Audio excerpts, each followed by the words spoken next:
Good morning on a Victory Friday. Jim Costa, John Jansen, Heather Park, Govin Greg behind the glass. John, tell us how you're feeling. Well, pretty damn good after last night.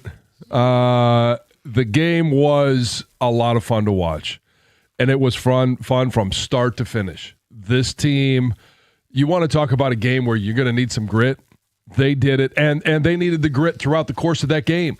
And when you hear, I wasn't even thinking about this until slightly before I heard Dan Campbell and Amon-Ra St. Brown. I talk about this all the time, and this was a big debate when Stoney was in, about captains and leadership and coaching. When you have a guy that is willing to go out there and play with some discomfort and come back from an injury that you know he's in a lot of pain. And it's not necessarily the pain. Modern medicine's a wonderful thing. And I'm sure it's improved even since I played. At that time, it was a wonderful thing. And he may have played last night thinking, you know what? I feel pretty good. This is great. Today and tomorrow, this is going to be a completely different story. Glad they've got 10 days. Yes. But that's what we'll talk about next week. But the leadership, when Amon-Ra St. Brown does that, and he is a guy that refuses to give anything up or give anything away, the team follows. You're right about that. I'm convinced he's bionic. I mean, I thought he would be hampered, limited, none of the above. I thought, in fact, one of my buddies texted me, I don't know, about 4 o'clock yesterday. Says, what do you think about Amon-Ra St. Brown? And I said, well, I think it's unlikely that he plays, and if he does, he'll probably be more of a decoy. Run again. 6 catches, 92 yards, and all the way into the fourth quarter. His longest catch was in the fourth quarter, the 37-yarder. Yep. And it felt like maybe that one was the one that was like, okay, yeah, this one's done. Team high, tied with J-Mo, 9 targets. They got him involved on the very first play of the game. No, man, and Dan Campbell said that's who we are. That he is the lead by example type. That's who we are. Look, there's a lot to highlight from this game. They had to have it. Had to have this game, and they responded. They were in the driver's seat for much of that football game. And they got Montgomery going a little bit. I know people have been begging to see him. Gibbs with a hat trick, 3 touchdowns, 5 sacks from the defense. The Aquaman, Bob Muhammad, throwing in 3 of his own. John, they forced turnovers. That was a huge storyline for us on the show yesterday, is get a takeaway. Yep. They got 3. Man, and I thought that the swing point of that game was the middle 4 minutes. 2 minutes before the half, 2 minutes out of the half. Oh, they could have just hit Isaac TeSlaa. I got you. But at the end of the day, they used the clock. They used their timeouts. They got points. And then out of half, Dan Campbell wills a turnover into existence, speaks it into existence. Yeah. You get the pick from Barnes and a touchdown to TeSlaa, so you get his on the other side of the halftime. That's a 10-point swing where Dallas is now on the road, in a deficit, and Detroit's right where they want to be. I tried to go back in my notes last night after halftime when you hear Dan Campbell, they played the recorded interview coming out of the locker room, and he says, yeah, here coming out of halftime, we need a stop or a turnover. And then literally 30 seconds later, you have the turnover. And I know, but I couldn't find it over the last couple of years. There was another time, Greg, do you remember when it was where he said something like that and then it instantly happened? And I can't remember. Social media said it was the Texans game last year on Sunday Night Football. I don't remember I thought I which had game. An original idea. No, dude, they're all over it on social media. Yeah, but the fact that and what was one of the points that I was trying to make yesterday? The team that makes the least amount of mistakes, because the Lions certainly didn't play perfect. No. But they made the least amount of mistakes. They protected their quarterback. It wasn't pretty. And there were times where he threw the ball away and he dirted the ball, or he threw it over Jahmyr Gibbs' head just out of bounds just because, hey, they knew they were going to lose yardage and time was of the essence. So his numbers, 25 of 34,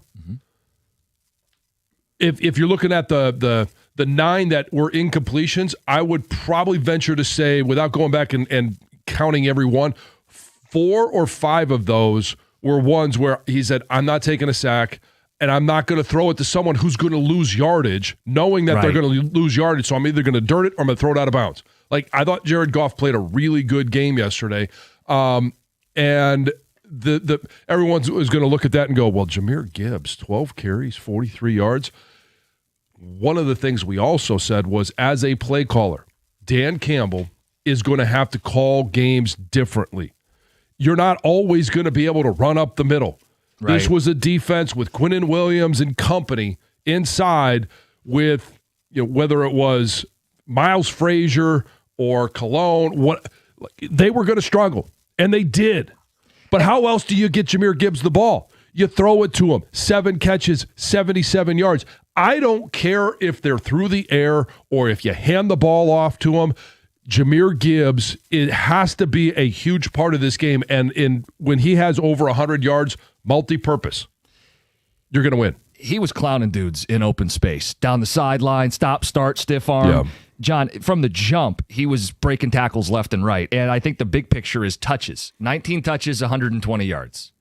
I don't care how you get there. Yep. To your point, they got him involved, and he was a game breaker. Like, he's such a cheat code. Yeah. I know we've been talking about how many touchdowns he has before age 25. No, I know. Did he tie Barry last night, or did he actually pass him? I think he may have passed him. I think he might have passed him by 1. And the season's not over. Right. He's been... And he's going to get the ball. Yeah, exactly. They're going to feed him down the stretch here. It was fun. It was a lot of fun. Like, they showed the percentages. If the Lions had lost, we're coming in today, and it's 19%. Yeah, 19 or 20%. But instead, you come in, and it's like 55%. Better chance than not they're in. Long way to go. They still have to do the thing they haven't done in a minute here. Win back-to-back games? Yeah, they haven't won back-to-back since early October, and it was Browns and Bengals. It's going to be a little harder down the stretch here. But, John, as good a time as any. Needed to have it. Very different mood if you lose. Yep. Needed it, and they did. They showed up. It was a game where, and I don't have the list of the guys that had to play well, but I know number 5 was Isaac Tisla, and only 2 catches for 20 yards. Had a touchdown. But had a touchdown. Could have had another. My number 4 guy was Branch. Now, he looked like he had the blown coverage on one of the touchdowns late. Yeah, and Amik Robertson did not. I mean, he can't make an open field tackle to save his life. No. But number 3 for me was Gibbs. Number 2 was Hutch. And number 1 was Dan. Okay. And I thought number 1 had his best game. Dan Campbell. And he wasn't really put into a position where, hey, 4th and whatever, am I going to kick the field goal or am I going to punt it? He was 4th and long most of the day. So there wasn't really a lot of those decisions to make. There was one. There was a 4th and 5. And I had friends texting me going, go for it, go for it. I go, have we watched a different team this year? Yeah. It was 4th and 5. They kicked the field goal. That's the one that got blocked. Yeah. And it's, hey, field goals are never automatic, but the thought was you're up 11. It's not 4th and 1 or 4th and 2. It's 4th and 5. I thought it was the right call. I'll give Dan credit even though it didn't work. That's the shift we've been saying. I feel like old Dan, last year Lions, 4th and 5 midfield, already up 2 scores. Why kick a field goal? Last year they would have gone for it. This year I thought that was not changing who he is, but dialing it back. Kick a field goal, right? Didn't work, but I thought it was the right call. And then you're right. A lot of the other 4th downs were obvious. It's 4th and 8, 4th and 10, 4th and 11. Yeah, you're going to punt. You're going to kick the field goal. 248-539-9797. We want to hear from Lions fans on a Victory Friday. We've got open lines. The highlight of that game for you was? What was the most encouraging thing you saw? It's 97-1. Hey, America's favorite place to watch football, which we just love what we saw last night. Doesn't matter the level. It's Stadium Swim, located at Circa Resort and Casino. Catch all the biggest games at a viewing experience built for sports fans. You could chill in one of their 6 pools on 3 different levels for a perfect view of their massive 40-foot-tall high-definition screen located at Circa Resort and Casino. That's in downtown Las Vegas and is right there on Fremont Street. Stadium Swim. You can book your spot today at circalasvegas.com.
Dan Miller on the call. Good morning.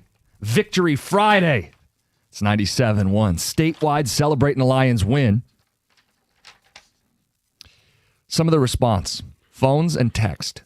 248-539-9797. Morning, gents. Happy Victory Friday. Great way to end the week. Personal opinion, they want to keep winning. Pass the white boy the ball. Tesla, let's go. Yeah, and you know what?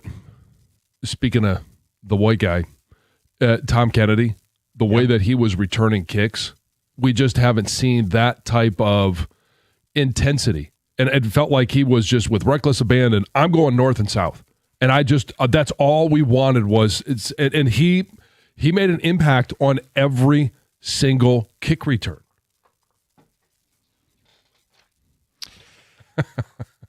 What's that?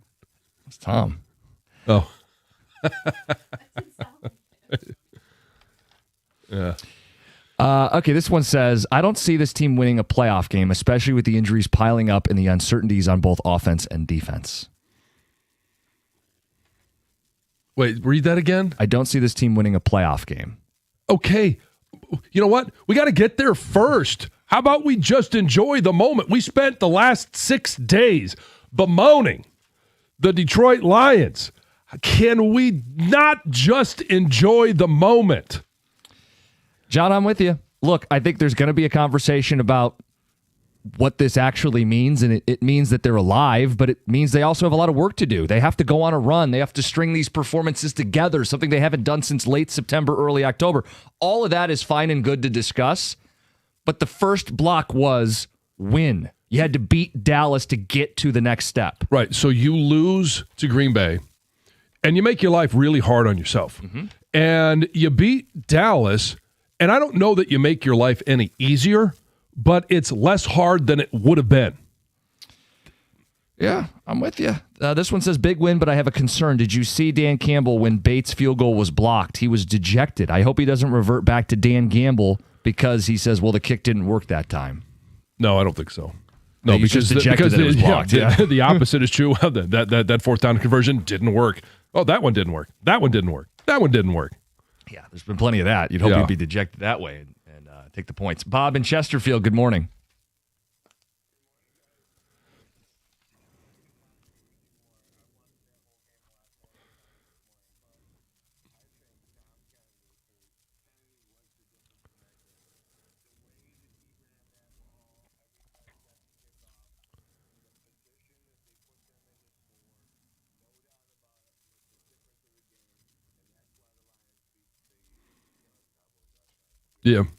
Yeah, he averaged 40 yards per return.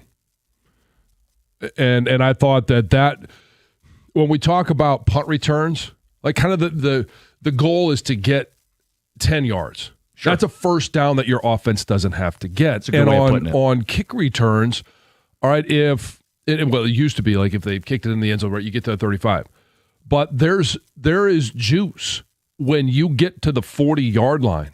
Or you get past the 40. You get the ball at the 45, especially, and I know Jake Bates had one blocked. I don't care. All right? I mean, I cared last night. But you have a kicker.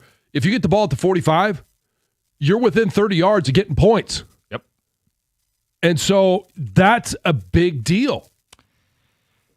Most encouraging part of that performance, the highlight was 248-539-9797. John, the most encouraging part was? The different ways that they spread the ball around and not just sitting there forcing the ball in between the tackles. I loved the fact that they were throwing different protection schemes. They were running different blocking schemes. They weren't sitting there going, well, if we're going to win, we have to have, and I know we talked about Owosika, he ended up not playing, but we have to have Cologne, or we have to have Miles Frazier in his very first game be exceptional, be something that they're not. Mm-hmm. And I love the fact that it was, just like I talked about in the last segment, Gibbs, you can hand them the ball, and they did. And there are times where you do it knowing you're only going to get 2-3 yards and hoping that he busts one, but you're setting things up for down the road, but if you're not going to get a lot of production there. How do you still get production out of Jahmyr Gibbs? How do you get production out of Amon-Ra St. Brown? J-Mo. Like, you have 7 catches for one, 6 for another. That is the perfect it's the perfect way to spread the ball around so that defenses can't just hone in on Amon-Ra St. Brown and hope you hit J-Mo. It felt like they had a lot of counter punches. Yeah. Right? So that's what you said. Swing passes. J-Mo's not just running vertical routes. He's stopping and starting and crossers. And it looked like they had some counter punches because, look, Dallas had an edge with the guys they put up at the middle over the center and the guards, and Detroit was still able to find ways to move the ball and generate explosives. Not all is fixed. Not all is perfect. No, protection was still an issue inside. Yeah, but you find ways, counter punch to win a game. I mean, I think the other thing that you have to acknowledge, most encouraging, 5 sacks. I mean, that's something we had been waiting to see is... And we were all over them. Yeah. You got to be able to pressure the quarterback, and they did that. And surprise, surprise, I think these things go hand in hand. You have 5 sacks. You have a +3 in the turnover. Yeah. You speed a quarterback up. Even if the interception itself isn't on a play where they're pressured, their internal clock is messed up when you are consistently hitting and sacking the quarterback. And you consistently get after their receivers. The CeeDee Lamb, I think, is a tremendous receiver. He ends up going down. He's out. George Pickens, when you hit him time and time again, you challenge him time and time again. Do you tell me in the second half, did he look like he really wanted to be out there? Nope. Guys, all the doubt this week, all the doubt on the offensive line, the doubt on Goff. When the players and the rosters execute, they can beat anybody. Multiple texts. Unsung hero, Tom Kennedy. Highlight from last night, Tom Kennedy. Huge returns. Yep. Can we just enjoy the win for a day without looking into the future? Give it 24 hours, and then we can start complaining about stuff. Sure. I mean, I 100% agree. Most encouraging thing last night was seeing the defense play fast and more explosives. And they were more explosive off the offensive line. Mm-hmm. Granted, we were going against 2 backup tackles, but you need to see that stuff. Need to see him get home, Dan, in Jackson. Yeah. All right, we're going to get more into your phone calls, but let's get to Heather with the news. This news is brought to you by Gardner White. So last Saturday, 2 snowplow trucks were stolen from a shopping plaza in Troy. It was like right before they were going to go out and plow when we got that first initial snow. And now a local contractor has been reunited with one of those trucks. So it's all because somebody saw the news story while watching TV and they recognized the truck. So the guy who spotted it, Josh Margolis, said instant red flags were raised when he saw this truck he didn't recognize on one of his properties. It just raised a flag in my head, and I'm like, I never seen that vehicle before, saw it at one of my properties the day prior, didn't think much of it, and then once I saw it on the news, I'm like, this is it. I went back and confirmed it. Now, this guy, Josh, is being called a local hero by the owner of the truck. Sure. And he's very thankful that, this guy didn't just overlook this random truck. It was, it did have some minor damage, it sounds like, to the ignition system, but it's all repairable. Police are still searching for the second stolen truck, which is a white 2005 GMC Sierra. So keep your eyes peeled. Yeah. A Roseville man was arrested for drunk driving in Oakland County after police say they caught him peeing outside of his pickup truck in Troy. Okay. Yeah. So when officers got a call about this driver who was swerving all over the road, they found this guy, 66-year-old man, peeing. Relieving himself. Yes, relieving himself, I guess. They could smell booze on him. He did fail several sobriety tests. He eventually blew a .094 and was arrested. A Detroit steakhouse made the list of the top 50 steakhouses in North America. Oh. So the list comes from rankings put together by 101 Best Steak Restaurants, which releases global and regional lists for the best steakhouses each year. And experts go and they evaluate restaurants based on several criteria, including the quality of the meat that's offered, the variety of meat cuts, the service quality, staff expertise in meat, as well as the wine list and more. So the one Michigan restaurant that earned a spot on the list was Prime and Proper in Detroit. Yep, it's awesome. Yep. Yeah, it's really it came in at number 20 on the list. So number 1 is a restaurant in Chicago, Asador Bastion. And then number 2 is a restaurant in New York City, Cote.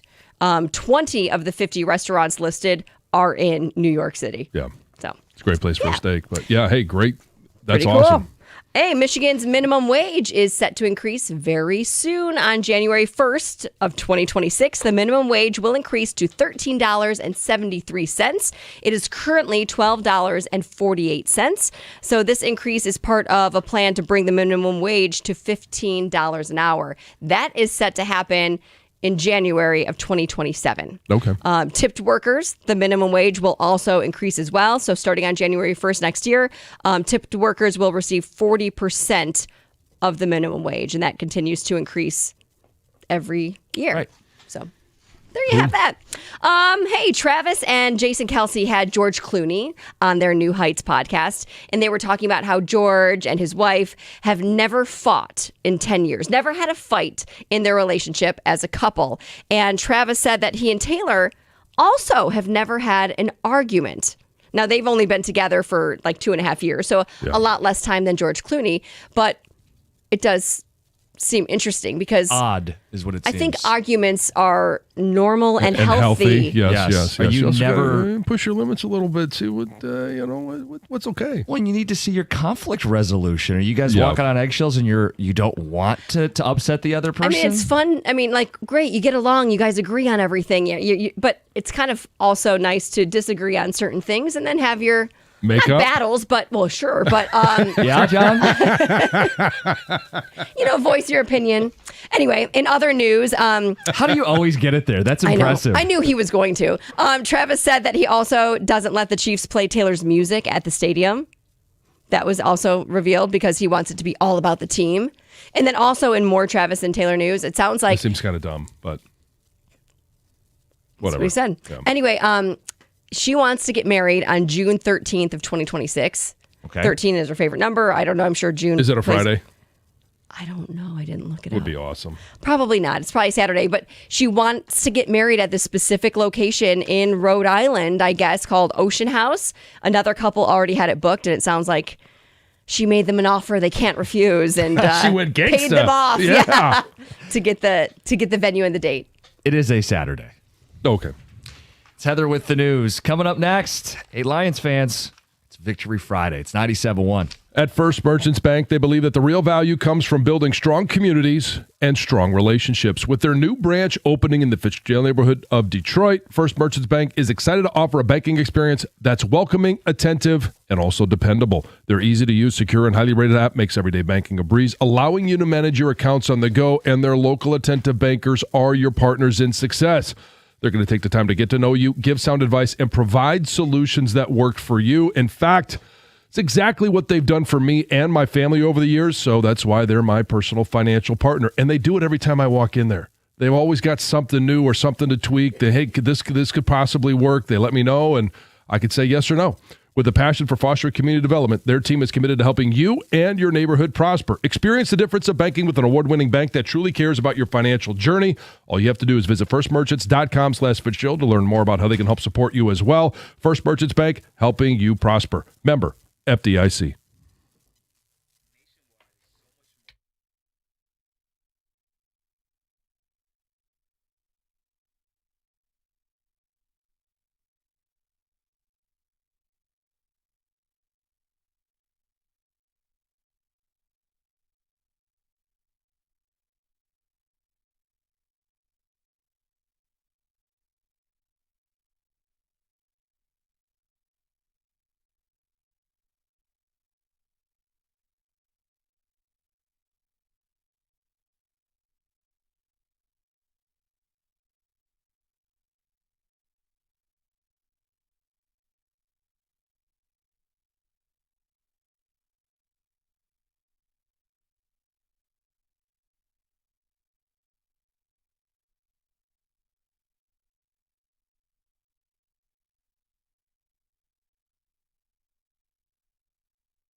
Victory Friday.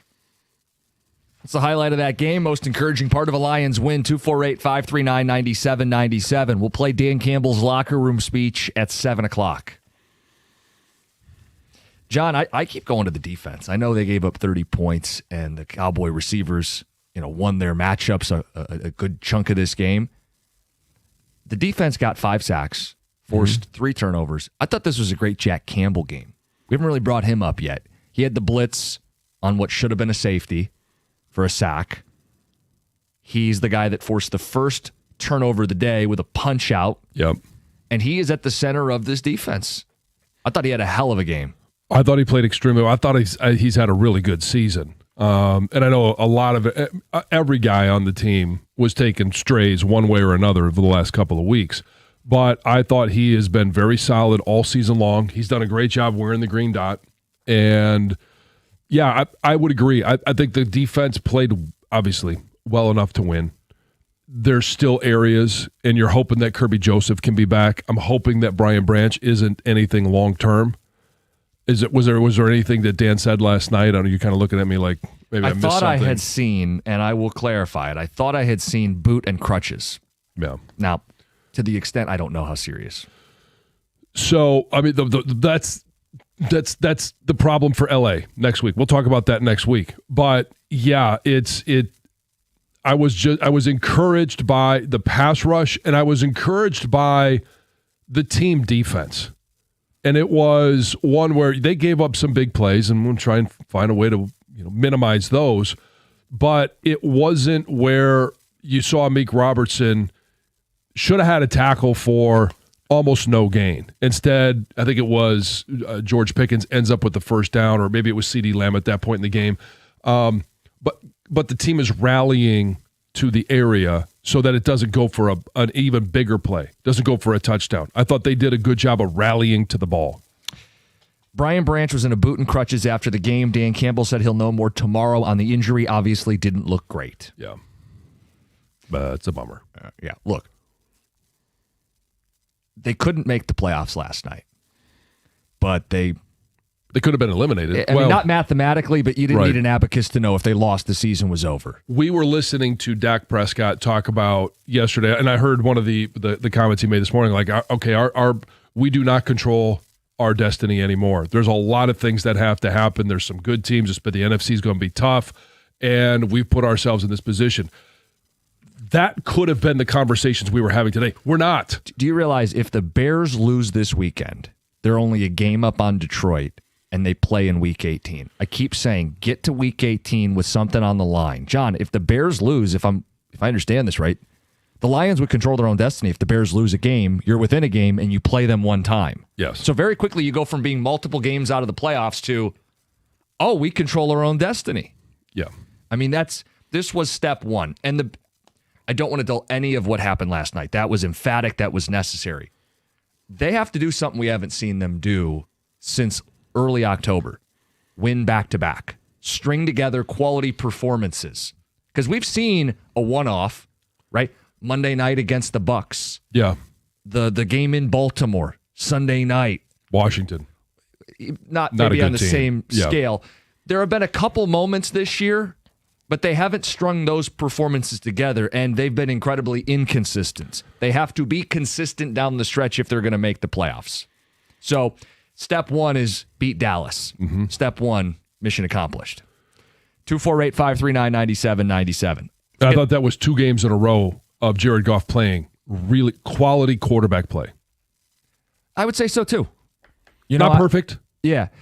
Like, I don't know. I mean, early in the game, he had some awkward throws because he got pressured. That's who Jared Goff is. At the end of the day, though, he distributes the football. Yep. And he did even on Thanksgiving Day. Didn't he complete like 14 of 14 or 15 of 15 after a slow we start? talked about the first 3 passes. Not great. Not but good. then, he was really good after that. And it was kind of the same thing yesterday. There's a couple he'd like back. I'm sure he'll say, yeah, I'd like to have that throw back. Let's get to Gordon. Good morning. You're on 97.1.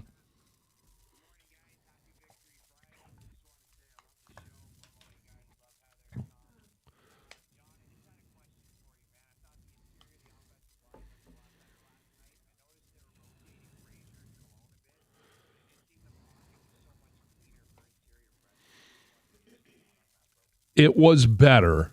There was still too much push up the middle, but I agree with you. I think part of it was I did like the rotation. I like them testing things out with Cologne also and easing Miles Frazier into it.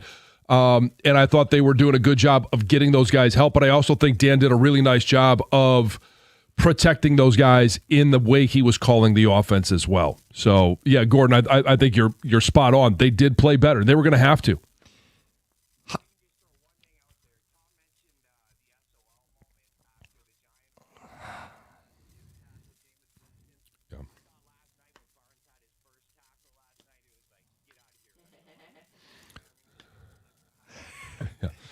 Happy Victory Friday. Did you hear the little friendly banter in the locker room between Barnes and Alex Anzalone? No. Barnes was asked about being tackled by Dak Prescott. And they asked him, who's the best athlete in the linebacker room? And Derek Barnes said, well, it's me. And then from the cheap seats, Anzalone goes, not after that play. Getting tackled by the quarterback. I will say, Dallas plays a lot of 3 receiver sets, and Detroit was able to play a base defense with 3 linebackers a lot of the game because of how athletic those linebackers are. We know Jack Campbell's athletic. We know Barnes is a freak athlete. He had a big TFL early, got the crowd going, and then the interception early in the second half. And while Alex Anzalone maybe isn't a player he was 2 years ago, he could still cover in space. Yeah. Hold his own. Yeah. And they can get away with playing bigger dudes and more linebackers because of what those guys can get away with. And he does a really nice job in between the tackles of being a downhill linebacker. Yep. What did you think of Frazier Cologne moving forward? What do they do at the left guard spot? Oh, I think they still, until Mahogany comes back, they still keep the rotation going. And you might find in the course of a game, a matchup just favors Cologne, and so you go with him. Or a matchup favors Frazier. Or Frazier, your first game generally is going to be the worst one that you play in your career. You're going to get better. And I like the fact that they just didn't throw him out there against Quinnen Williams and say, hey, take 75 snaps. Good luck, big fella. Right. And so you're going to find a way to get some improvement out of him. And again, it makes this simply come down to matchups. Does Cologne match up against a defensive tackle better than Miles Frazier or vice versa? Yeah, I mean, I think just from the cheap seats, Frazier offers you a bunch of upside because he's such a young player. Young player, he's a better athlete. Right. But there were still some things where, you gave up a pressure because, hey, your punch was initially good, but then you allowed a veteran player to bait you into leaning forward, dipping your head, getting off balance, and then all of a sudden he's a pressure on a quarterback. You look at that film, you see it now, you felt it in the moment. How did I get beat? And now you got a chance to go and correct it. Well, that's the challenge too. Like, there's no time to babysit anybody. There's 4 games to go, and they simply can't, quote, develop somebody. They're going to have to play who's ever the steadiest of the 2 right now. Yeah. You said they could still rotate. That seems odd from where I sit, because isn't continuity a huge part of an offensive line? And but there's not been continuity up there this year either. So it's. But if I'm making checks and that guy next to me is somebody different from series to series, is there a chance things get lost in communication? Graham's going to make the call. You just make sure your ears are open. You listen. You do. Okay. We'll get your phone calls in. We want to hear from you guys on a Victory Friday, and we want to know, did they win you back? Are you back on board? I know there's a lot of negativity. There's a lot of doubt. Are you back on board? It's 97.1. Hey, it's a Victory Friday. It's also a FanDuel Friday. And FanDuel Friday is turning it up with NBA Happy Hour. Every Friday from 6 to 7:30 p.m. Eastern, FanDuel is dropping limited time specials to get you in the zone. And it's boosts, bonuses, surprises, all designed to bring you that Friday energy. We all love Fridays. And this is, remember, it's happening every single Friday from 6 to 7:30 p.m. Eastern. This isn't just another promo. It's your weekly pregame. NBA Happy Hour every Friday, 6 to 7:30 Eastern, only on FanDuel, official sportsbook partner of the NBA. All you have to do is visit FanDuel.com/971 Detroit to grab your reward before the clock expires. That's FanDuel.com/971 Detroit. Must be 21 or over and present in Michigan. Opt-in required. Rewards are non-withdrawable. Restrictions apply, including bonus and token expiration, leg requirements, and max wager amount. See terms at sportsbook.fanduel.com. If you have a gambling problem, call 1-800-GAMBLER.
Big swing.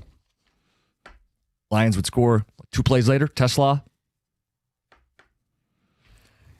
had to win yesterday. We celebrated Victory Friday this morning. Good morning, 97.1. 248-539-9797 is the phone number for calls and texts. That's 248-539-9797. We're going to play Dan Campbell audio at 7:02. Hear that victory speech in the locker room. He was all fired up, as you'd imagine. John, this was... You and I thought they'd get this done. This is when they had to find a way to win. Yeah, they had to find a way, and they did. It wasn't always pretty, and you could talk about the defense gave up 30, and hey, they only rushed. The Lions only rushed for 109 yards. That's kind of what I like the most. Not that I wish they would have been able to run for more yards, but if your team is constructed so that that's not going to be a strength of your team, how do you get the playmakers the ball? Jahmyr Gibbs has to have touches. Had 19 touches in this game. I would prefer he's more in the 23 to 24 touches, just because every time you could go to the house. Yeah. But to be able to spread the ball around and get the ball into their playmakers' hands in different ways. Did they win you back over? Why didn't he need to be won back over? I'm the eternal optimist on this show. And so I'll flip that around and say, cookies, did they win you back over? I'm going to be difficult and ask a question. You like to do this, so I'll do it to you. What does back mean? Like, I still don't fully trust that they're going to win multiple playoff games. I think our expectations, just like we did throughout the course of the season with the Tigers, we are doing it with the Pistons in regards to, hey, they get 13 in a row. Hey, could they be the number 1 seed and then all of a sudden they lose a game to Milwaukee? They shouldn't have lost. Like, we have the right to adjust our expectations through the season. Yeah. Our expectations at the beginning of the year was that this was a Super Bowl caliber team. Can they do that? Sure they can. It's not likely because of some of the flaws that they have. But I think the expectation now is that this should be a playoff team. So with the expectation of this is still a playoff team, have they won you back over? Do you think No. they should be in the playoffs? Oh, that's the question. Yeah. I mean, the odds have flipped. They are, what, like 55%? Yeah. I got to see them string together multiple performances. I'm sorry. Like, what they did last night, they've yo-yoed. Yeah. They have not strung together strong performances consistently, and it's something they're going to have to do to, 1, make the playoffs, and 2, more importantly, what they're judged on, win the Super Bowl. So I don't want to take away from last night. Last night was necessary. Last night was fun. Last night is what they've done a lot of, bounce back. Now it's 15 straight games following a loss that Dan Campbell's Lions win the next week. I've seen that. I need to see them string together quality performances, right? Like, hey, I loved how they kicked ass against the Commanders, and then they lost to the Eagles. Hey, man, ran all over the New York Giants and then lost on Thanksgiving Day to the Packers. Handled business against Dallas at home in a gotta-have-it spot. Are they just going to lay an egg to the Rams next week? Okay, so let me ask it in a little bit of a different, let me tweak it a little bit.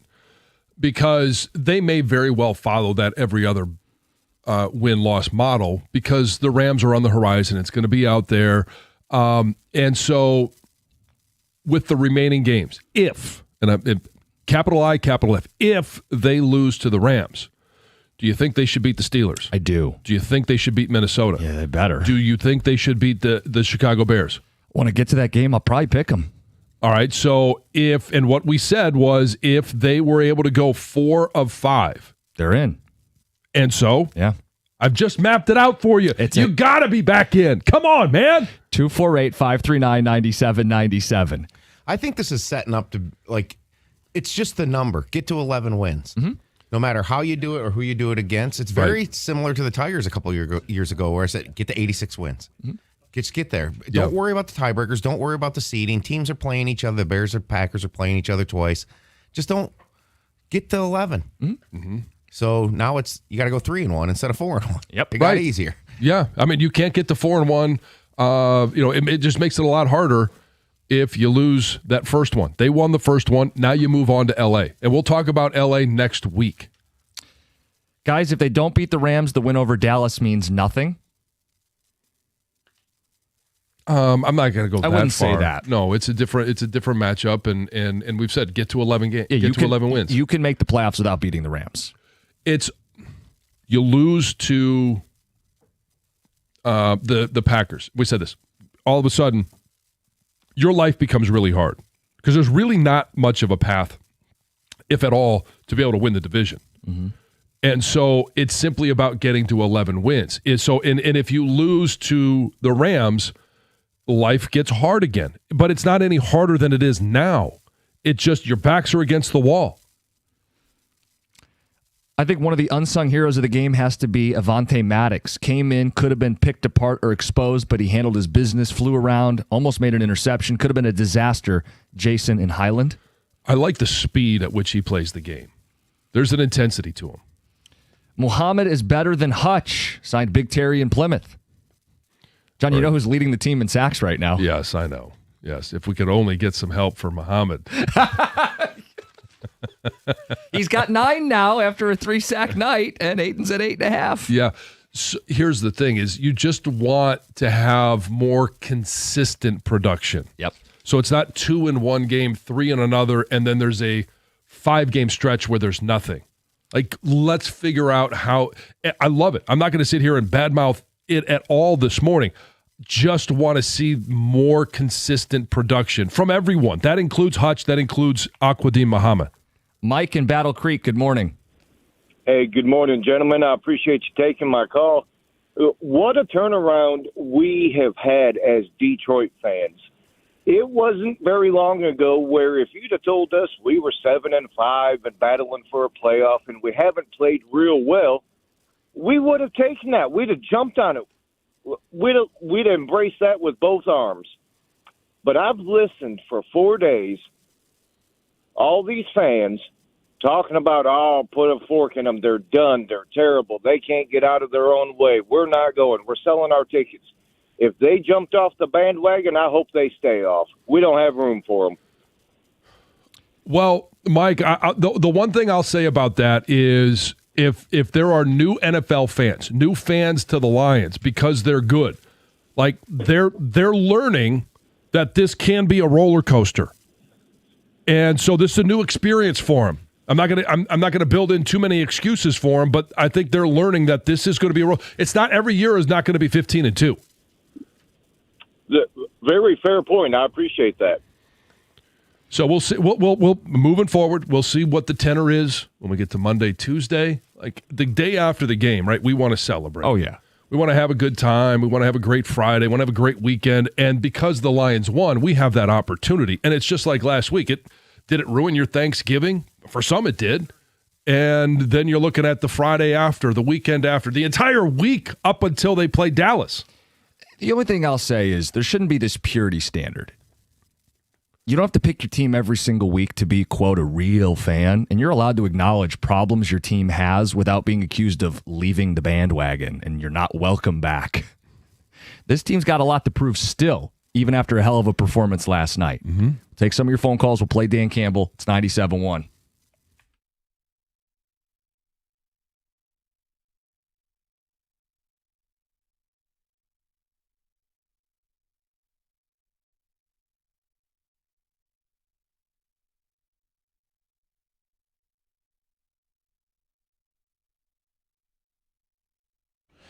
Brought to you by Precision Garage Door Service of Southeast Michigan. It felt good to finally see the Lions put together a complete game in which all 3 phases of the team played well. Detroit's defense mustered 5 sacks and 3 takeaways while holding the Cowboys to under 100 yards rushing. Detroit ran the ball for 109 yards and 4 touchdowns, while Jared Goff completed 25 of his 34 passes for 309 yards and a touchdown with no turnovers as the Lions take down the Cowboys 44-30. After the game, Goff discussed how it not only felt good to play that way, but that the team is doing it at the right time. If we do this correctly over this last little stretch of the season, we want to kind of be doing this right now. Like, okay, we scored 44, our defense played well, we won that game. We want to kind of be on this up ramp by the time we hit the playoffs where we're this dangerous team who can kind of go toe-to-toe with anybody, and that's what you want, and we're right there. And for one of the men protecting Goff, it's about belief and taking things day by day.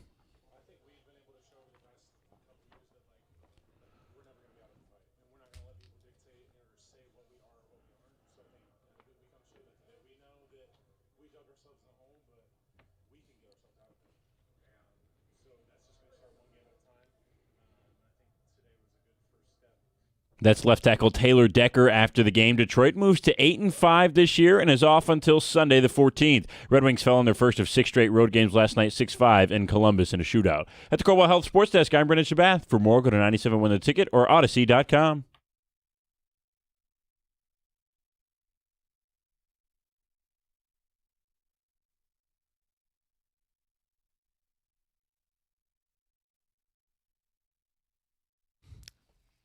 We're going to take your phone calls all day on a Victory Friday. We have Dan Campbell audio. You knew he was going to be wound up and fired up after a win. Mm-hmm. Here's Dan Campbell in the locker room.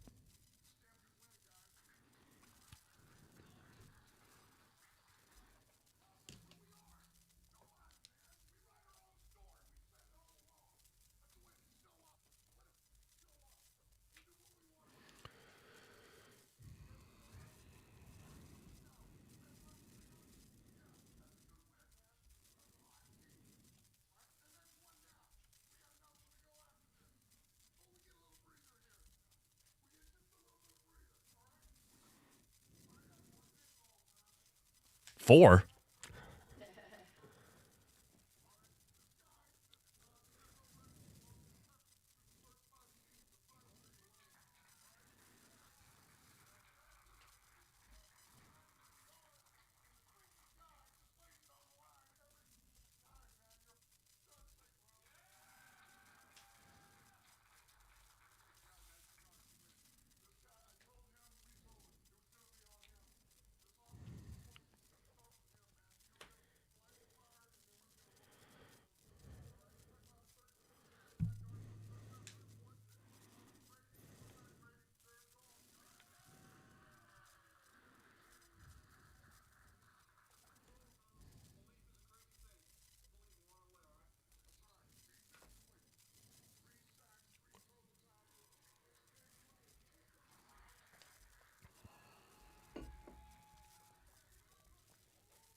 That's how it's supposed to sound. Yeah. So who were his 4-game balls? It was Tom Kennedy, Amon-Ra St. Brown, Goff, and who was the 4th?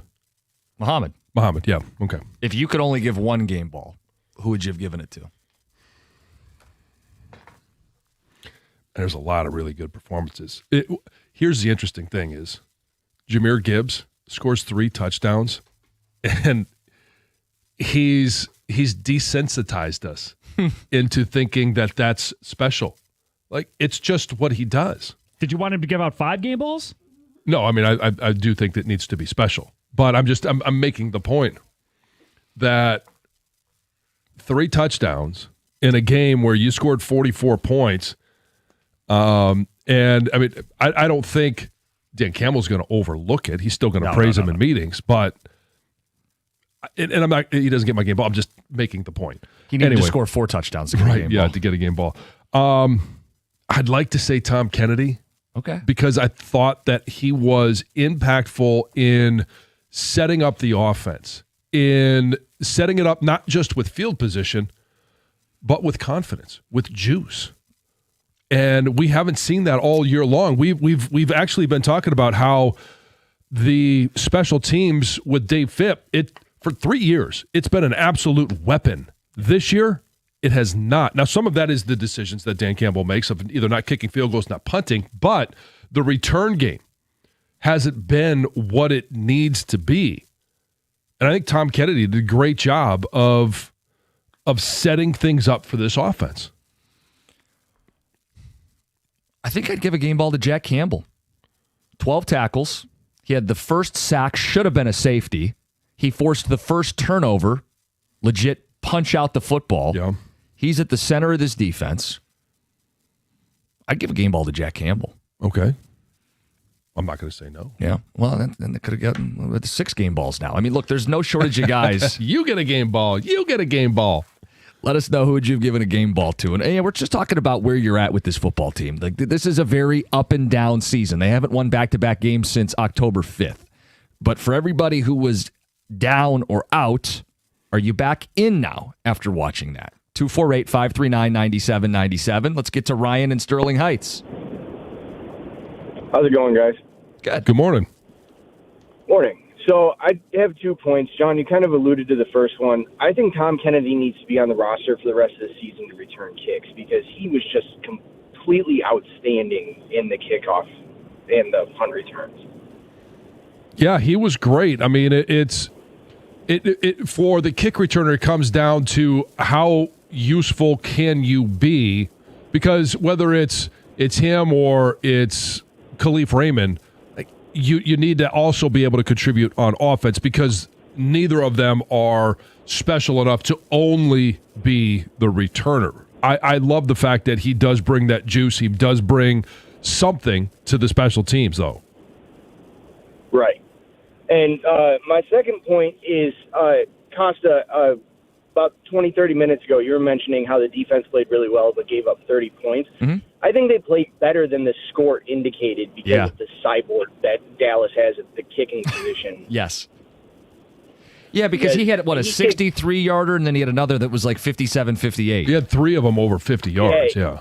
He had 55, 57, and 63. I mean, that's just – and they were – I mean, the 63 one, I mean, it could have been in from 65 or 66.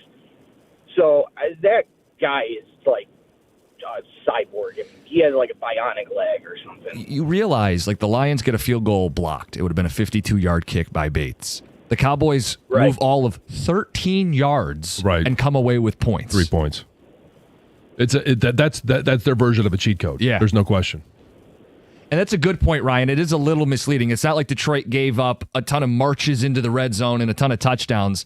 It was a lot of long field goals. There was that one blown coverage, right, where it looked like corner was expecting Branch to have the deep half of the field, and he came down.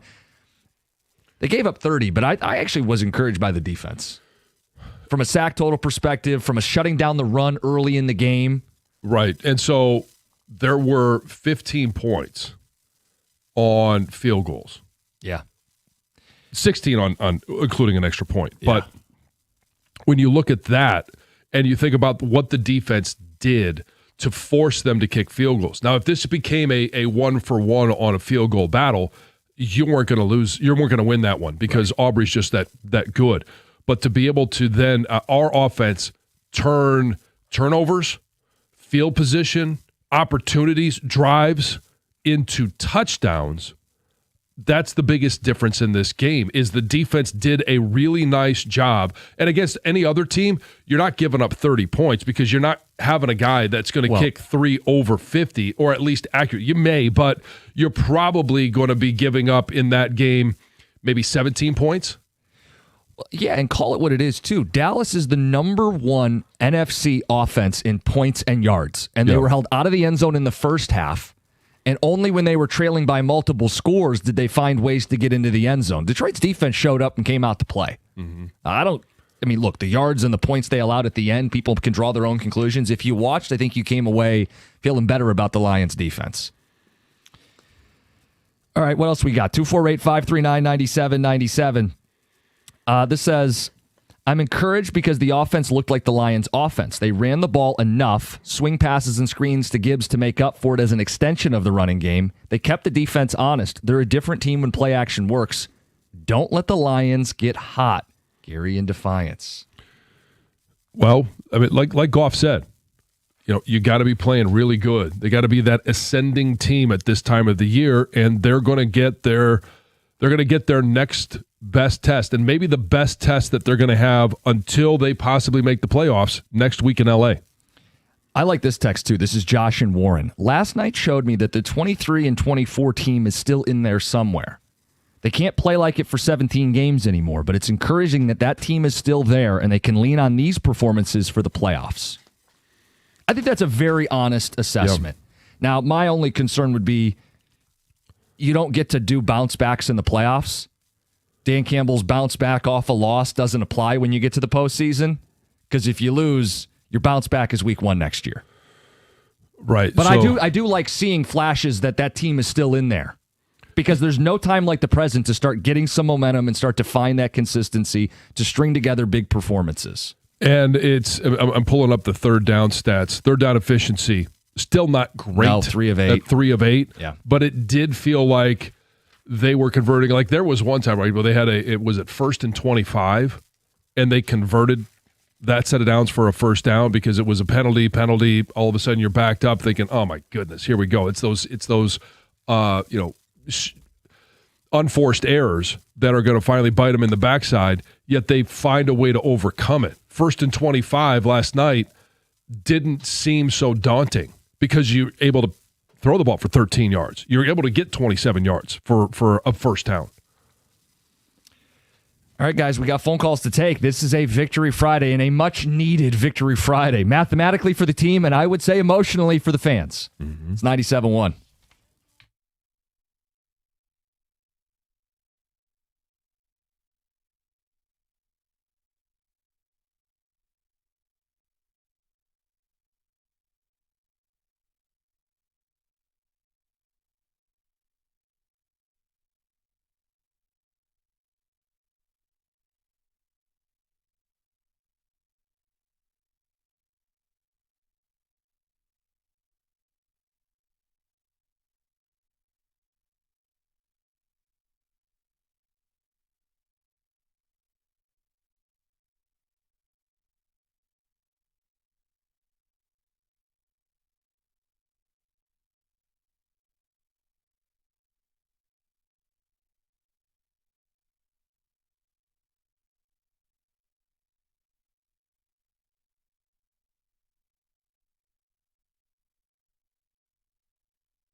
If someone you care about is injured in a car accident, you need KG Law.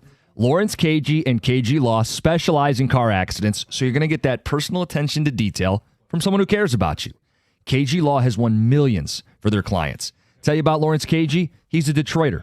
Down-to-earth, good dude. If you meet him, you're going to come away impressed. See what I'm saying? 877-KG-CARES, K-A-J-Y. That's KGCares.com.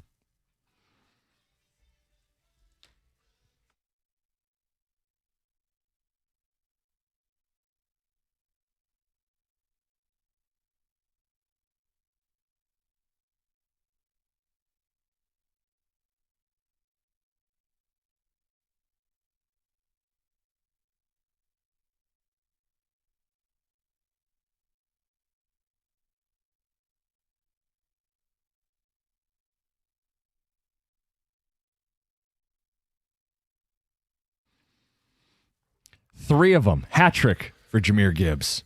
Didn't even get a game ball, poor guy. Yeah, no more room on his shelves. No kidding. Let's get back to the people. Let's talk to Adam on Victory Friday. Adam in Frankenmuth, good morning. Fellas, how you doing? Happy holidays. Happy holidays. Hey, just a couple points, man. Offensive line, you got to give them a game ball. They came out with all the ridicule and injuries and everything. Great game plan, came out and dominated up front.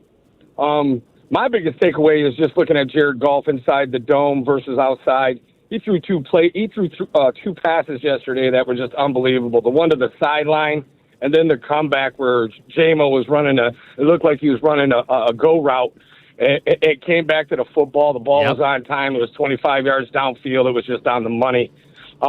It's just a huge, huge difference, man. If Jared Goff comes to play, and he always is gonna. I just don't know what the big deal is between the outside and the inside. But man, yesterday, he looked like the best quarterback in the game. He really, to me. And then I guess my last point. I don't know. If you guys even have a take on this, but I wasn't a big fan of Cade Cunningham yesterday. I truly wasn't.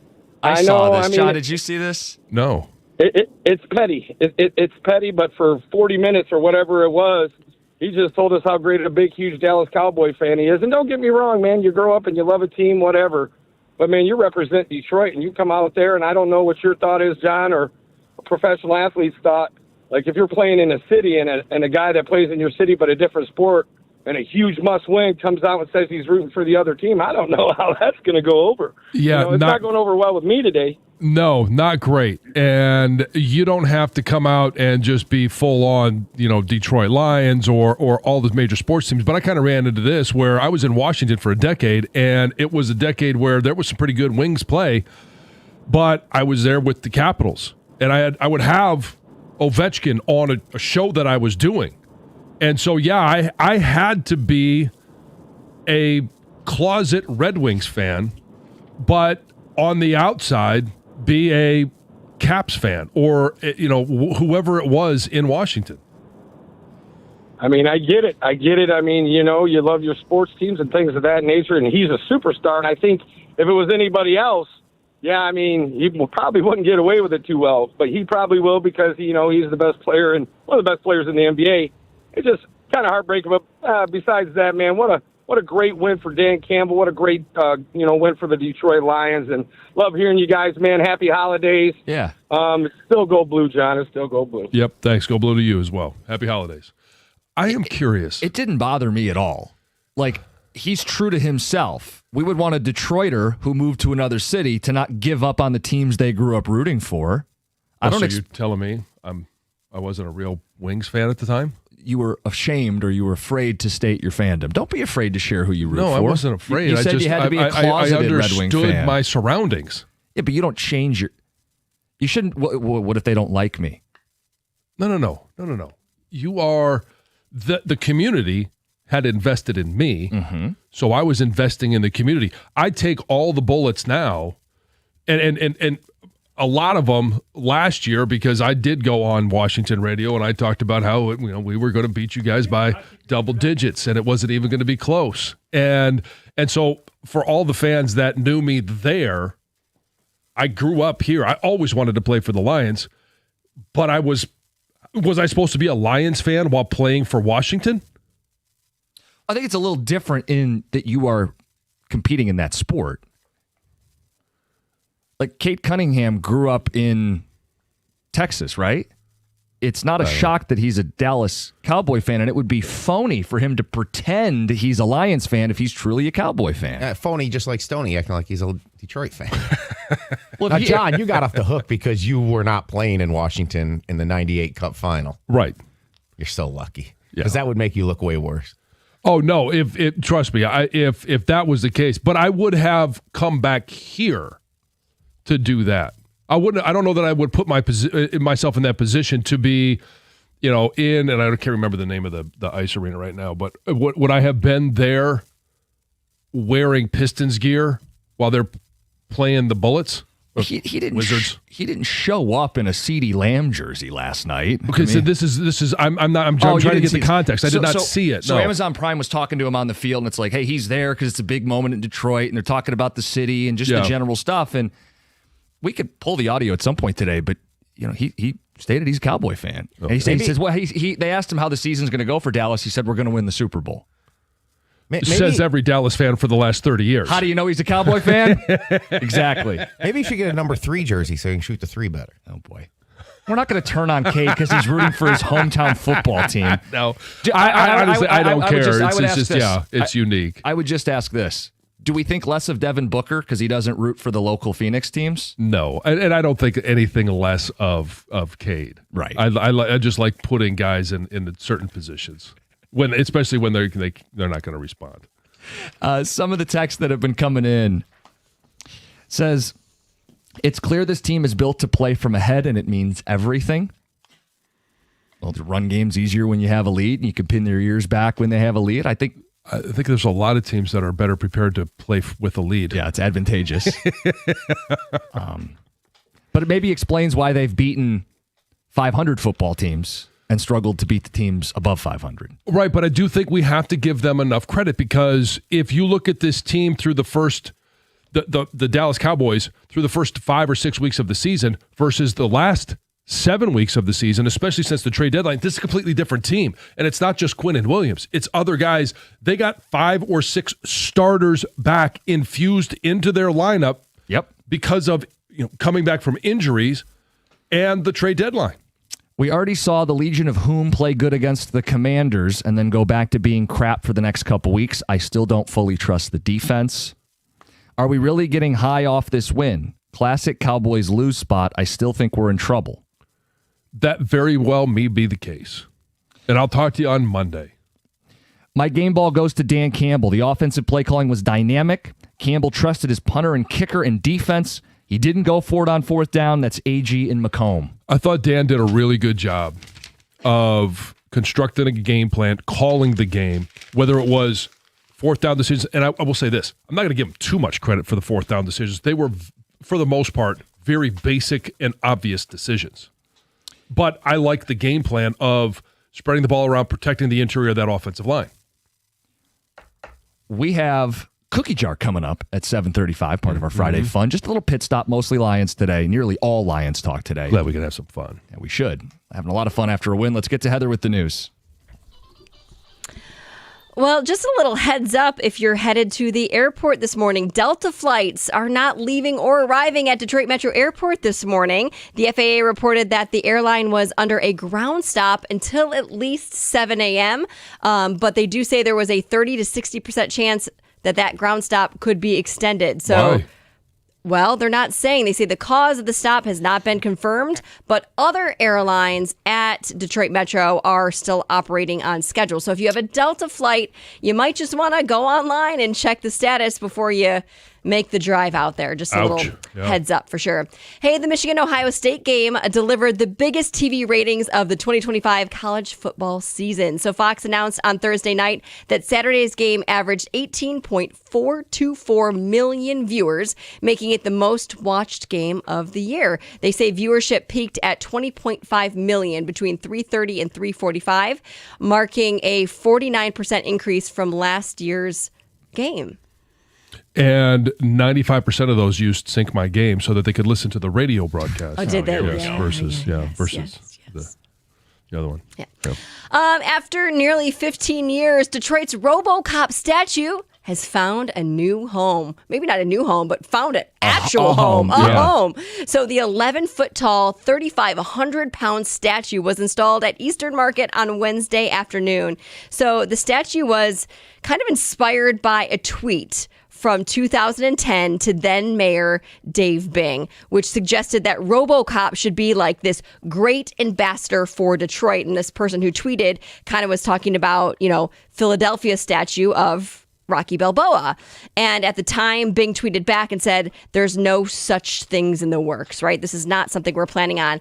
But some Detroiters ran with the idea. They crowdfunded more than $67,000, and a Detroit sculptor finished the statue in 2017.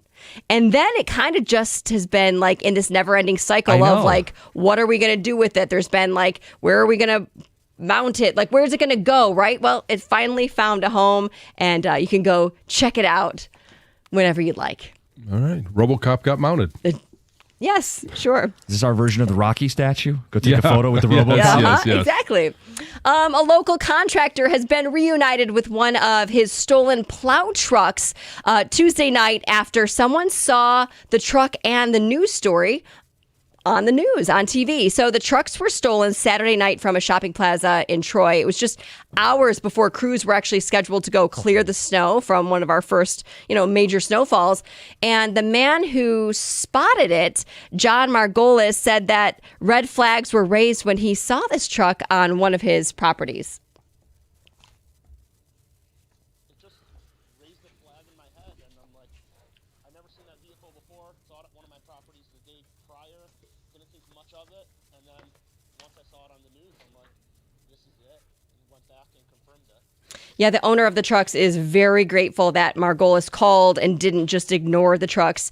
And he's calling him a hero. He says, yeah, there's some minor damage that can be repaired, but thankfully we got the truck back. The other truck is still out there. Police are looking for it. It's a 2005 GMC Sierra. Yeah. Finally, a woman's recent behavior at a public pool in Australia has others appalled. So there's video that was shared on social media that shows a woman swimming laps, but it's what she was doing while she was swimming laps. You guys, she was scrolling on her phone. She's doing like the backstroke, and she's got her arm up in the air out of the water, looking like, taking a selfie, and just, I don't know, doom scrolling as she's doing the backstroke. It's a little much. Yeah, it it's is a lot bit much. Yeah. And commenters were quick to point out that humanity's tech addiction might have reached a point of no return. I prefer the breaststroke. It's Heather with the news. That's John being John. Cookie jars next. You never disappoint. It's 97.1.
We're into the month of December. I have a few Christmas questions and just general nonsense. It's the Cookie Jar, brought to you by Moran Chevrolet. The first question: would you rather get dumber or uglier?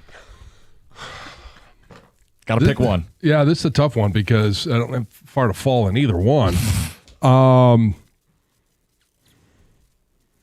I guess I don't know. I'm on radio, so I guess I'd rather get uglier. Got a face for radio. Might as well keep going that direction. If I get dumber, it makes it a lot harder to work. Yeah. Yeah, I think eventually everyone gets a little uglier as they age anyway. Not the smoke show that is Martha Stewart. Oh, well, she was beautiful when she was younger. She is everyone. Yes, you get uglier as you age anyway. Yeah. So I think I'd rather get uglier. And as I get really old, which is the goal, right, to live to 100, Sure. I want to have all of my cognitive abilities still with me. So what's your faculties? yeah, so I think I'd go uglier. I'd rather be uglier. The pretty boy who's dumb as a box of rocks as a character in a movie is easily lampooned. Although the ugly, nerdy, nebbish kind of guy who's really smart and uses his brain power, it's kind of like a game, respect game kind of thing, that character. So I'll go with uglier. Definitely uglier. I mean, I want my brains as I get older. Mm-hmm. I was tempted because they say ignorance is bliss. Yeah. Like dumb people are happier, but I agree. I'd rather get uglier and maintain some level of intelligence. Sure. All right, Spotify Wrapped, Apple Music replays, whatever you use, they're out. I'm very curious. Who did you listen to most this year? This is a little bit funny, and I'm nervous because I don't know if how people are going to believe me or not. But I'm not going to give you my top three, but I'll give you a portion of my top six. Coming in at number 6 for me is the U.S. Coast Guard band for the Star Spangled Banner. Oh my gosh. America over here. Some of that is Teddy. He loves hearing it. And some of it is me. I just kind of start my morning that way. Number 2 is a little Guns N' Roses, All right. Sweet Child of Mine. And number 1, I'm sure this will not be hard for anybody to believe, is The Victors. No, it's not. It is, yeah. That's so cheesy. Heather, what about you? Okay, so Where's I don't, Tucker Carlson? Oh, Huh? Yes, it's not podcasts. I don't actually have either of these, so I don't have an actual list of the top songs Yeah. I listen to, but I am no longer in control of what I listen to in my house. My daughter is. So it would probably be, number 1 would be the Frozen soundtrack. Uh-huh. Number 2 would be the Moana soundtrack, 1 or 2. And then the third would either be the Beach Boys, because we listened to a lot of Barbara Ann when Brooks was starting to talk. Oh, sure. Ba, ba, ba. That's all he would say. So we listened to that. yeah. Or Taylor Swift. Okay. Moana 1 is a way better soundtrack than Moana 2. Yes, I agree. Podcast, The Greatest Generation, okay. which is a Star Trek podcast, by the way. Artist, REM, and my number 1 song was Fit Right In from the My Little Pony, A New Generation soundtrack. Oh my gosh. Something my son really loves to listen to and hear, so Yeah. we play that in replay when we went to the doctors. Nice. Podcast was Cash a Ticket, so I knew what Jim was picking. Hasn't helped you. No. You were ready for that. You could all use a listen now and then, huh? Yeah, there's some voices I don't care to hear. Bands, all old school 90s stuff still. Linkin Park, Nine Inch Nails, Alice in Chains. My 3 most listened to bands. Green Day was number 1. Okay. Blink 182 was number 2. Uh-huh. And I weirdly got into a Simon and Garfunkel kick, which I don't know how that happened, but they were my number 3 most listened to artist. Okay. Little Cecilia when I was watching Stick. Okay. All right, when you think of Christmas, you think of what song? I guess I'd have to say either Frosty the Snowman or Rudolph. Either one of those. For sure, Rudolph. That's a great Yeah. one. Jingle Bell Rock is a big song in our house right now, so maybe Okay. Jingle Bell Rock. I'm laughing at that Frosty the Snowman because in the news we just found out that Frosty had hose. Yeah. Yes. He was a player. I'm thinking of the only Christmas song, This Christmas by Donny Hathaway. It's a great one. Mine is Holly Jolly Christmas. Okay. I love it. It's so festive. Rocking Around the Christmas Tree, Brenda Lee. All great. Yeah. Real or fake Christmas tree? I would prefer, and I was always defer to real, but with a 4-year-old, we have gone with the fake tree for now. Which is surprising because I thought you'd want to take Teddy out and bring the saw and have him help you cut it down. Oh, sure, yes. But, yeah, all I need is for him to, because he likes to play with the tree and he's always putting bows on it. We got his little area where he gets to decorate it. And, I mean, he would get poked in the eye. He would have sap all over himself. All right. Yeah. We're a fake tree family. I've never had a real tree in my entire life. Oh, real trees are game changers. I've always been scared of tree fires. I've always been scared of fires for some reason, and I wouldn't. That frightens me. Well, you don't put the real candles on there. They're I just know lights. you do the lights, but there's. What if they overheat, John? Yes, and then you have to water it. The pine needles fall off. Yeah, no, not Pets, for me. kids, it's a Yeah. whole thing. Yeah, fake tree. Fake tree easily. I mean, look, I don't know why you would want a real one, to be quite honest with you. The smell. The mass. Yeah, you can get some spray, John. I think it's the memories of going to pick it out. Yeah, like, there's so much I do about like it. that. Trust me, and it may be as early as next year.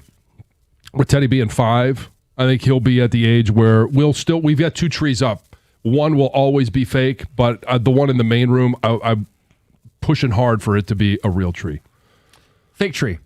It's easier. I remember growing up, though, going and picking out the tree, and we had one growing up. They're just a lot of work. They don't Lazy. last as long. They last as long as you need them to last. Appropriate use of effort, John. Yes. When you put lights on your tree, top to bottom or bottom to top? Or pre-lit. Well, that's my answer. I'm not putting lights on the tree. So we do go pre-lit, but Lisa will always add lights to the tree, and I think you have to go top to bottom, or you get to the top and there's just so many more lights left over. Or you come up short. You certainly don't want to come up short. So I think you have to go top to bottom. It's interesting. I've never put the lights on from the top. I always start at the bottom. We have 2 trees too. One is pre-lit. One you have to put the lights on. Mm-hmm. And I always start at the bottom. I make sure the cord can plug into the outlet I want, and then I start there. And Oh, I plug the cord in. I run an extension cord up the middle of the tree. it sounds like a lot of work. But it works out perfectly. It's all about effort. I mean, either At way, this you time could of have year. too much lights left over. Yeah, but I have a better. I would rather unplug them and unscrew the light bulbs. Oh no, that's behind way the tree, more. and that way it looks perfect. Says the man who does sock, shoe, sock, shoe. Way more effort. Way more effort. Where's the smart alarm? Come on, this is the first time we get a chance to hit her with it. I know. You guys sound like an old married couple right now. I was gonna say, are mommy and daddy fighting? Clearly, it's not Taylor Swift and Travis Kelce here. Pre-lit tree, but I think in the olden days, back when I was a young lad in Brighton, Michigan, I think we put them on bottom to top. That's what I would think too. Yeah, bottom. They're lit as you do it, and you're building then it you up to the top. And if you know if you have a crescendo. light problem, Exactly. and if you have a few too many at the top at the end, you can hide them within the Yeah, you tree. just- you never No, have too no, many no. lights You on a go tree. top to bottom. And I'm going to say this right now: pre-lit trees suck. They don't last as long, so you get rid of them. It's a trick. Oh, I don't know. We've had a Once the pre-lit lights- tree for Yeah. I don't know, going on 8 years now. You will use an artificial tree longer if you don't get a pre-lit tree because the lights will start having problems, or you'll get a section where they're out and you can't get them to work no matter what. And then you'll get a new tree. When you don't need a new tree, you just need the lights. No, you. Or you just don't plug those in just and you add just new put lights. new lights on. Yeah. You could do that too. Hey, couple quick texts. John is literally Stan from American Dad. Pops out of bed every morning singing "Good Morning USA" and America. And I love this one. The uglier or dumber conundrum will forever be referred to as the Rieger conundrum. Well, so if you're neither, It's just how the people are viewing it. huh? All right, guys, that's a cookie jar Moran Chevrolet 97.1. Hey, it's in the Motor City. Winter isn't just a season, it's a challenge, and we are up to the challenge every single winter. When the snow starts piling up on Woodward and the slush takes over on I-75, you're not going to sit there and say, I don't want to go out. No, We could conquer anything. You don't need a sleigh. You need a Sierra. This is professional grade capability. The GMC Sierra, built to dominate the job site and upgrade your driveway. So whether you're hauling the family tree or towing those toys up north, and at this time of the year, it might be a snow machine. Maybe it's the shanty. Whatever it is, the Sierra delivers the power you need, the tech you want, and the premium luxury that you've earned. But you need to move fast. Right now, the Metro Detroit Buick GMC dealers are holding their holiday event. This is your chance to get behind the wheel of the truck that defines Detroit toughness. Don't let the holidays pass you by. These offers absolutely end on January the 2nd. Start the new year in professional grade style. Visit your Metro Detroit Buick GMC dealer today. We are professional grade.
Just for you, John. Yep. Nose and 2 eyes made out of coal. Good morning. Love that one. 97.1, Jim Costa, John Jansen, Heather Park, Gov and Greg behind the glass on a Victory Friday. Mm-hmm. It's just the same. Needed to have it last night. Lions found a way to win. It was fun. It was exciting. And you just, with as explosive as the Dallas offense can be. I know CeeDee Lamb went down, but you kind of felt like at some point they were going to go off. And it just felt like throughout the course of the game, like they just seemed to be very disinterested at some point. Well, Pickens specifically. And you just kind of thought like, okay, he's been on fire for about 4 or 5 weeks. And you just felt like at some point, hey, there's going to be a 60-yard reception for Pickens that is a touchdown and turns things around, especially at the end of the game when you're up 10, they kick a field goal and you're like, oh man, okay, what are we going to do? The Lions responded every time. So this could be weird. It's a game where they scored 44 points, but I want to focus on the defense. That gave up 30? Yeah. 5 sacks, 3 takeaways, shut down the run. I'm okay if Lamb beats you once in a while. Pickens beats you once in a while. Dallas came in most yards per game in the NFL, most points per game in the NFC. They held him out of the end zone in the first half. There was a blown coverage. I don't like seeing that. But I thought the defense played well in this game. I thought so as well. And, I mean, especially when you look at the points, and I say somewhat sarcastically, I know they gave up 30 points. But when you really only need to get to about the opponent's 45-yard line and you just send in, Aubrey to kick a field goal, then that's a huge advantage for Dallas, obviously. And call it what it is, 27-9. Yeah, Dallas they're gonna make a run, but they were playing from behind. So cool, you put up almost 400 yards of passing in a double-digit loss. I really thought Detroit's defense was the story. Not to take anything away from Jahmyr Gibbs' hat trick and 44 points of offense and getting explosives from really the jump. But that's a win they had to have. You and I thought it's a win they were going to get because they've now done this 15 straight times.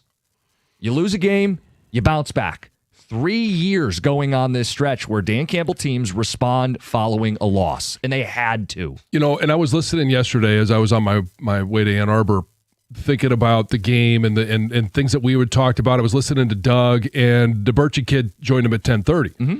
And I thought he put it very succinctly. Not every pressure is created equally. And throughout the last couple of weeks, we see the PFF grades and take them for what they are. But it was, hey, Detroit is creating the most pressures. Well, but then you look at the time the opponent has to throw, and those pressures aren't coming until 3.5 or even 4 seconds into a play. Yesterday, it felt like those pressures and certainly the sacks were impactful, not just because that they got them, but because of when they happened and what they forced. You force 3 turnovers, 2 interceptions. Like you're doing something right defensively by getting after Dak Prescott. Saw a stat. Since 2020, this Detroit Lions defense is giving up the most time for quarterbacks to throw. That's a problem. Mm-hmm. I don't think it's fixed for one game, but it had to change last night. And it did. I mean, unequivocally, it changed last night for a night. And we can get into where they go from here as the show rolls, but we just want to start with your takeaways, your highlights, what you were most encouraged by. There's a very different world they lose that football game. They lose, and their chances of making the playoffs drop to what they kept showing a graphic, 19%. Now it's better than 50-50. That's a big-time lift. 248-539-9797. This text says, did the Lions just reel us back in only to break our hearts at a later date? I don't know how we get that performance and don't win 3 of the next 4. It's going to be an emotional roller coaster. It will be, but welcome to what NFL seasons are most like. Not every year you're going to go 15-2 and get the number 1 seed. That's really hard to do. Last year, I think if you look back for the regular season, taking the game against Washington in the postseason out of it, you kind of realize how special that season was and how much fun you had. more seasons are going to be like this. Now, you would hope that you'd be flipped. You'd be where the Bears are versus where Detroit is. But some seasons you're just going to have to scratch and claw. And like Dan Campbell says, find a way to get in the tournament. Well, paint a picture like this. Detroit is up to 8 wins now. The Bears have 9. If the Bears lose at Lambeau, and I know the Bears keep finding ways to win, so this is not a gimme.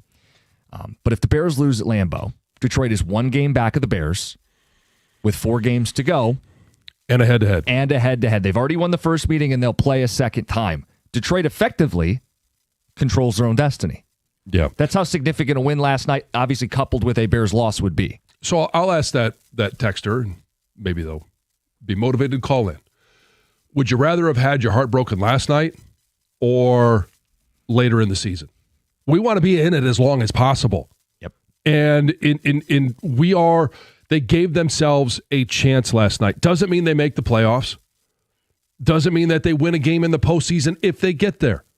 But I would much rather have my heart broken in early January or mid-February than, the first weekend of December. Say pre-Christmas? Yeah.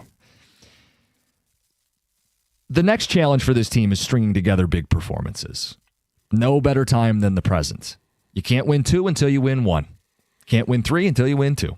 Had to start with Dallas last night. I'm not making any promises. I still need to see them string together strong performances. The Branch injury is concerning, right? We've watched them bounce back only to yo-yo and then lose the very next week. So there's still a lot of work to do and a lot that this team still has to prove. Let's get to Nick. You're on 97.1. Hey, yeah, I just, first of all, happy Victory Friday. Big win last night. I'm curious to hear Jansen's opinion on Miles Frazier. I thought, about an hour before the game, they released, Coyote Awosika's got that foot injury, and I'm like, oh, great, here we go. But Miles Frazier kind of getting baptism by fire. And then he comes out and, maybe struggles the first drive a little bit after Cologne just gets absolutely annihilated. He had like 4 pressures and 7 snaps or something like that. And then, I thought he actually played well throughout the game. Obviously, Dan in the post-game presser said, they planned to get him some snaps, and he ended up, earning his way on the field. And I thought he played really well and hopefully gives the interior O-line the spark they need. But curious to hear what your guys' thoughts were on Miles Frazier last night. Yeah, John, this is your deal. What'd you think? Yeah, I mean, the best I could say, and I'll get a chance to go over the film with a fine-tooth comb over the weekend, but I thought he was solid. And he was much better in the run game than he was in pass protection. There were some flaws in pass protection where he got off balance, got beat. But I thought that he, for the most part, held his own. And I don't know what they do moving forward. I don't know when Mahogany's going to be back, if at all. But I think it gives them an option, whether it's Cologne or Frazier, and they may just continue to rotate them until, they figure out, is this a better matchup for Cologne or is this a better matchup for Frazier? And without knowing that much about Miles Frazier in regards to what's he going to be week to week, I think you go into those games with that in mind. Dave Burkett had the story, Mahogany 100% playing again in the regular season sooner than you think. It's 97.1.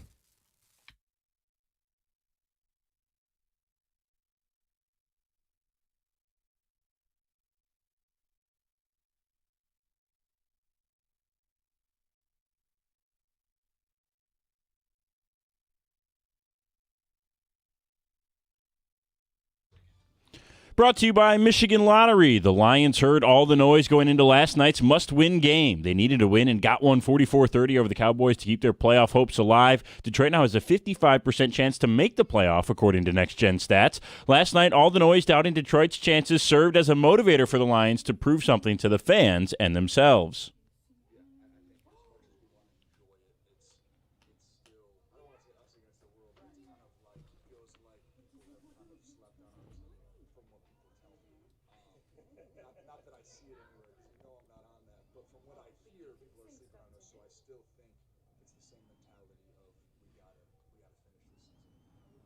That's Aiden Hutchinson after the game. Lions left tackle Taylor Decker says the focus is still on the playoffs and finding a way to get there.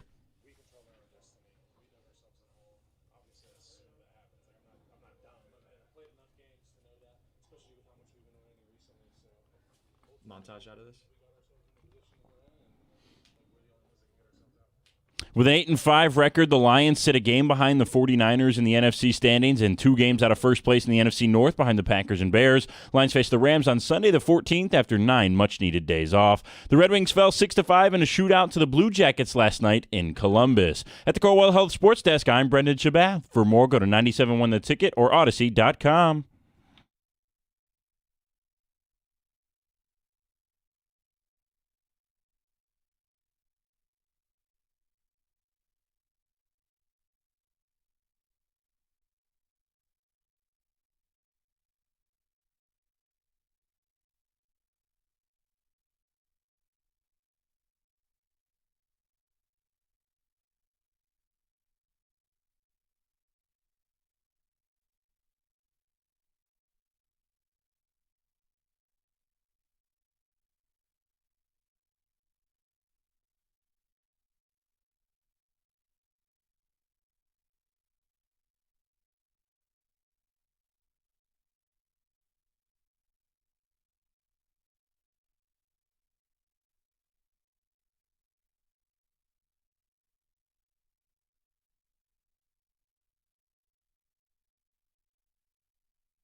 It's a Victory Friday, John. Yes, it is. It makes the weekend a heck of a lot more fun. Had to have it. Backed into a corner. Wounded animal. Detroit stays in the hunt.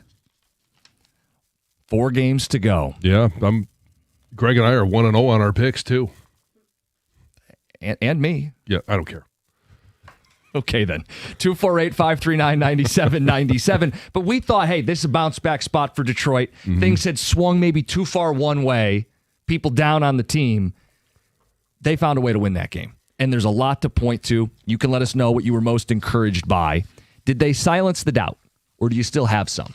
Because they have a lot of work still to do, John. Sure. They didn't solve all problems in one night, and to think that, I mean, they might even actually have complicated things. If Brian Branch is not going to go, is Kirby Joseph now going to be back? Hopefully he is.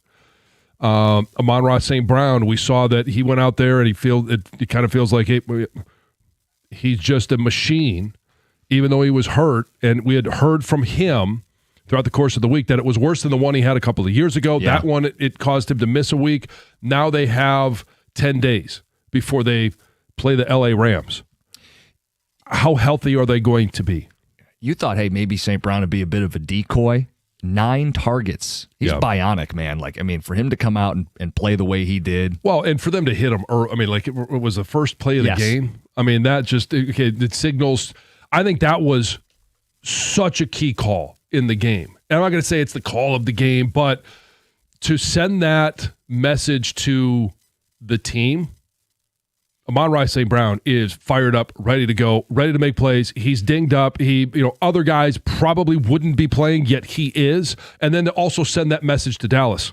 Oh, you thought maybe you'd be facing the Lions without Amon-Ra St. Brown? Well, take it. He's here. He's involved. I think he jogged off the field for the very next play, but it was the statement of, he's here. He's going to be involved. We're not just going to throw him off to the side and leave him. He's going to be in the game plan. Yeah, and he knew all cameras were going to be on him to see how he's going to start the game. He jogs off, and he's over on the sidelines just bouncing around, ready to get back in. Yep. So, things that you're encouraged by. 5 sacks. How about the Aquaman? Muhammad. Yeah. 3 sacks in the game. Don't look now. Only get him some help. Don't look now. He leads the team in sacks. Yeah, if only we could get an edge opposite Muhammad. But 5 sacks, 3 turnovers. Jack Campbell with a sack, with a forced fumble, the center of this defense. Defense forced takeaways, got pressure, got sacks, sped up a quarterback. These are all very good things. The offense had explosives, had chunks. Still not great on third down. right? No, 3 of 8. Still only ran for 100 yards. But, John, they win by double digits. They disco on Dallas in a gotta-have-it spot. I do not want to minimize the significance of what that was. John, they led. I mean, when it's 27-9 and Dallas is going to have some kind of comeback effort, Detroit makes sure to slam the door every single time. You bring it within 3, we march down the field. You want to score? We're going to score again to make it 14 at the end of the day. And I don't really care that they only ran the ball for just over 100 yards, and it was 12 touches by Jahmyr Gibbs with 43 yards. Everybody's looking at that going, well, we just need more. We can't run the ball with Jahmyr Gibbs against Dallas. Well, you find other ways to get him the ball. 7 receptions for 77 yards, and, I mean, he scored 3 touchdowns on the ground. So you can't get any more yards when you're crossing the goal line. I thought a big swing in the game, too, was the middle 4 minutes. Last 2 of the first half, first 2 of the second half. Campbell used his time wisely, used his timeouts, got a field goal. No one's happy missing Tesla, but you get points. Then you get your interception, and then you make good on the Tesla touchdown 2 plays later. That's a 10-point swing in the middle 4 minutes of the football game. Well, ended up winning by double digits. I mean, stuff like that is pivotal.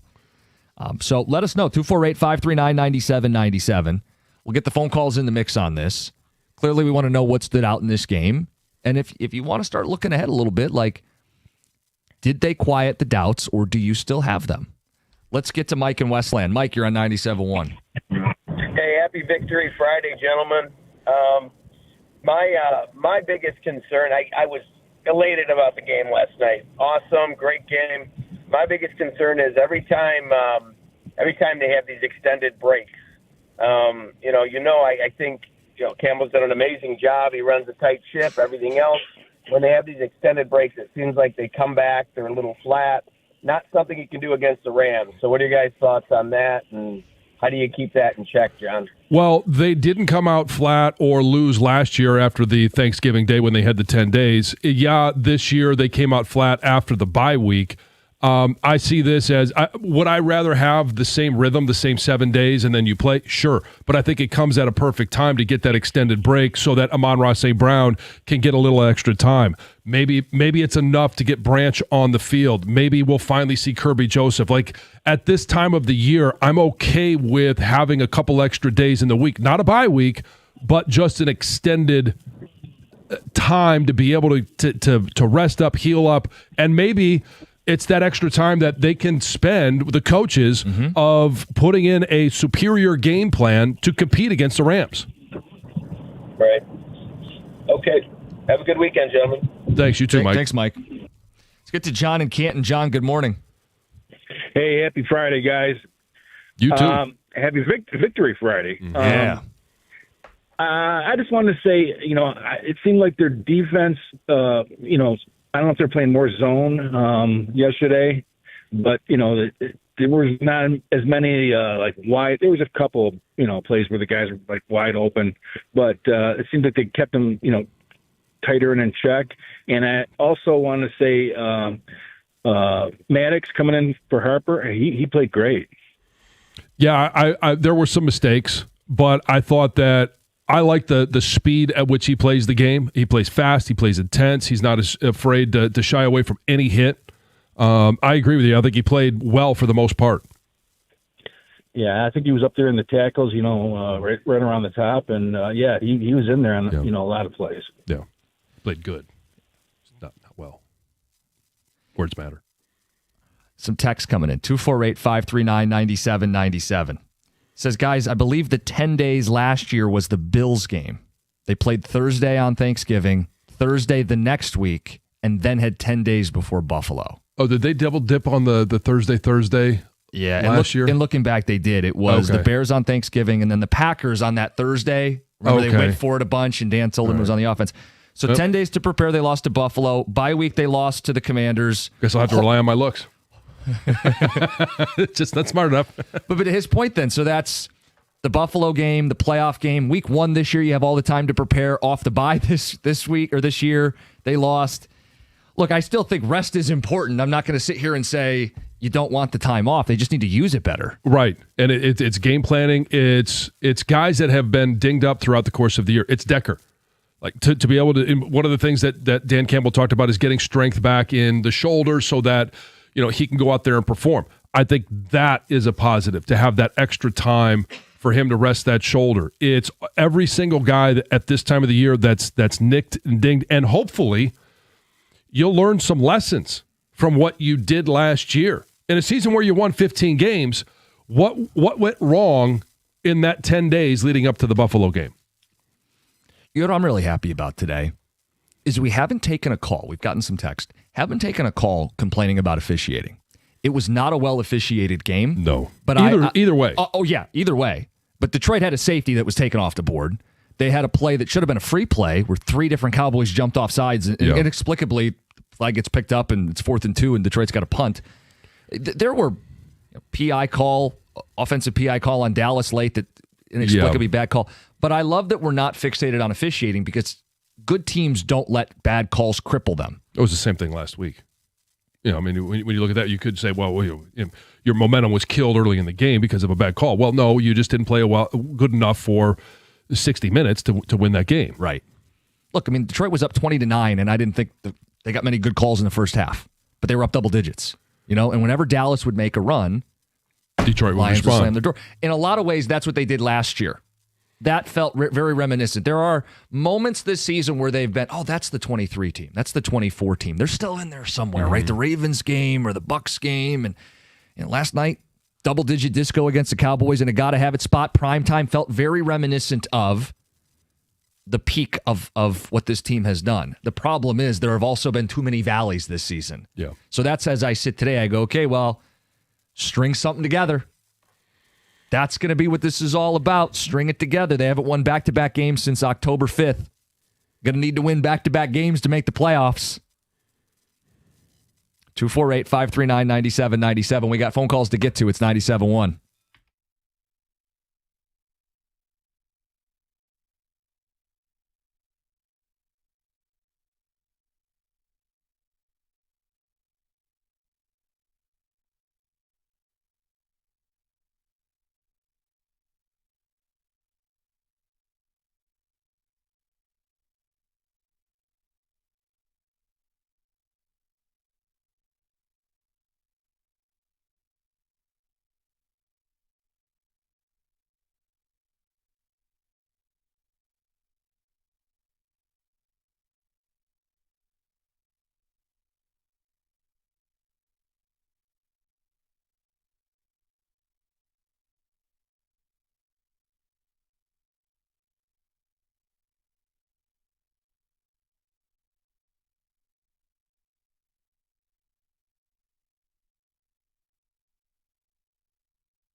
I've got your tailgating must-have this season, Surfside iced tea and vodka or Surfside lemonade and vodka. They're absolutely delicious and available in convenient variety 8-packs.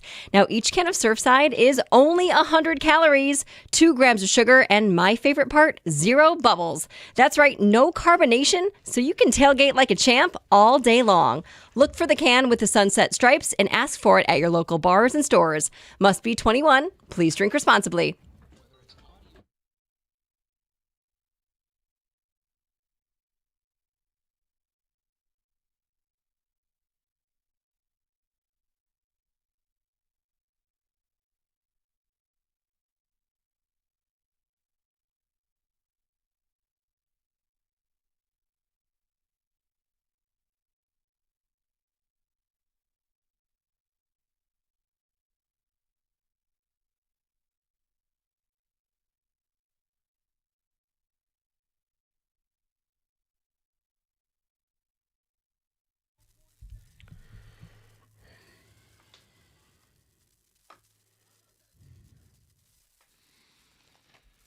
Good morning, 97.1. We're going to get the phones in the mix. We want to hear from Lions fans today. The most encouraging thing from that performance, and a gotta-have-it spot. A lot to choose from. Dan Campbell gave out 4 game balls, if you want an idea of just how many performances there were to choose from.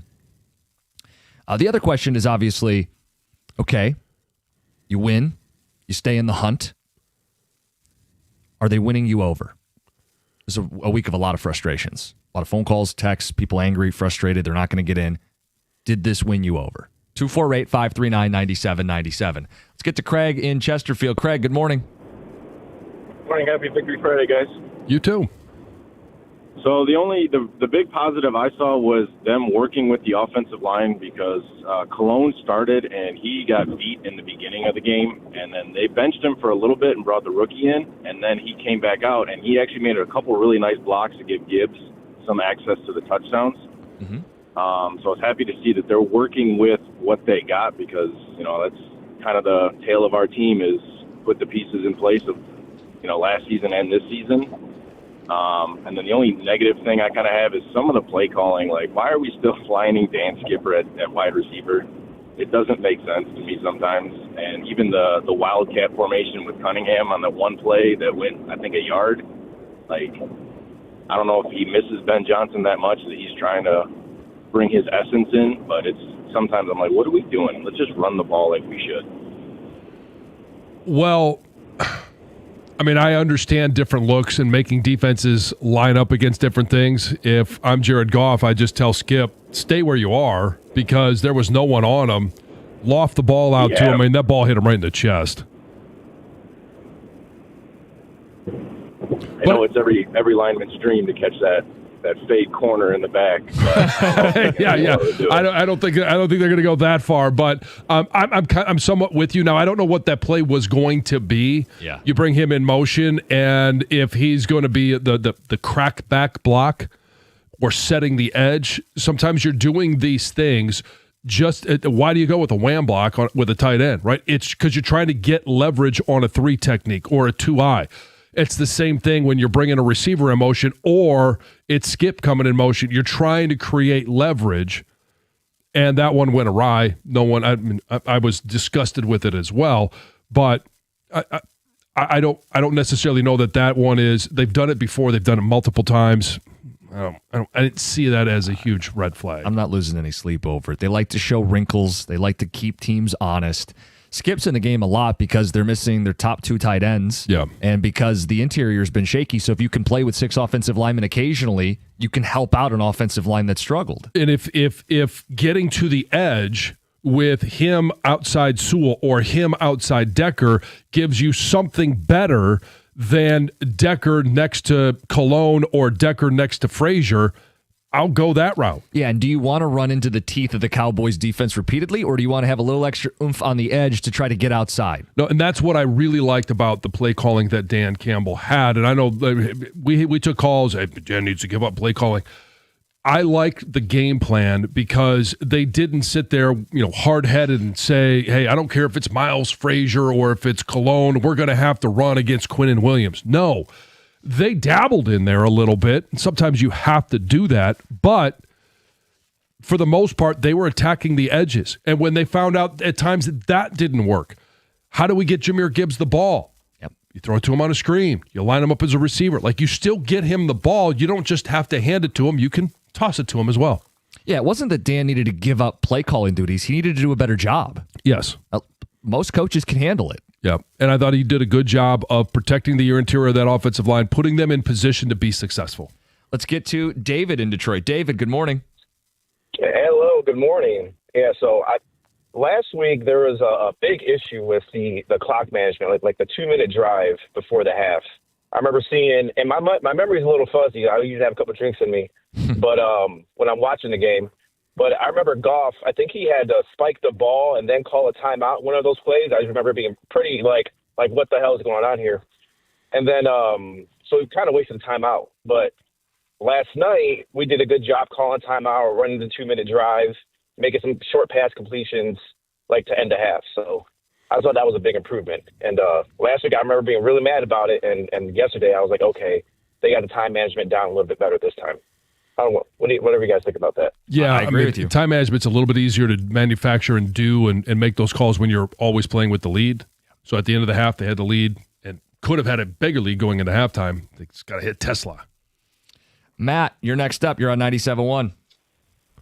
Hey, good morning, guys. I wanted to say, first of all, I've called a couple times, and I wanted to make sure I said thank you for what you guys do there. It's a big deal. Obviously, I don't live in Michigan anymore, so my only touch with what I would call official family members is getting to listen to you guys every day that I get a commute in and work here, and I really want to say thank you very much. It's a big deal for me. Appreciate that. Thank you.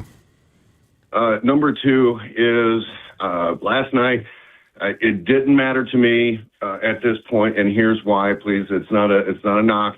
I'm excited for the Lions. I'm excited for the family members, the base, everybody that we got a win last night. But what I'm looking at in the grand scheme of this is here, the win-loss record for the teams that Detroit has beat that had losing records. And, again, I understand football. I understand how that works. But I'd like to hear from you guys. If we go into next week and we let Stafford and Coach Clapp beat us, what does that say if we end up just the rest of the year beating teams that don't have the great records? If we go into the playoffs and we don't beat teams that have strong records, where does that really leave us?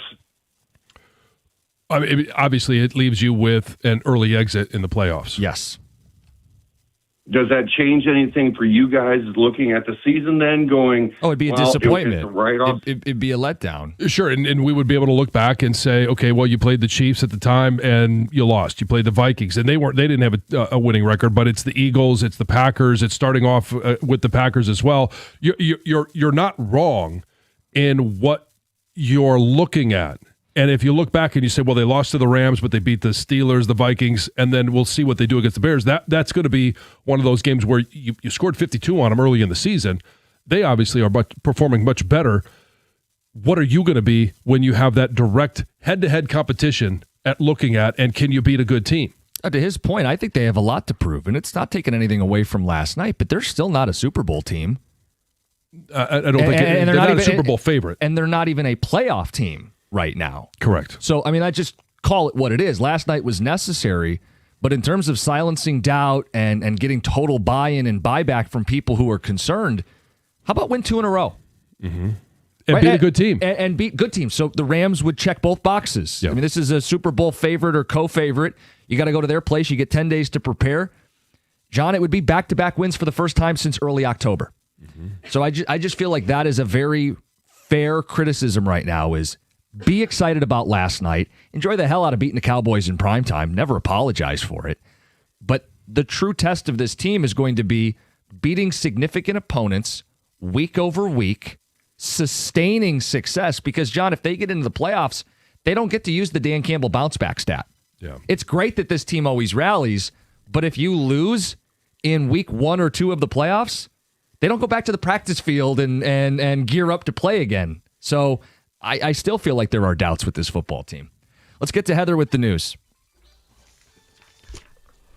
This news is brought to you by Gardner White. So I've got a little good news out of Michigan schools. A fresh statewide report finds that public school students are making real gains in math, even as reading still hasn't fully recovered. So the report, which is part of this ongoing look at student achievement following the pandemic and the school closures, found the state's public schools students have made meaningful progress, but have not fully recovered from the pandemic era disruptions to student learning. So across grades, students showed improvement in math, and in several grades, math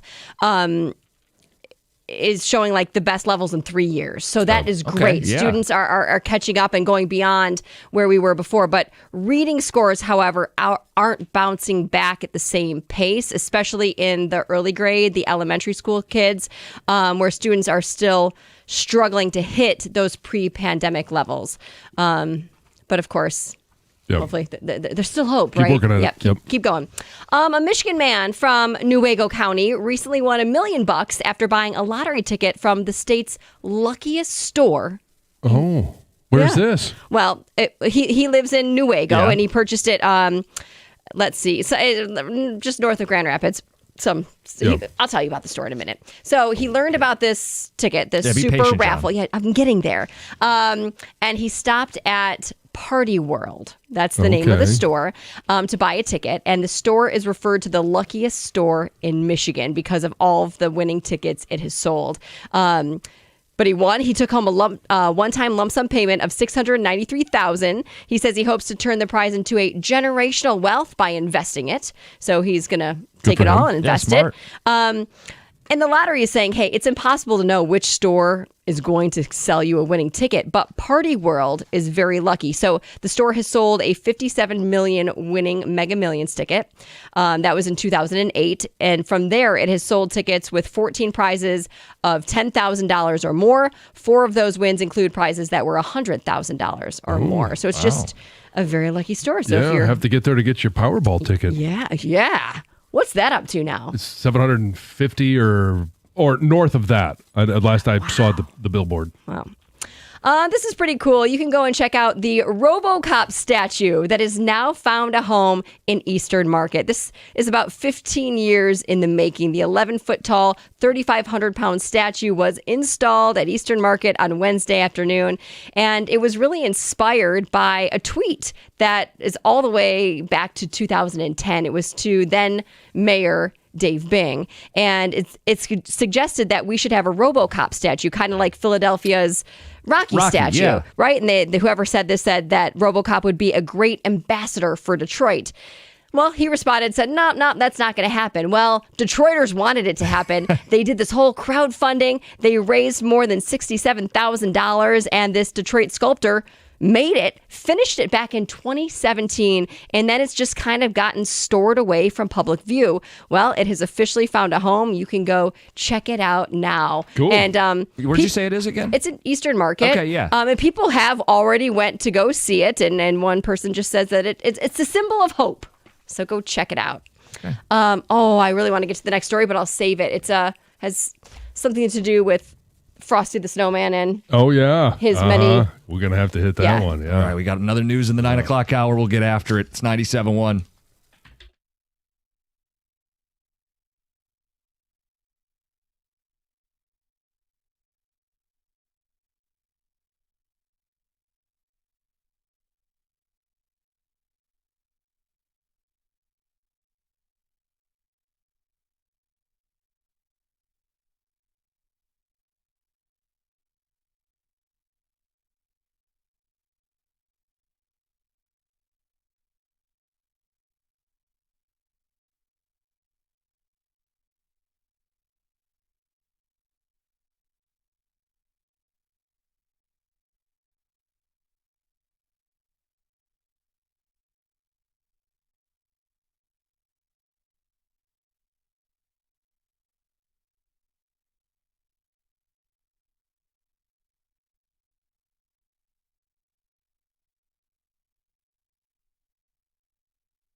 That's more like it.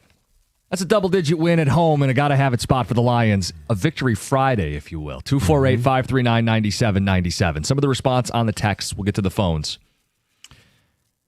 Guys, is it just me, or does Jahmyr Gibbs remind you of watching Barry back in the day? He juked a couple players out of their jocks last night, signed Eric. Yeah, I mean, it's not a one-for-one swap, but when you see him just make defenders look foolish, you get a little bit of that. The stat now, 47 touchdowns. Before 25. It ties Barry Sanders for the most ever. And John, I'm going on a limb and think he scores a touchdown. Probably. At least, the rest of at least one before the year ends. Guys, we just need to treat every game like we lost the last one and we'll never lose again. That's Brandon in St. Clair Shores. Well, I mean, you get to a point where every game is a must-win, and not everyone is a must-win from here on out. I think you just got to get to 11 wins. We would love to be able to get to 12 and make it a little bit more comfortable. We got a text today that said, can you guys convince Dan Campbell when you have him on that somehow they lost this game? Yeah. Start with that question. So, Dan, following a loss, what do you have to do? Yeah. What'd you say?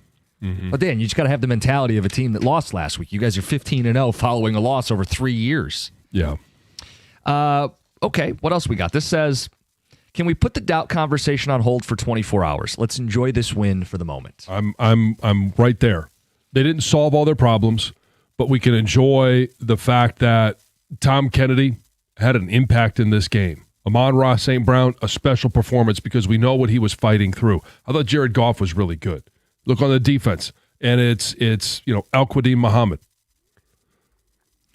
Celebrate some of the fun moments from last night, knowing that it's not a perfect team. It still has its flaws. Yeah, we're going to play Dan Campbell at 9 o'clock. He gave out 4 game balls. I think that's a record. I think there were a lot of standout performances to highlight, so we'll get into it at 9:02. This text says, I agree with the previous caller. The teams we've beaten are average to below average. Last night was a good game, but I'm still in a position as a Detroit fan where I'm extremely disappointed coming off the last 2 years they've had. So Dallas coming into that game was one of the hottest teams in the NFL. And when we talked to Tuck yesterday, he brought up the point that, 5 weeks ago, they started to get reinforcements by getting healthy and getting 5 starters back. They go to the trade deadline. They get Quinnen Williams, who's been he's been rejuvenated. And has been playing at a high level. So this is a much different team than the first 5 weeks of the seasons of the Dallas Cowboys. Yeah, we can't have it both ways. We can't go all week and talk about how formidable Dallas is. They beat the Eagles. They beat the Chiefs. They're a different team post-deadline. And then it was a 6-5 team. Right. Well, now they're 6-6. They don't even have a winning record, Right. John. Yeah. I also think there is a fair measured response of we've seen the Lions respond once. We've seen them respond over and over again after a loss. But we haven't seen them get in a groove this season. And they're going to have to. I mean, they're going to have to continue to respond. They're not coming off of a loss, right? But they also know what the next loss could possibly mean to them. Right, and there's no better time than the present. Rams are arguably the best team in football. You're going to their place. If you want to start stacking signature performances, not many bigger than if they go out to L.A. and put 2 and 2 together, and that's a win streak. I think there are the term must win is overused throughout every single sport. Last night was a must win, knowing you're going to LA and playing one of the best teams in the NFL, knowing that you had to win 4 of the last 5 to be able to get into the postseason. Let's get to the phones. We got Terry in Lake Orion. Terry, good morning. Hey, good morning. This is Jeremy. Oh, nope. Jeremy, how you doing, man? Good. How you guys doing this morning? Good. Good. Calling a couple things. Want to give compliments to the O-line. I mean, I feel like Goff last night just had more time, looked more comfortable back there, and that's the people that shame Goff. You can see it's directly correlated to the offensive line. When he's got time, he can pick them apart pretty well. Yeah, I mean, look. He early in the game there was some pressures, some leaks up front, and he was just throwing the ball away. He settled in. Yeah, well, and the protection got better throughout the course of the game. Yeah, I think those go hand in hand to your point. Absolutely.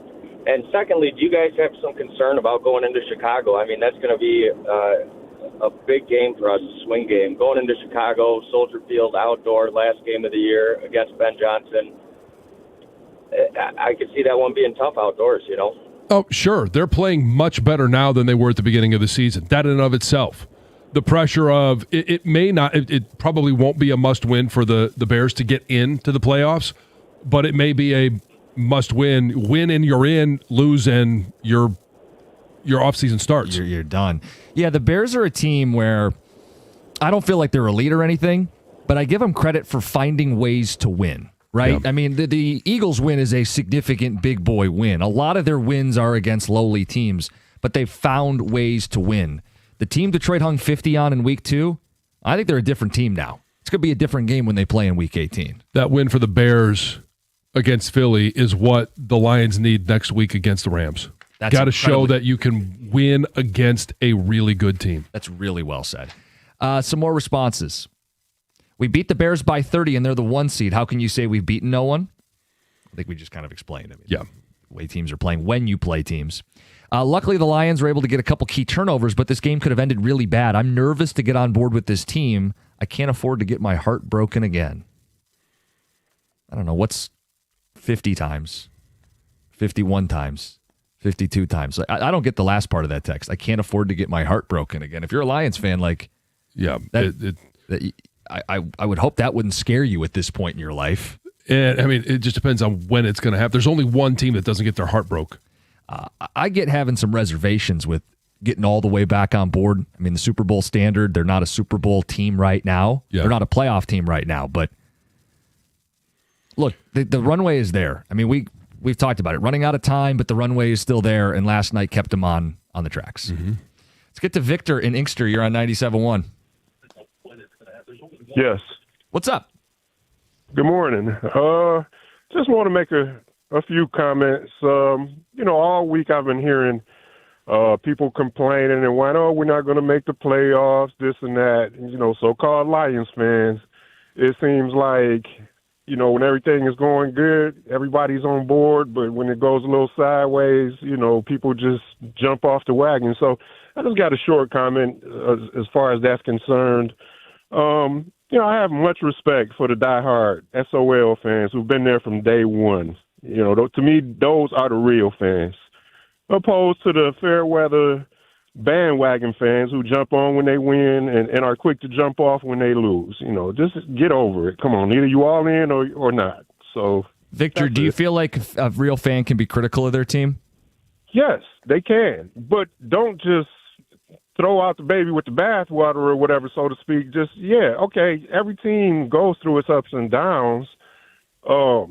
But if you're all in, don't be so quick to give up on your team. Like I said, the SOL fans, they were still showing up rooting for their team when they were 0-16. Of course, you have the right to be critical, but I think, you get a little over dramatic and you lose your credibility as a fan when I just hear these people Victor, complaining. Did they look like a team that's going to win the Super Bowl to you right now?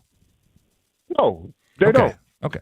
No, but I'm still in Victor's defense, yeah. and in my defense, is in looking at this, they're not playing the Super Bowl coming up this weekend. Right. No, and I think that's, Victor, what you were just saying, I think is super important there is you're going to root like hell for your team, win, lose, or draw. That, to me, is the only qualification to be a fan. I think you can be as critical and upset after a loss as anybody and still be a fan as long as you're rooting for your team. Doesn't mean it's always going to go well. Doesn't mean you always have to sugarcoat it or pretend it's going well. Mm-hmm. But we're rooting like hell for this team to put it together down the stretch. It's 97.1. Hey, there's nothing like Michigan. The pride, the grit, the game day energy. There's a beer that gets it. It's Founders Michigan Pilsner, brewed right here in the heart of Michigan. It's crisp, light, and built for those who go all in. So whether you're tailgating in Ann Arbor or kicking back after a long day, as proud sponsors of Michigan Athletics, we're raising a cold one to the maize and blue. Founders Michigan Pilsner, brewed for Michigan, built for you. Find Michigan Pilsner at a store near you. Founders Brewing Company, Grand Rapids, Michigan. For 21 years old or older, please drink responsibly.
Well, we have some reported news. You just told me it's bad news. I don't know what it is. Yes, and so this is from Tom Pelissero and Ian Rappaport.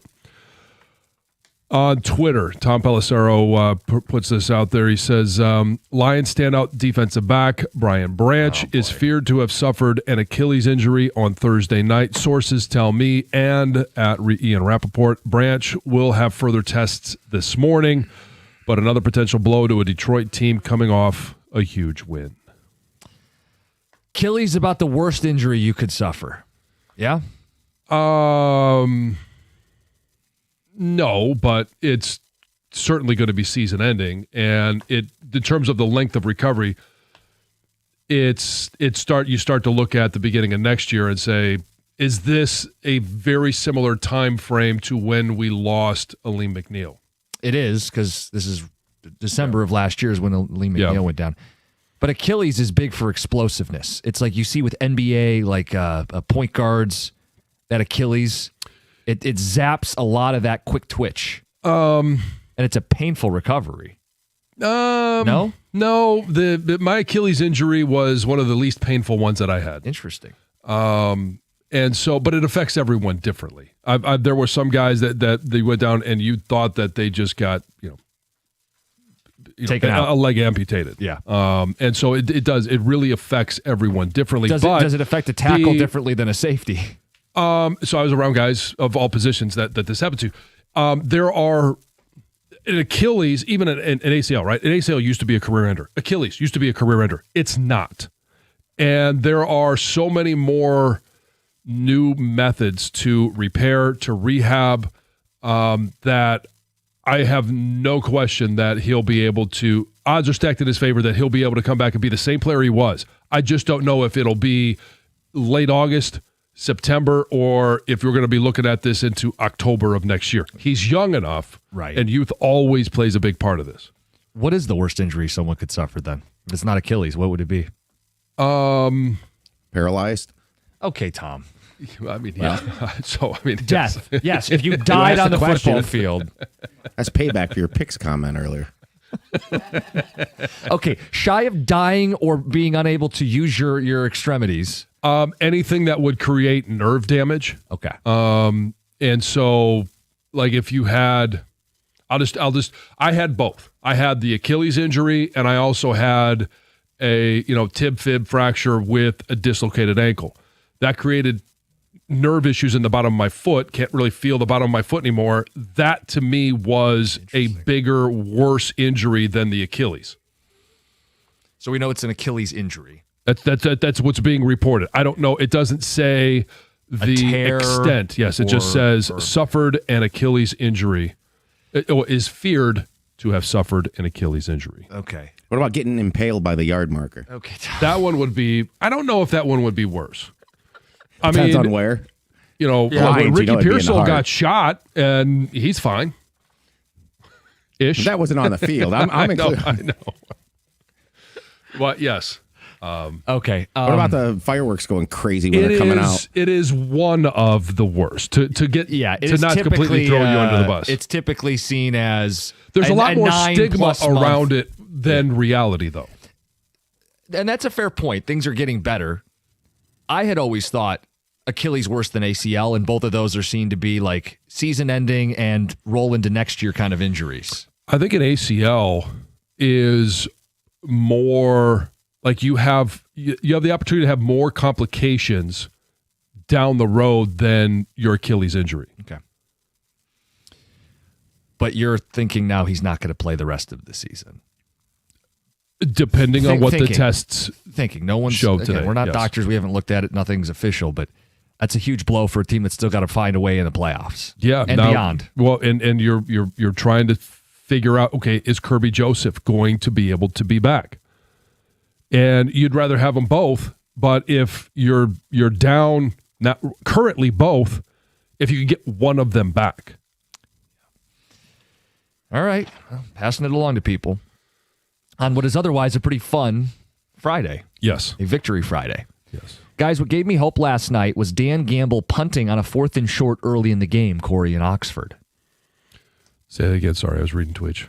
He said Dan Gamble punting on a 4th and short early in the game. Yeah. I most of those, I'm not going to give him too much credit. I mean, I think he did a great job of calling the offense. But in regards to whether to go for it or kick a field goal, punt the ball, most of those were fairly obvious decisions to make. There were two 4th downs I think you could have looked to gauge where his head was at. The first was, I think he's referring to a 4th and 2 at their own 37. And Dan, at his most gamble, goes for a 4th and 2 near midfield, right? Yeah. Punts. The other one is a 4th and 5, and they elect to go with Bates for 52 yards, and the kick gets blocked. I thought that was the right call. Yeah. Given what we've discussed, they're not converting 4th down the way they used to. It's not 4th and a yard or 4th and 2 yards. It's 4th and 5. Mm-hmm. The kick at 52 is something you should expect Bates to make.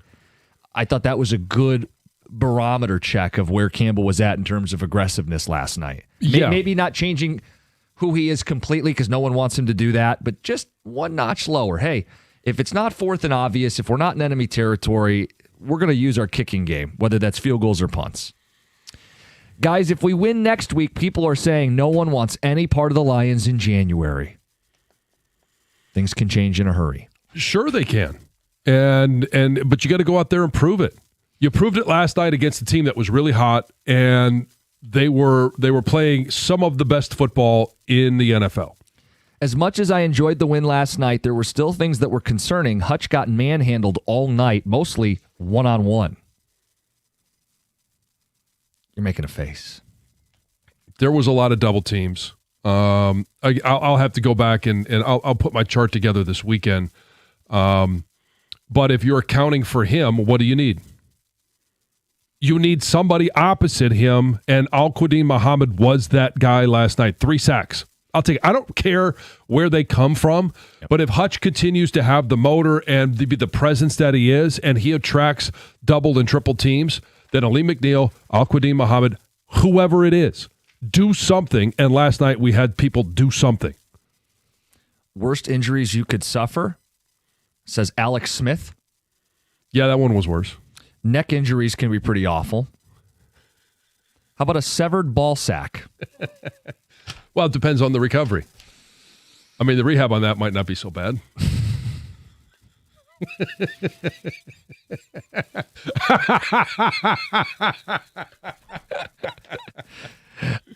Guys, I'm aware football is a contact sport. You can't tell me this doesn't have something to do with strength and conditioning coaches. Why do we have so many injuries? When the hell are we going to get better strength and conditioning plans? I'm tired of this, Jared in Woodhaven. I mean, injuries happen. And, I mean, you got to take the good with the bad. You got to find a way to overcome. All right, we're going to play Dan Campbell's victory speech in the locker room after the update because, you know, he's all fired up. This is a big spot. And he gave out not 1 game ball, not 2 game balls, 4 game balls. So a lot of performances to single out. We're going to do that We're going to give out a couple to start the next hour. Yeah, John, I want to know about your game balls. Okay. You can go ahead and hand out your game balls next. We want to hear from you guys. It's 97.1.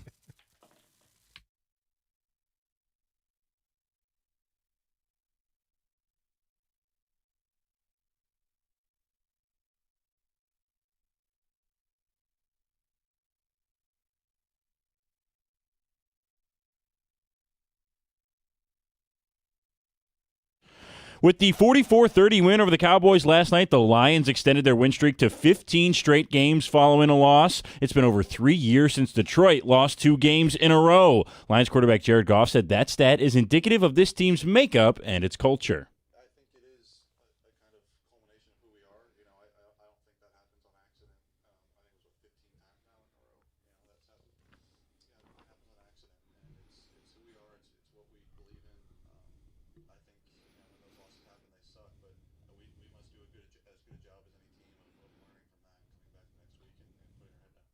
The Lions went out to win 2 straight games for the first time since weeks 4 and 5 when they head to L.A. to take on the Rams on Sunday, December 14th. However, they could be without Brian Branch, though, as he's feared to have suffered an Achilles injury last night, per Tom Pelissero at NFL Network. Pelissero says Branch will undergo more tests this morning. Plenty of action going on in the sports world this weekend. The Pistons are back at LCA for the first night of a back-to-back tonight. They host the Trailblazers at 7:30, looking to bounce back from Wednesday's loss to the Bucks. They also have the Bucks tomorrow at home. Both of those can be heard on 97.1 The Ticket. Also tomorrow, a huge college basketball game as number 7 Michigan State welcomes number 4 Duke to the Breslin Center at noon. That game will, of course, follow a major financial announcement pending from Michigan State, which is scheduled to be announced today around 10 o'clock this morning. Then in the evening, Michigan Hoops begins Big Ten play when they host Rutgers at 4 o'clock. At the Coldwell Health Sports Desk, I'm Brendan Shabath. For more, go to 97.1 The Ticket or Odyssey.com.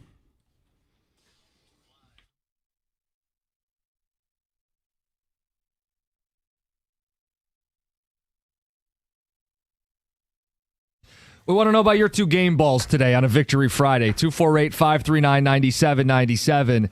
Dan gave out 4. Let's just stick to 2.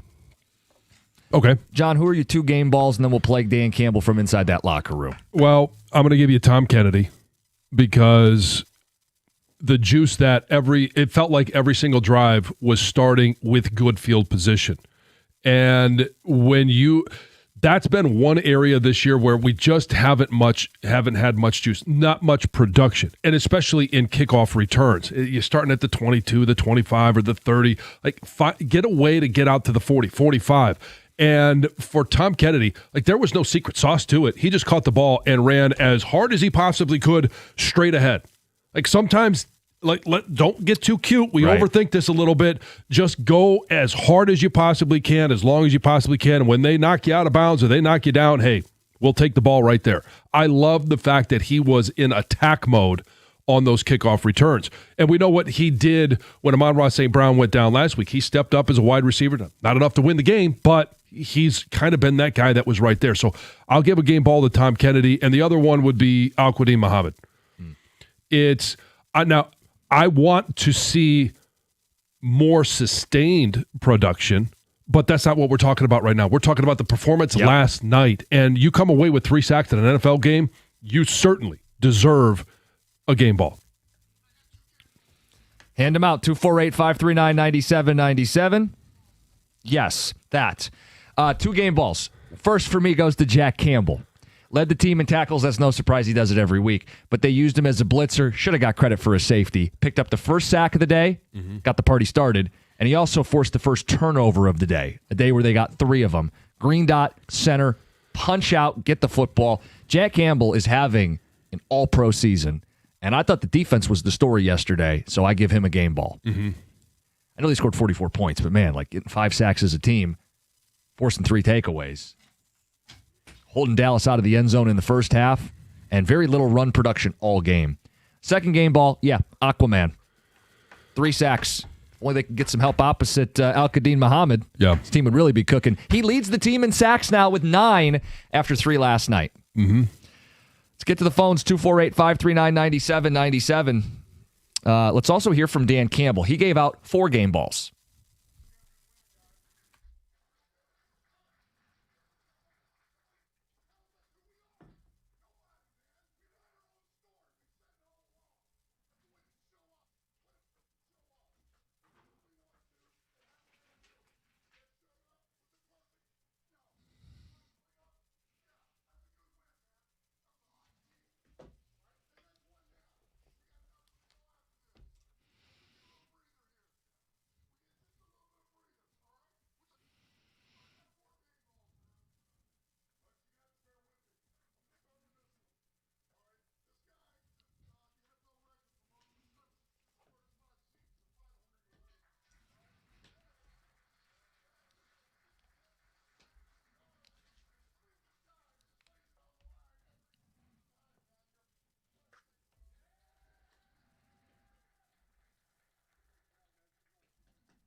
loudest cheer in that locker room for Tom Kennedy. I think it tells you something, man. Yeah, I mean, he's a guy that's been up and down on the practice squad. He's been cut. He's been on the streets, and we see him, and he just keeps coming back for more.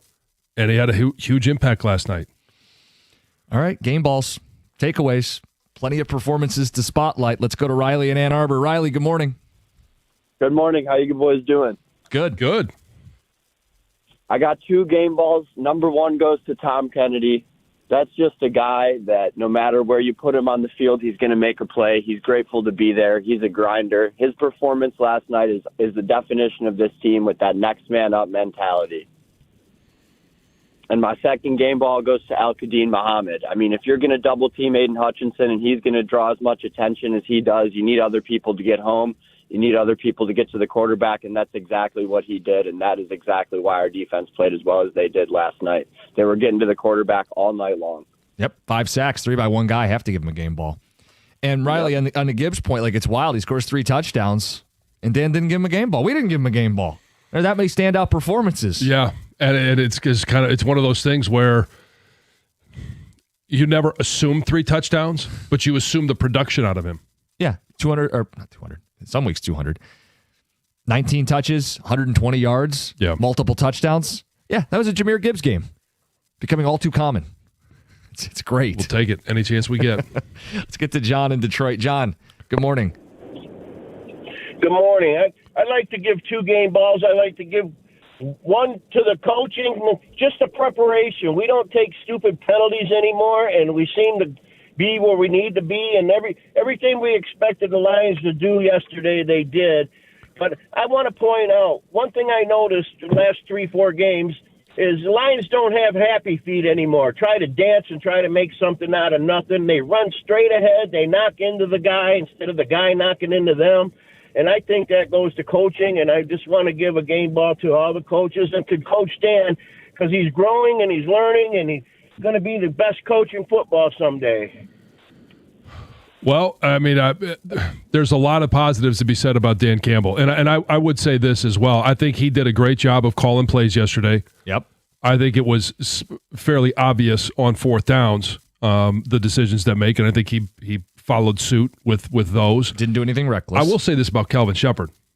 I think he did a nice job of adjusting. There was more zone that played, and he did find ways to add in Jack Campbell on a blitz, and he did find ways to even bring Derek Barnes at times was coming. We saw corners coming. Like it wasn't just you got to win with 4 up front. That's the ideal way, but if you're not getting it, you got to find ways to push the quarterback out of the pocket into the arms of Al-Qadim Muhammad, Aleem McNeil, Aiden Hutchinson, and I thought that Kelvin Shepherd had a really nice game plan. Well, how about this? You install a game plan, and then you lose Thomas Harper early. Yeah.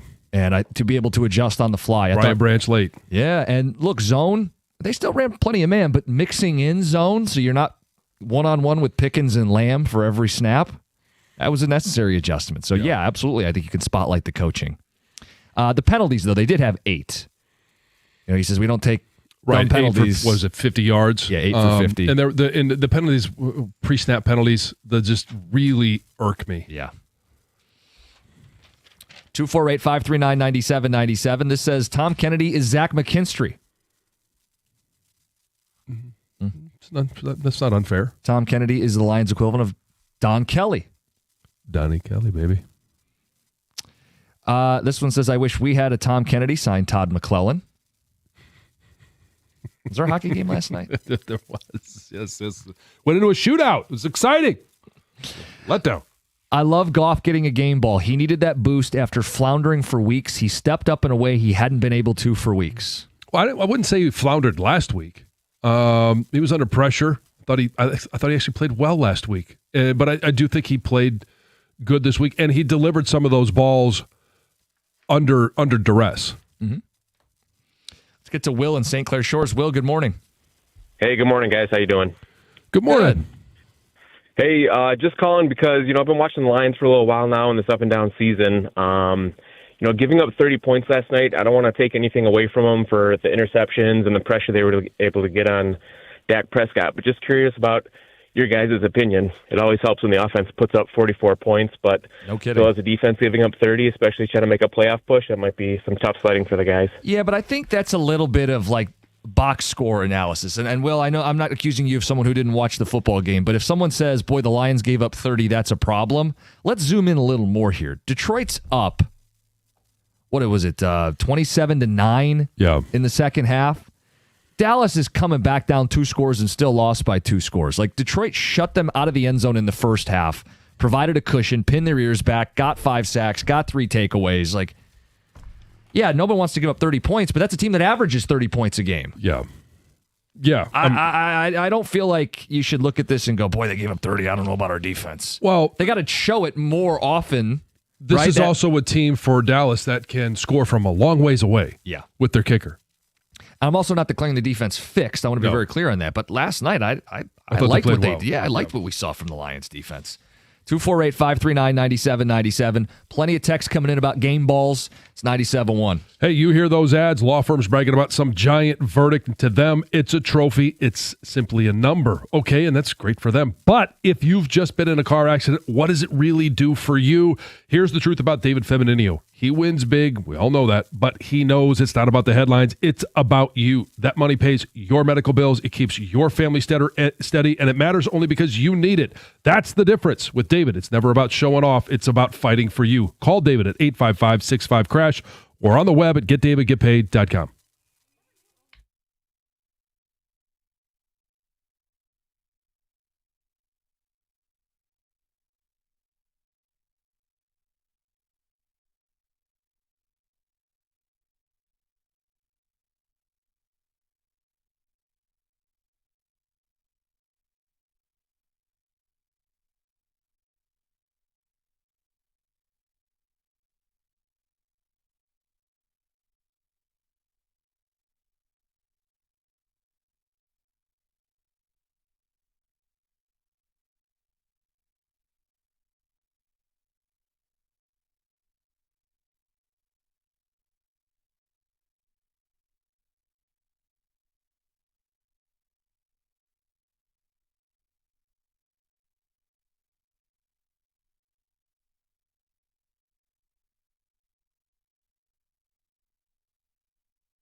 Makes it difficult. That's a victory Or at least Friday uncomfortable. kind of feeling. John, I think you'll find a way like the Lions found a way. Double-digit disco and a gotta-have-it spot. Everybody's feeling good today. Let's get to the phones. Jay in Farmington, you're on 97.1. How's it going, fellas? Great. Hey, I really thought, I'll tell you, a guy that's going unmentioned is that I thought he had one of his better games of the season is Montgomery. Sure. Especially in the second half when they started bringing in Skipper as an additional lineman. They started opening up some holes for him, and I think, if I'm not mistaken, he may have had more yards than Jahmyr Gibbs had on the He ground. did. He outrushed him, yes. On the ground, yep. Yes. Yep. 6 carries, 60 And that was yards. critical. And it was critical because I felt that the Lions in the second half, they have got to keep their intensity up if they plan on getting in the playoffs. And it just seemed for a little while there they started losing intensity, and Prescott started dissecting them a bit. And but I think once Montgomery came in, he started picking it up again. Yeah, I agree. Okay, yes, Dak's going to do some of that against everybody. But I thought when push came to shove, the Lions answered multiple times in that second half. Well, to his point, and maybe I don't know if you felt this as well either. I mean, there was only 6 carries, but those were hard yards. Yep.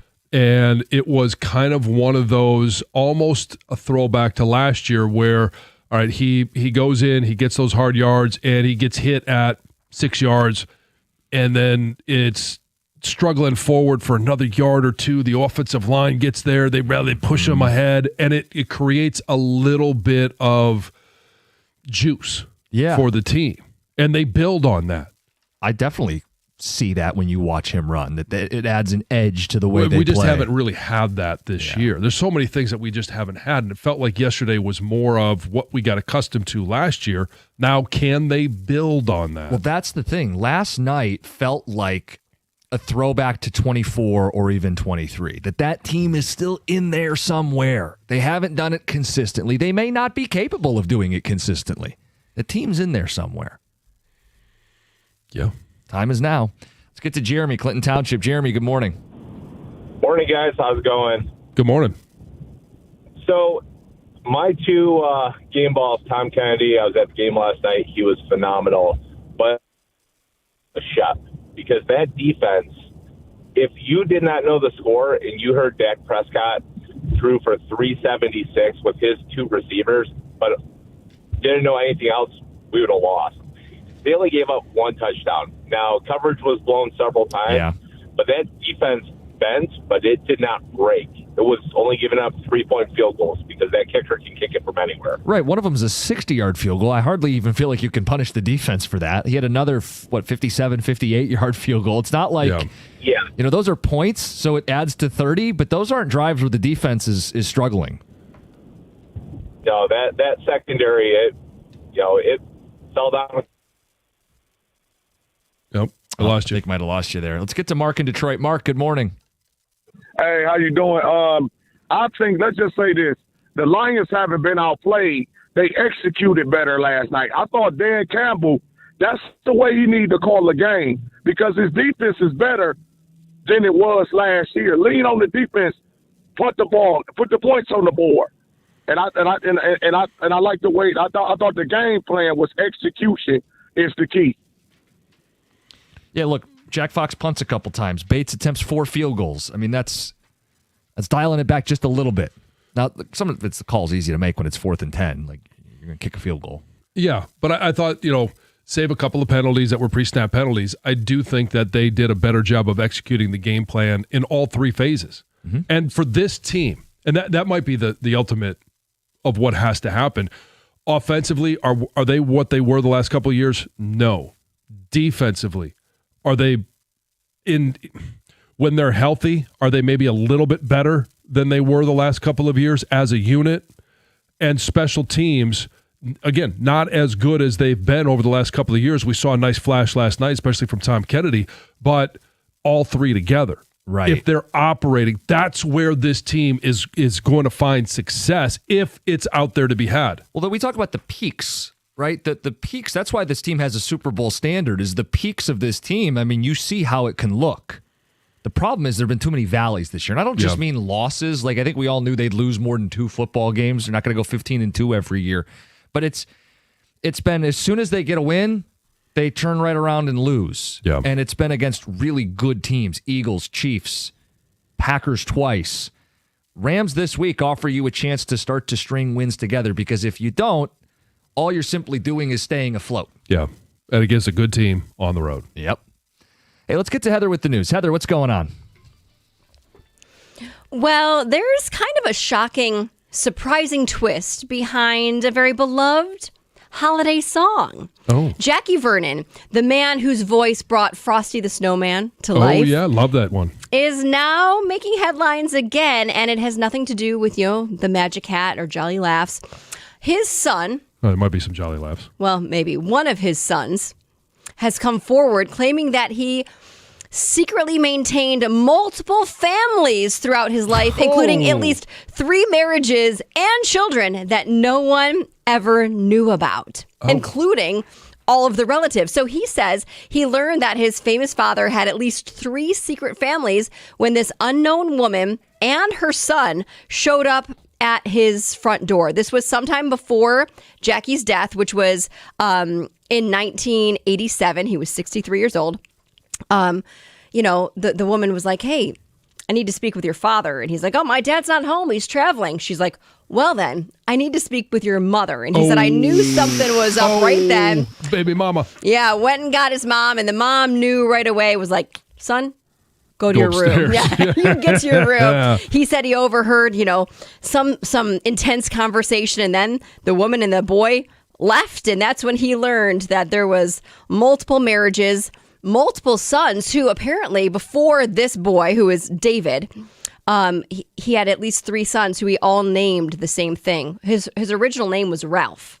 Jackie Vernon's real name is Ralph. Okay. So he named all of those sons Ralph, and then ended up leaving all of them and started another family. Was that so And he could keep it straight? He's got a Ralph in every family? Well, it really sounds like there was a lot more to it. Addiction, loneliness. I mean, he was addicted Obviously to. addicted to something. Well, yeah. Well.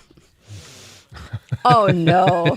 Yeah, he's a player. Oh boy. Anyway, Frosty the Snowman was a player. the things we learn. Listen to this. Travis Kelce recently revealed that he and Taylor Swift have never gotten into an argument in the entirety of their 2.5-year-long relationship. He actually opened up about this on an episode of his New Heights podcast where George Clooney was a guest. And George Clooney shared that he and his wife have never fought in their 10 years together. And it kind of sparked this debate. Like, is this a good thing to never argue with your spouse or your significant other? Or is it not so great? Because there is a relationship expert that says fair fighting should be the gold standard. That it is important to get into these arguments if handled And work properly. your way through them. Yes. Because it's not about, like, the good times. It's how you handle some of those bad times that really can show how strong your connection is. I would love to not fight with my wife. And I would love to not lose every single one of them. But are you really being yourself if you've never gotten into any argument with your partner? Are you you're walking saying on you never walked eggshells? in a bad mood after a loss and been like, I don't want to talk to anyone. Right, like I'd like to know what his definition then of an argument is, because I get more arguments than I can count on my fingers with my husband almost daily. And they could be stupid about like, oh, who you've left the toilet seat up, or that's more my daughter's always yelling at him. Put the toilet seat down, Daddy. Anyway, But arguing in but we argue conflict all the time. Conflict resolution is critical to a healthy relationship. I agree. You shouldn't get married to someone you've never had a fight with. Now- What's it going to be like if and when they finally do fight? No, we're not yelling at each other. We're not like in screaming matches. Like Yeah. that's doesn't happen. But we do find ourselves in arguments quite often. And I mean, sometimes you just fight so that you can make up. There it is. That's why Frosty had multiple families. That's right. Apparently yes, so. Yes. Speaking of that, I mean, that wasn't the pipe, the corn cob pipe. Oh, God. My gosh. Okay, let's move on to this story. You guys, this is hard to believe, but according to science, women's farts smell worse than men's. I knew it. So, on average, humans fart up to 23 times a day. Oh, that but seems low. research says not all those farts are created equal. So, basically, here's the deal. There was a study done. This was back in 1998 that tracked gas from people who had this really like bean heavy meal and found that women had higher concentration of like smelly sulfur compounds, which will, come out are of sticky responsible farts. for the smell of your farts.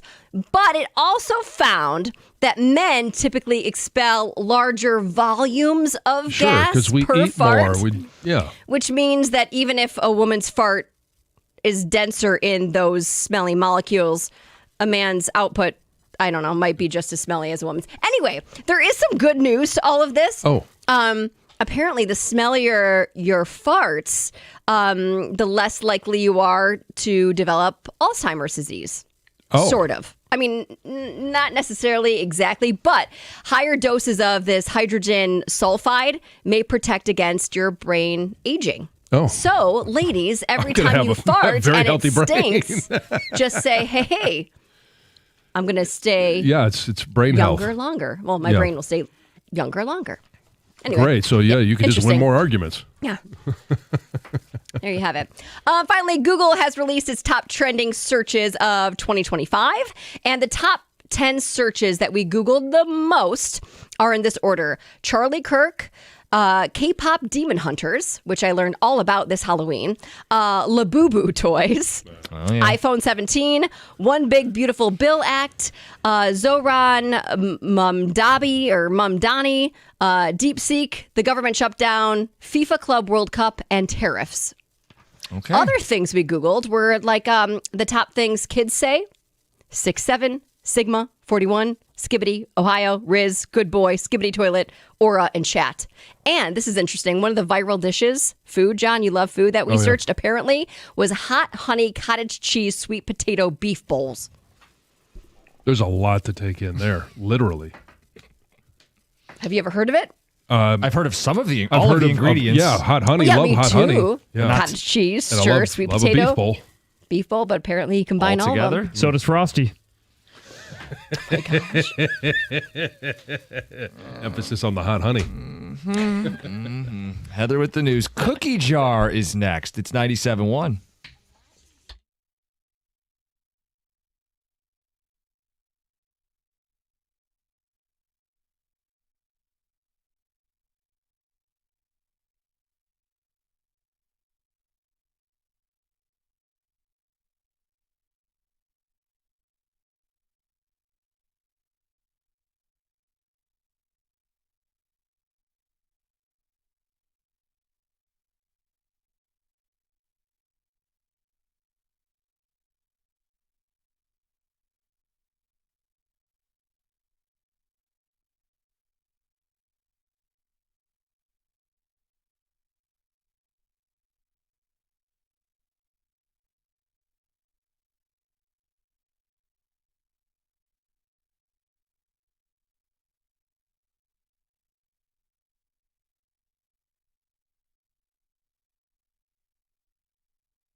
You can feel the energy.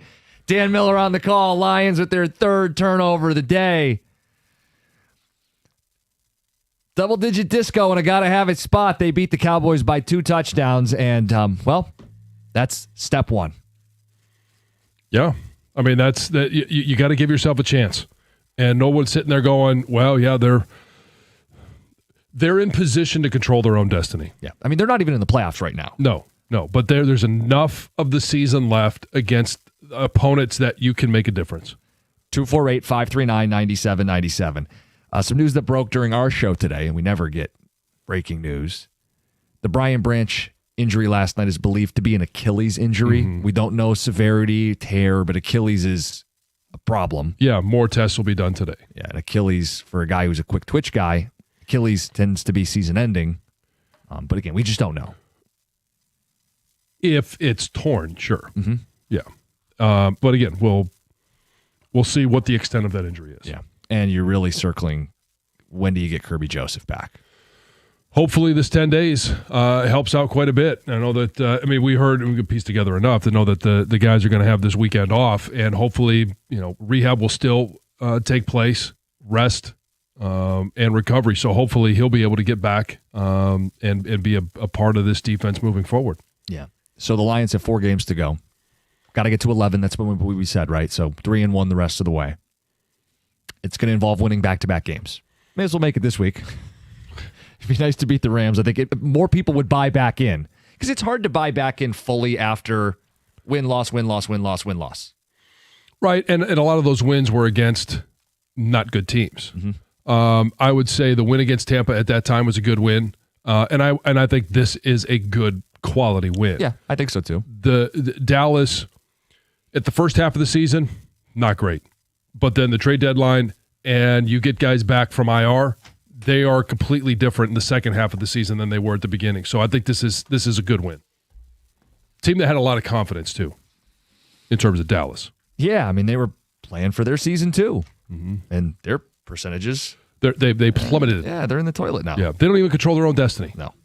So if they win out, they get to 10, which is probably not going to get it done. 10.5 for the tie. Still going to need help. Mm-hmm. For Detroit, they're not in, but you get one step closer to making Week 18 matter at this point. Sure. And a Bears loss would help a lot this weekend.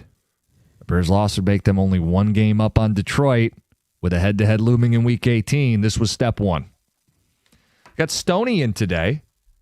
Hello, boys and girls. Did you sleep at all? Yes. I got home probably around 3:45, so I fell asleep around when you guys probably got up. Right when John was I was already up. singing the national anthem. Yeah. I thought briefly about just coming here and sleeping somewhere but I decided no. Oh, I would have had to mess with you. I know. That's probably one of the reasons why I didn't do it. Yeah. Hey, did anybody see Stoney sleeping back there? What should we do? Yeah. So Yeah. I'd wake up with crap all over my face. Mm-hmm. Yeah. I'd had a glass of warm water. Mhm. See if I'd have made you pee yourself. All the things that are options. Everything would have been on the table. Beautiful. What were people like last night after the game? Most people were pretty happy. I think there were a few people who were realistic as far as what's going to happen down the road. You had a few people, I still think they can win the Super Bowl, but most people were, happy. I mean, how can you not be happy? Of course. They beat the devil. Right. You know how I feel about that team. Oh, yeah. So that was awesome. But, they have some problems still. And then now with the Branch news, not good. No, not going good, as you like to say. Exactly. Look, I'm thrilled. They really showed what they're made of for the last few years. They had to win a game.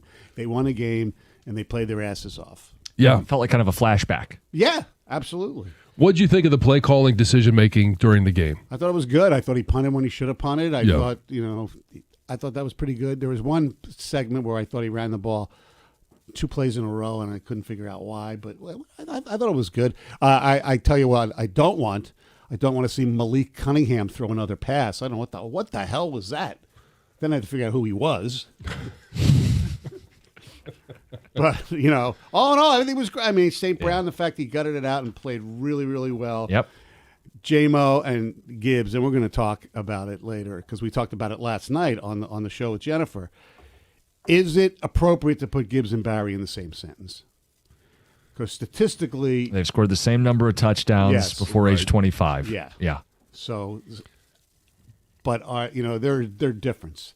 I mean, I think Gibbs is obviously faster. Yeah. And Barry, I think, was more elusive in different ways. It could be different. Capability. They could be different styles of backs, but Yes. still be just as impactful. Yes. It's very interesting because we obviously love Jahmyr Gibbs and what he's doing. Barry Sanders Is at a different level. is at a completely different level. Right. But are we watching someone that could be his comparable? That's the question. Well, then you look back and go, we were in the midst of watching it. This is his prime right now. Yeah. And the other question, you would know better than I, is it next year or the year after where they're going to have to figure out do they want to, because he'll make more than Barkley if he keeps on his regular pace. So this is his third year. Are you going to So he's open to negotiations this year. At the end of this season, you would pick up his fifth year option and then decide if And you you- want to extend him. And you have to pay him over $20 million. I would think. 'Cause that's what Barkley's making, right? And So he's- and the interesting question is always going to be who's going to be the guy that you don't end up keeping? And we've kind of always thought, well, you let him play you pick up the fifth year option, you franchise him, and then because running backs have that expiration, you just say thank you, right? And then get somebody else. But the question is, would you have done the same thing to Barry? No. Right. And when you're on the graphic with Barry, Right. you have to consider these Yeah, things. they have to make decisions. Laporta's going to make a decision with his injuries, and Branch too. You're right. They haven't paid Branch, and if this is If he's going into the last year of his contract. Right. if it's a torn Achilles, it's going to linger into the start of next season. Correct. So, yeah. Anyway. Yeah. It'll be it's going to be an interesting offseason, especially with everything that's gone on this year, and who knows when the offseason starts. That'll be another question as well. By the way, real quick, what do you think of Cologne and Miles Frazier? Not a lot, not great early. Right, I know. Better That's why they made later. the change. That's why they made the change, and I actually do think that moving forward, you could see them platoon at that position because it may come down to who's got the better matchup that game, and until you see it, you may not know who that's going to be. Right. Yeah. Also, Mahogany could be back sooner rather than later here. That's true. Yeah, and I did like Miles Frazier better as a run blocker than a pass protector. Yes. So, but there's room to grow. Yes, there is. You're in for Gator? Yes. Okay, so it'll be you and Doug. Me and Doug. We got picks. We're also going to play a little audio of Cade Cunningham. Oh, boy. He pissed some people off. Get over it. I agree. That's who you grew up a fan of. Exactly. It's 97.1.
Well, that is better, is it not, my friends? The Detroit Lions, that's what they're capable of.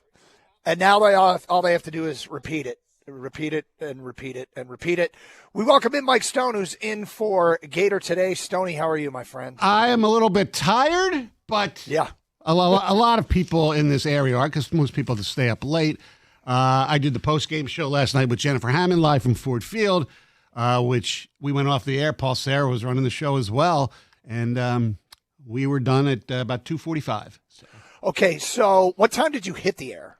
We hit the air about 12:45, approximately. Okay, so you did about 2 hours of postgame. Exactly. It has to be 2 hours, yes. And it happens. It's like the game ends, and then there's the network post-game show where TJ interviews Campbell and a player, and we go through all sorts of stuff. And then, so it's about 45 minutes after the game ends, we come on.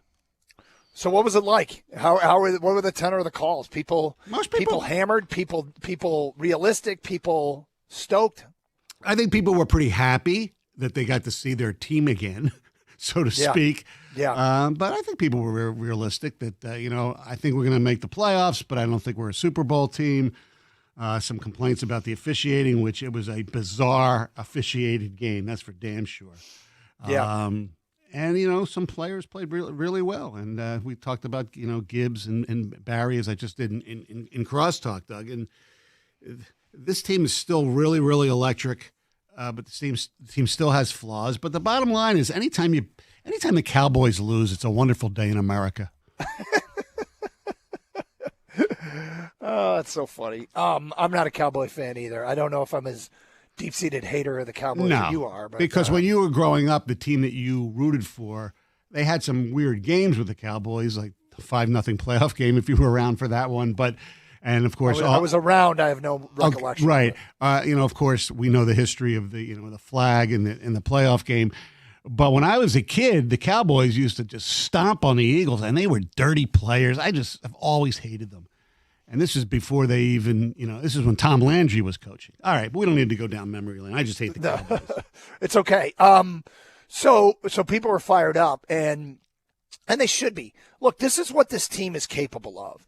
And this is one of the reasons why, you can hang on to hope that, because the thing about the whole thing is I don't think they're a Super Bowl team. That's fine.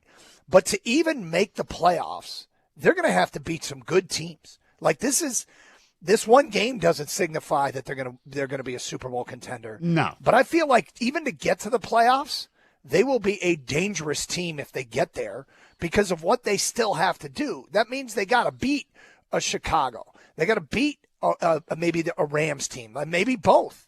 And if you start getting into to that point where, you beat all these good teams down the stretch, they could be dangerous. They could be a Super Bowl contender. Now, it won't get any easier if these reports about an Achilles for Branch are confirmed.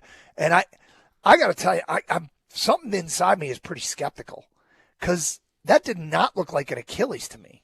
No, it didn't. And, and he hobbled off. So it's like So I didn't think it would be Achilles either. I was like stunned when I heard the news driving in today. But, yeah, I mean, you couple that with, Arnold and Kirby Joseph, and Harper got hurt last night too. So eventually this stuff catches up with you. And that's why I don't think, Super Bowl is realistic. But, other teams have injuries too, so you never know what's going to happen. Exactly. And you think about it, let's say they only lose one game the rest of the way. That means they beat one of these tough opponents on the road. Yes. Just to get into the playoffs. And that's what they'll have to do in the playoffs. So, we talk about, I guess if we learned anything from last year, the goal is not to be the best team in the NFL into the first week in December. No. The goal is to be the best team in the NFL in January. And they're going to need to get some guys back to be realistic, especially if Branch is going to be out for a while, because that really sucks. It kind of puts a damper on what was otherwise a great night for the Detroit Lions. But I guess you just take it week to week is the wise thing to do. And, we were all chesty last year going to the postseason. We saw what happened. And I'd rather be on our way to 15-2 again. But at the end of the day, I think a playoff Lions team implies some big wins. Last night was one of them. And look, we took calls yesterday about who was going to be the hero, and I've got all these notes we took and emails and texts that were sent over. And there were a lot of people that gave the Lions zero shot to win last, like none. And they win by 2 scores. And people like, I got trashed by some texters for trying to craft a way for the Lions to win because they thought the Lions had no chance. And I'm like, look, in the NFL, anything can happen from week to week. Each week is different. The Lions stepped up. And no matter, it's so hard to measure what this back-to-back thing really is. I mean, Campbell in the postgame, I'm assuming you heard his whole postgame? Some of it because I was actually on the air. I heard a little bit when TJ was talking to him. Okay, gotcha. His postgame, he went on and on and on about the team, the makeup of the players on this team, and how it is a true credit to them as to why they don't lose back-to-back games. And it's as Brad Holmes always says, everything they do is intentional. And I think when we talk about the Lions vetting process, and when they're getting players, they are really trying to find guys that have a certain toughness to them that includes responding to, when their backs are against the wall. That's a huge win last night. That is a huge win last night. I don't think we can understate it. No, it basically, look, it was obviously the math suggests it's possible for either team, but it was a playoff game last night for both teams. I mean, the Cowboys, I don't see any way they win unless Philly loses out and they win out and they somehow can still win the East. I don't think that's going to happen. I don't think they're going to be the wild card. The Lions, I picked them to be 11-6 before the season started. So if they, go 3-1, I'm right. But they can still possibly get in if they split, but it's going to be tough. And it could all come down to good old Ben Johnson in Chicago. Yeah, we don't know what everybody's going to do around him, which makes it impossible to predict. What we do know is in this format, since they've gone to the 17-game schedule with 7 teams in the postseason, every 11-win team has made it to the postseason, and all 10-win teams have made it with one exception. So, they're in a good spot to build what is a nice resume. But man, this is such a perception-changing performance last night, just from a hope standpoint. If you still have your doubts, and I don't, that's fine. You can have your doubts, and I there's certainly some things we'd like to see them clean up. But they kept their season alive. We talked about it yesterday. They saved their season, Stone. Yes, they saved their season. Absolutely, and it was not easy. I mean, you look at the final score. They won by 2 touchdowns. It was not an easy game for them either. They had some difficulty, especially early, with the offensive line, and they made a really good change when they took Cologne out and put Frazier in, and then Cologne got his act together later in the game. He had a great block on the last Gibbs touchdown. So the fortitude of this team, you're right. I mean, when you see Amon-Ra, who up until warm-ups, a lot of people didn't think he was playing. Yep. And he just played like normal. You didn't even notice that he possibly could be injured. Well, no. I mean, what's funny is they go to him first play and he immediately goes off the field, and I'm like, did he just re-injure? But he didn't, and he was great, and he was a money player on that late first down, exactly what they needed. You can't say enough about how that changes the perception of this team's ceiling, I guess, because I think a lot of people had tapped. Well, I know a lot of people had tapped out after the Green Bay game, and now look. This Rams game that looms is huge in terms of tiebreakers. Yes. If they beat the Rams, it's essentially a 2-game lead. Like, it's worth 2 games because they'll have the same record as the Rams, but they will hold the tiebreaker over the Rams. So, and it'd keep the Rams out of first place in that division. So anyway, it's the way this shapes up, Stoney, is very, very interesting. Look, all their, quote unquote star players had star performances last night. Yep. I mean, on the offensive side of the ball, Goff was really good. Gibbs, as we know, was spectacular.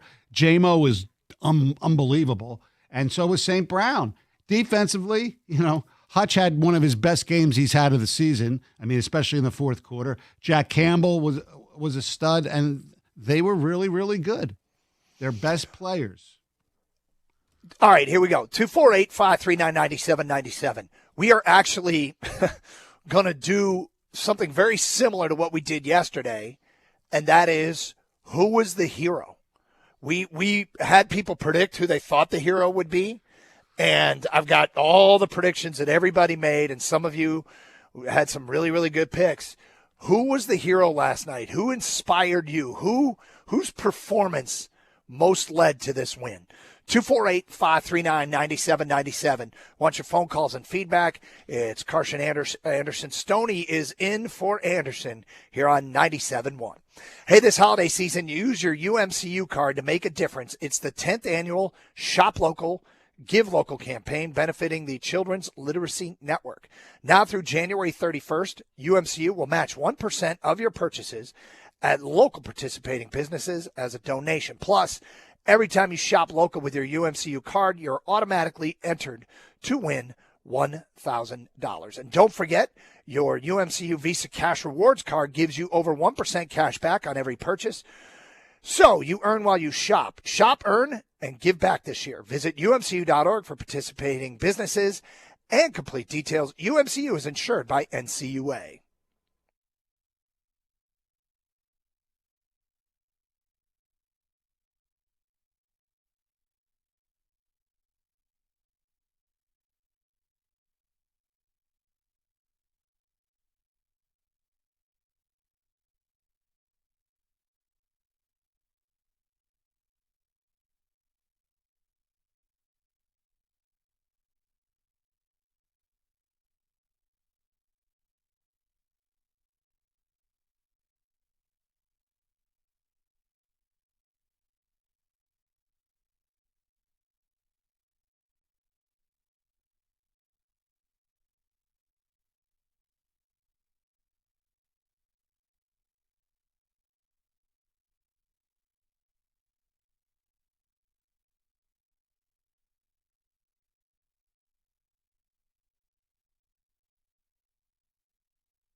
Carson Anderson with Stoney playing the role of Anderson. So, Stoney, at some point today, I want you to just make random references from movies that are 40 years old. I think that's in your wheelhouse. Oh, yeah, absolutely. If somebody walks past the studio, I need you to be totally distracted. And I need you to be hysterical. Can you do all those things? I can definitely be distracted because as of right now, for some reason, we have some equestrian thing on CBS Sports on the big screen here. Is that right? Yeah, and look who's riding. Bruce Springsteen's daughter, Jessica, right now. See, I'm Is that distracted, right? yeah, but I'm not going to watch her.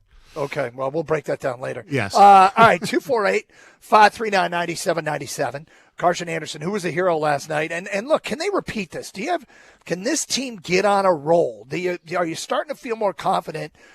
Because that Dallas team came in, and I think the buildup to this game, Stoney, was that Dallas was playing better than anybody else in the NFL. That's why I thought that the Lions were going to lose. Yeah. I mean, I bet on the Cowboys. I took the money line. I didn't even want the points. I was convinced. They were the hottest team in football, arguably, and the Lions are just too banged up. It's, I wasn't sure about St. Brown, and I was wrong, which is good because I'm usually wrong. So when we do our picks later, you people have to just go the other way. Well, you did your picks earlier this year. Do you know how you did? No.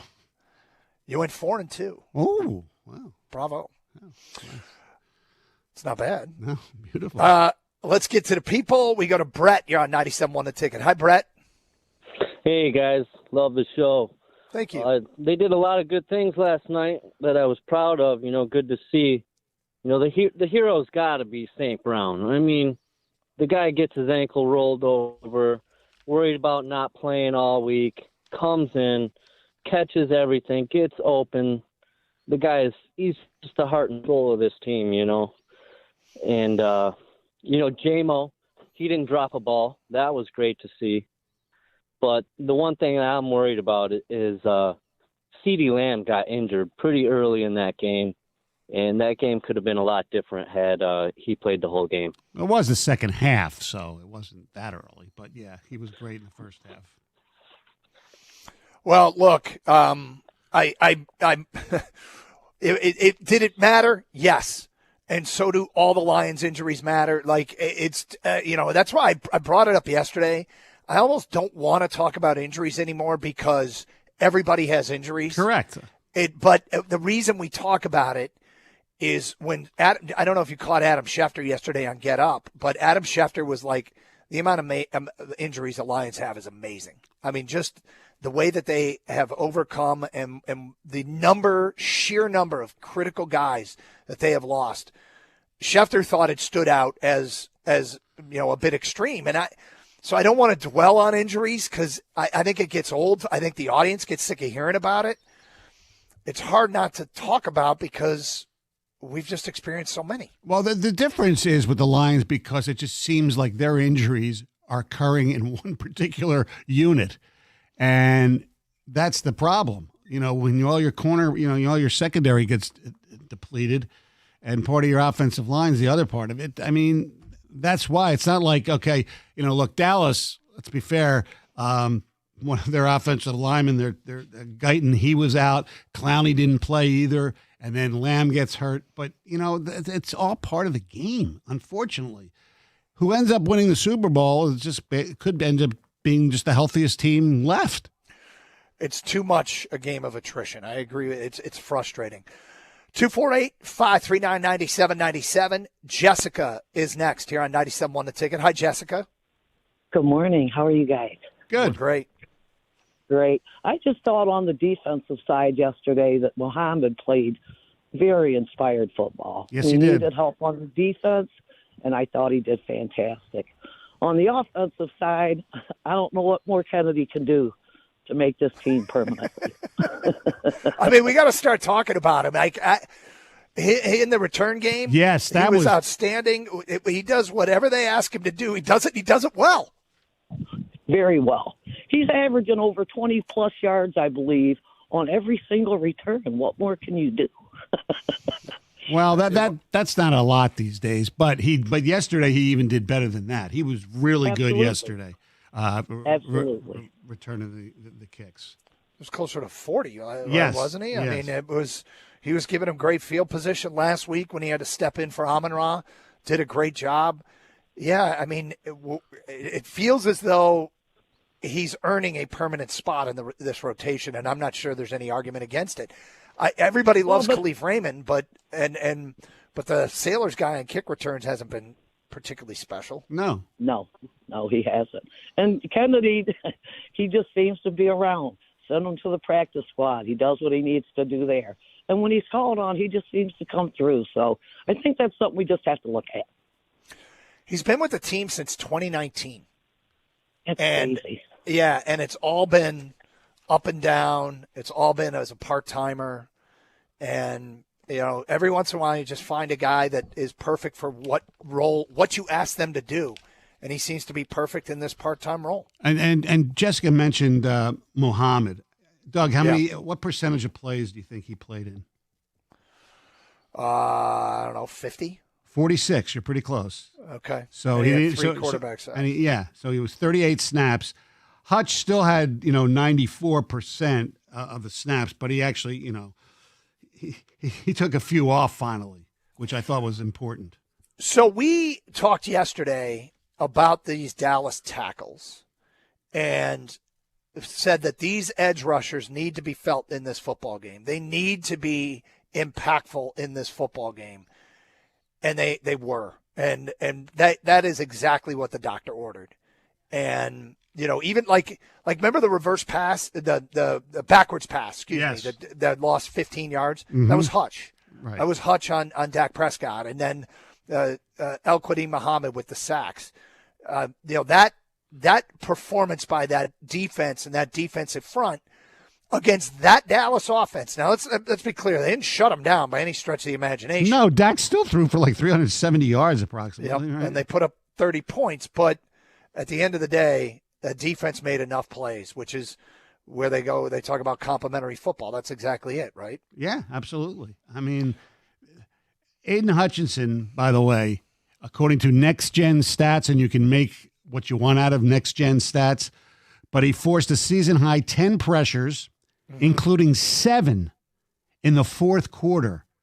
His 39 fourth-quarter pressures this season are 10 more than any other player in the NFL and leads the league with 75 pressures in total. Now, in fairness, a lot of his pressures have been really, really late where they really didn't influence the play. But last night was not one of those games. Last night, especially in the fourth quarter, he was impactful.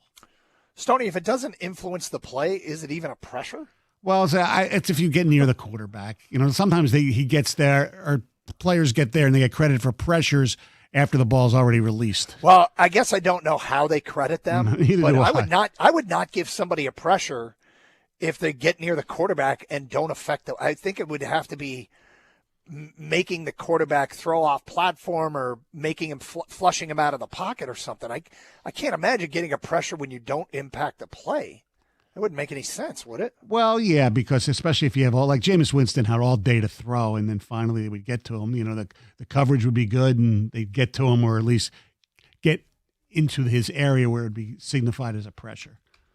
248-539-9797. Phone calls, feedback. Who was the hero for you last night as the Lions get a much-needed season-saving win? And can they keep it up? That is really the million-dollar question, is can this team continue to play at a brand of football where they can beat good teams? Because, we said it yesterday on the air. Is this the biggest win of the year? Is it bigger than the Chicago win? Yes. I would say so. It saved their season. 248-539-9797, 97.1.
All right, Michael.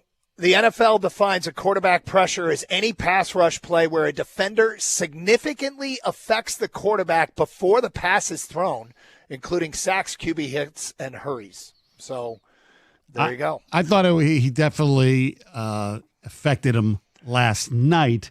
Some of the other ones I would dispute. You think it's been a liberal? You think it's Yes. been a liberal definition of significantly affect? Yes, indeed. Very, very liberal. Jessica pointed out Tom Kennedy, and here's an interesting stat of the day. Yep. Tom Kennedy is the NFL's first player to produce 3 kickoff returns of over 35 yards and a punt return of over 20 yards in a single game since Josh Cribbs did it on November 18th, 2007. Wow. Who had that? Whose stat was that? That was the Lions PR put it out there. But That's pretty awesome. yeah. I mean, he's got to stay up, right? Don't send him back to Toledo. Keep him up here with the big squad, right? Yeah. He's got to play. Well, now, especially with Raymond out, yes, he's got to be in there, just returning kicks too. Yeah. Yeah. Who was a hero? 248-539-9797. Had some fun with that yesterday, predicting who the hero would be. And there's so many to choose from. Yeah. Other thoughts. Can they keep this up? There was also a critical stat that we emphasized leading up to this game. And it, sure enough, I think, was the reason the Lions won. We'll get to that today at 10:50. And our Lions insider, the Birchie kid, at 11. Okay, beautiful. Yep. We got a story to tell, too, with the Birchie kid. We await final and updated word on Brian Branch. There is concern that it's Achilles. It did not look like an Achilles. It did not. I'm skeptical, even though NFL insiders are saying it's feared to be an Achilles. Dr. Karsh, ladies and I don't gentlemen. know. Well, does it? I know. I never thought that was an Achilles. I know. I agree with you, but I will never try to judge injuries. No, it's probably dangerous, but I guess I'm wholly waiting until there's confirmation and holding out hope. In the meantime, let's get back to your open line calls as we go to Aaron next on 97.1 The Ticket. What's up, Aaron? Good morning, guys. How you doing? Good. We're great. Hey, I think St. Brown was the hero yesterday, man. He just had an outstanding performance as far as toughness goes. You know, a few broken tackles. First of all, I didn't even know he was going to play. And then for him to go out there and catch the rock like that and break them tackles, man, I think that inspired the team and the city, man. So after that, I think he was up. With an honorable mention being J-Mo, because I think that the route that he ran was perfection yesterday, and he didn't drop no passes. And so we needed him to step up, especially with St. Brown being on half a foot. There was the one play where he was running, he just stopped. You thought he was going to go long, and you said, why isn't Goff throwing it long?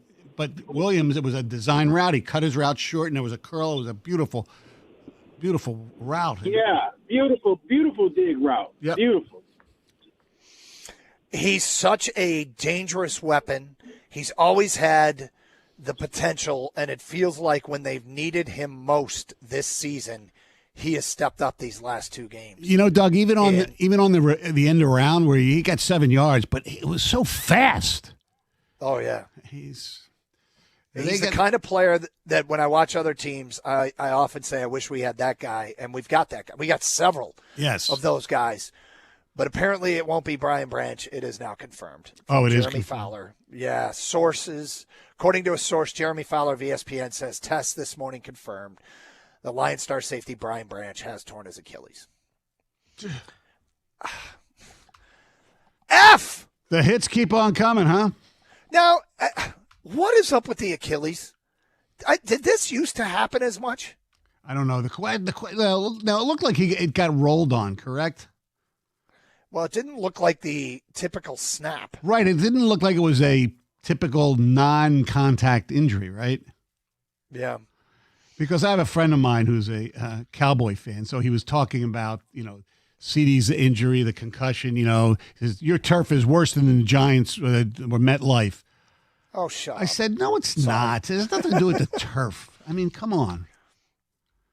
Well, Legion of Whom activate. I mean, they're just guys, the Lions, rest assured that next Sunday at L.A., they'll put a collection of players on the field, some of which we might even know.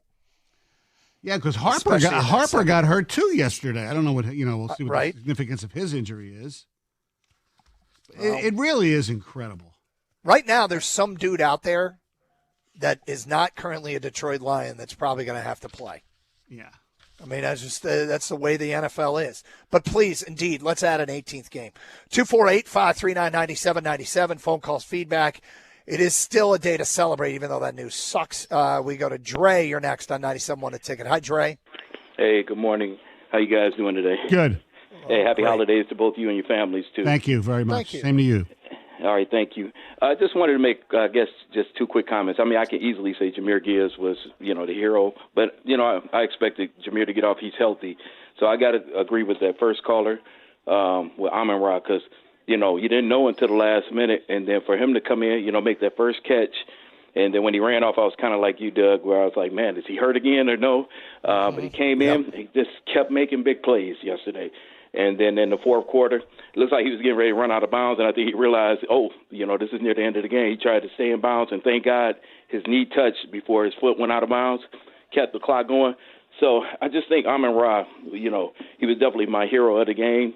And then just to make another quick comment, I think Dan Campbell needs to make it a ritual. Anytime they play on Thursday night, he needs to ask for that turnover right at halftime because you remember last year, the Houston game? Yeah. He did the same thing, very first play, got an interception. So He spoke it into existence. Right. Well, he did. He did. It's interesting that you bring that up, Dre, because we have that here for those of you who did not hear it on the broadcast.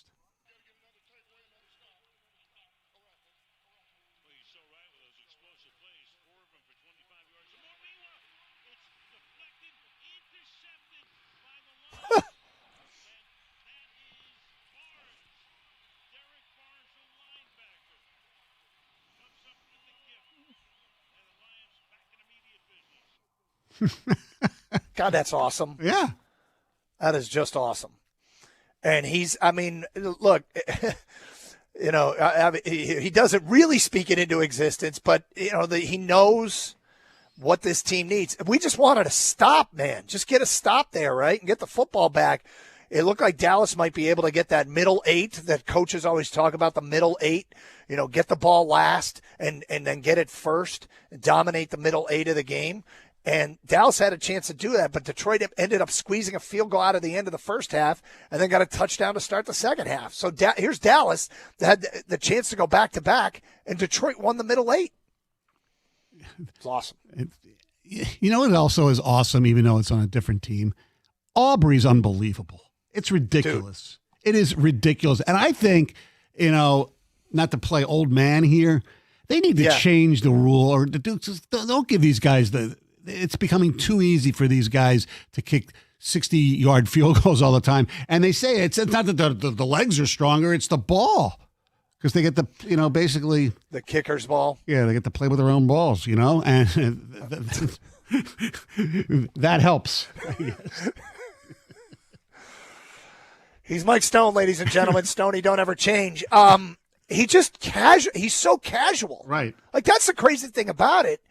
He does it casually. The way he kicks, he saunters up to the ball and then unleashes this cannon. And he never looks like he's sweating. He never looks like he's like kicking an old school extra point. The guy's amazing. So I hear you. 248-539-9797. Next up is Rodney on 97.1 The Ticket. What's up, Rodney? Good morning, guys. I got a combination of heroes besides Golf, Gibbs, Brown, and Kennedy. But what I will change what I want to say now, I woke up and I talked to some friends this morning. We watched Get Up and Sports Center and how much they just not giving Lions credit for beating the Dallas Cowboys.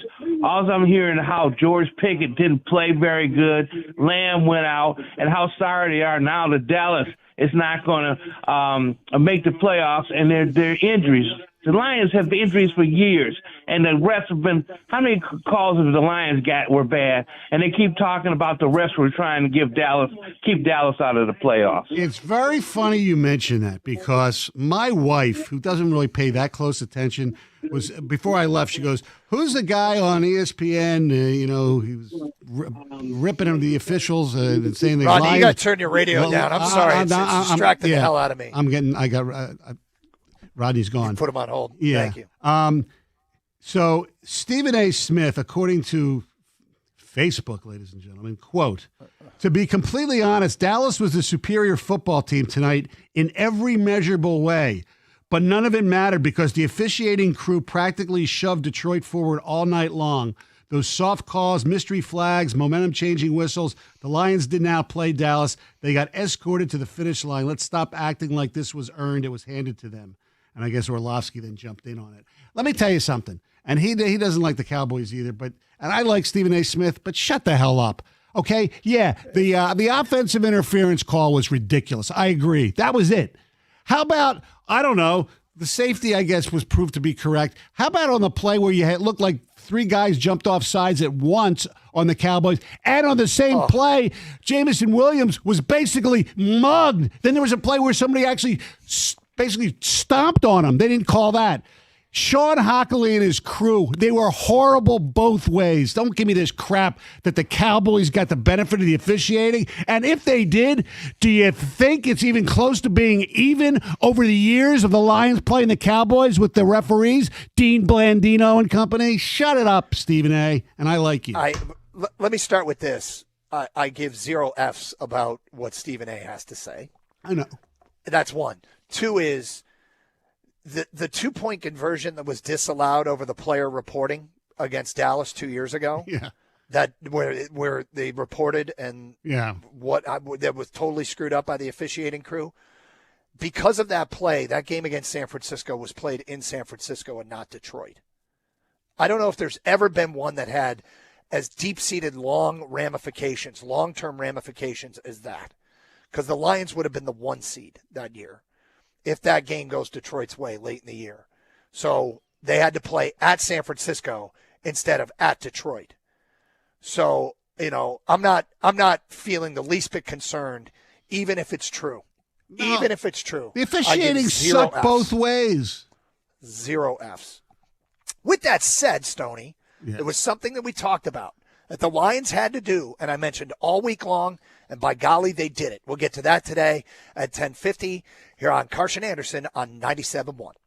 Twin Peaks fans, well, we made it to the weekend, and there's no better place to spend it than the #1 sports bar in the country. Today's the last day for you to enjoy their Prohibition Repeal costume party. And along with the awesome drink specials, you got the Pistons back in action tonight, hosting Portland. It's Championship Saturday tomorrow with the important conference championship games, Bama, Georgia, OSU, Indiana. And you want to stay late night for the knockouts and the spinning back fists from UFC 323. Then run it back Sunday with an awesome slate of pro football action. Why go to Twin Peaks for sports? I guess that's kind of a dumb question because Twin Peaks offers up the full game day experience without actually being at the game. 50-inch, wall-to-wall TVs everywhere, offering up the best viewing action possible with capabilities of showing at least 8 games at once. Pair that up with the coldest draft beer you've ever had, featuring your favorite high-end bourbons as well. A great bar they've got, the whiskeys, the scratch cocktails that they all put together, plus the kitchen, the best bar food you've ever had. You can't even call it bar food. And my go-to is the Chipotle chicken. It's my favorite. It's sure to warm me up on this cold weekend. So grab the crew, hit up your favorite lodge, one of the best weekends in football. It's Twin Peaks, eats, drinks, and scenic views.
So, Stoney, we had people yesterday predict who the hero would be. Mm-hmm.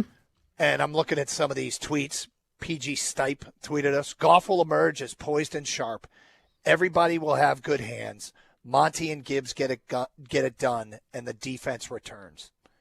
That's pretty good. Yeah. Pretty good. He was right on. Let's see. What else do we have from yesterday's show? Tyler tweeted us, the mental gymnastics Doug just went through to try and find a pathway to a win is the reason why, sadly, I think the Cowboys will win. Oh, I guess that wasn't picking a hero. My bad. I just wanted to read that one on the air.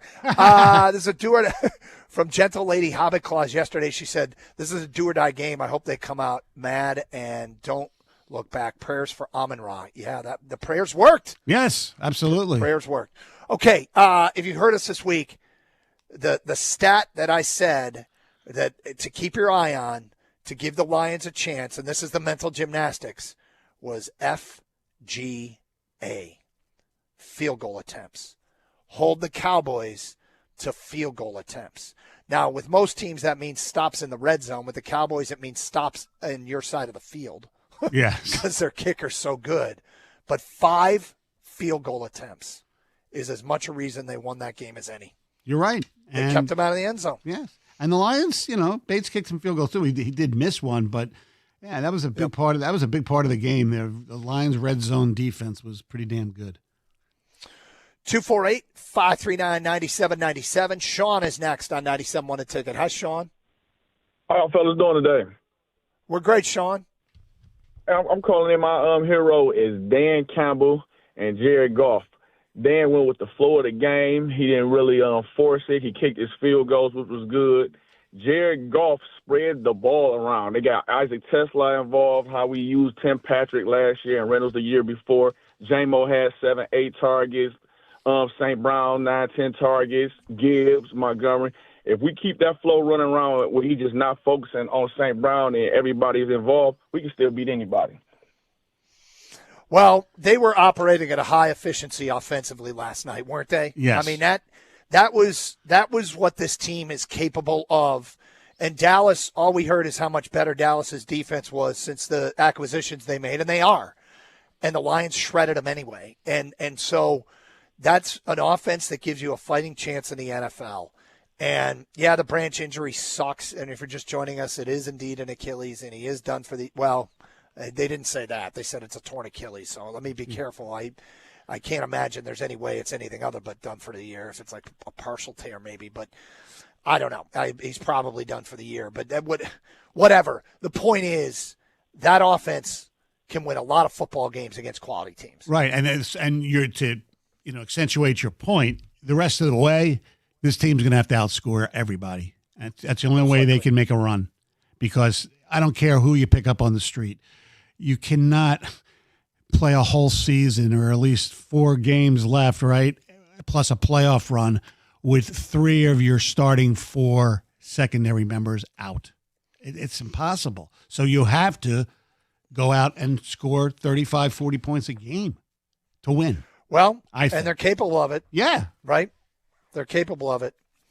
248-539-9797. Thank you for the phone call. We go to Andrew and Ipsy. You're next on 97.1. What's up, Andrew? Hey, guys. Good morning. Thanks for taking my call. Thank you for calling. My pleasure. So I've got 2 heroes from last night's game. One, Jahmyr Gibbs. Obviously, 19 touches, 120 yards, 3 touchdowns. It's hard to beat that. My other hero, kind of a sleeper, is Amon-Ra St. Brown. Here's why. So he was day-to-day coming into this game, whether or not he would play. And watching him warm up, saying, I got the notification on my fantasy app that he was going to be eligible to play today. I was like, awesome. I think him showing out for that game, first play, few-yard out route to him, that just set the tone for the game. Like, hey, we're tough. Let's go win this football game. So I think that's going to give the Detroit Lions the mentality, the grit, the drive, the motivation, the momentum to carry out the rest of the season in the way they want to. I agree. Well, I wouldn't call him a sleeper. Right, exactly. I think a lot of people have him as the hero. In fact, if I'm picking a hero, he would be the hero because of the intangible stuff besides the performance. My unsung hero and this might be really ridiculous for people who study this a little more than I do, is Graham Glasgow. I mean, after the first part of the game, and it wasn't him, it was more Cologne having problems, I thought the offensive line held up pretty damn well, and he, who's struggled a lot, I think, this season, I thought he had a hell of a game, just from my two eyes. So yeah, I think you're right. TJ said something in the pregame show I was listening to that was really interesting. He said he saw examples in the Green Bay game with guys both going to the second level and blocking the same player and leaving someone unblocked. And he thought that was not having a veteran center. And when Glasgow is in there, the communication is better. They know who to. There's less confusion over who's taking who, and that's one of those values that he brings to the game that as a veteran we don't always recognize just watching as commoners. And I think that maybe that showed last night, because hey, like that Dallas defense was supposed to just cave the Detroit offensive line, wasn't it? Yeah, and it looked early on that was going to happen, and then it stopped. Yeah, and we'll take it. 248-539-9797. We go to Nick in Rockford. You're next. What's up, Nick? Hold on. Hey, guys. How you guys doing this morning? Good. What's up, Nick? Great, W. So two players, I actually got three, but Jack Campbell, whenever you needed a play, Jack Campbell was there. He's always coming off the bottom of the pile, forcing fumbles. That punch out was incredible.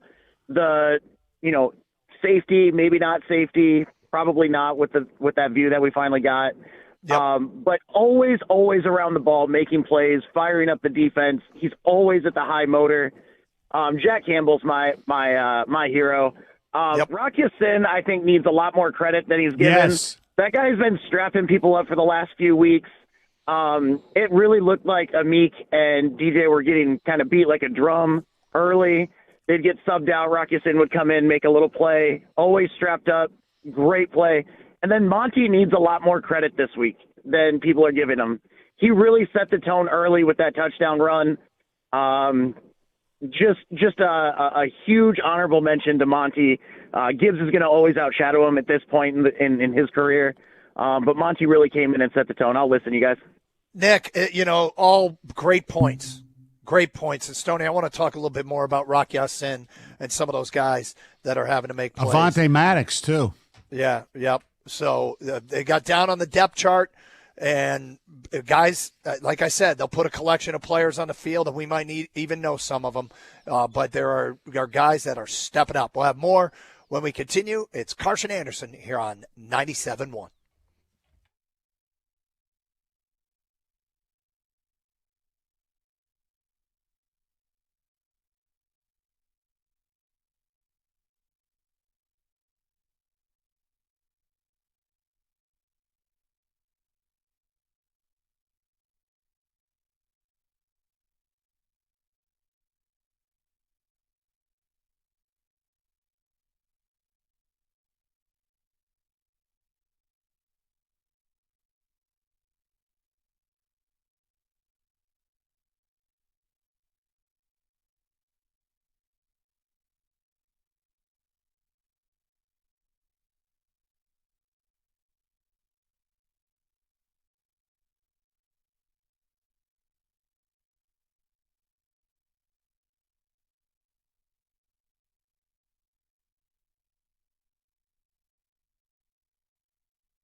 Brought to you by the Michigan Lottery. Michigan State University announced a massive investment this morning.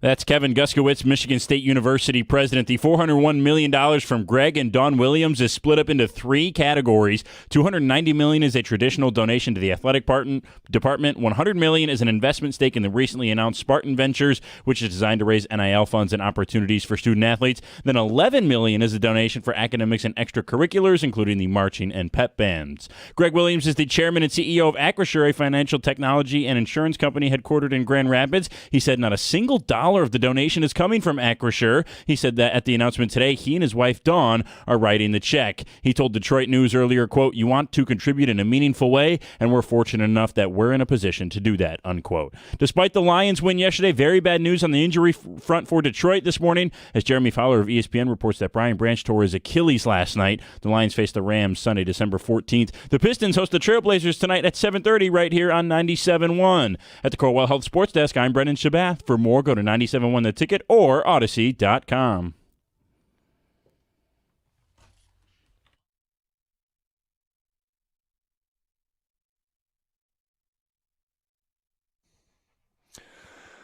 Doug Carr, Stoney's in for Anderson. We'll talk with the Birchie Kid, our Lions insider, in a moment. Stoney was at the station till 2:45, you said? I was at Ford Field till 2:45. Ford Field. Oh, yeah, okay. Then I had to get home.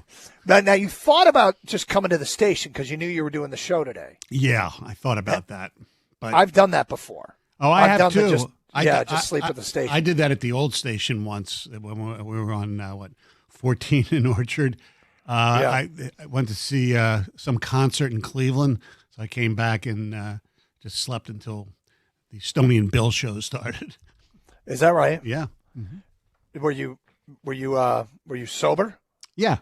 Okay, good. Yeah, because I had to drive back. Well, I didn't know if you did the driving or somebody else did the driving. I did it once in TV where we did the 11 o'clock news, and I had to do the morning news, and I just crashed on the couch in the lobby when I was working in Flint. Clio, actually, WEYI, Channel 25. See what a difference 30 minutes can make.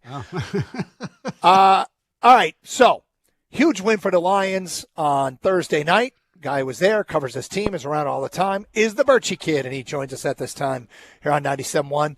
Yo, my man, what's up? What's going on, fellas? How we doing? Good. I'm currently trying to find a missing plastic pipe that completes little man's mini hockey net. So that's my assignment today. But in the meantime, let's talk some Lions Cowboys. Yeah, well, let's start with the good, and there was a lot of it. There's your offense, right? That's the offense that can make this team be a problem in the NFC. And the question is, can they repeat it, which has been the challenge.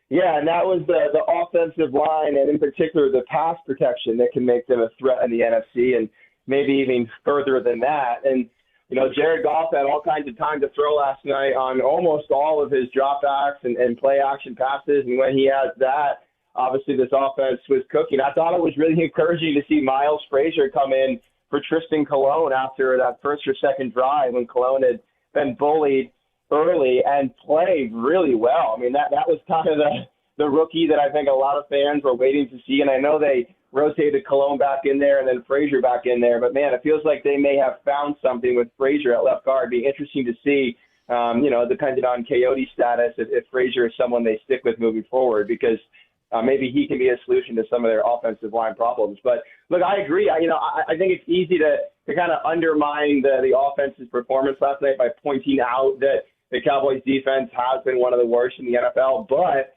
they've been one of the stronger in the NFL since adding Quentin Williams at the trade deadline over their prior three games entering last night. Have been playing close to like a top 10 unit. So, I think we can put some worthy stock in how the offensive line performed last night. No doubt. And, not just Quentin Williams, getting Logan Wilson, Overshown coming back from injury. Yeah. They had been playing really good defense. I don't know what you make of next-gen stats, but it couples with the offensive line. and the fact that the Lions are missing their top 3 tight ends. But they use the jumbo set 36.8% of the time, the jumbo package, so to speak. And Gibbs scored all 3 touchdowns against them. I would assume we'll see more of the jumbo in the weeks ahead.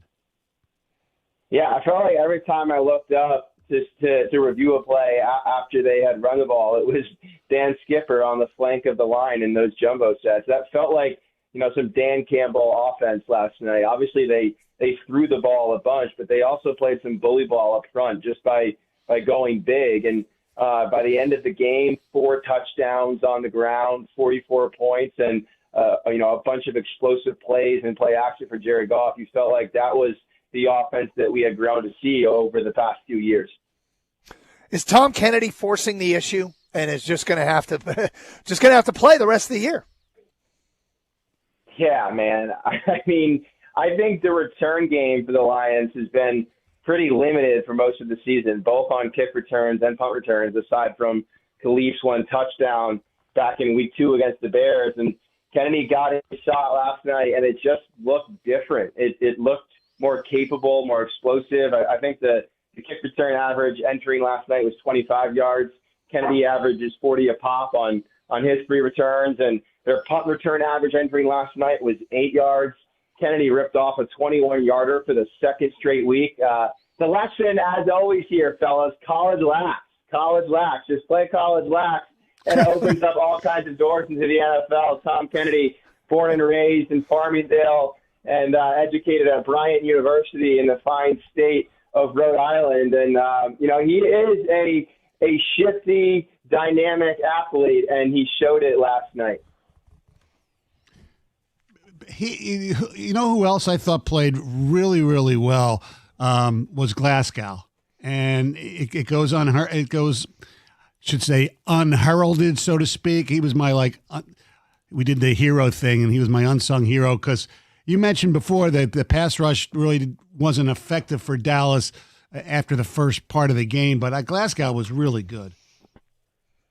Yeah, I thought across the line, the offensive line played really well. They handled most of the stunts that the Cowboys ran. I thought Tate Routledge had a pretty solid game too. He cleared some lanes. I go back to Gibbs' first touchdown run. It was Frazier who cleared a lane against Odighizuwa. It just seemed like whatever the Cowboys wanted to run up front, the Lions had answers for. That was a performance by the offensive line that definitely harkened back to years past. And look, that's the offensive line you're going to need certainly next week against another elite defensive front in LA. Carson Anderson, Stoney's in for Gator today. We got the Birchie Kid, our Lions insider. And Will, what about the safety spot now with the news that Brian Branch, torn Achilles, done for the year? How many hits can this defense keep taking and they're still able to compete the way we want them to compete? Because that's a major loss. Well, and they also lost Thomas Harper last night to a concussion. We'll see how long he's out. Hopefully that's not long-term. But, yeah, suddenly you're down your top 3 safeties between Kirby, Harper, and Brian Branch. They do hope to get Kirby back soon. That still seems like sort of a vague timeline to me, and I think they've been missing Kirby more and more with each game. If you want to find a positive, it was Daniel Thomas who stepped in there at the end and played a big role in that interception that sealed the game for DJ Reed. He and Reed both kind of closed on that ball, and then Reed ripped it away from the receiver, number 19, I believe, who was a real test last night, huh? All the talk about Pickens and Lamb felt like 19 was open every time I looked up. But Flournoy? This is certainly a compromised defense, and Daniel Thomas and I guess the Legion of Whom. Let's see what they can do.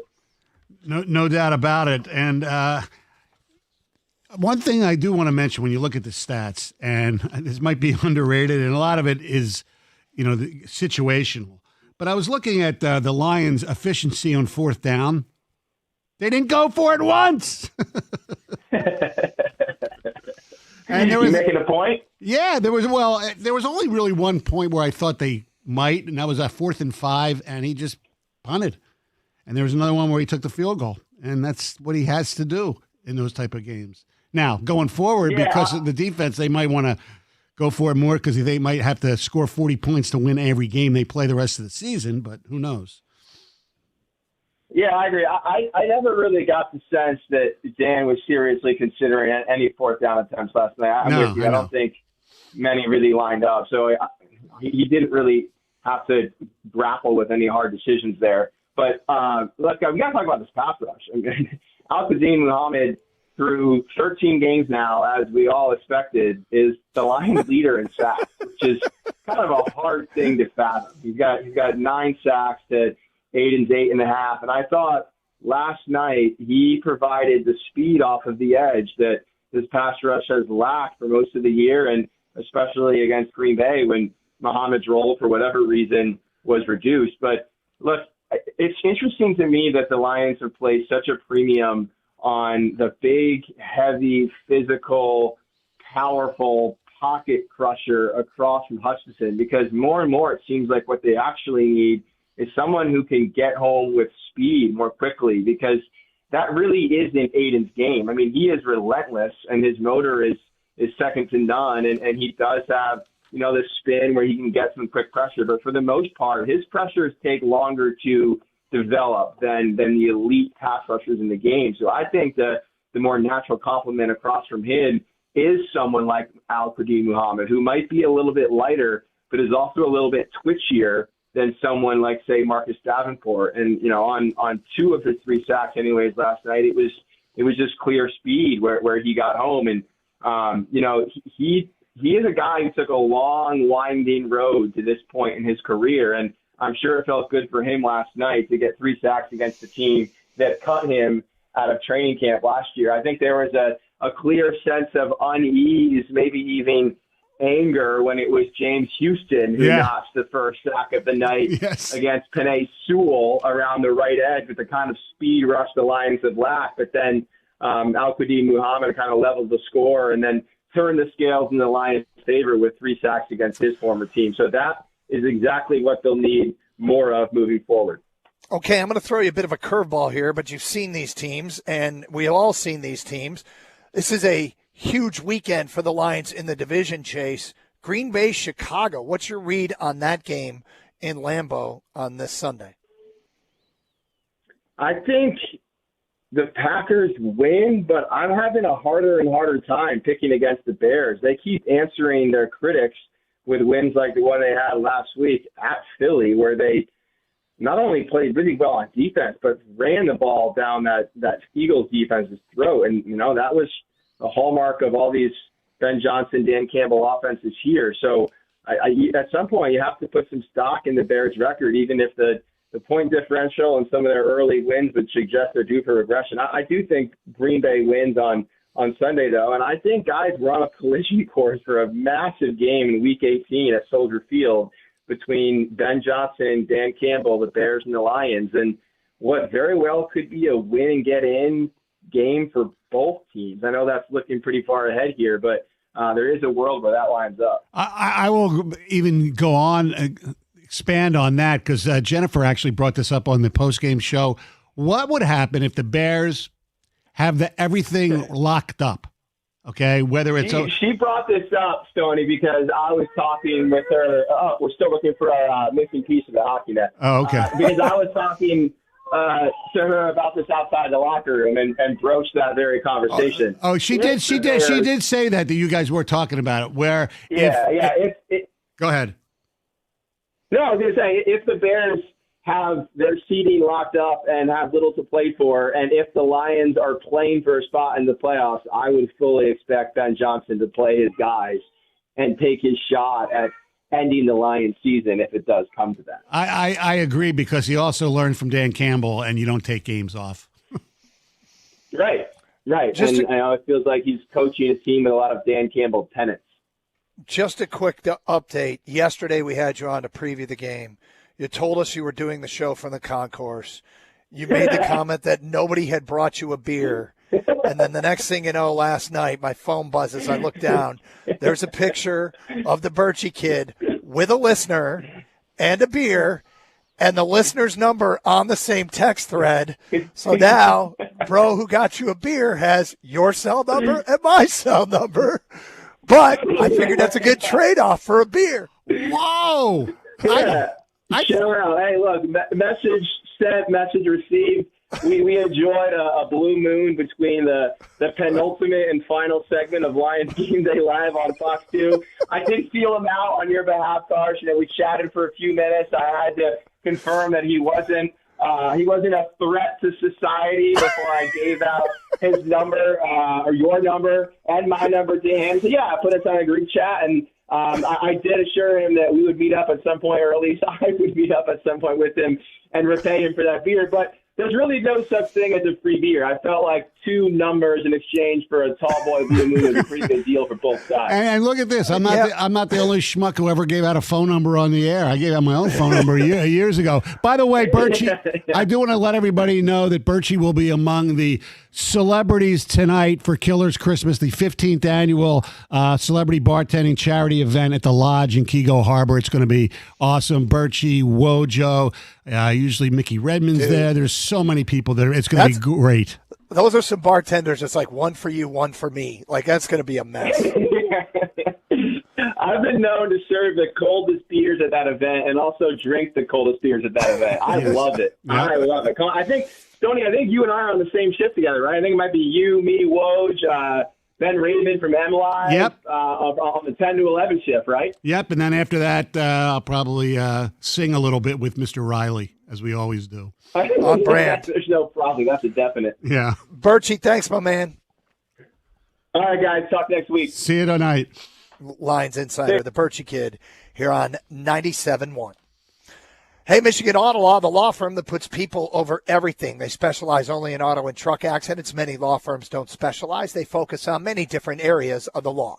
You wouldn't go to a doctor who specializes in all sorts of medicine. Why would you want to do that with your lawyer? Specialization, it matters.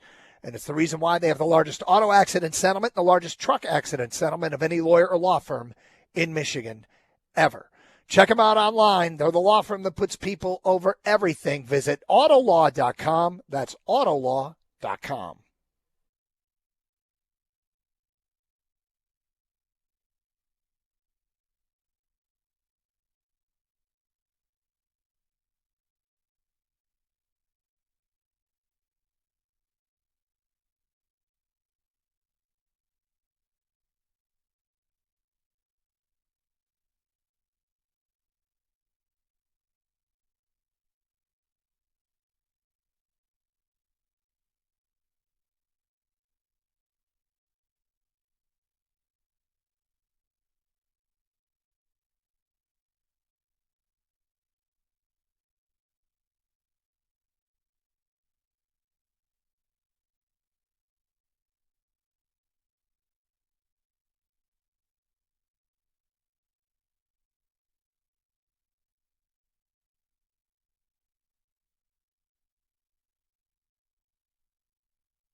Stoney, I'm just kind of winging this and during the commercial break. I believe if the Lions run the table, they need the Bears to lose one other game and the Packers to lose 2 games to win the division.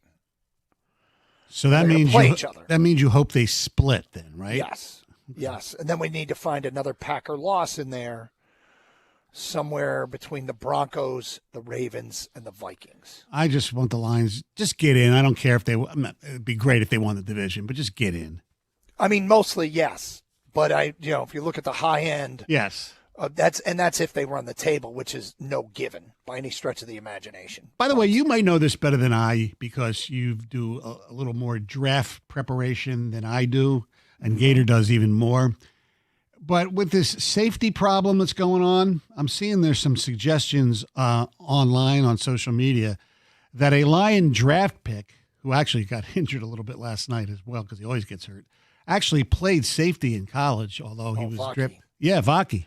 Is that, if he's healthy, is that somebody that they would even consider? It feels like an emergency break glass thing. Like I would have to imagine that the guys that they have in-house, that it would be a better option. Veterans who played the position is probably a better option than Sione Vaki. You could try and repurpose him in practice a little bit, but, it feels to me like there's a greater likelihood that it would be Avonte Maddox might move over there. Yeah, he played pretty well yesterday, actually. Yeah. Who do they got in the practice squad? It is getting thin. Yeah.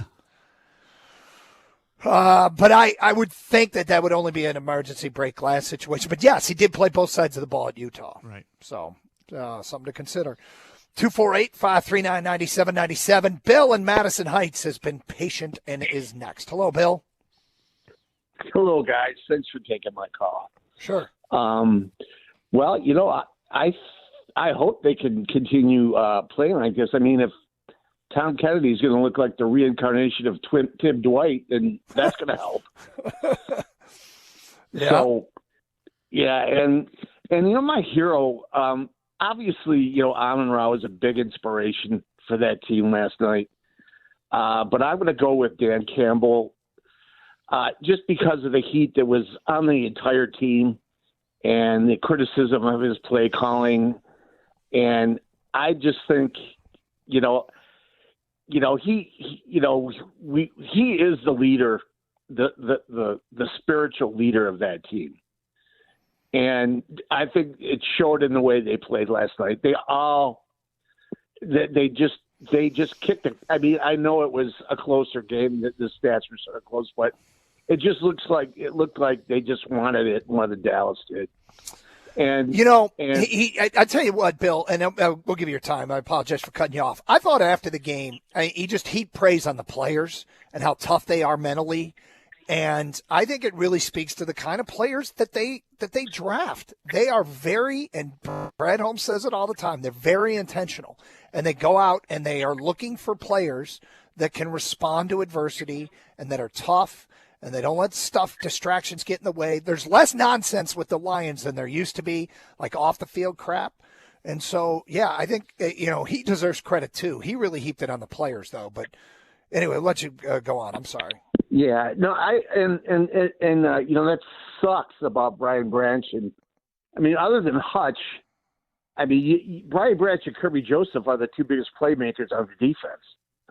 And I wouldn't sleep on Jack Campbell in that. You're right. Yeah, you're right, Stoney. I didn't mean to diss Jack Campbell. Yeah, but I'm just looking at there's some safeties that are available out there. Quandre Diggs, Harrison Smith. There's some. I was looking at a list while I was online. Now, do you think they would look at somebody like that? They should do due diligence, and if these guys have been working out, Tracy Walker, I think, is even available, and he played with them recently. Yeah, that's. Yeah, if you're going to Tracy Walker and Quandre Diggs, it's reunion time. My guess is we're going to see Eric Hallett and Lauren Strickland called up from the practice squad. Probably. Yeah, and then guys added to the practice squad. But that's my guess. Bill, thank you for the phone call. Jimmy on a cell. You're on 97 on the ticket. What's up, Jimmy? Hey, fellas, good morning. It's always great talking to you. I just like to say, I agree with a lot of the callers with their heroes. They spread the ball around last night, which hasn't been happening in our losses. I think Dan finally started taking each team individually and dissecting the team, if you will, and started, approaching their weaknesses. Last night he definitely did with the defensive backs spreading the ball around with passing the ball. The last good win we had when he took over the play calling was when he got J-Mo involved and others than passing the ball. When they came out in the second half, he started running the ball right away, and then all of a sudden he started throwing the ball again, and we started succeeding. But so, I will say that, Dan's definitely a hero in that respect. But, until the last guy, that was talking, your insider, I haven't heard anybody really talk a whole lot about Muhammad. And, buddy, I guarantee you right now, I think they found the match or the teammate for Hutchinson. And that guy, 3 sacks, Dan gave him a game ball. And I just think, he needs to be talked about. This kid or guy or whatever you want to call is fantastic. I think it's his 8th year in the league, and he's bounced around a little bit, and he was fantastic last night. Correct. Dallas, we talked about on yesterday's show, Dallas had some issues at the tackle spot, and they might have showed last night.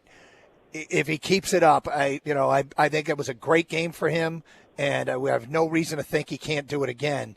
It's just important to point out that it was to a degree predictable that they would be able to create some pressure based on Dallas's tackle issues. Let's see if he can keep doing it, because if he can, that's fantastic. That's a fantastic development.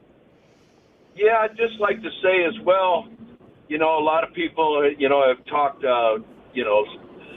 haven't talked a whole lot about the positive issues, in reference to Hutchinson.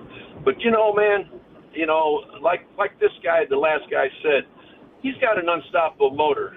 And what some apparently are not taking into consideration, he gets double teamed up to 90% of the time. And, that's what opened the door for Muhammad as far as I'm concerned. But, man, oh, man, what a great win. I'm so glad that Dan started, passing the ball. We've got, number 3 quarterback in the league. Let this guy shine, where he, that's what he does. And he's great at it. Give the guy a chance to be successful. Yeah, and then the offense. Thanks for the call. The offensive line has to live up to their side of the bargain too about giving Goff the correct amount of time, which they did for the most part yesterday. By the way, his stats were really terrific yesterday. 25 of 34, 309, and no picks and a touchdown. By the way, at the end of the first half, Doug, what were they saying on the play? Did he just try to get rid of the ball because he had Tesla wide open in the corner of the end zone? Yeah, he threw him the wrong way. Yep. All right, we got much more to do, including we'll get to what Cade said, Cade Cunningham before the game, and both Stoney and I are like, it's not that big a deal. Yeah. but people have reacted to it. We'll play it for it at 11:35 here on 97.1.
Doug Harsh, Scott Anderson out today. Stoney is in, and the Lions get a huge win over Dallas. And we'll get back to your phone calls in a moment. All right, before the game, Stoney, I stay off social media as much as possible. I do it for work. But I guess this led to some blowback. Some people were upset about this. Is that yes. right? Before the game, Richard Sherman, I think it was, or either Whitworth or Ryan Fitzpatrick was with Cade Cunningham, who was there. And Cade Cunningham, a kid who grew up in Dallas, Texas. So they were asking him his thoughts on the game and the Cowboys. Here's what he said.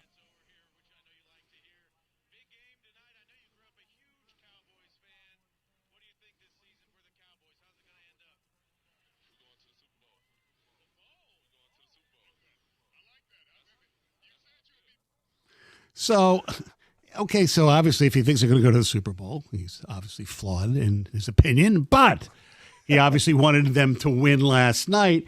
And there are some people on social media that were very upset. You know, trade them. You root for Dallas at home in their house, not here. You know, all sorts of stuff. People were, some people understood. Some people were pissed off. And, I get it. Believe me. It took me a while, and I didn't do it purposely. But, when I moved outside of Philadelphia, I was always a Philly first guy, and then eventually it became a Philly second guy to Detroit when you've been here as long as I have, and you get to know the players and things. I'm in a different situation, I think. However, I got no problem with Cade Cunningham. Do you think people in Phoenix have a problem if the Lions are playing the Arizona Cardinals and Devin Booker's got his, Pistons, his Lions swag on? Or his tie, probably. I mean, they probably, I don't know how much they care there. Right. You know what? This goes back to something that I say. Cade was there as a fan. Yeah. And fans can do whatever they want, man. I know. You can boo, you can cheer, you can sell your tickets, you can drink beer, you can not drink beer, you can do the wave, you don't have to do the wave. It's what everybody does to escape. It's not that big a deal. And quite frankly, if the Lions aren't playing the Dallas Cowboys, I think we know who Cade's rooting for. Yeah, probably. And my guess is that Cade knows some of the Lions, and they probably have fun with it.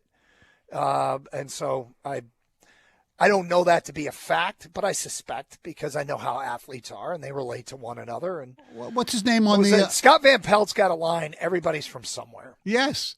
Well, who's the guy in the Red? Oh, Appleton on the Red Wings. He grew up in Green Bay. So they asked him about the game Thanksgiving. He goes, Packers all the way.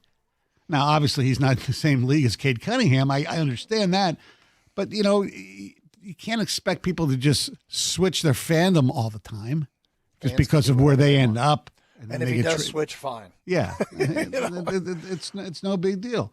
I wouldn't expect, if Jahmyr Gibbs goes to Pistons game and J-Mo, which they have, a lot of the Lions players go, they'd be rocking, let's say they're, LeBron fans. I wouldn't expect them to rock LeBron jerseys or anything like that, but I wouldn't be surprised if they, rooted for, their favorite team, even if it was against Detroit. It's no big deal. Yeah, I agree. All right, let's get back to your phone calls, 248-539-9797. Mike on a cell. Hi, Mike. Hi, how are you doing? Good. We're great. My question is, why is Montgomery not carrying the ball at the end of the game to kill the clock like they did, I think it was 2 years ago against Minnesota, which milked the clock out? And he is Detroit. And I'm calling from Northern Michigan, and we all love our Lions. So that is my question. Well, what I'm looking at the. Yeah.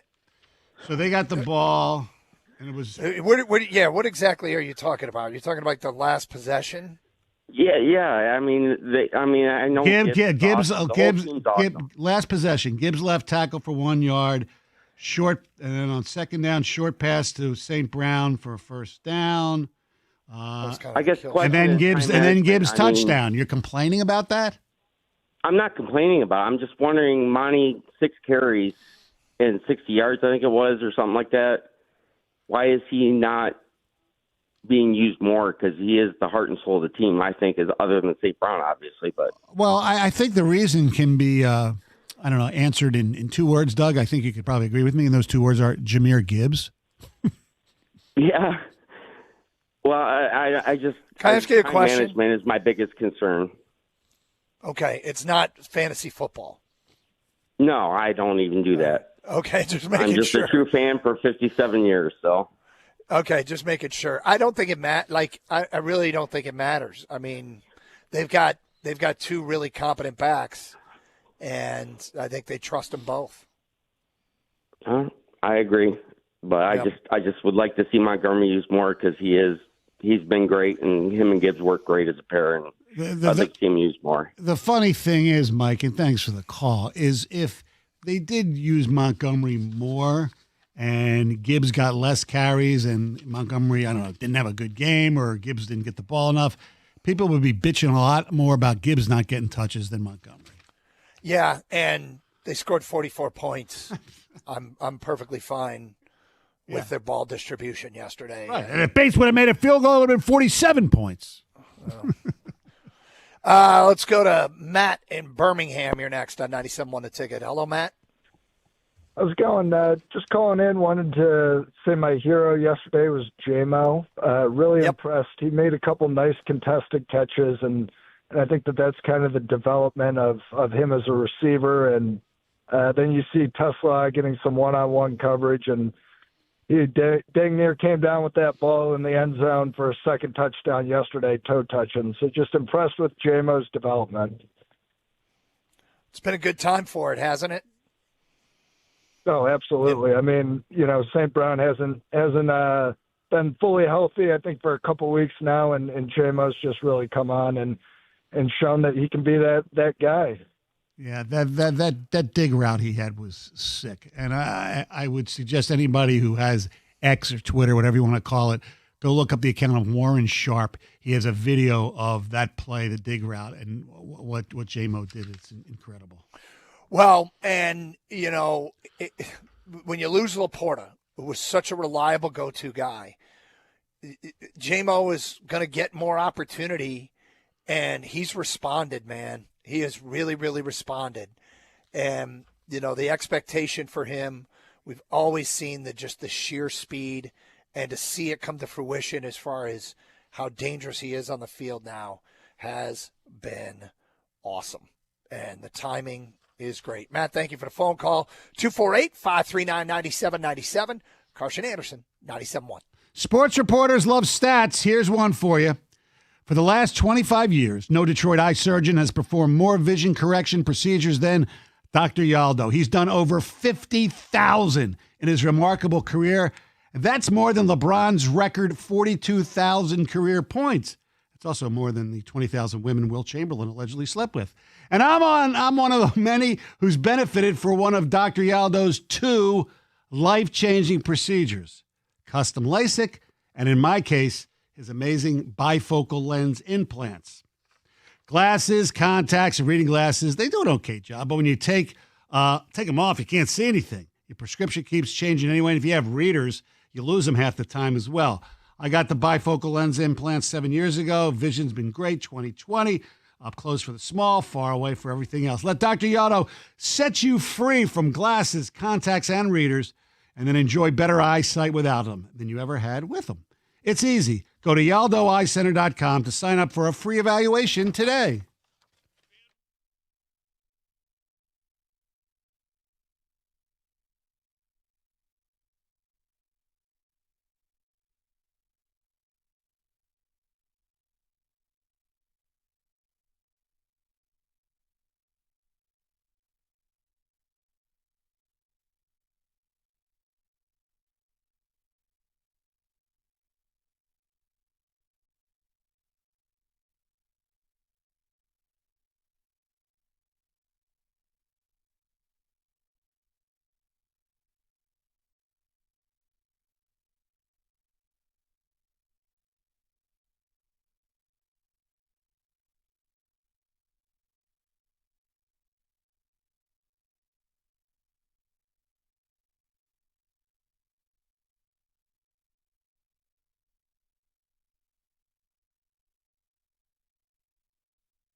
Doug Harsh, Gator out today. Stoney is in. And Mike, what a game. What a game last night. It was a thriller. Yeah. And you sat there saying, oh, my God, they're on the verge of blowing an 18-point lead in the second half. But they got their act together once the Cowboys cut it to a single possession. They cut it to 3 points at 30-27. Stoney, you brought something to my attention during the break regarding a Jim Bowden story, former MLB executive who now writes for The Athletic, and his winter meetings wish list. It's fascinating. It is fascinating because these are, first he starts with 12 major free agent signings he'd like to see. And he's got Alex Bregman signing with the Tigers, 6 years, $182 million. Which is approximately the same deal they offered him last year, right? Pretty close. This is a better deal for Bregman this time because you hang another year on him and he's getting the same money a year later. I don't love the length of that contract, but there's no question it makes him better short term. I think there will be regrettable years at the end of it. But let's work with what else he wants. Yeah. The Detroit Tigers signed Tatsuya Amai. Is he a Japanese pitcher? Yes. 7-year, $154 million contract. Then the Tigers turn around and trade Tarek Skubal to the Dodgers for starting pitchers Tyler Glasnow, Emmett Sheehan, and an outfield prospect who's one of the best prospects in baseball named Zaire Hope. Whoa. What do you make of this net? They get the Amai, the pitcher. They get Glasnow and Sheehan, the pitchers, and they get Bregman and a prospect named Zaire Hope. Well, how do you feel about this all happening? I think, now granted, my expertise in the baseball played in Japan is very minuscule. But if this guy Amai is more like, the guy who pitches for the Dodgers now, right, who pitched great in the World Series, him as opposed to Kenta Maeda, you know what? Because Glasnow's still pretty good. I've heard about that Zaire Hope dude. Bregman would be cool. If you tell me, would you make all three? I'm in. I think I would be too. That's a lot of pitching they would get. And Bregman helps now. Hope helps later, next wave. But I think you're essentially saying the only thing they lose is Skubal. Right. And they pick up 3 starting pitchers, Bregman, and an elite prospect. Yeah. If they're spending the Skubal money on these prospects, okay, I think I would be happy with this. Me too. Count me in. Yeah. Do I think it would even happen? No. No, it won't. It won't happen. But it's fascinating on Jim Bowden. He's got all kinds of trades. I know. He's got all kinds of other signings, but it's what he looks at for the offseason or his winter wish list. The winter meetings, yes, it would be interesting. And then next week's going to be fascinating to see if anything happens with the Tigers. Yeah. All right, here's feedback coming in to the Carson Anderson inbox. You can send your text at 248-539-9797. I was never a Jamison Williams fan. I just thought he caught over-the-shoulder bombs in college and was running past future Best Buy workers. Last night, they said, it cut off. Sorry, this text cut off in the middle. He writes last night, and then that's it. So apparently he was, I'm guessing he was won over last night. Next text from Keith in Livonia. Maybe not the hero, but Kennedy's long returns were huge to keep the field tilted our way. Bravo to him. I don't know how you keep him off the field, Stoney. Well, especially returns. Absolutely. He has to. He has to come back. Brian in White Lake says, my hero, TFK, Tom frickin' Kennedy, preseason GOAT. He always is. You can count on him in the preseason. Joe in Roseville, I was impressed with Maddox at safety. He came in and played great. I like him as a player.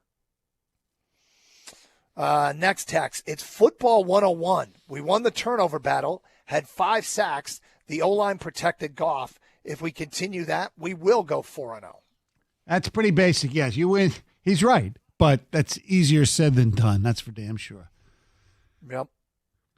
By the way, Doug, did you see what Jerry Jones had to say on his little radio performance today? No. He said, it's pretty honest. Usually he, glosses his team. He said, we had a tough go of it inside our trenches last night. That was unexpected. That was a real puzzler for me watching it. And he said, it was the game was disappointing, very frustrating. We should have been able to be more productive. They weren't at full speed. We were probably as good health-wise as we've been all year. Wow. Well, look, I mean, they didn't have Trevon Diggs, and they didn't have their starting left tackle, but that's life in the NFL. Right, and they didn't have Clowney either, but, whatever. Yes. Jack Campbell is a defensive hero, Kennedy a special teams hero, but Jared Goff was the hero. Because of him, our penalties didn't cripple us. First and long, he made some great throws to get those yards back, and some of those were under a lot of pressure. He had a throw to J-Mo that was borderline arm punt because he was getting hit and he kind of was falling back, but put it exactly where it needed to be to allow J-Mo to run under it. That was a huge play in that game. By the way, if they're going to make this run, they got to clean up these unforced penalties, these illegal shifts, guys, lining up where they're not, the offensive lineman's not covered by the tight end. That's bad because these are all self-inflicted wounds. It's not like, you're going for a ball and you get caught for pass interference or something. That's got to get cleaned up. Let's get back to your phone calls, 248-539-9797. Caleb, you're on 97.1. Hello, Caleb. Oh, I'm sorry. My bad. What's up, fellas? How we doing? Hey. Hey, quick question. Me and my buddy are sitting here talking, and we want to know, from a Lions perspective, moving forward the rest of this season, in order to clinch a playoff or potentially win the North, who do we root for between the Packers and the Bears moving forward? This is insane. I could see it going both ways. I'll just give you a breakdown. If we want the Bears to win out, then yes, we can maybe get a wild card by slipping past the Packers if they lose. And if we want to win the North, we have to have them kind of like cannibalize each other. What do you guys think? Who are we rooting for? I'm rooting for them to split and Green Bay to absorb another loss and the Lions to run the table. There's your path to the division. And look, that's a big ask. Probably the biggest of which is the Lions to run the table. That's a win at LA. That's a win at Chicago. If they do that, they become an awfully dangerous team in the postseason. I'm rooting for the Packers to win both because I think their easiest way to the playoffs is a wild card. Okay.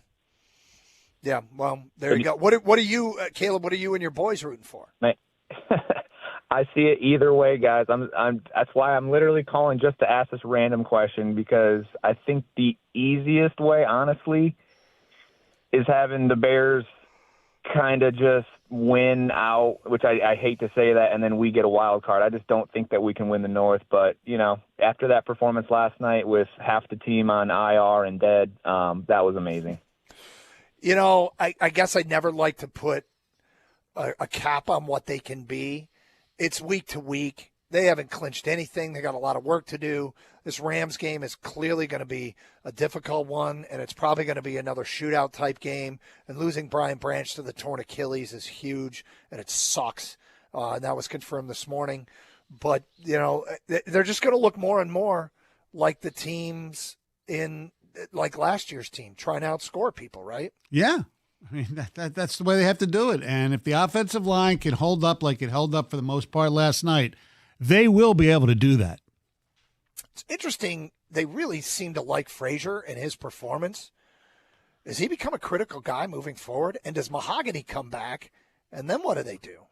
Well, if Mahogany comes back, I think they do a little bit of a rotation there. But I'd still go with him over Frazier, although, if he has another really good game against L.A., then you just ride him, I guess. Yeah, it's something to keep an eye on. We've talked about the possibility. We'll get into that more, plus more of your phone calls, more of your feedback.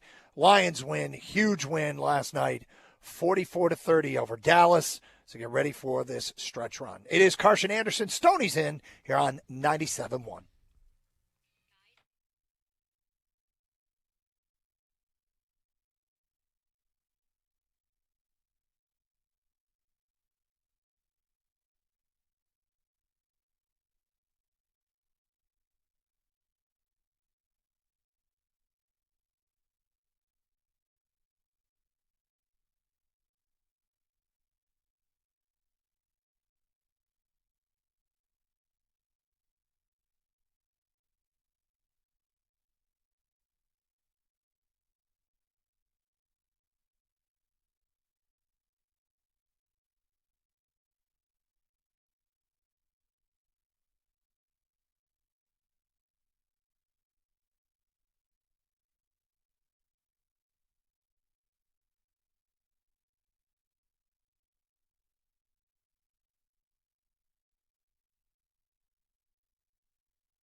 Brought to you by Moran Buick GMC. Michigan State University announced a $401 million investment from Greg and Dawn Williams today. It's the largest donation in university history. Tom Izzo spoke at the announcement at the Breslin Center this morning and was nothing but thankful.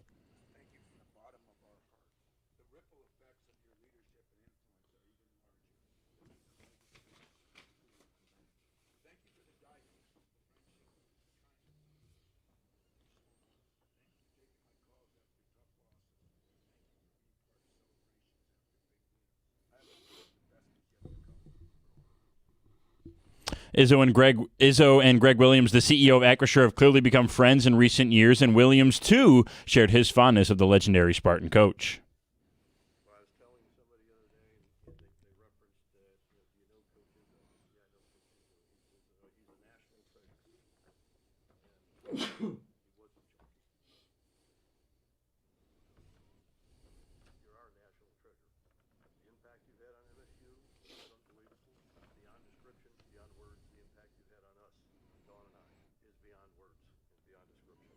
Bad news for the Lions today. Brian Branch tore his Achilles per Jeremy Fowler of ESPN. The Pistons take on the Trailblazers tonight at 7:30. 7:05 is when pregame coverage starts right here on 97.1. At the Corwell Health Sports Desk, I'm Brendan Shabath. For more, go to 97.1 The Ticket or Odyssey.com.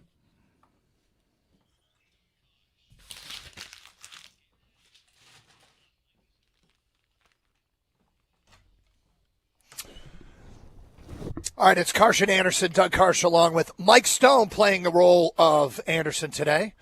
Stoney, what a game. And people need to respect what you've done. And Paul behind the glass. That's I want to right. talk to Paul here real quick because you were at the stage. You were at Ford Field, until 2:45 this morning. Correct. Yep. Doing the post-game 2:45. show with the Hammer. Yep, and back in to do this show. And Paul, you were at the station till what time last night? Just about 2:55, I think. Okay, and back on the board today. And Yes. you're here until 6, did I just hear? Yes. Wow, these guys putting in work. And Paul, we haven't got your 2 cents. I know I've worked with you this week, and coming off the Green Bay game, there has been some awfully frustrated calls. And I think you've been awfully frustrated with them behind the glass. And the Lions bounced back. I want your thoughts on this game last night. I thought it was a very good win, obviously. Kept their playoff hopes alive. You saw a lot of good things. I thought I saw some good development out of Miles Frazier, so it's good to see him take the field, struggle some, but also show some flashes of, hey, this guy was supposed to be second, third round pick, fell to the 5th, 6th round. I think there's building blocks they could build on. If you get Mahogany back, that solidifies even more. And Mohamed stepping up, someone opposite of Hutch, they needed that. And I also think, I don't think Brad Holmes can bring back Marcus Davenport next year. Like it was fine while it lasted. You brought him back again. I think we've all, as a society in this area, have seen enough of Marcus Davenport in a Lions uniform. I actually probably haven't seen enough. That's true, honestly. You know what? At this point, if they're going to do anything, it's going to be last year's formula, which didn't get them very far. But they're going to have to just try and outscore people in shootouts is what it's starting to look like. That Branch news sucks. Somebody's going to pick it up elsewhere. If the edges can play the way that they did, and they played great last night, but I'm scared it's a little bit more of a reflection of Dallas' tackle situation. But we'll find out. They're going to get chances to prove themselves moving forward because they definitely helped. Dallas did score 30 points. They kind of need a little bit of last year's magic, Doug, where they kept getting injuries on defense, and they kept seeming to find random guys out of nowhere to help them get enough to get the 15-2 record. Even with all the injuries, obviously, once they got to the playoffs, it all, the rug was pulled out from under them. But they kind of need that same formula where Brad Holmes and Dan Campbell have to practice squad guys from other teams, street free agents, whatever. Just piece it together to get you over the hump to get you to the playoffs. Thank you, Paul. It does look like it's there's going to be a similar formula as it was a year ago. 248-539-9797. Stoney, you ready to get back to the phones? I am ready. Let's go to Connor next here on 97.1. Hello, Connor. What's up? Hey, yeah, guys. You're speaking my language. I was just talking to my brother about this and how back in the Bucks game when that Legion of Whom came out of nowhere and the next man up mentality, and that stems from Dan Campbell and the coaching staff and bringing in people like Kennedy having a big game and Frazier and people just next man up. Who's going to take on the mantle now? And with the Branch news, who's next? And these guys come in and they're ready to roll, and that's a testament to the coaching staff and the organization in general, and I'm excited to see what we do from here. But that's the NFL for you, right? Yeah, it's about attrition. You just can't, I don't know, in my opinion, Doug, expect that the quote-unquote Legion of Whom is going to be able to carry you to really significant things in the playoffs. No, and that's where that offense, we're leaning on them big time. Yeah. I mean, I guess they wouldn't be carrying. I agree with you that you can't expect them to carry them. They have to be limiting the damage. It goes back to that stat that I cited all week and was definitely in play last night. FGA. If you're holding the other team to field goal attempts, then that's like the ceiling of what we can reasonably expect from a group that is challenged. And they were able to do that last night. Look, if they make the playoffs, it's going to be because they beat some really good teams to do it. They got to earn it. And if they beat those really good teams, that tells me they're playing better. And if they're playing better, I think they're dangerous. And by playing better, Stoney, you said it best in, I think, the first segment of the show. Their best players were great. Yes. Their the reason stars they won were is because their best player. Their stars were stars last night. I mean, Aiden Hutchinson arguably had his best game of the season, even though you won't show up with a sack, so to speak, right? He was in Dak's face a lot, and his pressure enabled Muhammad to actually get the 3 sacks. He was really good in the fourth quarter. It was his best game, I felt, his most impactful game. Well, if those pressures were handed out the way the NFL defines it, we went over the definition about significantly impacting the quarterback. What'd they say? He had 10 last night and 7 in the fourth quarter. Right. Yeah, that's good. Now, it's El-Quadin Muhammad might have benefited from that, which is great too. I don't really care who gets it done. No. Just the totality. Can they get it done? Can they do enough, get enough stops defensively that allows the offense to win again? And Kelvin Shepherd threw in enough little zone matchups every once in a while to confuse Dallas a little bit, and they're going to have to do that because they can't, I don't think, flourish playing strictly man against some of the rest of the teams that they have. I mean, they got Puka and Devontae Adams next week. I mean, problems. Alan's in Bloomfield Hills and next on 97.1. Hello, Alan. Hey, guys. Really enjoy the show. And awesome. I'm going to follow up on your talking about the stars. They showed up last night, especially on offense. And a guy that's been criticized a lot lately and it's kind of silly is Brad Holmes. And his vision when he first came in was to create an offense. And his first acquisition was David Montgomery. I mean, he went hard as nails, and you saw Montgomery last night breaking tackles, dragging people to the end zone.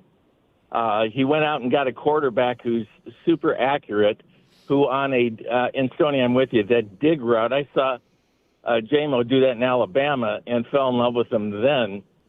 To do that dig route and come back, and that ball's right there. It was precise. It was beautiful to watch. Then you've got St. Brown, a 4th-round draft pick, and then the pièce de résistance, the Ferrari. Gibbs is just amazing. And after the game, they were just gushing on NFL Network about how great he is. And you had callers call in and saying that Holmes was foolish to take him at 12 when he actually moved back and got an extra pick and got Laporta. And I think if you had a draft today, I don't think Mr. Gibbs would last in number 12. No, he wouldn't. But, the argument there was Jalen Carter. I mean, so. Have we all learned something, though? Can we say that there's no hard and fast rules when it comes to the draft? It's just silly because every draft is different. Every pool of players that's coming out is different. Why would you take a player that's not as good as somebody else just because you don't do this or that? Like I said at the time, and I'll say it until I retire, hard and fast rules for the draft, is silly. No, I understand, and these people still want to call in. You guys talked about it. This that he hasn't addressed the offensive line. Well, you've got Frazier that showed up last night. Now he's been injured, but that wasn't Holmes' fault. Mahogany's developed nicely, and I think you're going to see Tate Ratledge. Ragnow was a two-time All-SEC, two-time All-American, and Ratledge is the same. I think if this kid's going to develop to be a solid, if not an All-Pro guard. I think the Holmes criticism, which I think is look, his first few drafts were terrific, but it's valid because of the gambles that we didn't think he needed to take with giving some of his own artillery, because he's such a good drafter, in moving up for Broderick Martin and Manu and even Tesla. That's the biggest problem. And yeah, he has addressed the offensive line. Maybe not as much as people wanted, but with Manu, and you mentioned for Ratledge and Frazier. However, thing is, he has been negligent on the defensive the pass rush. Yeah, no, I understand, but every GM's got a rough job. Then you got to juggle the salary cap, and the list goes on and on. But I think Mr. Holmes should be smiling today. Job well done. Well, I'll say this: the idea that you can get a starting guard anywhere in the draft is not, from a hard and fast rule standpoint, I don't necessarily agree with. But look where guards get drafted. Mm-hmm. A lot of them are all over the draft. So I think he's addressed the offensive line. We had a call saying that he has done nothing with the offensive line and he hasn't invested in it. 4 of their top 6 paid players are offensive line, or are guys from the trenches, is what they said. My apologies. Are from the trenches, and that doesn't even account for Lee McNeil. Plus, he took a guard and a defensive tackle to start this draft. Correct. There's been resources poured into it. He has taken some calculated risks that some haven't worked out, but enough has gone right. He's got him set up here, we hope, for a while to stay competitive. And this year's not over. That was an encouraging win. Encouraging win. Still work to do, though. No victory laps on the season. No. A victory lap in the game. Let's celebrate the win.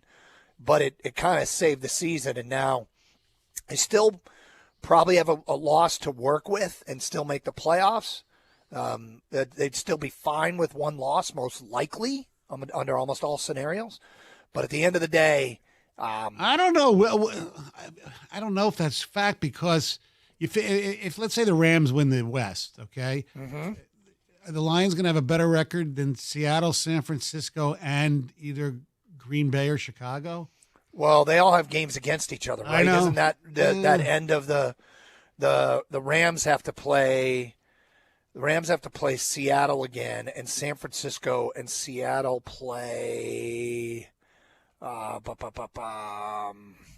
Maybe they don't play. They got to play. San Francisco's got to play the Bears. So yeah, I mean, there's a lot of games that still have to play itself. Every 11-win team's made the playoffs. Right. In this format. So if they get to 11 wins, you're right, there's no guarantee, because you just don't know the context. I'm sure there's a way they could get to 11 wins and not make it. I would imagine that they would, though. 248-539-9797. More of your phone calls, more of your feedback. Lions with a massive win last night. It's Carson Anderson, Gator in for Anderson on 97.1.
Can you look and see if we have in the system Stefan Logan kickoff return blooper or whatever? I'm going to get a stat for Doug here.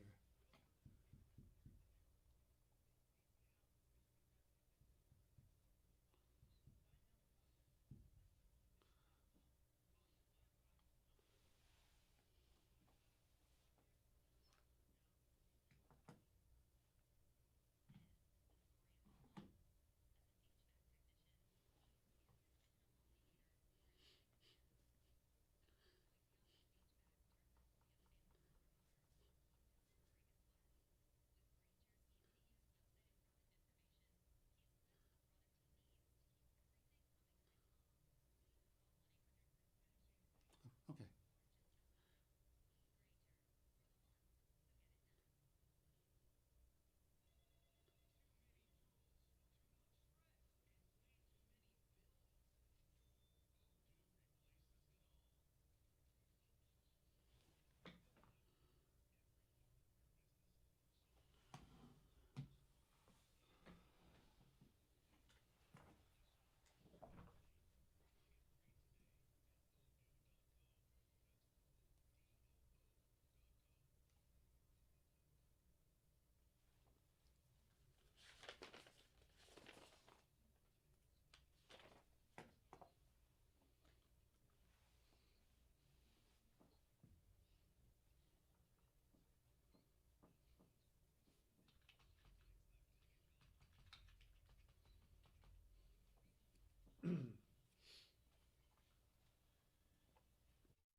Carson Anderson, Stoney's in for Anderson, 248-539-9797.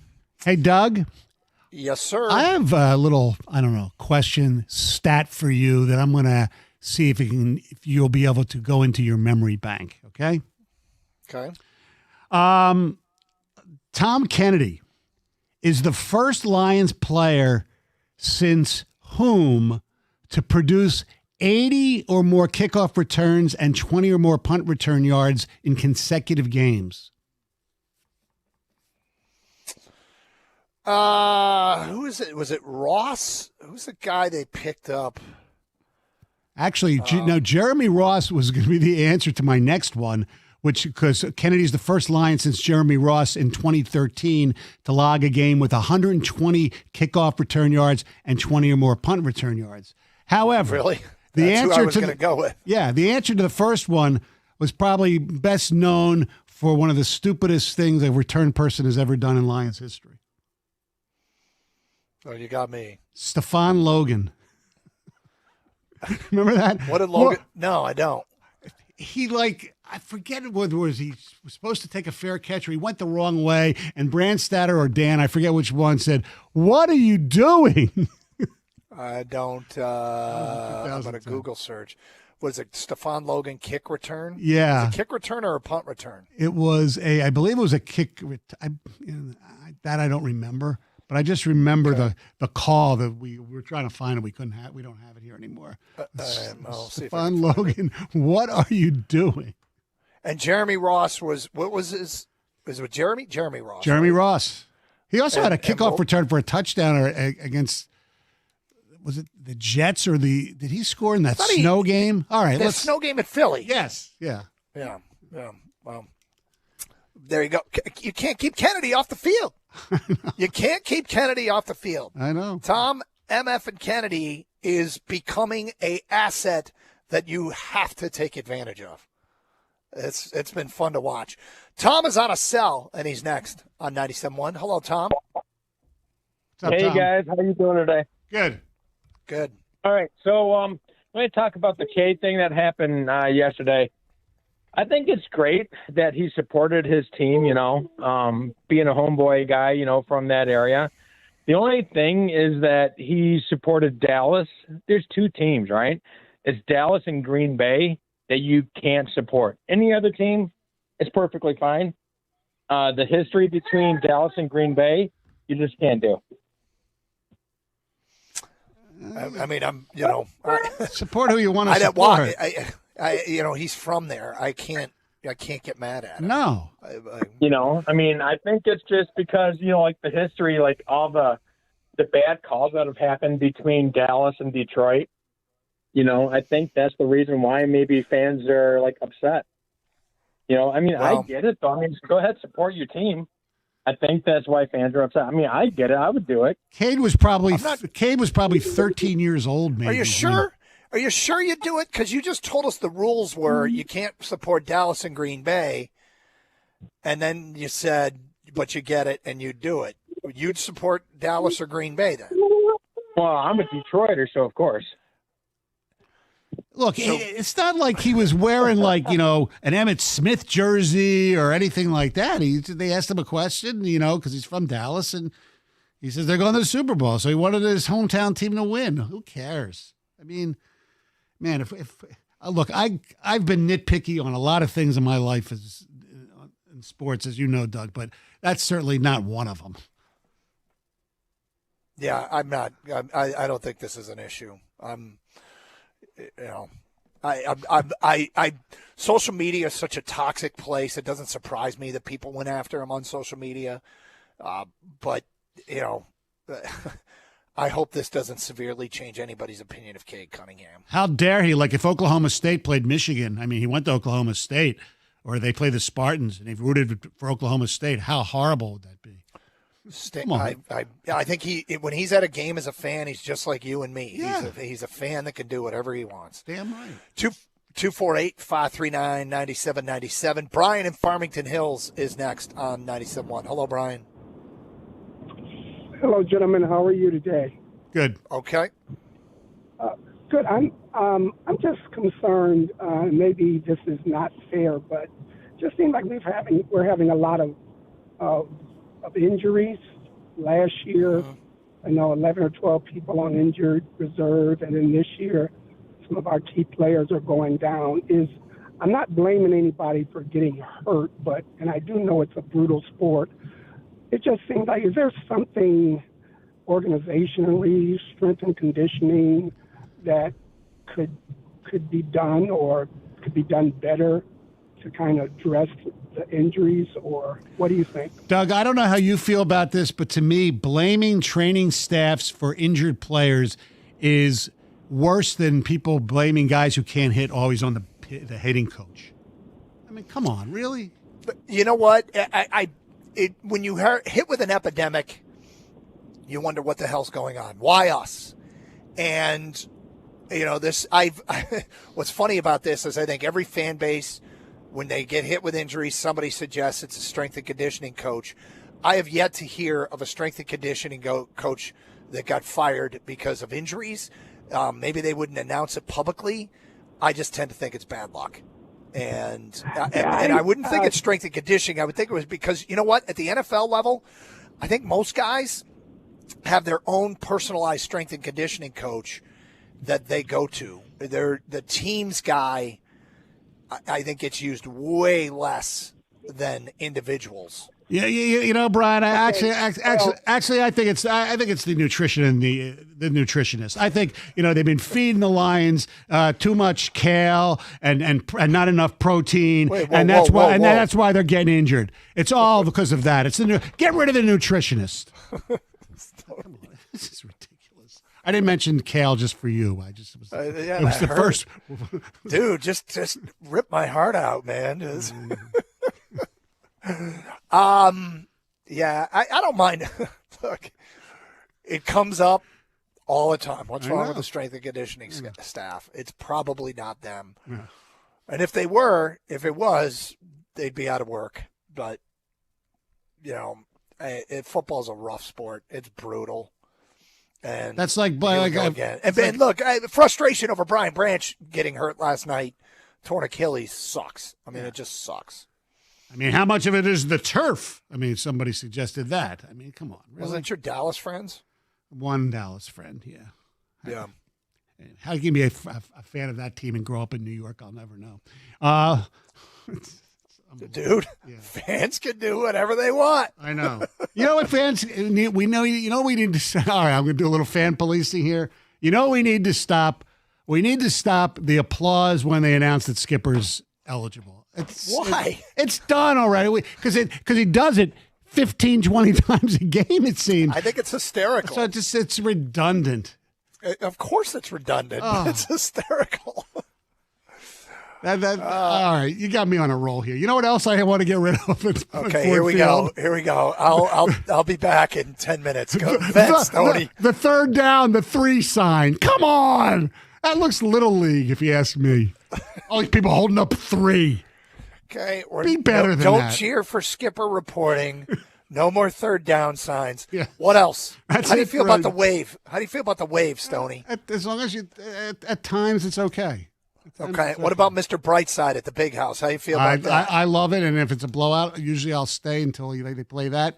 The lyrics need to be examined a little bit, but what the hell? I actually enjoy that. Yeah. Well, again, if you take everything literally, but the 3, you've had enough. Yeah. Enough. Isn't it our station that hands those out? I have no Maybe idea. It's not us. I don't Maybe think it's so. not us. Stoney, please report to the promotions department. 3. Carson Anderson, Stoney's in for Anderson at 97.1.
You know what it most likely is?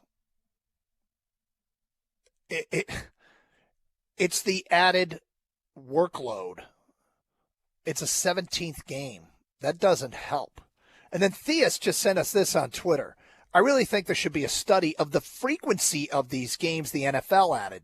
Sunday, Monday, Thursday, some Fridays, some Saturdays, and overseas. Honestly, it seems like we're getting more injuries around the league in general. The 17th game, don't sue me if I get this wrong, but there was somebody tweeted out about a month ago that between Thanksgiving and Christmas, the Lions were going to play more games in the shortest period of time than any team had ever played. Wow. Like whatever it is, 5 games in 29 days or something. Whatever it was. I don't remember exactly what it was, but it was something along those lines.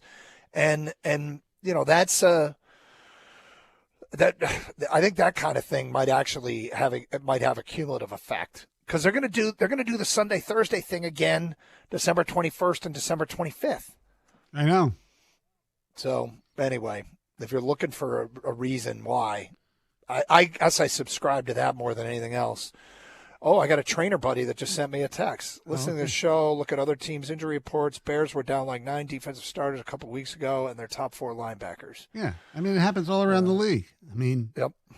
By the way, some NFL quarterback news. Jaden Daniels will start. He'll be back this week for the Commanders game. And the Arizona Cardinals head coach Jonathan Gannon said Kyler Murray is done for the year. Really? Mm-hmm. Interesting. Let's get back to your phone calls. Who do we got next here? It is Shelton in Detroit. You're on 97.1. Hello, Shelton. Yeah, hey, Brother Doug, Brother Stoney, how are you? What's up, Brother Shelton? Good. Listen, I just wanted to tell you that game that you was talking about, Stoney, with the Lions. I remember with Stephon Logan. Yeah, he made that crucial mistake when the Lions received the kickoff. He thought he was in the end zone. Oh, right. He could just down it and then, but later he realized he was in the field to play, and that's when Dan Miller was like, "What are you doing? What are you doing?" It was a great call. He got clocked. I mean, but Stephon Logan was a good kick returner despite that one mistake. And also, like I said, it was a heck of a game. J-Mo has really stepped up, fellas. Mm-hmm. His route running has gotten a lot better. He's not just a speed dude. You are correct, sir. It's the timing is great, Shelton. They lose Laporta, who's such a reliable receiver. Amon-Ra is slow by injury. And this guy, now that he's got the opportunity, he's really stepped up. And it comes at a great time. He is such a weapon. The dig route that Stoney referenced, I love that Goff under pressure floated a leather rainbow out in his direction and let him run under it.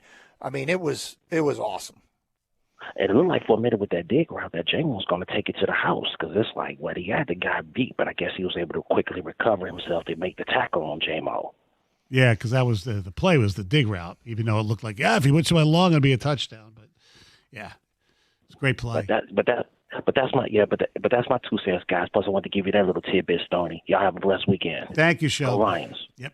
There he is, Brother Shelton. Antonio is in Detroit and next on 97.1. Hello, Antonio. Hey, how's it going? Great. Good. So I want to talk about this Cade Cunningham situation. And I actually am going to come to Cade's defense, surprisingly. And I'm not even a Dallas fan or anything like that, but I don't understand why people can't root for their hometown team. I agree with you. Yeah, he grew up in Texas native. Nobody ever got mad at Devin Booker for wearing Red Wings gear or Tigers gear or anything. So when they were the Coyotes. Wait, do you know that as a fact? Wait. Do you know that's a fact out in Phoenix? Nobody gets mad at him? Well, I seen some Cardinals fans because we played him last year, and he showed up to the game, and he was in the full Lions gear, and Phoenix fans understood because obviously that was a point of topic, and they understood like, yeah, he's from Detroit or he's from Grand Rapids. Well, I bet they understood face to face, and I bet Cade didn't get a hard time last night. I didn't see it. Was he wearing Cowboys gear? No. Okay. No, because this to me is a social media. This to me feels like a social media crisis, in which case it's not really a crisis. This feels like social media bitching, in which case to me it's not real bitching. Like this is a non-story to me. But obviously people are talking about it, and I'm glad you defend him, Antonio. Yeah, to me, it's just not a big deal. Like, if I relocated to another city for work, I'm not going to stop being a Lions fan. So I don't blame him for. And his Cowboys were good back when he was growing up, so I don't blame him. Actually, they weren't. They haven't been relevant for 35 years. I'm just kidding. Oh, well. Yeah. Well, when was the last time they won a Super Bowl? Was it 95? Stoney's got to get his cheap shot. Oh, all the time. And no, Emmett was not better than Barry. 248-539-9797. That's so great. Speaking of which, you brought this up in the crosstalk, and we haven't gotten to it yet. The numbers that Gibbs is putting up, he matched Barry in touchdowns before the age of 24, whatever it was. I don't remember exactly what it was, something along those lines. Yes. And you asked the question, does he belong in the same sentence with Barry Sanders? Right. And I'm not willing to go there yet, but you mentioned some of these things that he's done. He tied Barry Sanders for most touchdowns that any NFL players logged through their 3 career seasons. He also ties Barry for the most touchdowns any NFL player has logged before 24. And he became the 4th player in NFL history to produce at least 4,500 scrimmage yards and 45 touchdowns through 3 career seasons, joining Barry Sanders, Eric Dickerson, and Earl Campbell. So those are all touchdown records, right? You didn't say anything about yards? Correct. Okay. I wonder what the yards comparison is, because to me, nobody can compare to Barry's running style. But as far as effectiveness, I think they can be compared, and they should be talked about in the same sentence. Barry has a bit of a romantic lore to him because he looked like a video game and could make NFL players look absurdly foolish trying to tackle him, which was a whole different deal. But as far as effectiveness, I think they probably do. But I'd like to see the numbers rushing. I guess I can look those up. But it feels to me like they belong to be talked about in the same sentence as far as just what they mean. Maybe not even what they mean to the football team, because Barry meant everything. They had the teams. There was too many teams that weren't any good, so people just watched for Barry. But I think in terms of effectiveness, we can have this conversation. Yeah, look, they're obviously different. I think Barry was more elusive. His escapability, I think, was better.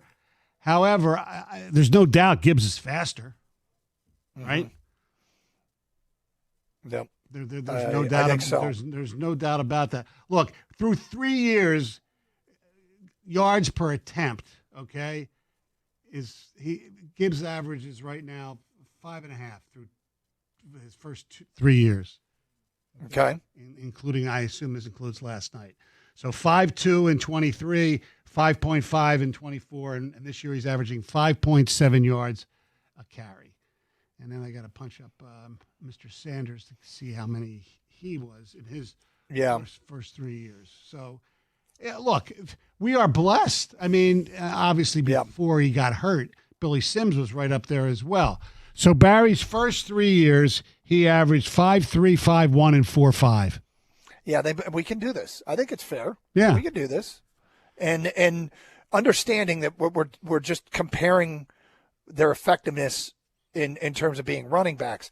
Barry's totally different in that Barry was just he was like an artist as much as he was a running back. He was like one of the Crouching Tiger, Hidden Dragon, or Cirque du Soleil. He did things that didn't look physically possible. Right. He would make the most out of like net, losses that should have been a 7-yard loss that ended up being a 1-yard loss, or a 3-yard loss turning into a 2-yard gain. That's where he was unbelievable, his escapability. When Gibbs is, basically stopped in the backfield, he can't get away. That's the difference. He can, but not like Barry. No. I would disagree with you. I think he can get away. He's just not like Barry. More of your phone calls coming up. It is Carson Anderson here on 97.1. FanDuel Friday It's turning up the heat with NBA Happy Hour. Every Friday from 6 to 7:30 p.m. Eastern, FanDuel is dropping limited time specials to get you in the zone. Boosts, bonuses, surprises, all designed to bring you that Friday energy. When I bet, I almost always take advantage of a boost or a bonus. They make them available so often. Look at the banner at the top, and you can get in on those. This isn't just a promo. This is your weekly pregame. NBA Happy Hour every Friday, 6 to 7:30, only on FanDuel, the official sportsbook partner of the NBA. Just visit FanDuel.com/Doug to grab your reward before the clock expires. I hope people took advantage of the Jahmyr Gibbs first and last touchdown because he had both. And $68 in bonus bet. Must be 21 or older and present in Michigan. Opt-in is required. Don't forget to do that. Rewards are non-withdrawable. Restrictions apply, including bonus and token expiration, leg requirements, and maximum wager amount. See terms at sportsbook.fanduel.com. Gambling problem? Call 1-800-GAMBLER.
Stoney, you ready to get right back to the phones? I am ready, I am willing, and I am able.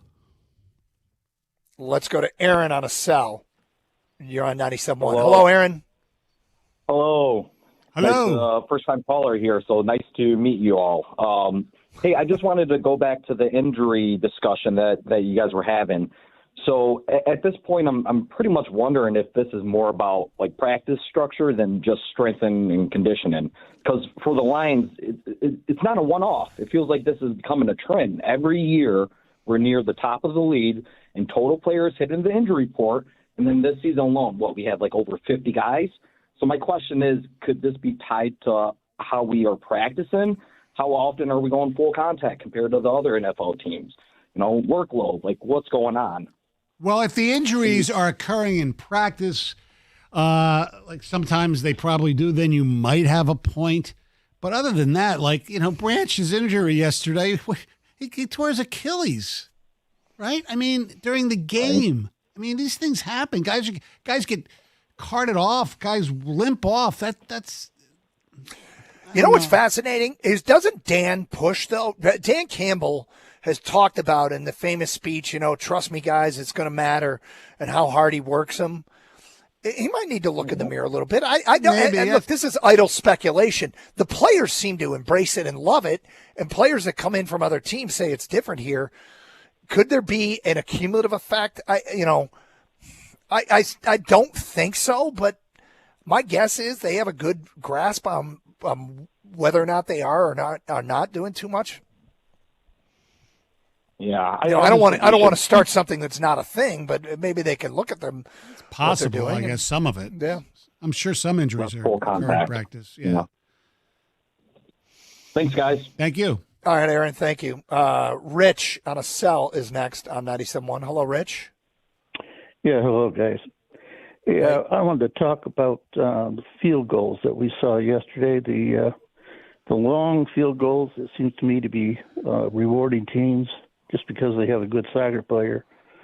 And I would think they need to suggest to address that and maybe change the scoring so that you reward teams for advancing down the field. For example, you could go to 4 points for getting to the 15-yard line, 3 points to the 30, and so on until 45, and anything over 45, you get 1 point. That's the line of scrimmage. You mean for a made field goal you're talking about? Yeah, you have to advance the ball down the field further to get more points. And it just seems to me that will reward football play instead of soccer play. I got to tell you, when somebody's lining up to have a 60-plus yarder, I think it's pretty exciting. Forgetting the fact that it's exciting, it's still it's better than? Difficult. It's better than a punt. Yeah, because usually it's going to be a fair catch. Well, is the game? We just went through a Thanksgiving with the two highest rated Thanksgiving games.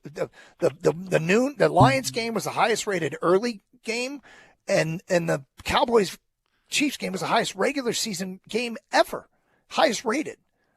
Is this really a crisis? No, I don't think it's a crisis. I do think they should go back to the. There's a little, the change in the kickers with their own balls has changed. I think that's a good point. Yeah, I think that they need to change because it's becoming right. Plus, you melded with the kickoff rules where most possessions start at the 30 to 35 yard line, so you only have to go 25, 30 yards to kick a field goal now. That might be a little bit of a problem. But no, you're not going to change the value of a field goal. No, that's an extreme change that I don't need to see, and I don't really need to see the game change all that much. Personally, now when I see a guy standing on his own 40-yard line about to try a field goal, I'm in awe. And in the case of Aubrey, the way he just casually saunters up to the football and blasts it 75 yards blows my mind. What's crazy? But if we didn't have the UFL and the XFL, I mean, Bates and Aubrey probably would be nowhere. Yeah. 248-539-9797. James in Lake Orion, you are next. Hello, James. What is going on, fellas? Hey, also from /Romeo. Three things, really. Number one, Gibbs versus Barry. Not enough time yet with Sonic. I mean, what he's doing is great, and he's obviously an exciting player to watch, but not enough time. I guess he only has to do it for 10 years, though, right? And then Yeah. And you know what else there, James? He won't be he won't be faxing his retirement. Yeah, I would think so, but you never know these days. Who knows? And then secondly, greatest ever. I mean, you know, different styles. I guess the argument's Barry versus Jim Brown, according to his dad. Different styles, right? I mean, in terms of a bruiser, obviously Jim Brown, but pure running skill and talent, that's got to be Barry. I mean, I've just never seen anybody better, probably including Gibbs, but maybe he's on the way. And then style-wise, they're not comparable. I think that's what's, you know, Barry was like just such a unbelievable artist at the position. And, you know, you can't compare them that way. As far as their effectiveness, I think you can. Yeah, Barry really more like his movement in space and the way he could turn on a dime. I mean, really no one's done that before or after to that degree. So I think it's hands down probably the best pure skill runner, not counting physicality. And then the last thing, Gibbs' numbers, obviously super impressive. And don't forget, like, I think it was about a 5 or 6 game span that first year where he was just really running up into every hole, probably so excited and new. And he wasn't really taking the time to get his reads and look at the hats and figure out what holes to hit. Once he figured that out, his numbers really started exploding that first year. And imagine where he could be at right now if he hadn't had that 5-6 game learning curve. That's a very good point. Imagine where he'd be in Lion Lure if he didn't fumble in the NFC Championship game too. Why do you bring that up, Stoney? I don't know. That's Why you do that that? was bad. I don't know. I can always count on you. We're having a good day. Everything's fine. I know. Praising Gibbs. And what does Mike do? I know. That's the bad one. That was a bad one. Yeah, he'd top Barry there because he'd have an NFC Championship ring. They might. There you go. Thank you, Paul. I'm sorry about that because I love Gibbs. You know what's amazing about Gibbs? Are you sure you love him? Yes, I do. But what's amazing about him is when you go back to the draft, I don't remember him being in most people's top 20. You know, in mock drafts and things like that, let alone 12. So we went back and looked at it just because we have like show sheets on old ones. Yeah. And we found the day after that draft, they made the trade back, remember? And they got an extra second-round pick. Mm-hmm. So they moved back from, I think it was 6 to 12. Correct. And when they made the trade, the reaction we got on the air was Brad Holmes is brilliant. And then when they took Jahmyr Gibbs, we pointed out at 8:30 people were calling him brilliant, and at 9:30 people were calling him an idiot for taking Jahmyr Gibbs. Yeah. And, you know, it's such a game-changing draft pick. And that draft, those first 2 rounds are absurdly good. Of course, 2 of the 4 are currently done for the year, which sucks with the Branch injury last night. But yeah, Jahmyr Gibbs, you know, is and he kept saying weapon. You remember that the day after we didn't draft a running back, we drafted a weapon. Correct. And now I think we all get it. He's just next level. Special player. And he's, you know, obviously it's a different era, so he celebrates in the end zone with his teammates a little more than Barry did. Obviously, we know Barry, all he did was hand the ball to the ref. But they also have a very similar, very low-key personality playing, you know? Yep. Not boisterous, not diva-esque at all. Feedback coming in. I like him, and I think with Tesla's height and ability, he could be Mike Evans-like, but I'd still rather have Tim Patrick and those 3 draft picks. I mean, you could do this all day. And this is like a Stoney topic. Wouldn't you rather have? Yeah. Next one. I hear that Campbell has the team practicing physical. What if the wear and tear is contributing to these injuries? There's another one. Branch injury should never have happened. Massive false start on the Dallas left tackle. They let tackles get away with just that split fraction of a second. It's always. David McComb, Hutch is bad. Pressures are a made-up stat. He does nothing. Bad re-signing. Not a star and not someone who we can look to. You know what? Last night, one of those pressures led to that backwards pass, which was a 15-yard loss. He was very, very good last night. Okay, Yeah, has he been disappointing a little bit during the season? Yeah, I'll go there. But there have been disappointing moments and disappointing stretches. I think we're going to like having him on our team. Yes, probably. Yeah. More of your phone calls and feedback coming up. It's Carson Anderson. Gators out. Stoney is in. Picks coming up at 1:38. 97.1.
Brought to you by Mastercraft Heating and Cooling. Michigan State announced a gift of $401 million from Greg and Dawn Williams today, the largest donation in university history. Williams was already ahead of the curve in answering why a non-MSU graduate would give such a generous gift.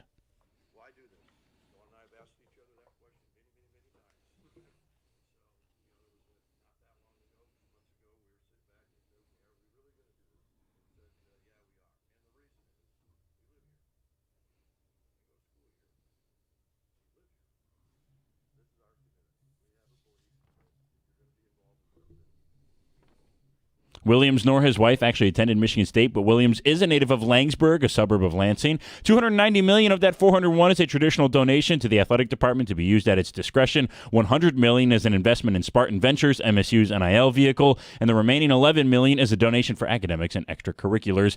Williams is the chairman and CEO of Acrisure, a financial technology and insurance company in Grand Rapids. Although he said not a single dollar is coming from Acrisure, but instead he and his wife Dawn are writing the check. Despite the Lions' win yesterday, very bad news on the injury front for Detroit this morning as Jeremy Fowler of ESPN reports that Brian Branch tore his Achilles last night. The Lions face the Rams Sunday, December 14th as Branch is out for the remainder of the year. The Pistons are back tonight at Little Caesars Arena at 7:05. Mark Ryan will host the pregame for that game, which starts at 7:30 right here on 97.1. At the Crowell Health Sports Desk, I'm Brendan Shabath. For more, go to 97.1 The Ticket or Odyssey.com.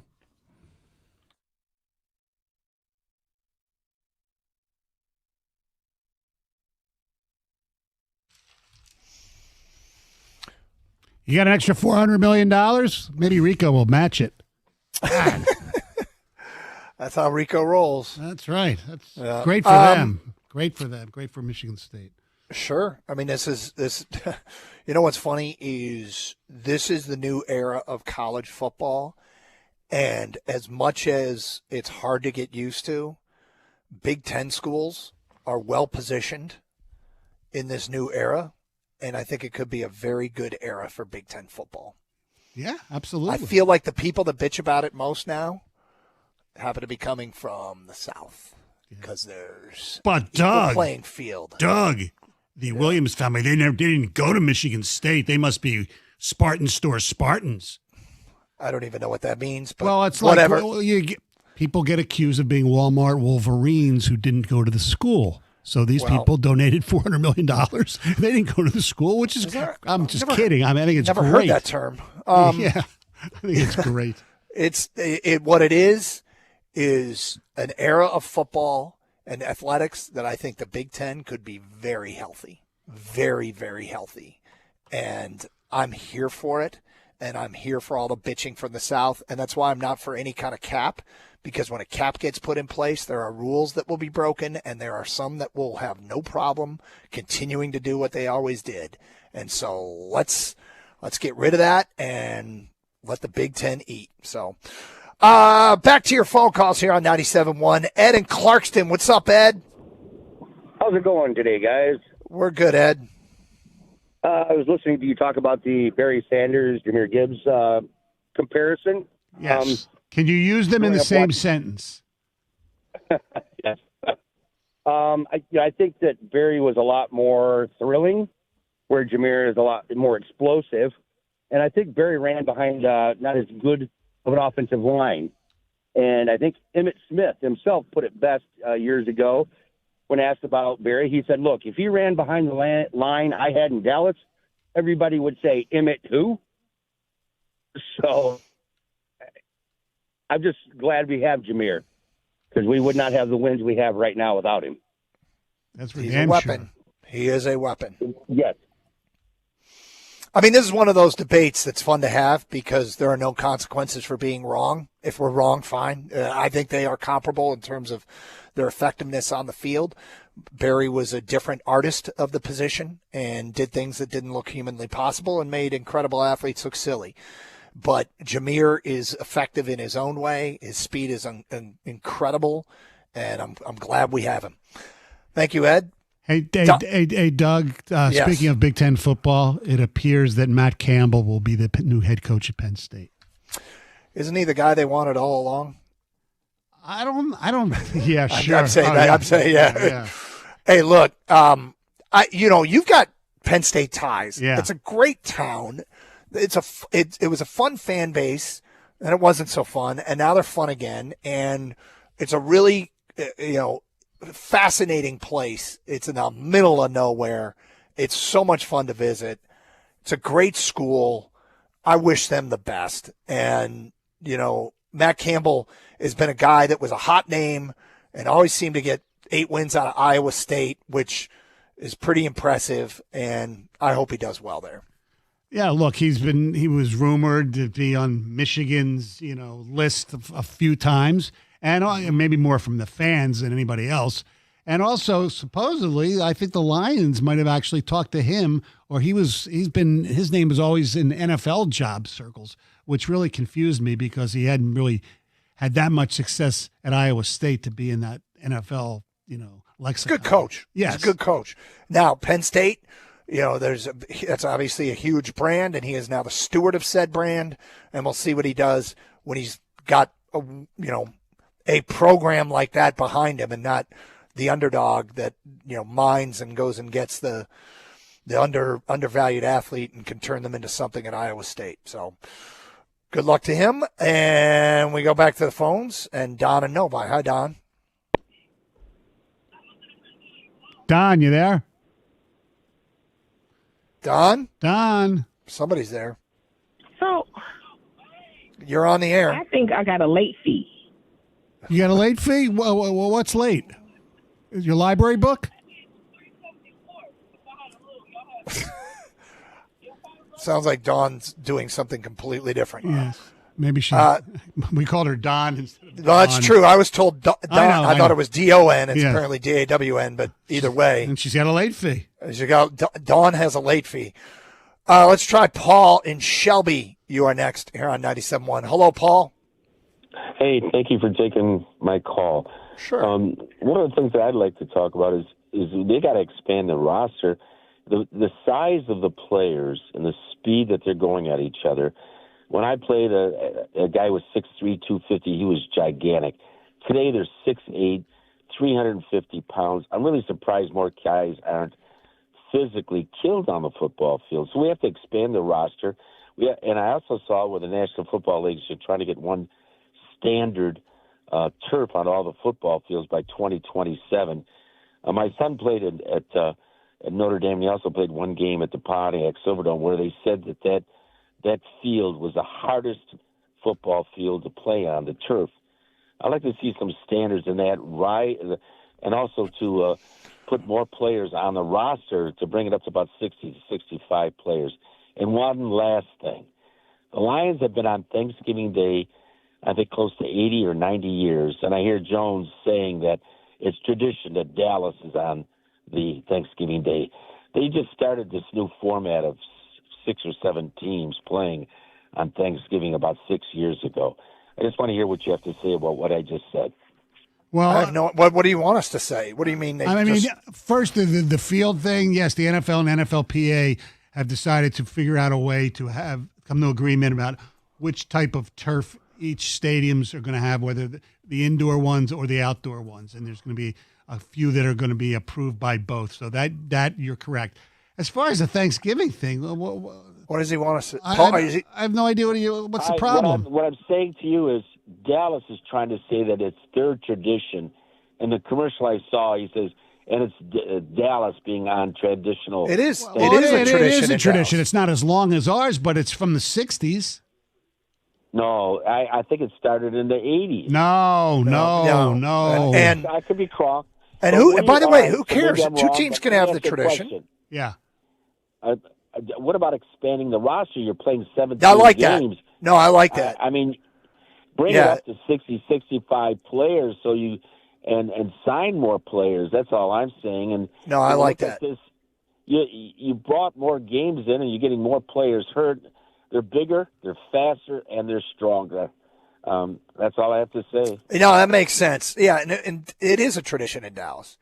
I mean, it might be a longer tradition in Detroit. Yes. I would say, But though, I would say even if it started in the 80s, over 40 years is a tradition. Yes, exactly. Yeah. But And- it did start in the late '60s. It was always the afternoon. The second game. Let me ask you a question, Doug, about the roster. So you have your 53 that are active each week. Then these teams still do have practice squads that are what 10, 15. So you actually do. I have no problem though with them expanding. It doesn't. No. When you expand the number of games, you actually should kind of expand the rosters, right? Yeah, you would think, or at least expand the practice squads. Yeah. And they've been more liberal with the practice squad rules, which is cool because there was a time there where after a certain number of years, Kennedy's like 29 years old. I don't think he would have been eligible under the practice squad under the old rules, as I recall. So they've tried to have more flexibility there to allow for teams to have more players in reserve ready to go. Lions with a huge win last night over the Dallas Cowboys. I want to make something clear here. No victory laps in terms of this team.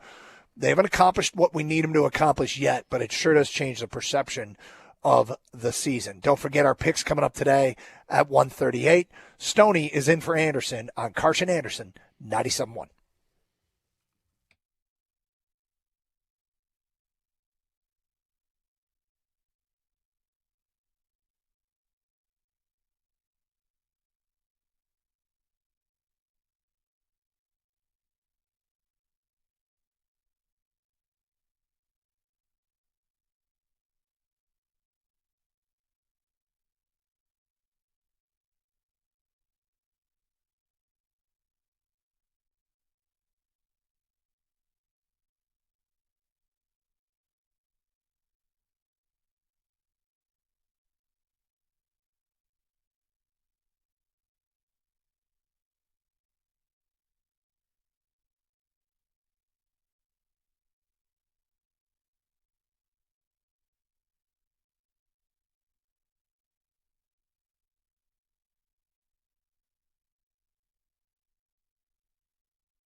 It's been fun working with Stoney. Always a treat. Thank you. Fun working with you, too. Well, you know what else is fun? It's fun doing it after a win. Yes. Right? Absolutely. I mean, that was a save the season kind of game. We knew this was going to be tough. It felt like the worst possible matchup at arguably the worst possible time. A Dallas team that had added to the interior of their defensive line, a Lions team that had not always played great there, a Dallas team that could slice and dice through the air against a Lions team that has had has had some struggles creating pass rush and stopping pass-oriented teams. And I mean, I don't know if they stopped them, but they stopped them enough. And FGA, man, FGA, that's going to become my rallying cry, I think, the rest of the year. Field goal attempts. Make teams kick field goals, not extra points. And you got a shot. And if the offense has to live up to their ability, but you put it, I mean, this isn't earth-shattering analysis. You put it simply at the beginning of the show, and you're 100% right. The Lions' best players were their best players. Yeah, stars have to be stars, and they were yesterday. Yep. Let's get back to the people. What do we got next here? It's John in Livonia. You're on 97.1. Hello, John. Hey, fellas. How's it going? Good. What's up? I kind of have a question for you guys. Out of the 2023 draft class, out of Jack Campbell, Gibbs, Laporta, and Branch, in which order would you extend them? Wow, that's a great question. Have you thought about an answer? I have thought about it, and my top priority is Gibbs and Campbell, without a doubt. I think Gibbs is the MVP of this team, and a lot of people say, like, running backs don't last, but I'm willing to take the gamble. Such a superstar, and I wouldn't want to see him walk. So I do Campbell, Gibbs, Laporta, and I'd probably let Branch walk, honestly. I feel like his ceiling is not as high as the others, and he has the most on-field problems, and I just feel like his position is the most replaceable. I'm not sure you have to let any of them walk, but if you have to, I don't know. I don't even really – I mean, I guess it's Branch, but I'm a believer that offense wins championships, so I'd keep the two offense guys. In the NFL in 2026, the not coming Super Bowl, I believe that's the best way to win is with an elite offense, and I think it's been true. I used to be a defense wins championship guy, but at the NFL, I've changed my mind on that. Philly was a bit of an exception last year. I think their defense carried them, but at the end of the day, I'll take a great offense over a great defense, but I don't want to suck on defense either. So I'd probably prioritize the offensive guys, and I would certainly make Gibbs a priority. Gibbs would be my priority, and I know, running backs, it's a lot of money, and you never know when they just lose that speed. The injury history for Laporta and now Branch would have them as third and fourth, respectively. And so Campbell would be 2. Yeah. Yeah, I'm probably be along those same lines. And Jack Campbell, I was a big fan out of college. I might have mentioned it on the air. Yeah, I think so. Around the draft. What a stud. I mean, that game last night, the punch-out fumble, the should-have-been safety, he let him in tackles, right? I'm pretty sure he did. I got a stat sheet here somewhere. But he was all over the field. He is just so valuable to this team. Jack Campbell, 12 tackles. 12 tackles. So 248-539-9797. Some texts have come in here from Trey in Belleville. Tom Kennedy single-handedly won the field position battle. That's my champ and hero. Hero of the game was Tom Kennedy. Every time he had a good return, the Lions got points on the board. You don't say. Yeah, he was really good. You can't keep him off the field. No. Adam Waterford. St. Brown also broke the record for most receptions by a receiver in their first 5 seasons. Yeah, this offense has been great. My hero is definitely Dan Campbell, since he's the one calling the plays. Again, I think he is seeing the importance of taking points and punting.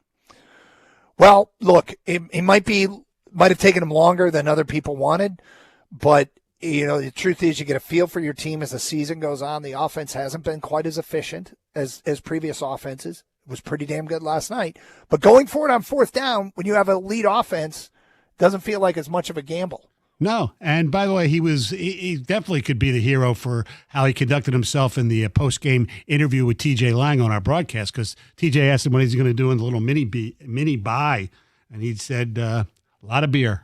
Yeah, I thought that was great and funny, and also seems to be on brand. Jack Campbell is the hero of the game. Kid's been playing great all year. Great linebacker. His play is so underrated. He's awesome. He's been really, really good. But, when you first of all, you saw him play at Iowa, and then you find out that he basically eats and farts football. That's all he does. That's all he cares about. And those are the kinds of guys you want in the middle of your defense. So no doubt about it. Look, the Lions have a history of really good, popular white linebackers. Many of them pan out. Chris Spielman, Stephen Boyd was a pretty good player. Then they've had some that not so fast. My friend Teddy Lehman, and he had a good year. Yeah, he had one good year. Yeah, he didn't start dealing with injuries, but yeah, Teddy Lehman. I didn't realize, Doug. You probably know this because you were there. He does the color for Oklahoma football. Stoney, we had him on when wow. we were out there, and I was doing the show from the stadium. And we asked him. We asked him one question, and he filled 10 minutes. Oh, it was great. Hey, by the way, Doug, because I know you'd get a kick out of this, because on one of the TVs here, we're watching the live World Cup draw, and it's such a celebrity. The people who are picking the ping pong balls or whatever out, like Shaquille O'Neal, Aaron Judge, Tom Brady, and the President of the United States was there. He picked the USA one, and I might be missing, and Wayne Gretzky. Well, what's our draw look like? Well, right now we're in Group D, and and Australia is the only team that's been there. So they're basically in two in each group right now. Well, I will tell you that I love World Cup soccer. So do I. It's like one of the few places where we actually play a sport where we are a definite underdog. By we, I mean the United States.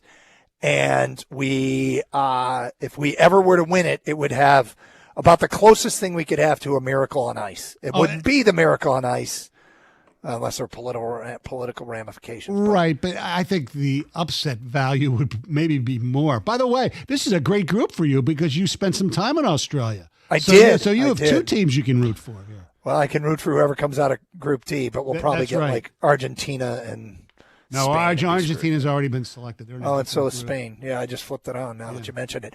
All right, you ready to pick some games? Yes, sir. All right, here we go.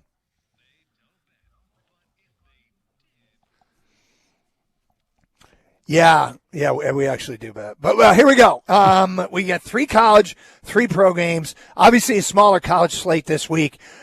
I'm going to start with my lock of the week. I think Ohio State and Indiana are going to light up the scoreboard. I'll take the over 47.5 Indiana, Ohio State.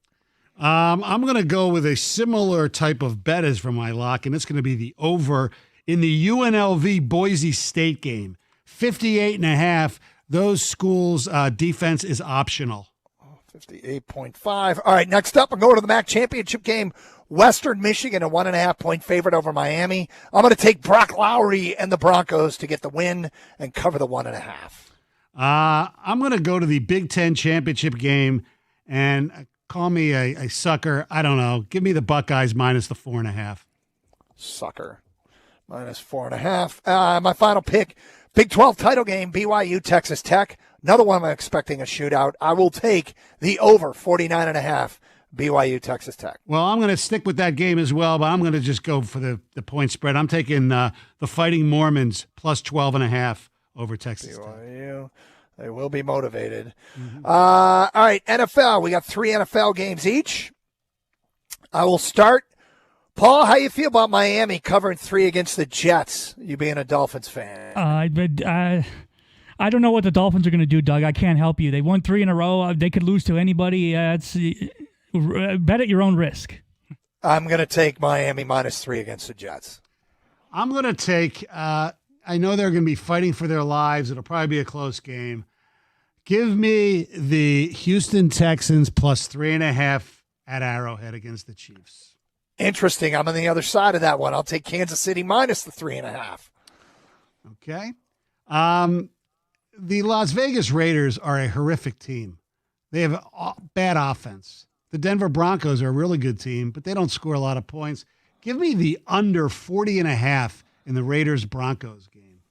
Interesting. My final pick, Cleveland is laying 3.5 hosting the Titans. I've played the Titans a bunch. I'm going the other way this week. I will take Cleveland minus the 3.5. And finally, I'm going to go with the game that everybody cares about. It's the Bears and the Packers. I'm going to take the Fighting Ben Johnsons plus 6.5 in Lambeau. I think it's going to be a close game. Do you have a lock on any of these? Which one do you feel most confident? Oh, I'm sorry. My lock is going to be the Texans. Okay. Gotcha. Stoney locking that one up. There it is. Stoney went 4-2 the last time he filled in on a Friday. Wow. So yeah, keep that in mind because I also stay took hot. I took the Cowboys in the money line last night. So keep that in mind. I went 3-3 last week. 1-2 in the college game, 2-1 the college the pro game. I'm 46-35 overall. My locks are 8-6 on the year. Again, over 47.5. Ohio State, Indiana is my lock. Carson Anderson, 97.1.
Yes, they did.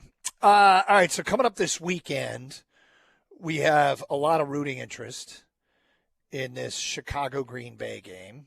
I'm rooting for the split, so I don't really care who wins the first one. I just want whoever loses the first one to win the second one. The Rams, who the Rams got this weekend? The Cardinals. Yeah, great. Because this Rams game's looming large. Hey, how do you feel, by the way, about the college championship games, college football, the conference championship? You know what? Look, they don't mean squat anymore, or they don't mean a lot because, Big Ten, both teams are going to get in. Same thing with the SEC. However, I kind of equate it to like the ACC basketball tournament and maybe the Big East basketball tournament. They don't mean that much, but they're still great events. I know somebody who's going to the SEC championship game because she says it's just so much fun. So while the ramifications aren't what they should be, the actual event, when you go down there, you're going to have a great time, you're going to party, and once toe meets leather, Doug, it doesn't make a difference. I think I'm looking forward to watching them. I think Indiana fans want to win a Big Ten for the Yes. first time in like 60 years or whatever it is, right? Yeah. You can't. I don't think you could say go down there and go through the motions. I think they're going to be sky high. It's in Indianapolis. We asked the question during the football questions whether or not they should be moving the Big Ten championship game around, and the more I thought about it, the more I thought no, because the first thing they do, is take it to Los Angeles, and then they take it to Seattle, and then they take it to Vegas, and then they take it to New York, and it would take forever to get to Detroit.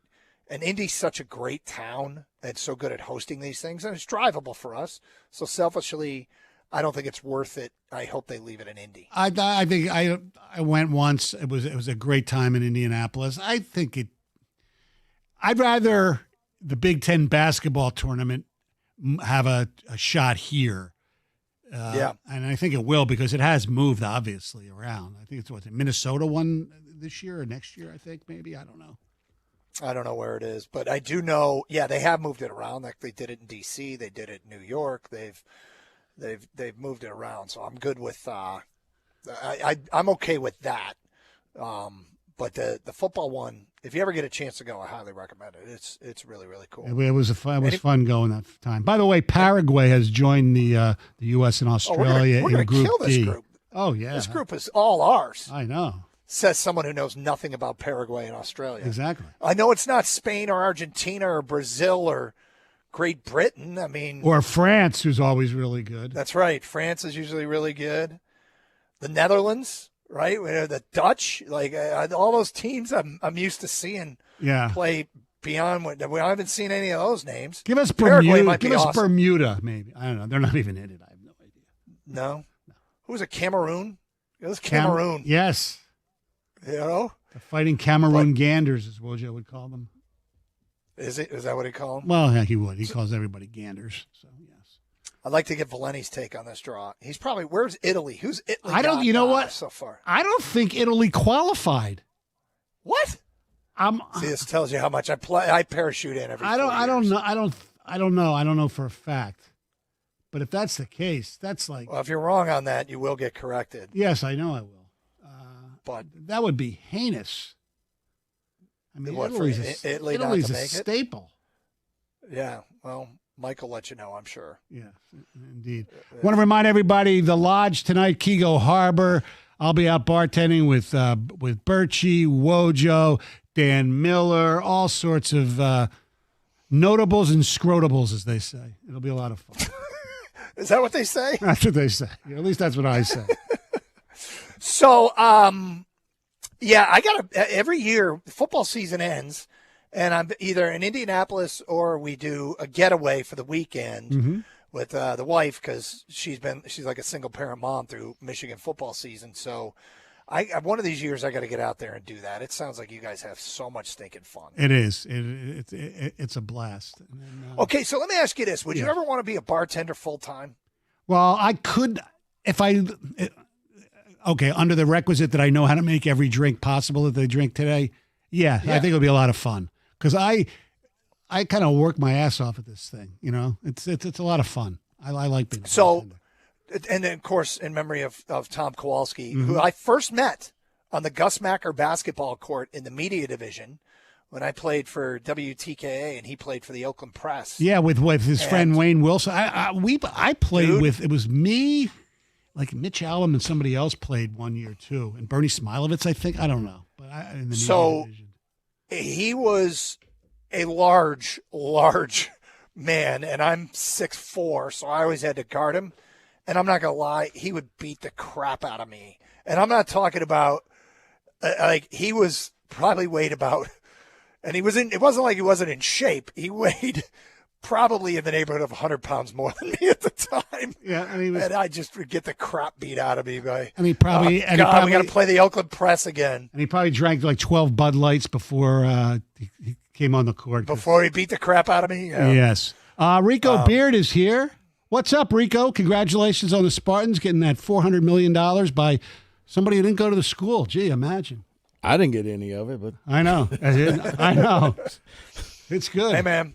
It's a new world, Big Ten. I'm a big fan of the Big Ten. It was funny. I brought it up earlier, and one of my SEC buddies texted me elitist, and I'm like, yeah, yeah, well, we are.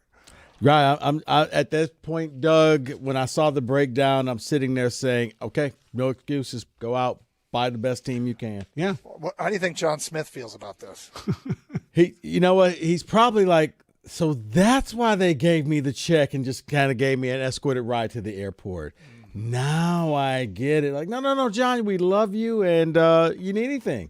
You know, how about here's a little extra. You know what? Sorry about that, buddy. And he's gone. Yeah. What do you guys got planned coming up next?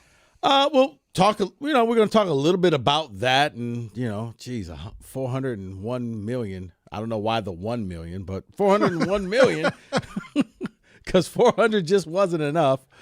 We'll talk about that. We'll also talk about the Lions and the playoff chances, along with Brian Branch, the unfortunate Achilles injury. Yeah, it sucks. Really, last night was a great win. An important win, a save-the-season win, but that is a sour note. 2 years in a row, beat Cowboys, lose player for year. Right. Yeah. Have a great show, and have a great weekend, everybody. Stoney, it's been great. Paul did a great job filling in. We will do it again next week. Stay safe, everyone, and treat each other with respect. 97.1.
After being carted off in yesterday's game, Lions safety Brian Branch has torn his Achilles, per Nolan Bianchi of the Detroit News, ending his season. The Cardinals have also ruled out QB Kyler Murray for the rest of the season. Michigan State announced that they've received a $401 million financial commitment from Greg and Dawn Williams, that figure 9 times more than any other gift in the school's history at this point. The Pistons face the Trailblazers tonight. Marcus Sasser could make his season debut. He's questionable to play. Duncan Robinson also questionable. Portland has a number of key injuries themselves. Drew Holiday, Scoot Henderson remain out. Donovan Clingan also questionable. Hear the 7 p.m. tip right here on the ticket. Former Piston NBA champ Eldon Campbell passed away from drowning following a medical emergency while fishing. That came out today. Tigers Free Press writer Evan Petzold is reporting that Detroit is attempting to get a second pitcher to flip from reliever to starter after they lost out on Ryan Halsey. The new target, Brad Keller. Keller has started in the past, but was a full-time reliever with the Cubs last year. Hey, here's an idea. How about you just sign a starter? Logging a 2.07 ERA as well. ESPN's Buster Olney tweeted today the Tigers continue to be engaged in Tarek Skubal trade discussions and say the asking prices are enormous. According to Yahoo Sports, Penn State is in final negotiations to hire Iowa State's Matt Campbell as their head coach. And the World Cup draw going on right now, the U.S. is in with Australia and Paraguay so far in Group D. At the Corwell Sports Desk, I'm Jeremy Otto. For more, go to 97.1 The Ticket or Odyssey.com.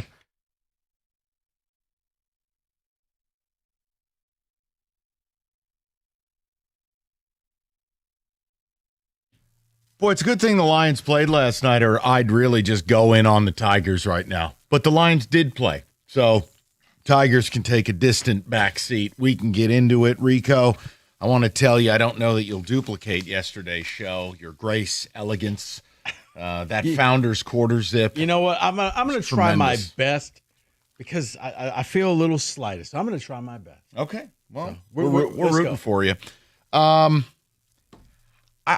It's a difficult show to do because I don't know. Like yesterday, I sat here and I said to you, look, you've taken away the biggest reason that I'm picking them to win last night, which is they don't lose back-to-back games. So, and I just want to let you know, forever, in perpetuity, you are now allowed to say they don't lose back-to-back games. Dan Campbell does not lose back-to-back games because I took that away from you, and they went out there and said, no. David, he took my tablet away. I was grounded. He gives it back to me today. I got you a brand new one. There you go. Here's the problem. So the Brian Branch news weighs heavy on my mind and on this opinion. As Brian Branch blew out, tore his Achilles, I mean, he's done, and he'll be done for most, if not all, of next season. I mean, he'll be done for a while. Like, you're gone for a year. You're probably looking at playoffs next year. Well, and again, maybe you can beat the odds and be bionic, but Thanksgiving, you won't be 100%. It's a devastating injury. And when I look at this, it's like, okay, by winning, you now have a 53% chance of making the playoffs. Not 75 or 80 or 90 like the Niners, the Packers, and the Seahawks. You have a 53% chance of making it. And we talked about it yesterday. I think yesterday was more about keeping yourself alive than cementing anything. If you had lost, you were dead. Right. Your playoffs started last night. Correct. So I want to just say this. Like, last night is the reason I don't give up on this team. Like, I don't write them off because they don't lose back-to-back. But you can't kill them. They're a tough group. They are. But this team's really flawed. And, last night, you face a bad tackle and a backup tackle. Oh, look, we have a pass rush again. You know what I'm saying? Again, it's typical. CeeDee Lamb dies in the middle of the game. All right, cool. Root for CeeDee to get healthy, but, I wasn't crying that he wasn't around for the second half. The point I'm making is you beat a Cowboy team. You were favored to beat. I picked you to beat them. But here's my biggest takeaway is I think I'm letting go of any hope of a Super Bowl. I'm just letting go of it because you're not good enough. I mean, you can make the playoffs, might be able to win a game.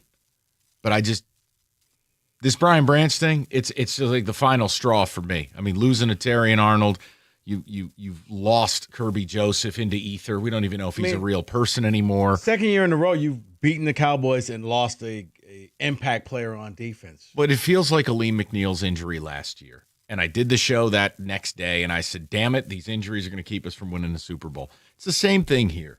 And I look at it across the board. I just can't find my way to it. Where, look, they're going to beat teams like the Cowboys. They're going to beat the teams they're supposed to beat in general. Right. But then they face a class of teams that's just good, and they look woeful. So I don't know. I think you should beat the Steelers. You should beat the Vikings and get your revenge on them. I'm not picking them to beat. I'm not going to sit and assume anything. Yesterday, I struggled greatly, but I said I will pick the Lions because, damn it, we don't lose 2 in a row. I'm not picking them to auto dummy anybody. You lost to J.J. McCarthy. You're done. I think you want the revenge on that one because that one you should have lost to the Giants.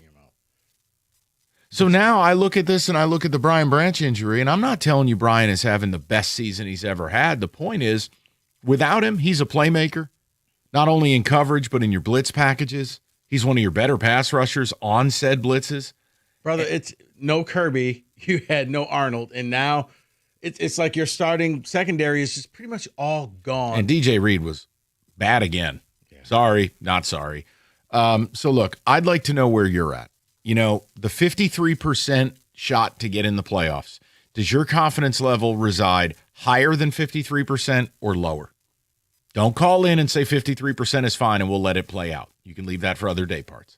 I want to know where the scales have adjusted. Where does it land for you? 53% to make the playoffs, I go lower. I think they have a definite shot to do it, but I have to pick higher or lower. So we can't do a coin flip. No.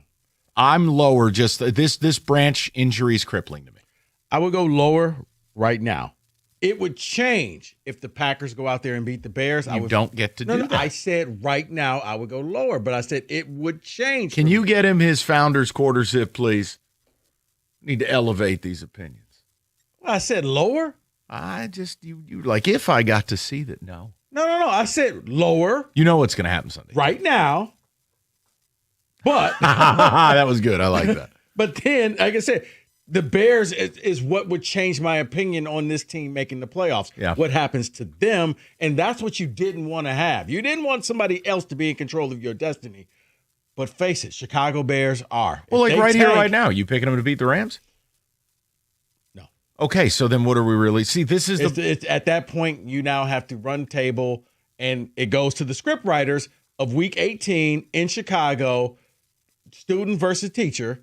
That's if the Bears lose enough games for that game to matter. See, this is what. Okay, I just want to know from you guys. Now you see why I said the Bears. I hear you. Thing. Oh, I know, brother. I'm busting your chops.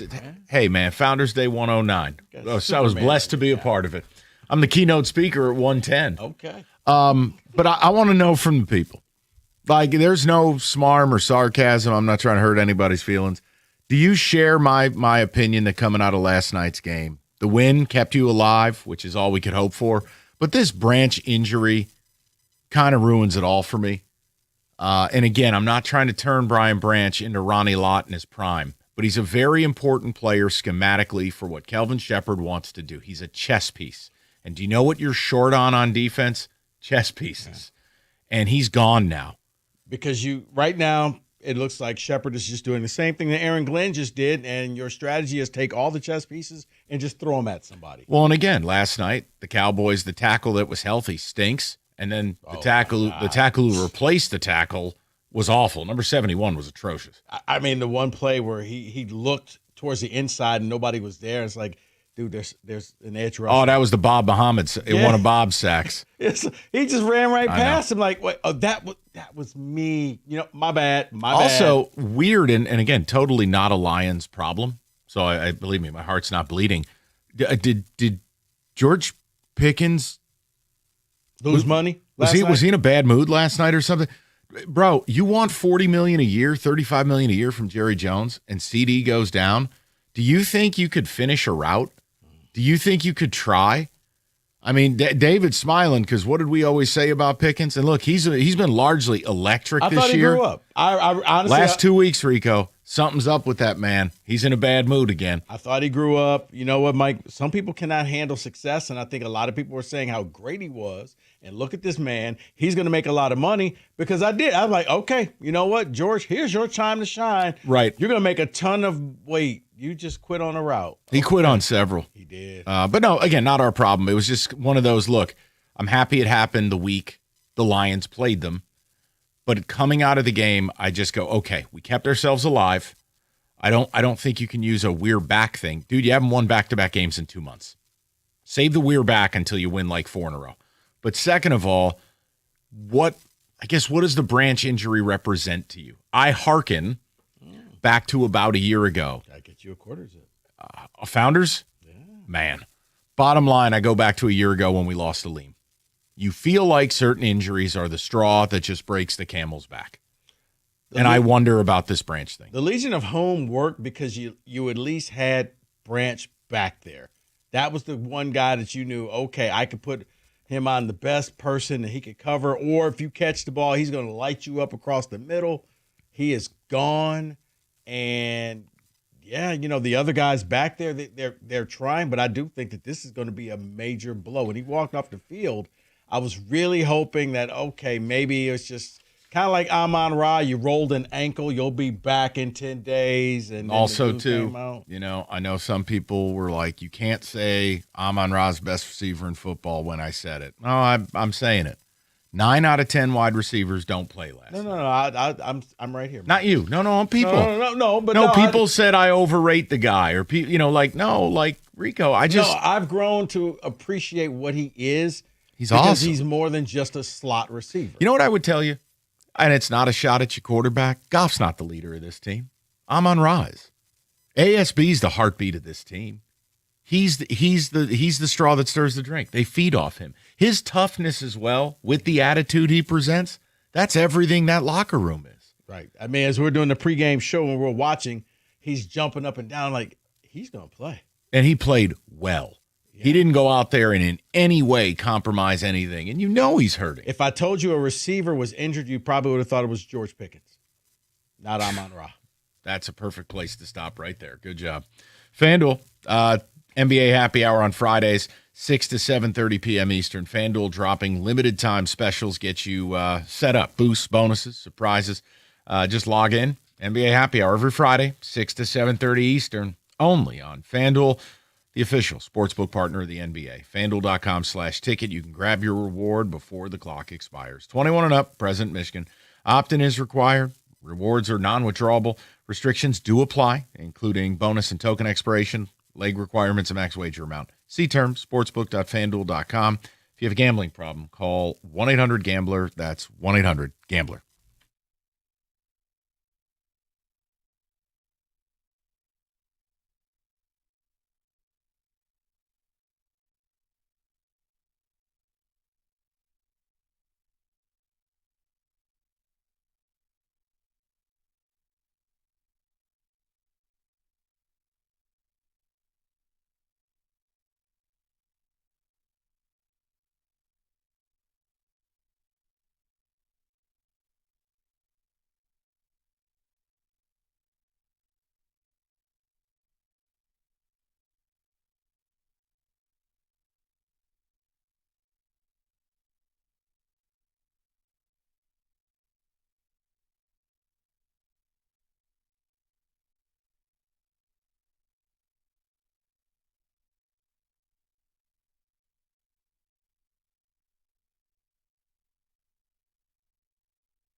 All right, David, couple of ticket texts if you'd be so kind, and then we will get to the people as we just talk again. Lions have a 53% chance now by winning last night. Confidence higher or lower? And unfortunately, yeah, I do. I have a little cloud over my head with this Brian Branch injury. I mean, torn Achilles is brutal. And that's kind of the straw that breaks camel's back to me. As far as winning a Super Bowl goes, yeah, no, they can make playoffs. I'm not going to write them off from that. They're too tough to write off.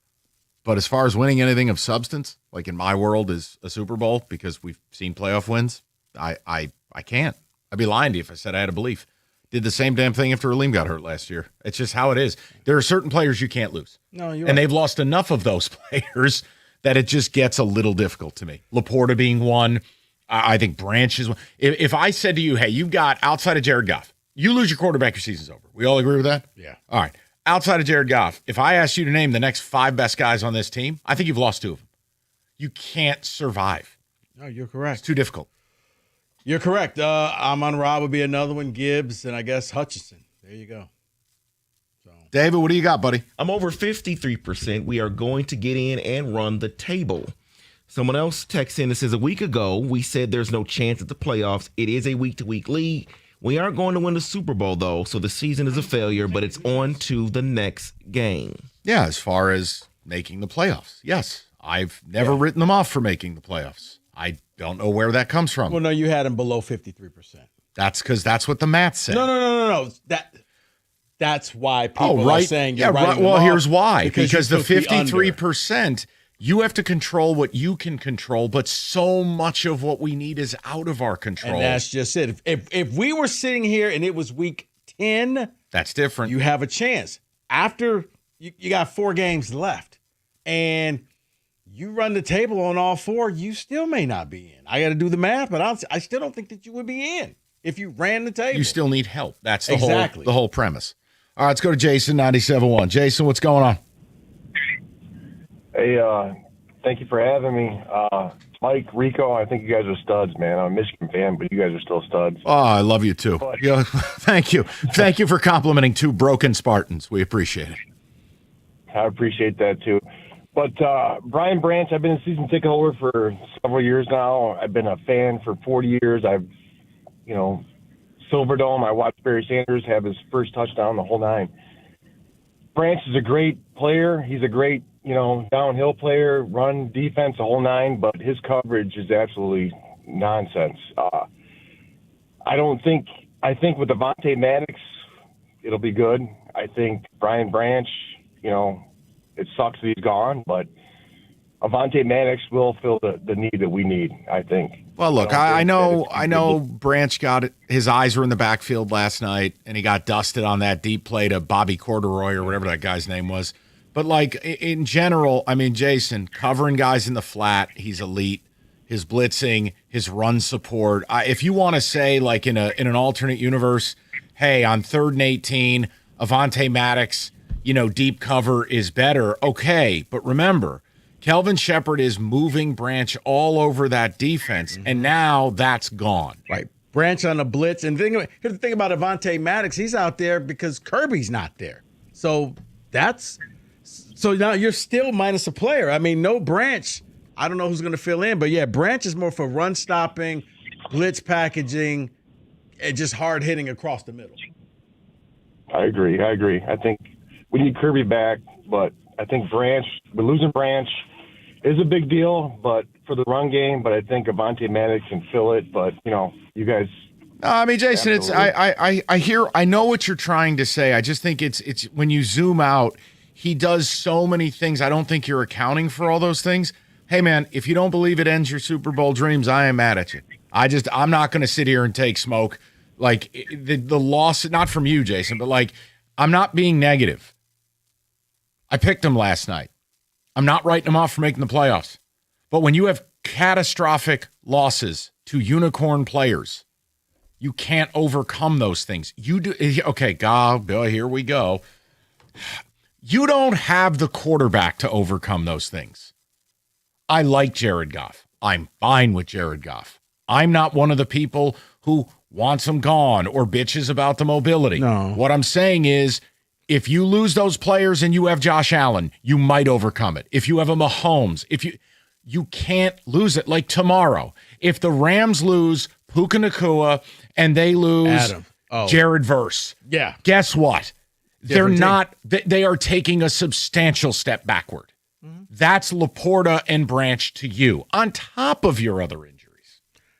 Yeah. So, I don't think that Branch is just going to be somebody that can easily get replaced. I like Avonte Maddox, but he was out there because your other safety is not there. We're not turning a third-string safety into Brian Branch. I'm not doing that. Go to Ted, 97.1. Teddy, what's going on, buddy?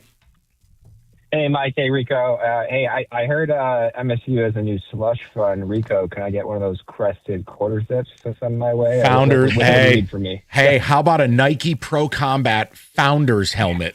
Teddy, I would love to give it to you. You got to earn it. Damn it. Okay. Blood, sweat, and tears. We're clearly on the line, so I was telling Hatcher this. I feel worse after the win last night, and if we're going to do probabilities, it's certainly below 53%. But when we have Bob Muhammad as our best defensive player overall, I start to get concerned. I mean, we're talking about the Dallas Cowboys tackles who are pretty much playing in the CFL at this point. And we have our highest paid defensive tackle, or defensive end, I should say, getting leveled by a Dallas Cowboys tight end in Jake Ferguson. I mean, can we tell Hutch the point is actually to tackle the quarterback, not run a 40-yard wind sprint upfield? I mean, that was just embarrassing. I mean, he has no pass rush moves, but that notwithstanding, I mean, I think George Pickens owes someone money because my God, before CeeDee Lamb went down, they were tearing us up, and that 19 Cowboys wide receiver name, Fleury or whatever his name was, he was totally dusting us. But if Pickens could actually, I don't know, like run for once, he was totally destroying us. So am I certainly disappointed that Branch went down? Yeah, but Mike, you already called it out. He was too concerned looking in the backfield, and he got totally dusted on that other play too. So am I thinking the Lions are going to make the playoffs when 3 out of the 4 remaining games are road games? No, they're not going anywhere. And if we don't have this Brad Holmes conversation, we're going to be a sub 500 team for the next couple of years. So I'm certainly frustrated. All right. I mean, Teddy, listen, I still think chips down. I mean, the 53%, I think it's a little lower than that, but Rico's right. Those numbers can change. Let's say the Bears get dump trucked in Green Bay, or I don't know, Bears losing to Niners or something. Like, you just need more things to happen. Because here's the difference. You're at 53%. The 3 teams that are in the wild card are 88% or higher. Mm-hmm. None of those teams are the Bears, by the way. So it just, of course, I will say lower, but I've never written you off for making the playoffs, and I won't. I'm just saying I don't think I am taking away the expectation of Super. I just can't. We'll get to more of the people. David, ticket text, if you don't mind, brother. We have a ton of phone calls to get to as well. Mike and Rico, the Lions are toast. This team is flawed, and one good game after 4 months does not fix your problems. Hutch is a dud, and the O-line blows. That is Hunter and Carson. Well, okay, look. You can't call the guy a dud. Take away the one time where Ferguson did knock him down on the ground. As they were talking about him, I was like, oh, bad timing. Wrong time to cut to Hutch. But he played. He had a good fourth quarter. He did. And the rest of the game, it left a lot to be desired. But the fourth quarter and known passing downs, largely against a backup garbage can tackle, he got 5-6 pressures. Kudos. Yeah, I mean, what do you want me to say? He played well. Yeah, I mean, we finally got Bob Muhammad some help on the other side. Also helps when you're not blocked. I mean, the Cowboys. And by the way, if you want to be like, oh, you're being hit. No. You can't call me a hater. I'm going to bring data. Dak Prescott's the 3rd most pressured quarterback in football. The Cowboys' tackles are run blockers, not pass blockers. And they were down a tackle last night. So you know what that means. That's when Aiden capes up for everybody. Backup tackle theater. BTT. I go higher primarily because of the offense. Last night, things seemed to click, and we started to look like ourselves again. Yeah, it was amazing, too, as Dallas never shifted coverage, and you were able to dictate safeties on Amon-Ra or on J-Mo in trail technique across the middle. And you're like, that's dead on a whiteboard. If you see it happening in real time, you got to find a way to change it. Mm-hmm. It was wild to me. And they kept running it. And you know what? I guess the MVP of the night, probably Tom Kennedy and the kickoffs. Like he kept setting. He really had a nice night. He did. He kept setting the team up at the 50. All you need is 10 more yards. You can kick a field goal because they got to do something about field goals. Tom Kennedy, or what are you doing? A little champ and chump here? Is that what you're doing? Yeah. I see what he's doing, huh? Yeah. I thought Jack Campbell had a big night too. No, he did. No, I was saying, but Tom Kennedy, every kickoff he gets in, he's just running and to the 50, shortens the field for the Lions. And okay, this is good because your third down conversions didn't really improve that much last night, but you didn't have to because you were already on the Cowboy side of the field. Happy Founders Day. Happy 109 to you. Spread the gospel. All right, guys, if you're an NBA fan, it is one thing that you got to do. You got to make sure you get Xfinity Internet. Why? Because you all know somebody who has just that setup that's just not really ready for prime time. They think they're a big hoops fan, but they're not. Let's just face it. You don't want to go over their house because they're constantly fumbling with the remote and switching apps and all of that stuff. Tell them to get Xfinity like I have. Imagine the NBA all in one place, made easy. I can find all my favorite games with the speed and ease of a season pro with live scores, stats, and odds, thanks to the Xfinity Fan View. We've all got that friend who watches the game like a rookie. Now is the time to introduce them to Xfinity. They've got the most live sports and insane picture quality. No one does it better. So next game day, make sure that big fan isn't a big fail. Be the best at watching basketball with Xfinity, proud partner of the NBA. Xfinity, imagine that. Restrictions apply. X1 box required.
All right, let's get to the people. So the takeaways. Hey, man, they stayed alive.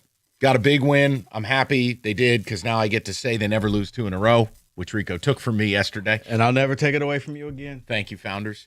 But also, it's okay, your confidence level, 53%, or is the mathematics on making the playoffs higher or lower than that? And then, obviously, like, the Brian Branch injury is terrible, period. I think it hurts you greatly now in ways that don't appear in the box score, and it's going to hurt you next year because he ain't going to be here. But for me, I want to know, not right or wrong. It's about, as Rico likes to put it when he's the keynote speaker at the Founders meetings, it's about sharing feelings.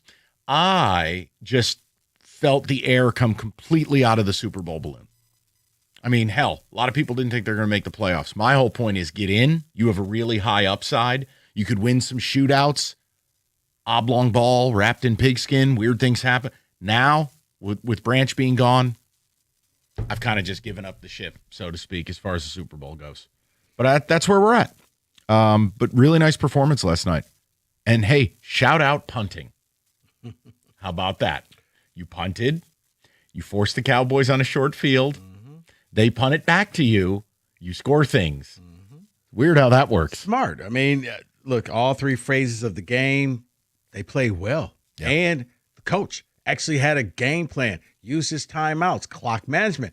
I like how they finished the game off, where everybody thought the pass to ASB instead of running it. They're just going to run this thing. They're going to try to kill the clock.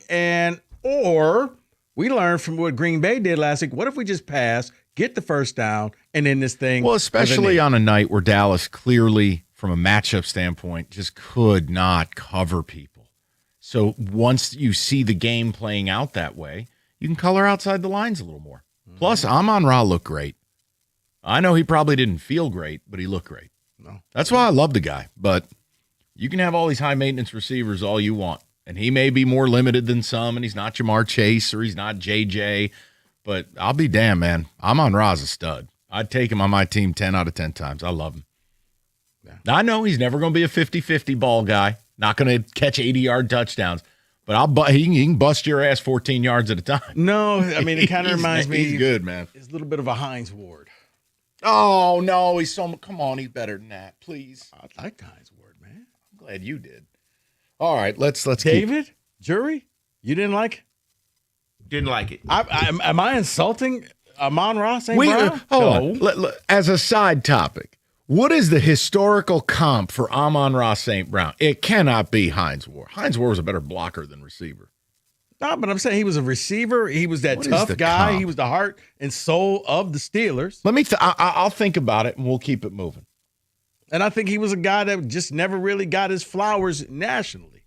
Like, no one wanted to go up against him. Better than Hines Ward. No, wow. You're good. And I loved him. So it's Founders Day. Chill out, man. It's not Founders Day, but go ahead. It's Founders Week. 248-539 for society forward, or whatever the phrase is. Let's just go ahead. All right. Let's go to Mike on a cell. 97.1. Mikey, what's good? Hey, fellas. How's it going? Mike, you tell us. There's a lot to comment on here. What do you got?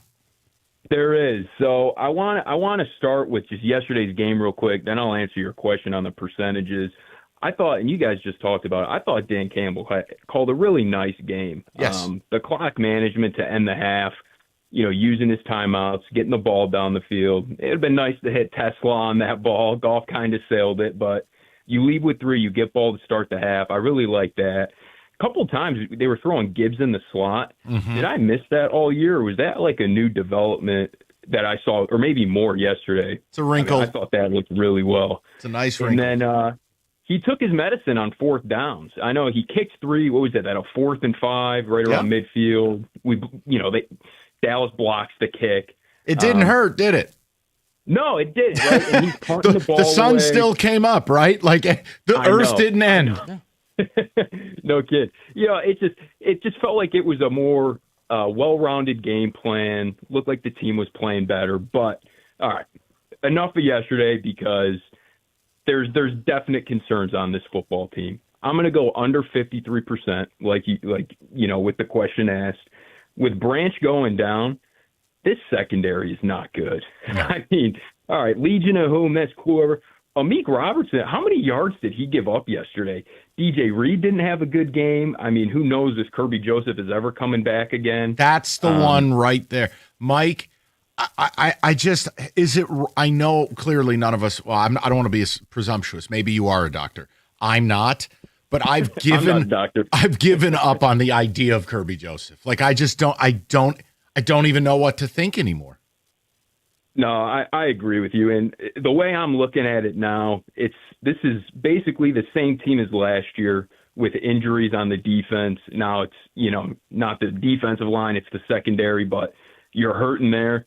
But it's a weaker offense. You don't have, I mean, you have the firepower, but that offensive line isn't as good. The ground game's not there. I mean, no. It's the NFL. If they go run the table, I'm not going to be complaining about it. But no one will. I mean, Mike, we got 9 days to get ready for this Rams game. And the Rams game would kind of be a different point of arrival. It would be a number-changing game. You will have two more data points of who wins, who loses. But in the here and now, no, Mike, I'm with you. It's just... It feels like they might get in, but they're not going to get home. They're just not going to get where they need to go.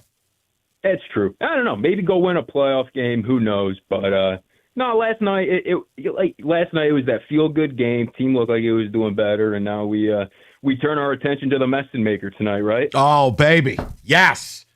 Be careful now. Short road favorite, Ullman Stadium. Buckle up. North Texas, Tulane. Rico's locked in, Mike. The Founders have a suite at Ullman tonight. I mean, who do the Founders have, Rico? Who should I lay the money on? Well, where's the Crest putting their money, Rico? I was told, this week in football, college football, no one cares. Yeah, but it's Meston Maker. He's the official quarterback of this show and Cash the Ticket.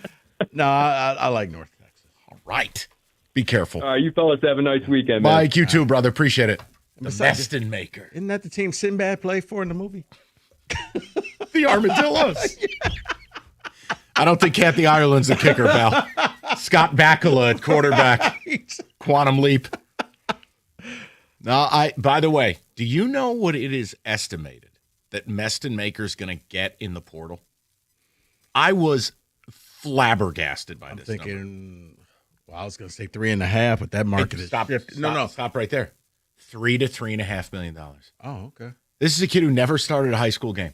Right. He has one good year at North Texas. Right. Now, Oklahoma State, if they want him to go with Eric Morris, the coach, $3.5 million. He's going to make more than a quarterback drafted in the second round of the NFL draft. Unfortunately, how is that possible? Now, here's the thing. Good for the kid, but just know money comes with a ton of pressure because if you stink, the fans will let you know around the fourth or fifth game. You should probably pass them Aiden Child's number. They can compare notes. So, I'm thinking of worse quarterbacks than that, but yes, I get it. No, I'm saying you come to a program as a savior. The fans know you're making somewhere near seven figures. For Meston Maker, it'll be multiple seven figures. Everybody's not Fernando Mendoza. Let's just put it like that. Truth. David, you look poised to say something. Please. I do, because we were trying to find a comp for Amon-Ra. Yeah, like what would a historical comp for Amon-Ra be since the Founders Group disrespected him? Someone is saying Steve Smith. Okay. I like that. Another one, Golden Tate. No, he's better. He's far superior to Golden Julian Edelman. Far superior to Edelman. Okay. And he's not white. Those would be the best ones. I forgot you got to pick. Yeah, right, you can only compare. No. What I'm saying is Amon-Ra, with the numbers he puts up, with the way he plays, if he were to do this for 3 or 4 more years, you're talking about a borderline Hall of Fame player. Yeah, that's what I said. So we have to raise the comp. I like Steve Smith, but I do too. I don't see why Hines Ward is this insult. I find it insulting. Well, someone else sent this in. He's I believe it's insulting. The size-wise, they're a little different, but Terrell Owens. They're different players. They are. When I say a comp, Terrell Owens was one of the physical specimens to ever hit the league. But he was a good blocking wide receiver. But he's too big. That's why I said the size is so different. I don't think you can do that. What? As soon as...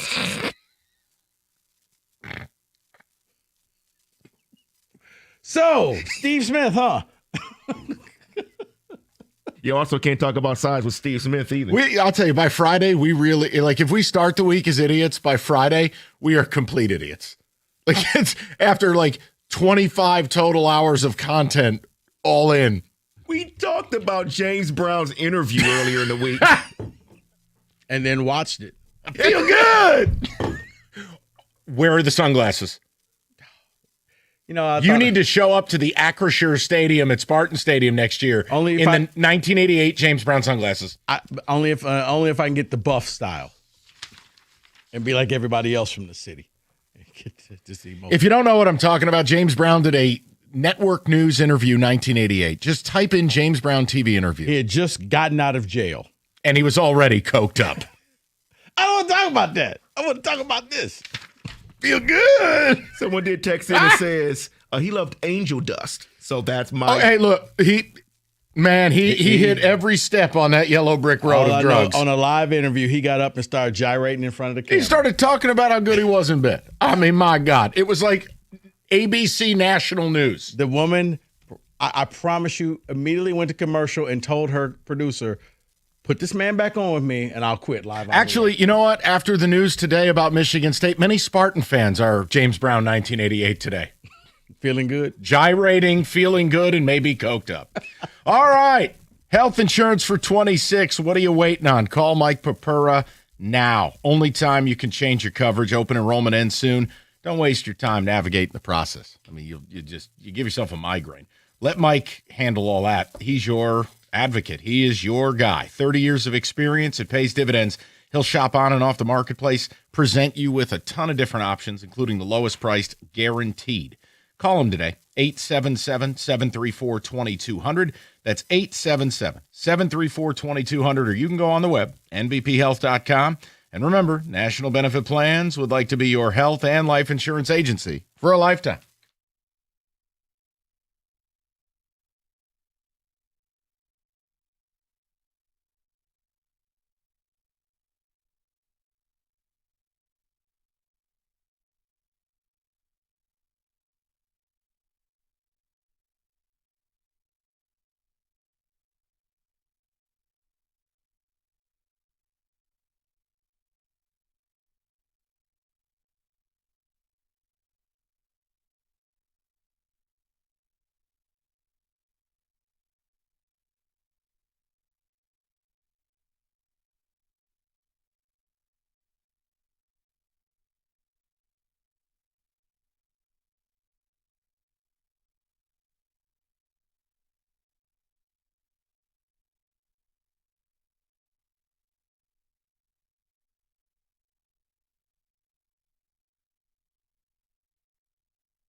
All right.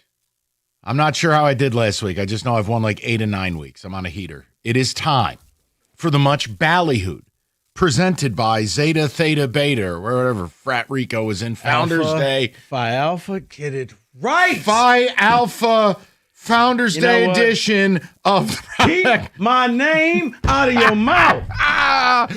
Prop bets.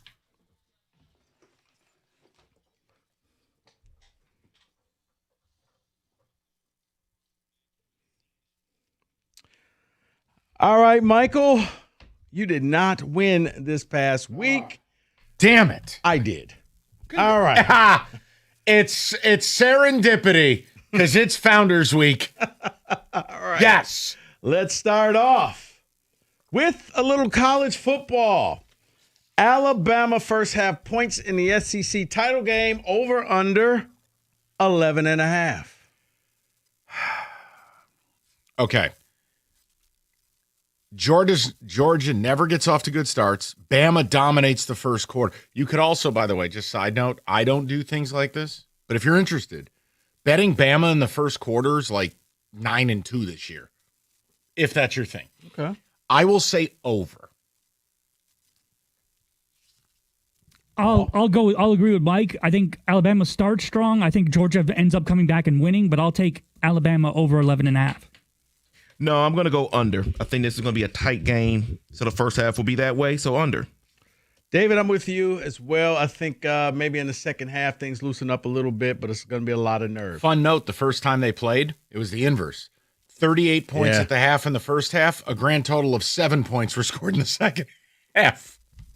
Yikes. Over under, Jeremy Bernard touchdown. Anytime touchdown, 0.5. Is Cuevas playing? The stud tight end? Hold on. I know he missed their last game. I stayed away from this game on the podcast. I left this to Cookies, and the Cuevas thing didn't come up, so shame on me. You know what? Bernard's electric. He's better than Ryan Williams. He's the jet sweep guy. Give me Jeremy. Noted Michigan State Spartan Jeremy Bernard. I'm going to go no. I'm going to go under. I'm going to say he doesn't get a touchdown. And that's why they didn't let you into lambda. Right there, Paul. Yeah, I don't know about Cuevas. I don't see an update on him, but I am going to go over. I'm going over as well. Maybe he'll get it off of a Wildcat. Gunnar Stockton, passing yards, over under 195.5. I'm going to say under. If Georgia's going to win this game, it's pounding the rock. Bama does not stop the run. Georgia's best offense is hammering the football. And Stockton I didn't like what I saw last week, so I'll say under. I'll agree with Mike on this, too. I think the more he's passing, the worse chance Georgia has of winning, so I'll take the under. By the way, poor choice for Kenny to go on vacation the week. We have prop bets with no Michigan, no Michigan State, no Lions, all Georgia.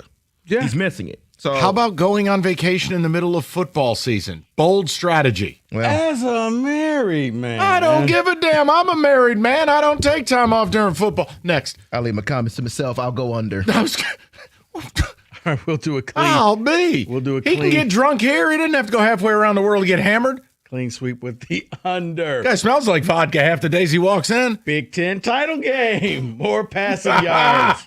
Founders. Mendoza or Sayans? Ooh, buddy. Oh, boy, oh, boy, oh, boy. You know what? To hell with it. Shrimp cocktail, extra horseradish. We're going Indiana. St. Elmo's sponsored. Give me Mendoza. All right. I'm going to take Mendoza, too, because I expect them to be trailing most of the game and losing badly, so he's going to have to put up a lot of yards. How dare you? God. Dang, you just changed my strategy because I also think Indiana's going to be trailing, but I'll stick with saying. Stick with saying. I'm rooting for Indiana. I admit it. I am too. I'm going to go Mendoza because I think Ohio State's going to try to control the game and run a lot more. Bo Jackson. Yep. Speaking of which, Bo Jackson over under 72.5 rushing yards. Give me the under. Indiana just takes that away. I'm going to go under. To hell with it. Because Indiana's going to win. Paul, Lamar Jackson, what do you got? I'm going to go over. And look, Mike, I'm rooting for Indiana to win. I just expect them to lose badly. Paul, don't let Mike dictate who you're going to root I didn't. for. We're having a conversation as two non-founders. Just leave us alone. And I understand why you're saying this, Rico, the strategy of run the ball, control the game. But I do believe because Saint's going to have the game that I think he's going to have, Bo Jackson goes under here. Okay. I'm going to go Bo Jackson over. IU total points in the game, over under 20.5. Over. It'll be 24-20 Indiana.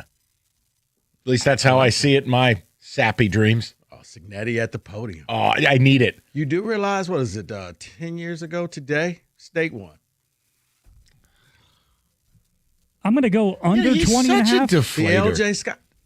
How is that a deflator? Because LJ it makes me reaching sad. The ball over the goal line. Because the sport's dead, and with it, my team. Okay, but at that point, you It was were magical. happy. Think It was- about your happiness. It was amazing. One of the Paul, great go ahead. hangovers of my life. You know, it was unbelievable. I try to be nice to you. Paul, go ahead. In Indiana under 20 and a half. Hey, who am I? That was my LJ Scott impersonation. Oh. It will be over. I thought it was Secretariat. It will be over because Ohio State will win 31-21. I'm going to say over as well. Let's hope that they win. We got enough. Yes. All right. State game playing Duke. Cameron Boozer over under 20.5 points at the Breslin Center. Better be under if State plans on staying in the game. I'll go under. I'll go over. I'll go under. Jordan Love, Caleb Williams passing yards. Mm-hmm. Over under. Oh, no. Who will have more between Jordan Love, Caleb Williams? More passing yards.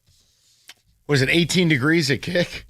Probably. Oh, boy. We feel like 9 or something. I'll still go Jordan Love. The number speaks to me. Why are the Bears catching 7 after they just blasted the Eagles? It feels like this is a setup, like they're walking into a buzzsaw. I'll go with Jordan Love, too. He's the better quarterback. I'll go with Love. I'm going to go with Caleb. That's your prop bet casino. 97-1.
Brought to you by MyMichiganRoof.com. According to Nolan Bianchi of the Detroit News, Lions safety Brian Branch suffered a torn Achilles in last night's game, ruling him out for the season and beyond. The Bears and Packers play this Sunday. Chicago will be without Rome Odunze. He has a foot injury. Michigan State University has announced a $401 million gift today from Greg and Dawn Williams. 290 of that is going towards the new $1 billion For Sparta Capital campaign. The money will go towards upgrades for Spartan Stadium and the Breslin Center. Basketball coach Tom Izzo spoke at the presser.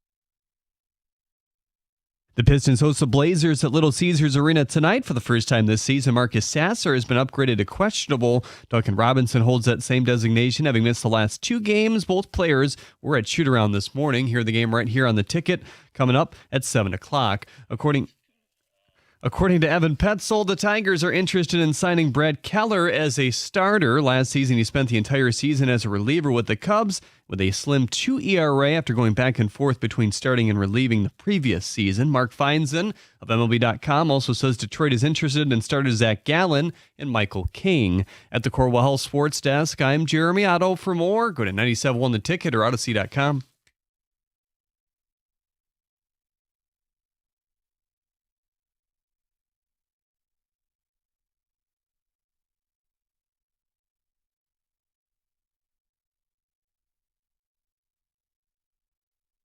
All right, 3 o'clock. Great to have you with us. We will get into a little college football later, but we definitely want to hear from you guys on the Lions.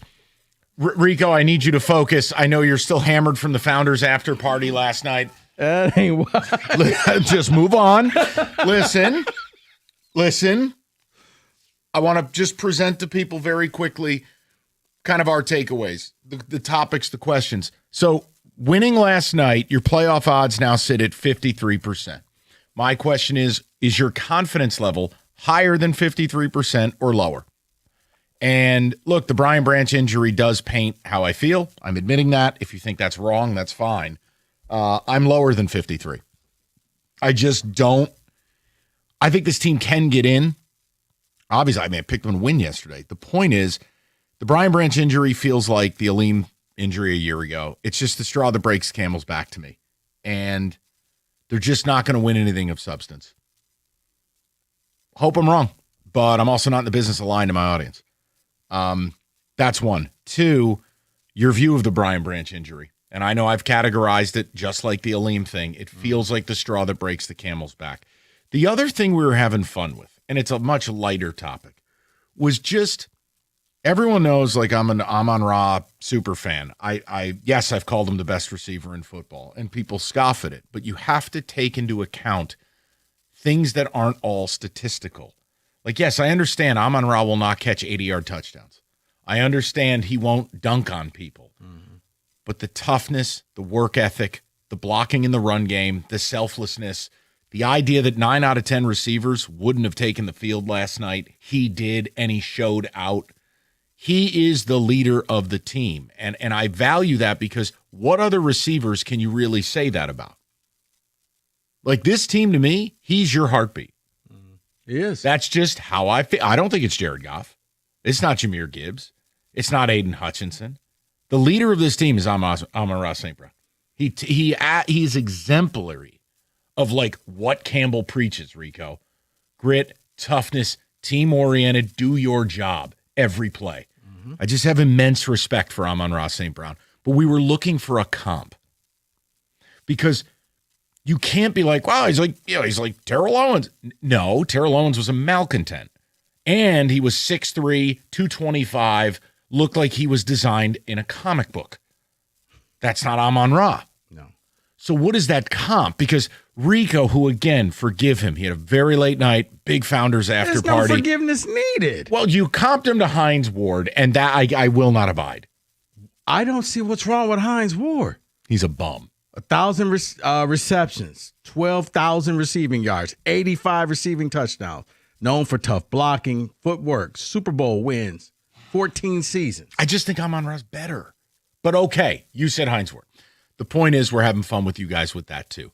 And if you think the odds are a lot higher, say it with your chest. I don't have a problem with it. But until this team gets in a position to control their own destiny, and I'm sitting here begging on the corner for money, AKA, oh, please help me, team. I need you to beat someone because I couldn't do my job. I can't go higher than 53%. No. So that's what we're rapping about. No, I'm with you. I still see this as last night was a survive in advance. You won the game. You get to move on to next week. You're still relevant. If you lose that game last night, you wouldn't be. Your playoff, you would drop down to 21% of actually making the playoff. Sounds about right, yeah. So now you get to move on. You get 10 days to kind of get everybody healthy, other than Brian Branch, and you get ready for the Rams. They're another game where you're in playoff mode right now. So we all know Dan Campbell doesn't lose 2 games in a row, but we kind of need Dan Campbell to win 2 games in a row. Well, that's the other, it's the inconvenient side of the coin. Because I'm the guy who goes, Rico, they're going to win. They don't lose back-to-back. Cutscene. They also haven't won back-to-back in 2 months. Right. So you're right. And I do. I think the Ram game would be that final point of arrival. You win the Ram game, you're going to view it distinctly one way. If you lose it, we're all going to kind of look around and be like, yeah, khakis? Yeah. 248-539-9797. You want to get to the people? Yeah, let's go. TJ's in Farmington. He's up next, 97.1. TJ, how you doing, buddy? Mike, Rico, how we doing, fellas? Good, pal. What's on your mind? Well, I think after last night for sure was a spot where I thought, the bounce back was possible. I'm for sure in the camp of below 53%, and I'll break it down for you why real quick. So you brought up a great point with Ali McNeil's injury last year. The Branch injury is similar in terms of the depth of it because you're already running thin in that secondary. And we've reached it. Let's flow chart it. We've reached the hopium standpoint because now you're hoping that third and fourth string guys can come in and solidify the job of an all-pro or a Pro Bowler like Brian Branch or Kirby Joseph. That's something that's hope. And hope isn't going to win you games when you're in the middle of December and January for a playoff push. I just think now we need too much help. And in the reality, of the scheme of things, this is just too big of a mountain for this team to climb. We don't have the horses for it. And I just think even with a win against the Rams next week, you're still asking for Green Bay to beat Chicago. You're still asking for – it's just too much help. And they didn't do anything to convince me that even with, Muhammad's performance last night, the pass rush still isn't good enough. And you'd be lying if you said it was. So, well, and again, I think you can view it that it was good enough last night. I have no problem saying that, but you're also facing a top 3 pressured quarterback. They're down a tackle. Their tackles aren't good as it is in pass pro. Like TJ, if you didn't perform last night, we talked about it. If you weren't able to look decent last night rushing the passer, then the problems just go far beyond what any of us understand. So no, last night, good enough. But if we're talking about getting to a Super Bowl, no, the teams you will face are in a much better position to handle what you bring to the table. That's my problem. Absolutely. And the offensive line is kind of in the same predicament because, sure, you showed up yesterday, handled your business against Dallas, but now you're going right back on the road to face a front in the Rams that's essentially, I'd say, the best in the league other than Philly. So I just don't see a way where over the duration of time that's needed, these fourth and third string guys can pull through. It's just not sustainable in my opinion. But outside of that, the Amon-Ra comparison, I'll shut up and listen after this. I think it's Larry Fitzgerald for me. Slot guy, maybe the build is a little different, but it's just the consistency, the professionalism, the heartbeat of the team, like you said. I just think he matches the profile of a guy like Fitz perfectly. But have a great weekend, fellas. Okay. Yeah, listen, consummate pro, plays injured, makes the tough catches. I know there's been a couple of drops this year, but let's look at the big picture. Problem is Fitz was just he was a transformer. Yeah, he was another physical specimen. By the way, these are all compliments. If you're comping your receiver to some of these guys, it's just Except Hines Ward. I don't know. Maybe I had a bad reaction there. Maybe. Look, he's done everything but make the Hall of Fame. He's on the short list right now, but he was a Super Bowl MVP here in Detroit. My God, like I said, I see Hines Ward, and he was the heartbeat of the Steelers. He was a tough guy. You knew, he was going to be the engine of the team, and that's Amon-Ra. So, yeah, when I see them, and they're very similar styles, where they just go out there and they just break the other team's will. Let's go to Paul, 97.1. Paulie, what's good, buddy?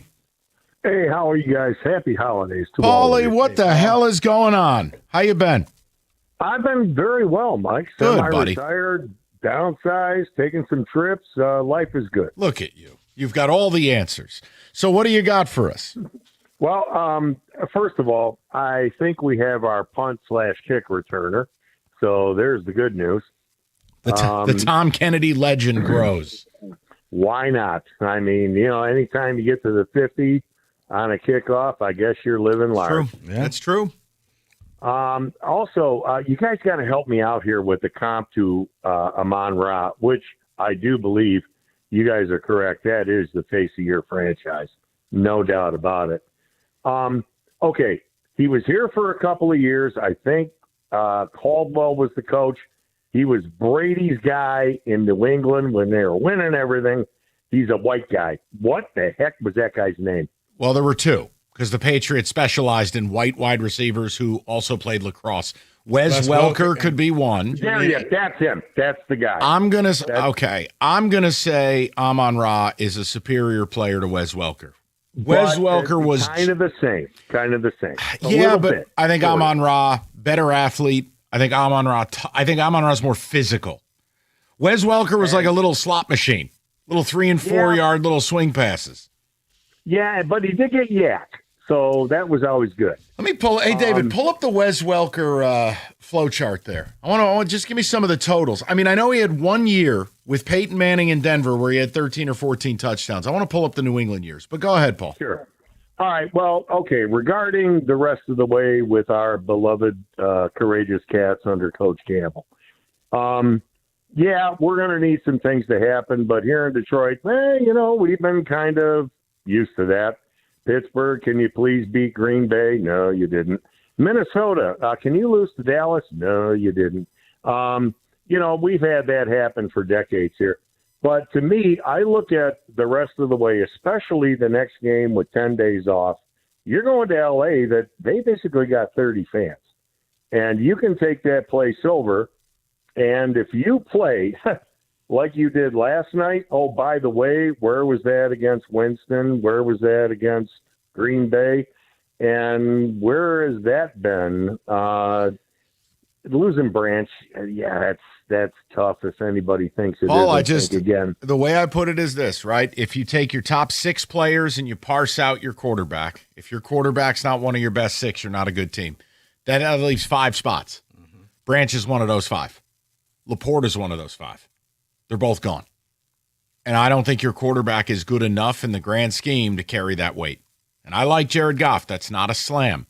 But when I say, look, he's just not a top 5 QB in the league, you need one of those guys if you're going to overcome losing one of those guys. Yeah, because if you're looking at Goff, like when your receivers go down, that type of quarterback, it's when we always say, what, do you find the hot dog vendor and make him this great-looking wide receiver? Exactly. That's not Goff's game. It's not a knock on him, but he needs the people around him. And this defense desperately needs playmakers, and now they've lost another. All right, we'll get back to the people momentarily.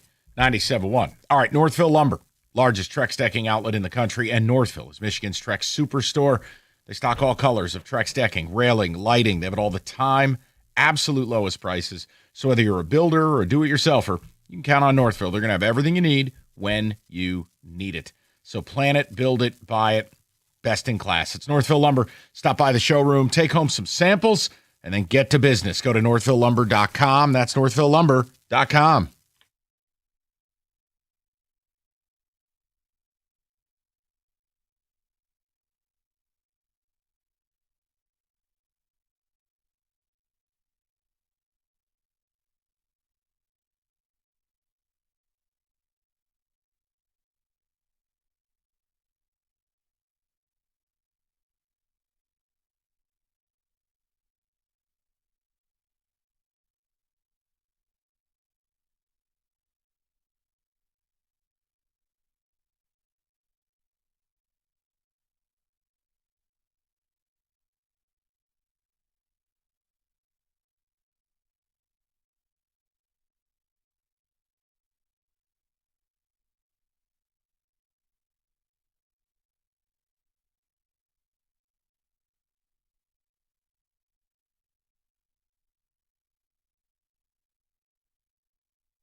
All right, we'll get right back into the Lions here. David, I do want to try to do a better job on ticket text today. I know I was woeful with that yesterday, but please, what do people have to say? A number of different things. The Amon-Ra comp, 53% confidence level, playoffs higher or lower, and the Brian Branch injury, done for the year, done for a lot of next year as well, blown Achilles, horrible injury.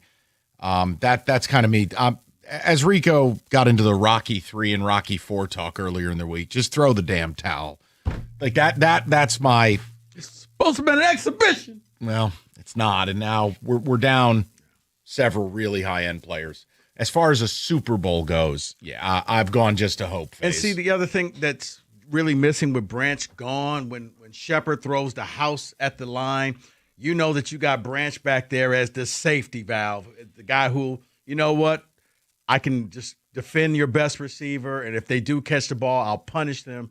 He's no longer there. So when you bring the blitz packaging with nothing on the back end, right? That's It's also him as a part of the blitz package where he's very effective. It's his run support, his physicality, but also his coverage in the flat. Yeah, I mean, looking at Adams and Puka Nacua, you need him. Your job just got a lot easier. David, go ahead, buddy. John in a Fort says, they did what I expected them to do. In my heart, I believe they can make it to the playoffs, but I need to see it again to make sure those improvements they made and shown weren't just for the Cowboy game. Can we talk about how terrible Hutch looked last night and how non-existent he's been the last couple weeks? Listen. He had a good fourth quarter. Like, do not put me in a position to defend this guy. I did. I found his interview after the game completely hilarious. I mean, how aloof. How utterly aloof. Are you sure the Giants game? I mean, yeah, we kind of got to the quarterback. Like, yeah. No, you didn't. Yeah. Last play of the game, and it took you 17 seconds. The point is, he had a good fourth quarter, known passing downs. But, guys, if you're paying him and his guys the money they make, and Dak is one of the 3 highest pressured QBs in football, those tackles are better run blockers than pass blockers, and they're down a tackle. If you can't perform there, then you can't perform anywhere. That's partially why I picked him to win the game. We said it was an Aiden game yesterday. I'm not going to sit here and allow you to say he played terrible. Terrible to me was him against the Pack, him against the Giants. He was fine. Fine enough. Maybe some of you are going to dinner tonight, and you walked away going, no, the food wasn't bad. It was fine enough. It's okay. But you're not saying it's great. Fine enough. Joe in Taylor says, Dan's post-game speech, it scared me. Dude was talking about that earned us some breathing room. Brother, that did not earn you any breathing room. That kept us treading water. It did give him some breathing room, David, because you lose that thing and all the oxygen is just sucked out of the team. So I get what they're saying. I get what Dan is saying. Celebrate this, go home, and we got to start all over again. We got 10 days to get ready for the Rams, which team doesn't do that great when they have a long time period off. When does Bob get his $141 million? He seems to be beating starting tackles and not getting bullied by backup left tackles and Jake Ferguson. Oh, man. How many people yelled out Bobby in their living room? Bobby! Or in the stadium. Right. Bobby! Although the one sack, he had one sack where no one blocked him. So congrats. You win the Strahan Award. But no, he had a nice move on the right tackle late in the game, one-on-one, rip move. Like, look, you got to win your one-on-ones.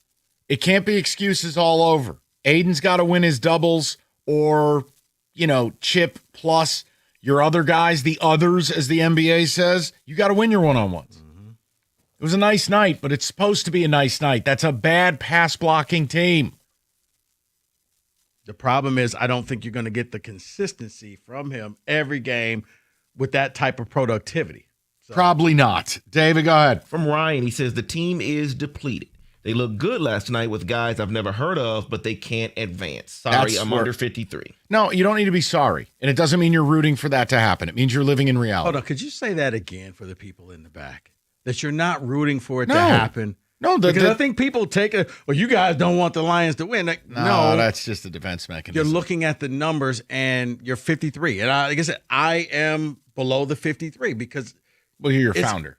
It's not in your control anymore with 4 games left. That's the problem, that Go ahead and win out, but you still got to hope that this happens and this happens and this happens. There's the key. When you start to remove the help you need from others, my confidence will go up.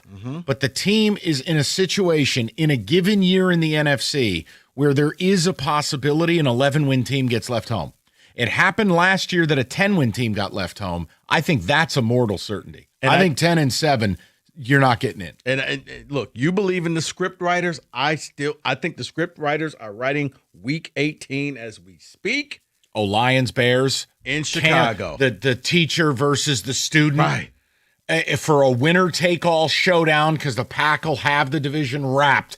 Chicago, snowstorm, Jared Goff's in the hamburger helper gloves, and it's for all the marbles. Whoever wins gets the 6th seed. You know, David, I will tell you, he's onto something. That does coincide with my script writer, Scorsese, NFL thing. And Collins' work would be so unbearable if that was to happen. Oh, they'll flex the game. Yeah, teacher versus student. He's a thickly built guy. I promise you, the snow will be falling. It'll be 15 degrees in Chicago.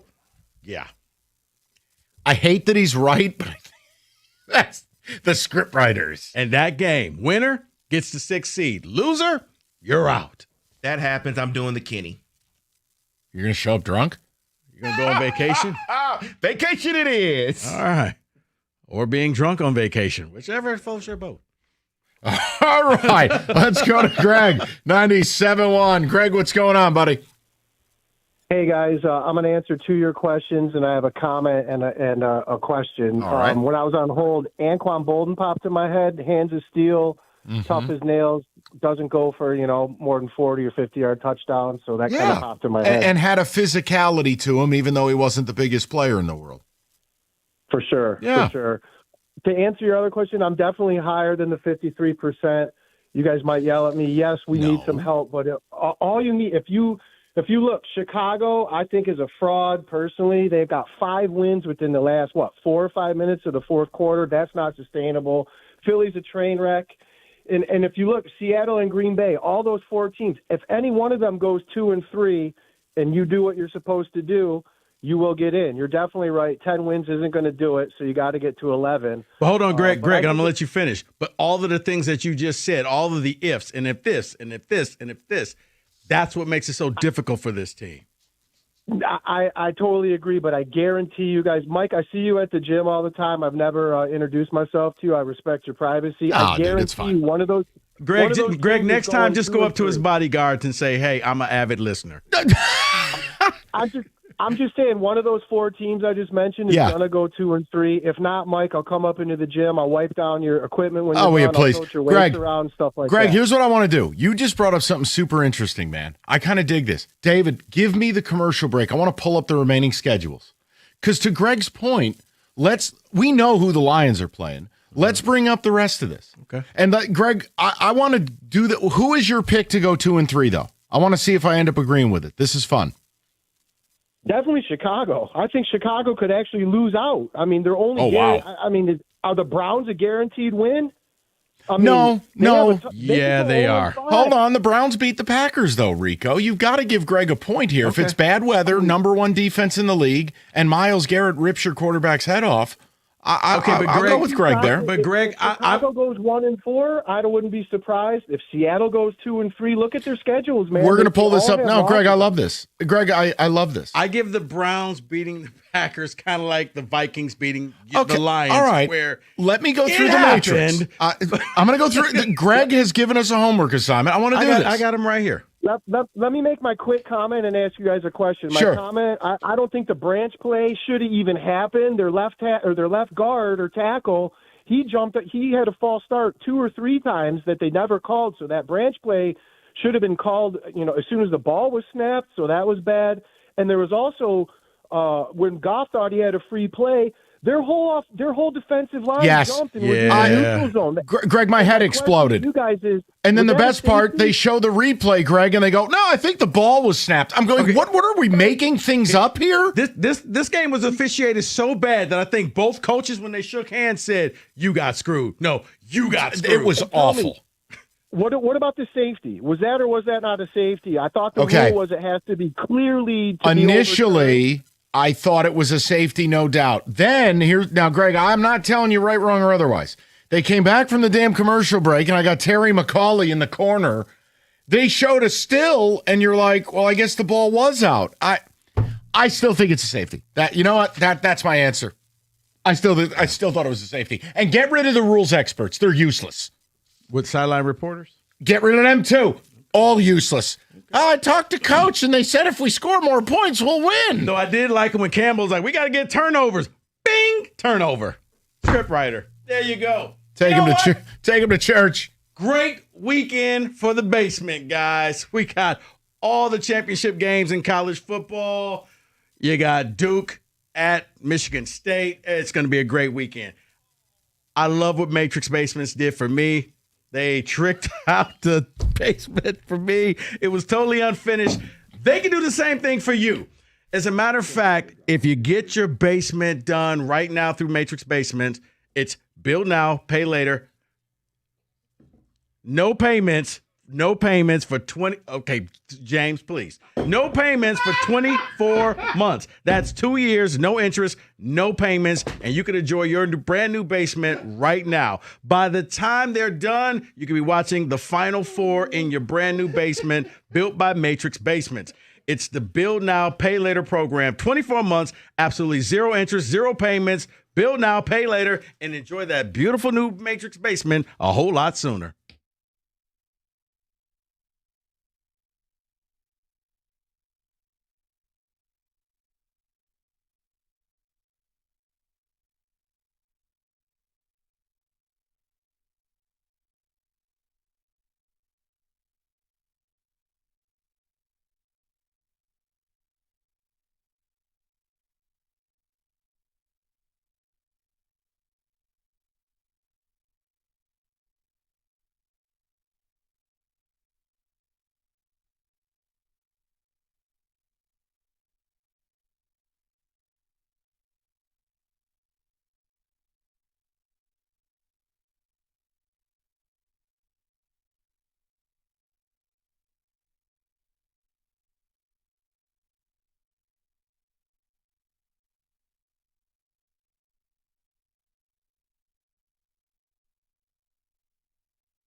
All right.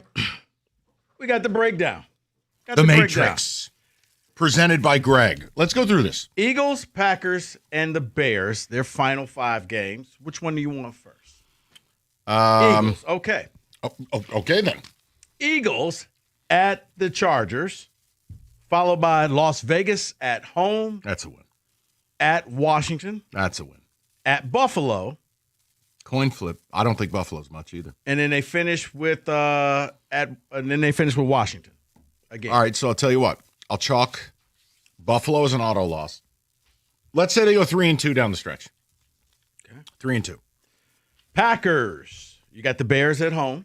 That's a win. Then you are at Denver. I think that's a win too. Bo Nix stinks.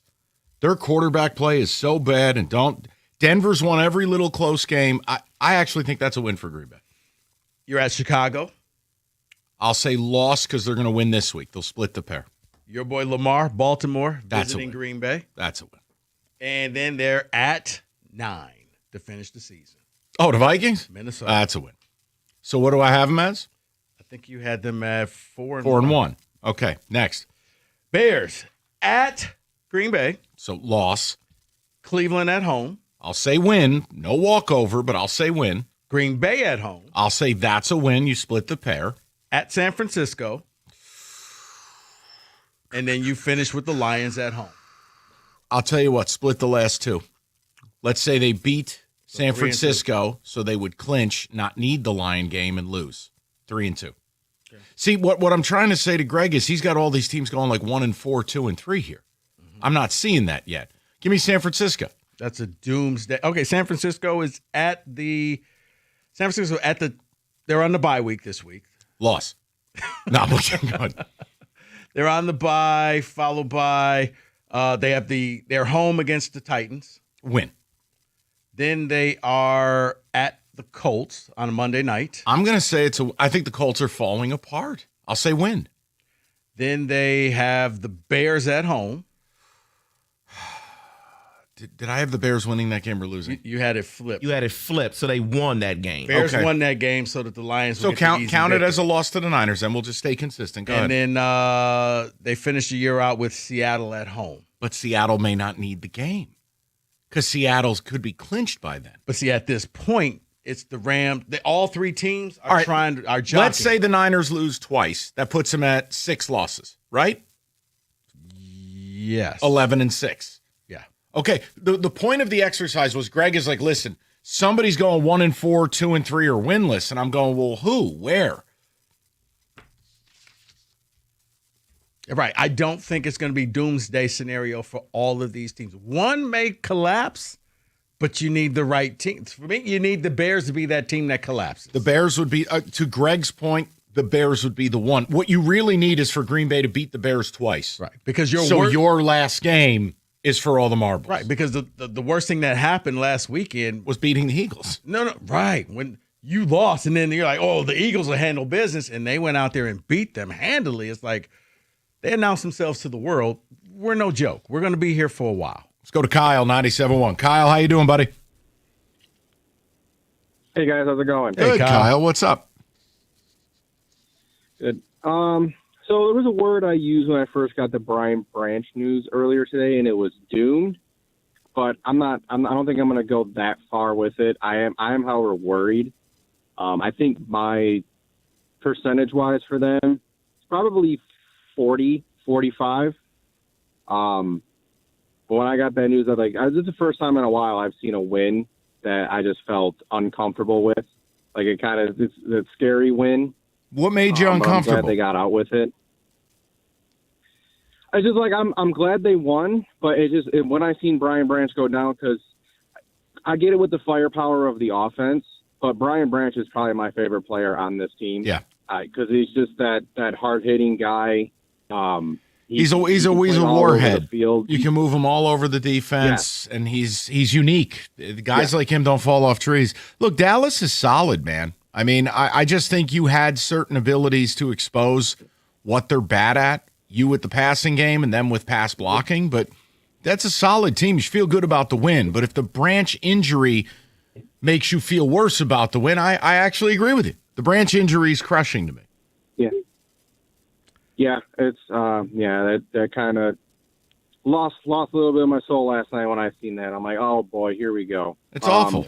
And also, and watching that game, it looked like just Pickens just quit as soon as CD Lamb went down too. Which I don't understand. And Kyle, it's a them problem, not an us problem. But I was shocked as a football fan. I'm going, okay, you want all this money. CD goes down. This is your time to shine, and you openly quit. I don't understand it. Yeah. Speaking of it was which, weird watching that. And go ahead. No, go ahead, Kyle. Finish. I was gonna say my last point was like the comp for St. Brown. I had one where it was it Stokely who was on the Oh Colts? no, Brandon Stokely. Oh no, come on, we can do better than that. Brandon Stokely. No. So Paulie took mine with Wes Welker. I thought Wes Welker too. Okay, maybe that works. Stokely, but Maybe that works. And I did. I look at Welker's numbers. They're pretty formidable for about a 5-year stretch. Good thing you beat the Cowboys. Here's their remaining schedule. What, the Cowboys? Yeah. They're going to win the next 4 games. They're favored the next 4. Minnesota at home. Chargers at home. At the Commanders, and then they finish with your G-Men. Yeah. No, the Cowboys had to have that game. Their margin was smaller, but they're going to be favored the last 4 games. But you know what you've taught me, Mike? What? Is that the G-Men will win a game to screw up their draft pick every year. Yes. They'll go in there, and they'll beat the Cowboys in the final game to get pick number 2 instead of 1. That's actually very accurate. Very accurate. Let's go to Brian, 97.1. Brian, how you doing, buddy? Doing pretty well. You know, I'm not going to give them just a straight up like 53. I'm going to give them a little higher than that. Okay. After the Branch injury, though, I mean, man, an Achilles, that's the one football injury that I'm just like, you know, I'm not even talking about this year and next year. Guys aren't the same a lot of the time when they come back from that. And when you're watching a game, how many times are you watching a play get made and you see 32 come burning into there out of nowhere, the corner of the street, and to clean it up or make the play? Like, that's it. It sucks. It's a tough one. But, you know, with that being said, the St. Brown comparison, I really liked the Larry Fitzgerald one. That was probably more of about how he goes about his business necessarily than the player. And the thing with St. Brown is, look, is he jumping over guys, making 80-yard grabs, doing crazy highlight reel stuff, one-handed, you know, insane ups? No, he's not. That's not what he is. But you know what I think you're also going to see him be? I think you're also going to see him be a productive player for 10 years, potentially. Like, I really do believe that in a decade from now, 12, 15 years from now, we're going to be looking back and considering him one of, like, the great Lions, if you will, and probably the best draft pick Brad Holmes probably makes. I mean, Sewell, that's an easy one. You luck into that. But, you know, if you look at him, just everything about him, I mean, like, you look at the other week when he went down on Thanksgiving, I was like, oh, man, that was a pit in the stomach when he twisted that ankle and he was out of there. So I really, really do think, I mean, the best in the game, that's hard to say because so many people do so many different things. And when you see guys like Justin Jefferson making those crazy highlight plays, I get that some people look at that. But at the same time, if you need a guy to move the chains on 3rd down, it's 3rd and 10, man, I'll take St. Brown the crossing route over the middle over just about anybody in the league. You just nailed it right there. 4th and 6, my season on the line, I'm going to him. I'm going to him if he's covered. Like, that's just when he drops the ball, you're like, oh wow, I can't believe he dropped that. You're in But then stunned. the last thing I wanted to say is, you know, another maybe positive we can take away from last night, and I've been saying this for a while. Man, Jack Campbell's turning into one of our most reliable defenders on this team. Yeah, he had a huge game last night. Impactful game. Not only, you know, rushing the passer, coverage, run fits, all of it. Yeah. Oh, Brian, don't worry. I'm sure they'll back up a Brinks truck for him too. You know how it is. They should. You know how it is rolled. Oh yeah, but be careful now. Oh boy, Brian, don't take this the wrong way. I like Jack Campbell a lot. I'm not into paying off-ball linebackers $17 million a year. Trust me, I get it. I do. But at the same time, you see a guy who seems to always be in the right place at the right time. And hey, they don't got to pay Branch now. So there you go. Oh boy, that's one way to look at it. You're not wrong. It just sucks that we say that. By the way, the Welker thing. Look, he went on a 5-year run. I'll give you the 6 years. 6 straight seasons. 5 of them. He had north of 111 catches and north of 1,165 yards. His best season, 122 catches, 1,569, 9 touchdowns. I could. The Welker thing plays a little bit. But the Hines Ward, you can't. No, I can. Okay. I think the data has to overcome my bias of always hating Hines Ward. Hines Ward was very annoying. That era of Steeler team was very annoying. David's clapping. It's an amazing era right there. Yeah, Amazing. too bad your starting quarterback can't clap. His hand doesn't work. I can't believe the Steelers are playing Aaron Rodgers when he can't take a snap.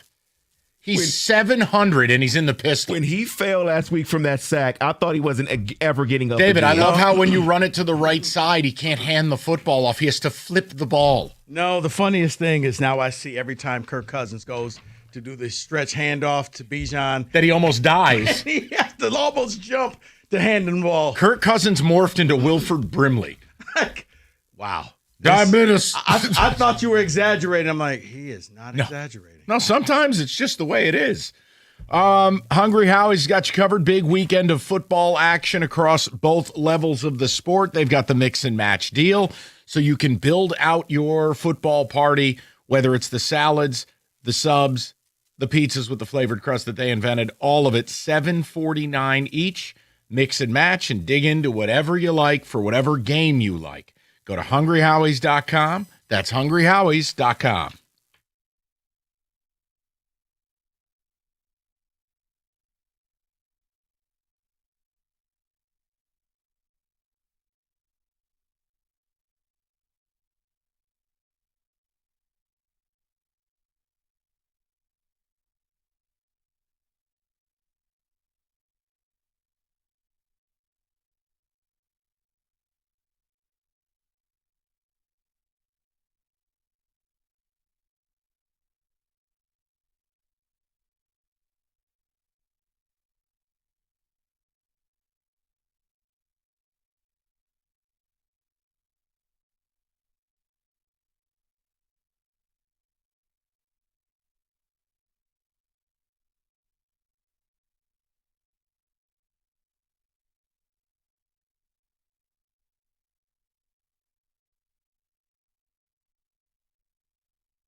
All right, Rico, you got a couple of things, and we're going to go to the people. We'll get to the picks top of the hour. Does that sound like a square deal here? Yeah, Mike, I have two things for you. And which one would you like first, one or two? One. Okay, one, George Pickens. Somebody may want to tell him to leave the social media alone. Oh, dear God. I guess he got angry at Richard Sherman for criticizing him last night and hit to Instagram saying this is a team game. I'm not the only one on the team. Stop being an analyst and talking about one player when, he's playing a team's game. Dude, you quit. We saw it. You didn't run the routes. Your quarterback yelled at you. You pulled up on a ball that would have been a first down. You pulled up on another ball or dropped a ball that turned into a pick. You quit on a deep route. Dude, It's on the film. Well, lots of has to go right for explosive plays. Oh, God. Okay. And it's funny because I thought former players would know that, such as Richard P.A. Sherman, who, by the way, ain't been bleep without the Legion of Boom. Yeah. Log out. And he just kept going on. Yeah, I'm not indulging in that. That's Dallas's problem, not ours. Just once again, be very thankful you have Amon-Ra St. Brown, because that's not how that works. Here's your funny thing. Oh, now let's go to number two. Number two, funny thing. I am about to hit the portal for the 7th time. I'm going to the portal in year 7. 7. I started my career as an LSU Tiger. Okay, started career as an LSU Tiger. In 2020, COVID. Then I transferred to Texas A&M. Stop. I think I've got it. Okay. Would it be 5-star bust Denver Harris? Corner. No. Okay, I know that kid's on at least his 4th school. Carry on. I am a quarterback. Quarterback, LSU to A&M. I then transferred to North Carolina. Max Johnson? He's still in college football? For one more year. Oh, my God. He has hit the portal for year number 7. What is he, like LeBron? He wants to play with his son? What the hell are we doing here? I didn't realize Max Johnson was still in the game. Just get a job already. Like, it's over. Right, like, dude, I'm sorry it didn't work out, man. Join the workforce like the rest of us. I saw that and was like, wow, okay, there you go. I'm just glad I got it. Go look up Denver Harris. I'm pretty sure he's on his I remember Denver 4th Harris. or 5th team. Yeah, he started with A&M, didn't he? LSU, UTSA, DeVry, Southern New Hampshire. That's a great. Siena Heights. He's been everywhere. Where is Denver Harris? It's like Carmen San Diego, but different.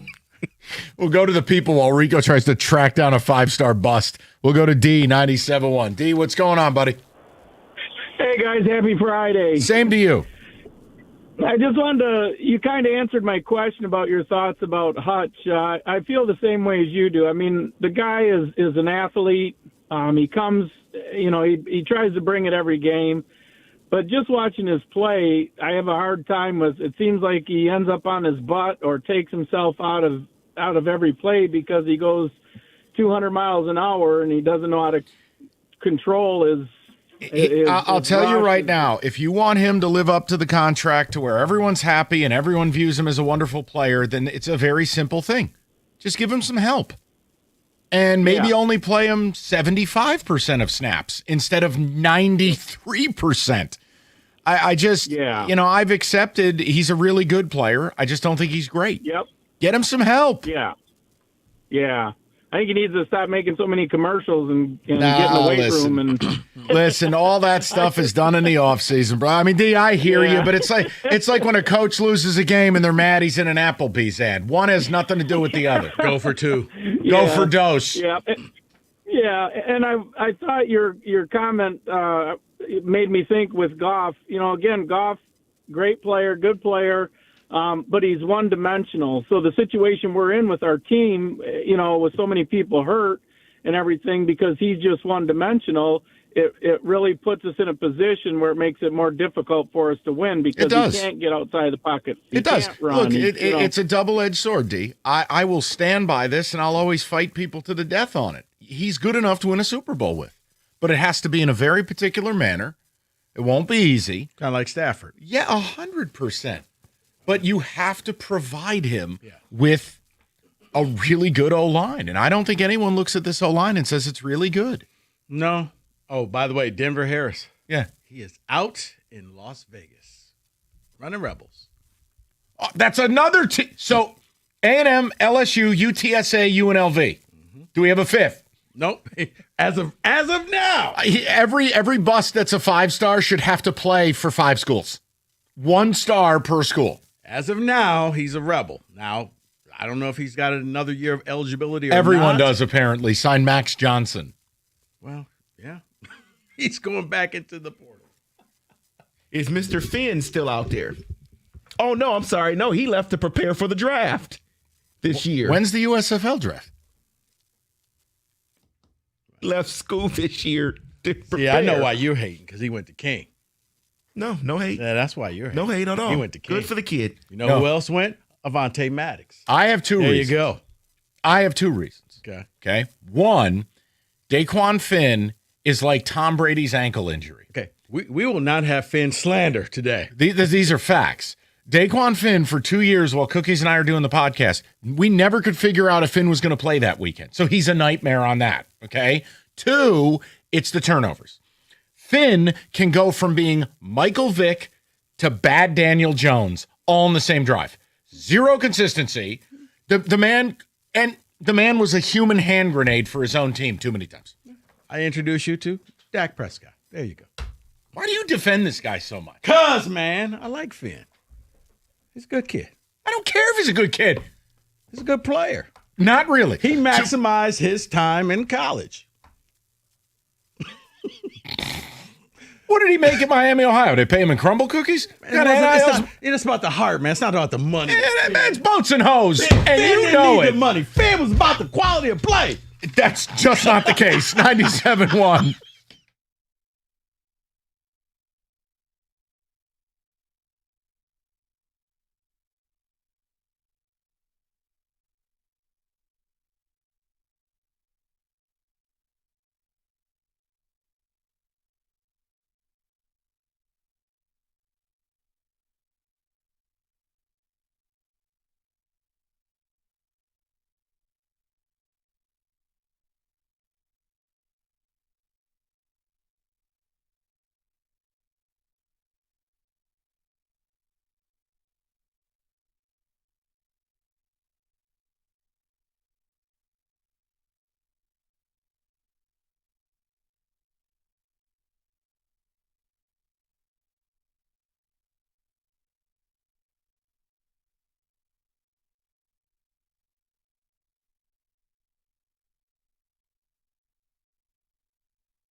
Brought to you by MyMichiganRoof.com. After being carted off in yesterday's game, Lions safety Brian Branch has torn his Achilles, per Nolan Bianchi of the Detroit News, ending his season. The Cardinals have also ruled out QB Kyler Murray for the rest of the season. The Bears are going to be without receiver Rome Odunze for the Packers game this week. Greg and Dawn Williams have announced they're gifting Michigan State Athletics $290 million. Why?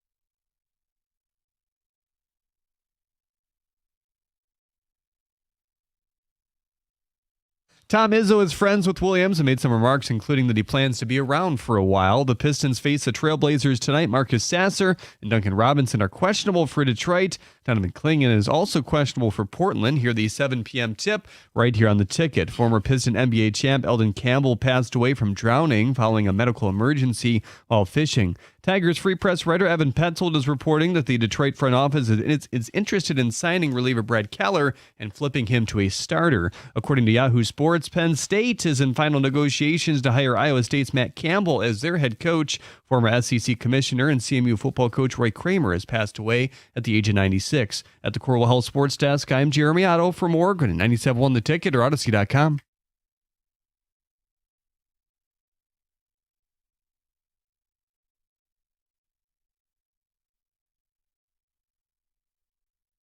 All right, we do it every week. Let's get to the picks.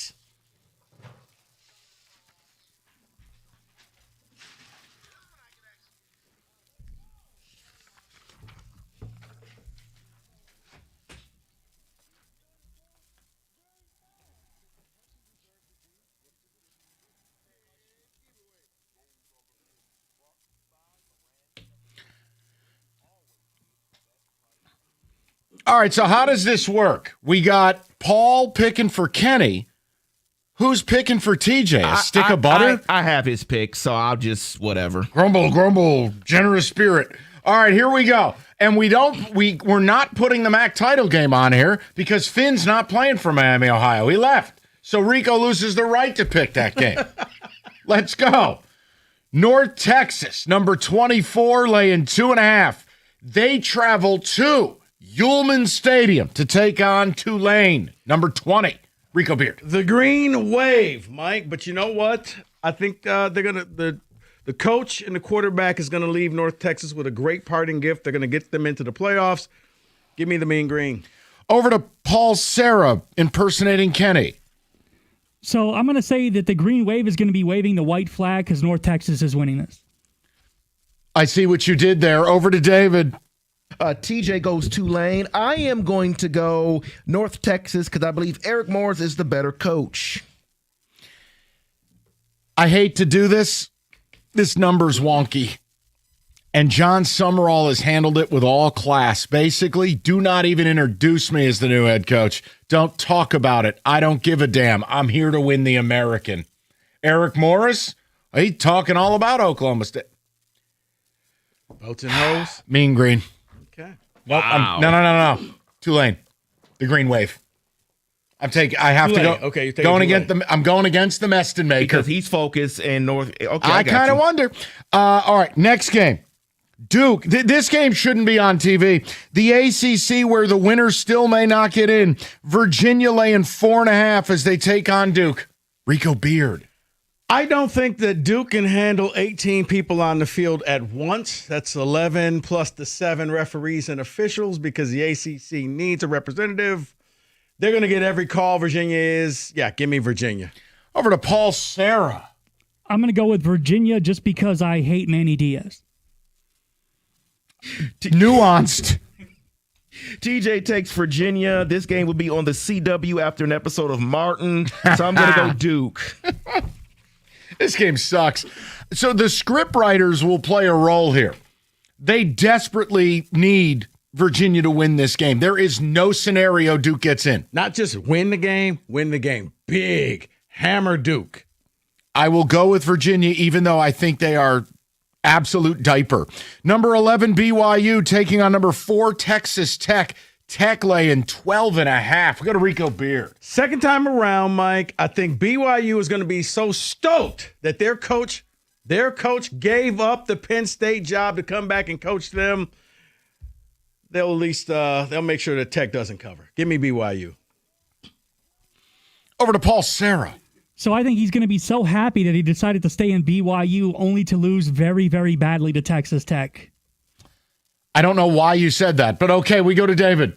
TJ takes BYU. I think we're all on the same page here. It's just a lot of points here. BYU can't win the game, but they will keep it Right, close. the players are fired up. Coach, you believe in us. How about this? It's really Crumble cookie. It's really hard to dominate a team twice in a season. And that was in Lubbock. It was kind of a setup for BYU to lose that game. LJ Martin is healthy again. I'm with Rico. It's a ton of points. Give me BYU. Hey, David, you missed out on TJ's pick. Crumble, crumble. Number 3, Georgia laying 2.5. They take on number 9, Alabama. Kirby Smart, a stunning 1-7 lifetime against Alabama. Rico Beard. Make it 1-8. Roll, Tide, roll. So if I'm representing Kenny, I have to take Georgia minus the 2.5. No, you don't. You can do whatever you want to do. I think I have to take Georgia. Their one win against Alabama, I believe, was in a champion SEC title game. So I'll take Georgia. Over to David. TJ takes Bama, and I am going to go Georgia here. I just believe they get it done. 2-7 will be the record. I've gone back and forth on this game all week. I don't have a pick on cash ticket for it. I'm going to watch the game. I think the under's interesting, but wow, I'm going to go Georgia. You give Kirby a crack at you the second time defensively. Bama, I know the run game kind of appeared, but they don't run it well, and they don't stop the run. Give me Georgia. I don't like that pick at all. Indiana, Ohio State. It's 1 versus 2. It's the only must-see game of the weekend. Ohio State's laying 4.5. Rico Beard. Indiana, home field, like 35 minutes away from campus. It's going to be a sea of red, but Ohio State also wears red, and they're a machine that can't be stopped. Give me the Buckeyes. You piece of garbage. Paul Serra. I'm with Rico. It's Ohio State. 4.5 isn't really enough. I'd lay way more than 4.5, but if they're only going to be 4.5, give me Ohio State. Is someone going to stand up for the storyline, David? TJ is going OSU here. I have a little cousin who is getting recruited by Indiana. Sorry, you're going to be crying tomorrow night. It will be Ohio State.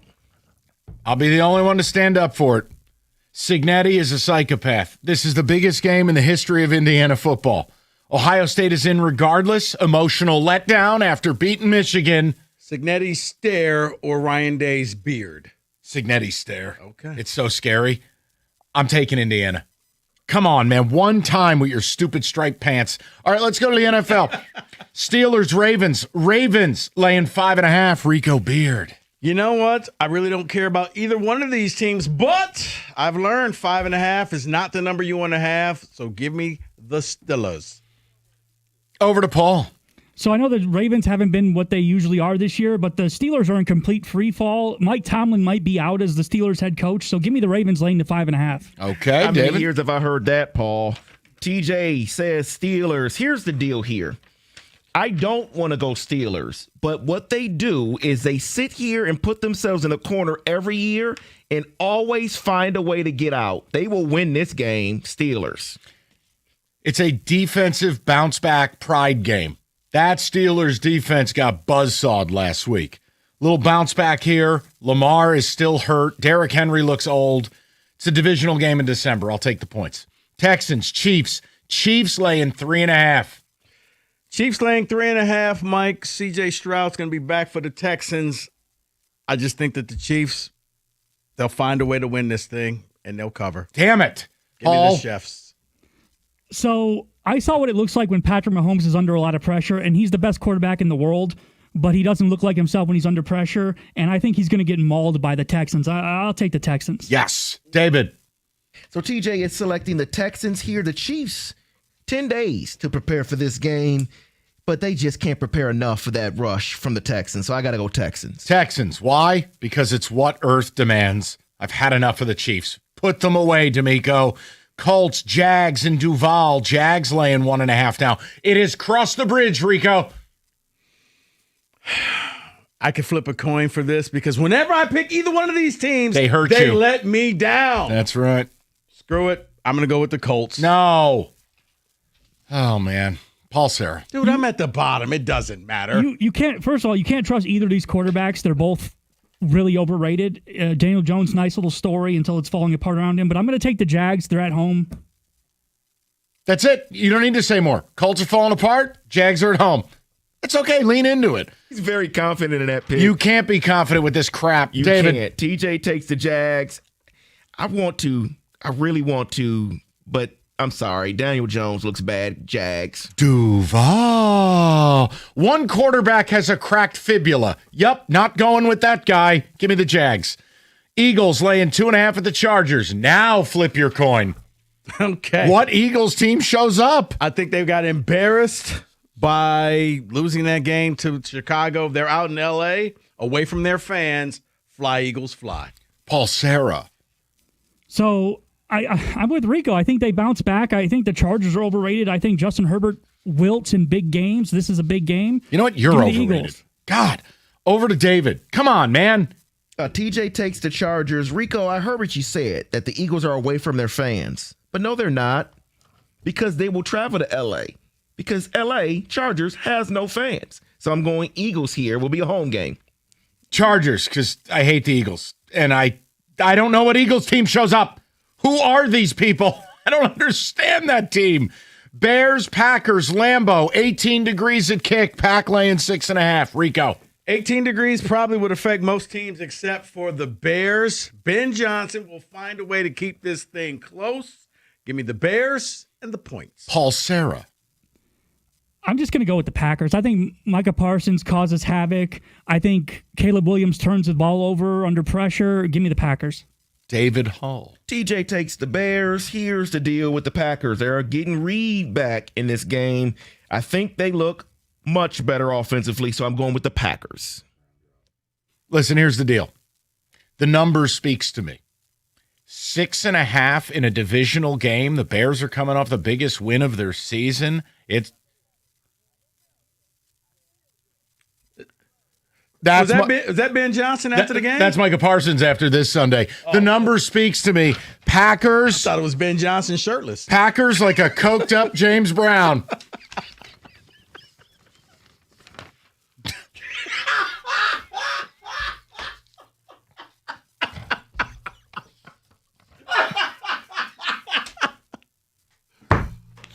Those are the picks. 97-1. America's favorite place to watch football. It's Stadium Swim, Cirque Resort and Casino. All the biggest games, best viewing experience, and it's built for you, the fan. 6 pools, 3 levels. Perfect view with that big screen located at Circa in downtown Las Vegas. So book your spot today at circalasvegas.com. That's circalasvegas.com.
We're going to get right back to the people. I know we got to get to who said it later in the hour. Once again, the Lions, when they play, it supersedes everything else. But, man, if the Lions didn't play last night, I would have absolutely had something to say about the Tigers. The second pitcher in a row, they're approaching relievers, trying to convert them to starter. How about sign a starter? Stop trying to be cheap. Sign a starter. You don't need to reinvent the wheel or find a new way to do the Rubik's Cube. Just sign a starter. But I digress. The Red Wings, it's like the water boy. We suck again. Like, but honestly, we'd be having a Costa conversation almost. Look, John Gibson ain't it. I'm not telling you the defense does them any favors, but if the Wings don't score 4 or 5 goals, they don't win a game. Same as it ever was. What's that terrible 80s song where the guy keeps saying same as it ever was and he's wearing a dish on his head? The hell is that?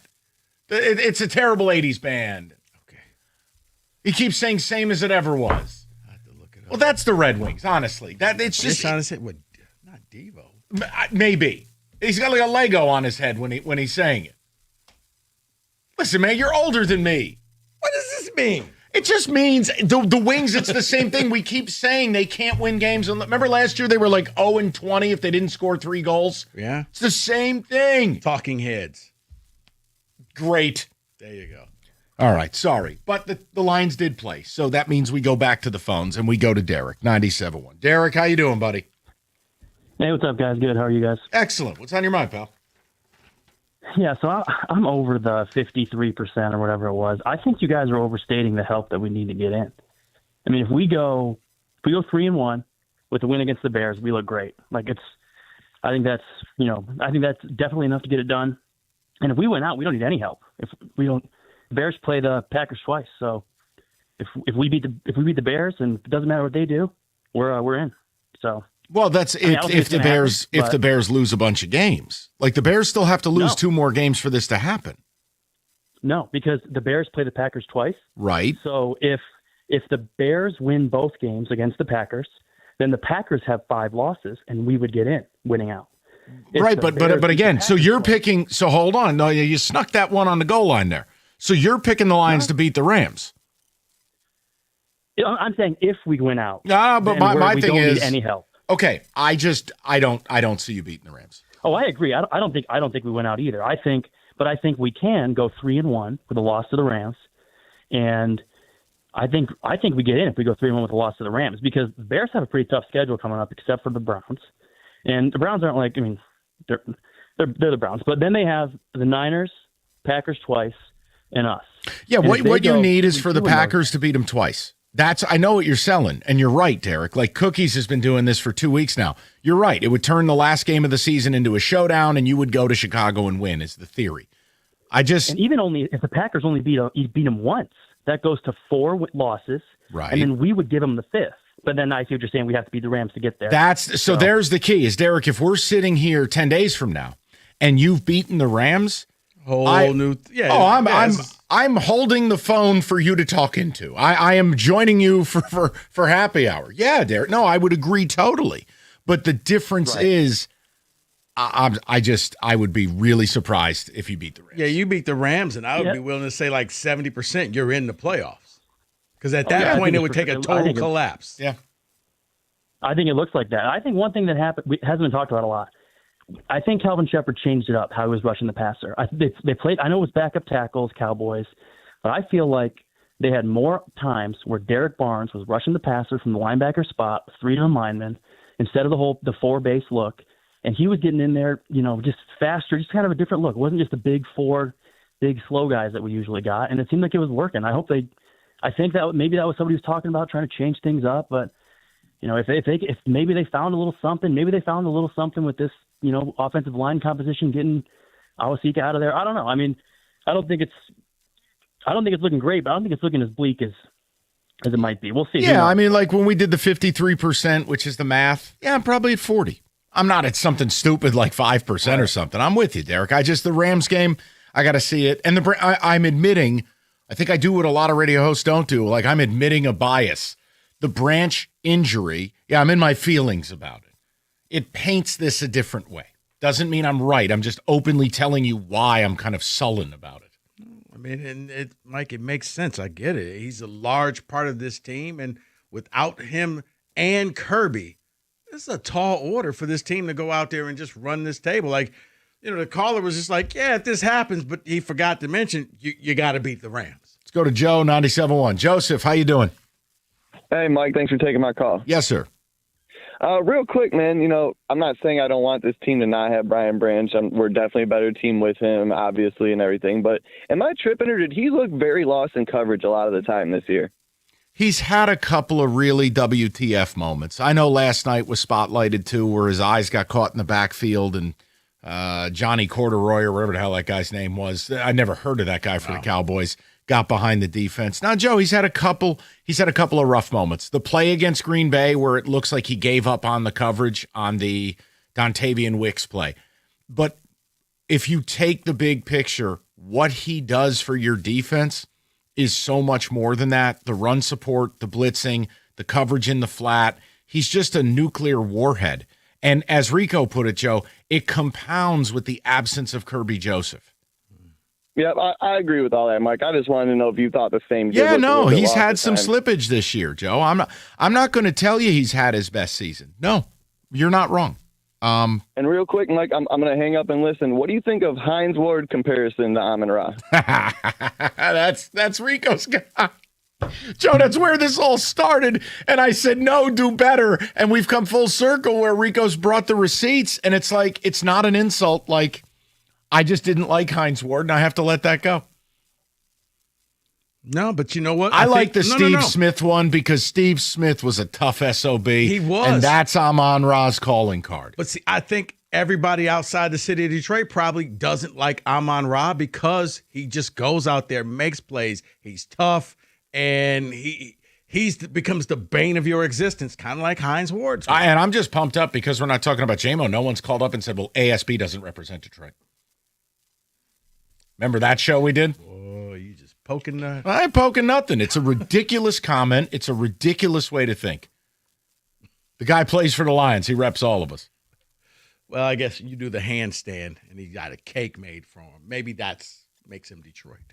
I don't know. Celebrations are pretty decent. I don't get the whole flipper thing. I don't know what the hell that means. So many things. I'd always lean to David, like, David, you got kids. Explain that. I just carry catches the football, but I don't know what that is. I can explain off the air. I have a definition of it that's a little dirty. Whoa! Really? Yes. Okay. Let's just say Steph Diggs. And then I'll explain more later. What does it mean? Like Steph Diggs has a reputation out there with the ladies. Oh. Yeah. Oh, I thought you meant being crazy. I'm like, no, Oh, Amon-Ra no, seems that- pretty no. normal. All right. Okay. Yeah, why don't we leave that alone? David, take a text, and we'll get into who said it. Mike, Rico, the season is over. The Lions aren't good. Amik is awful, and no pass rush against a living body that is Hunter in Clarkston. But how do you really feel, Hunter? Dan Campbell takes his shirt off against the Bears in the middle of a blizzard. Script writers make it happen. Oh, Rico is selling a plan here, and it's pretty good. Mike, you just called the guy Bobby Corduroy. That is so good. I love it. What the hell was his name? I don't know, Flournoy or whatever.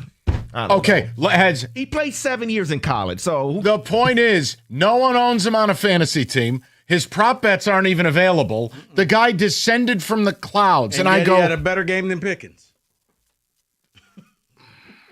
welcome to the NFL. But again, the guy played well. I just never heard of him.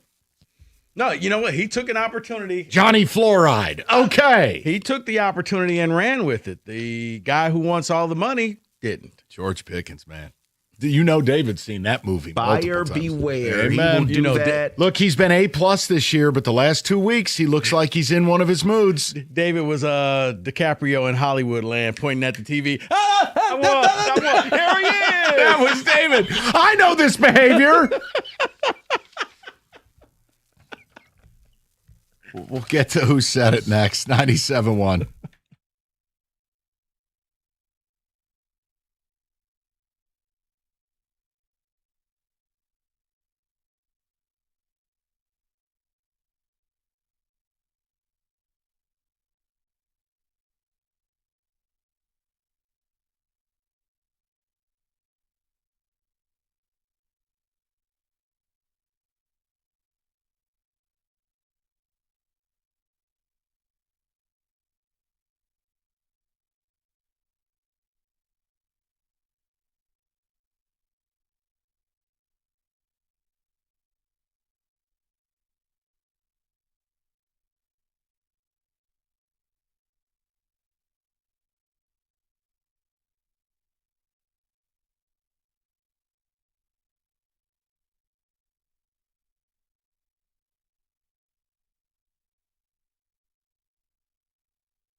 All right, so let's get to it. Paul Serra sitting in on this deal. Our coworkers say things.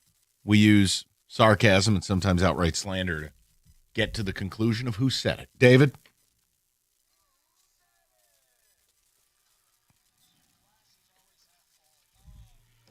All right, we start out with the eligibility, and then we can get into it. David, who's eligible?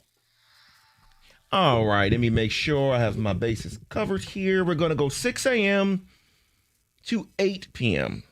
6 a.m. to 8 p.m. Okay. All right. First one here. Even if he just has that self-reflection, it doesn't mean he'll be able to execute it. It's still very difficult to find the pieces that they're missing. One more time. Again. Even if he just has that self-reflection, it doesn't mean he'll be able to execute it. It's still very difficult to find the pieces that they're missing. That sounds like someone defending Brad Holmes. That's what that sounds like to me. So now, can we remove ourselves from this conversation? I don't think we would have said that. No. Okay. I'm thinking more of a Doug Karsh. I don't think Cookies would say it. John's a maybe. Then you go middays. Now, Gator had a few days off. He has not been in the last few days. Stoney was in today. And Doug was solo yesterday. You're leaning Doug? I'm leaning okay. Doug. Paul Serra filling in for Kennicott. I'm gonna go with, even though he's been out the last few days, he was here on Monday and Tuesday, so I'll go with Gator. Okay, so fresh off the Thanksgiving loss, they're breaking it down, and Gator's saying even if he changed his mind, it's hard to get those pieces. Okay. You know, they had some fiery exchanges because callers were upset with Holmes, and they don't tolerate that between 10 to 2. They don't put up with it. No. You're saying Karsh, he's saying Gator. Man, oh man, oh man. All right, Paul, I'm going to trust you. The blood is on your hands if this goes belly This might up. be a bad mistake for you, Mike. I'm going to trust you. I'm going to go with Gator. David, who said it? Oh. Sorry, I couldn't keep my water carrier straight. That is Wojo. Wojo said it. Damn it. All right, number 2. Number 2. The whole thing, quote unquote, I don't think they're a Super Bowl team. That's fine. But to even make the playoffs, they're going to have to beat some good teams.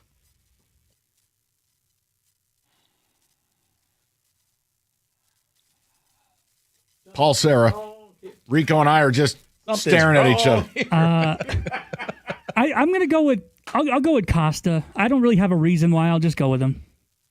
Okay, so you don't have a reason. Great sales pitch. All right. I'm guessing. Rico, talk through it. One more time, David. Sure.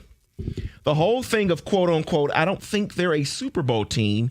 That's fine. But to even make the playoffs, they're going to have to beat some good teams.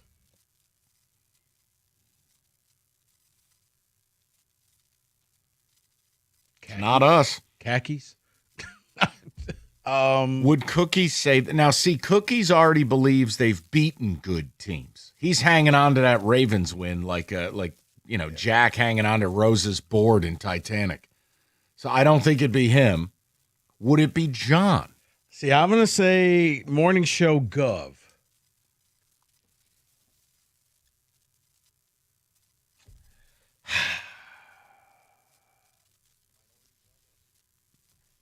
You're going Gov. I'm going Gov. I'm going to go John. He's going Cookies. Did we even get the day part right? David, who said it?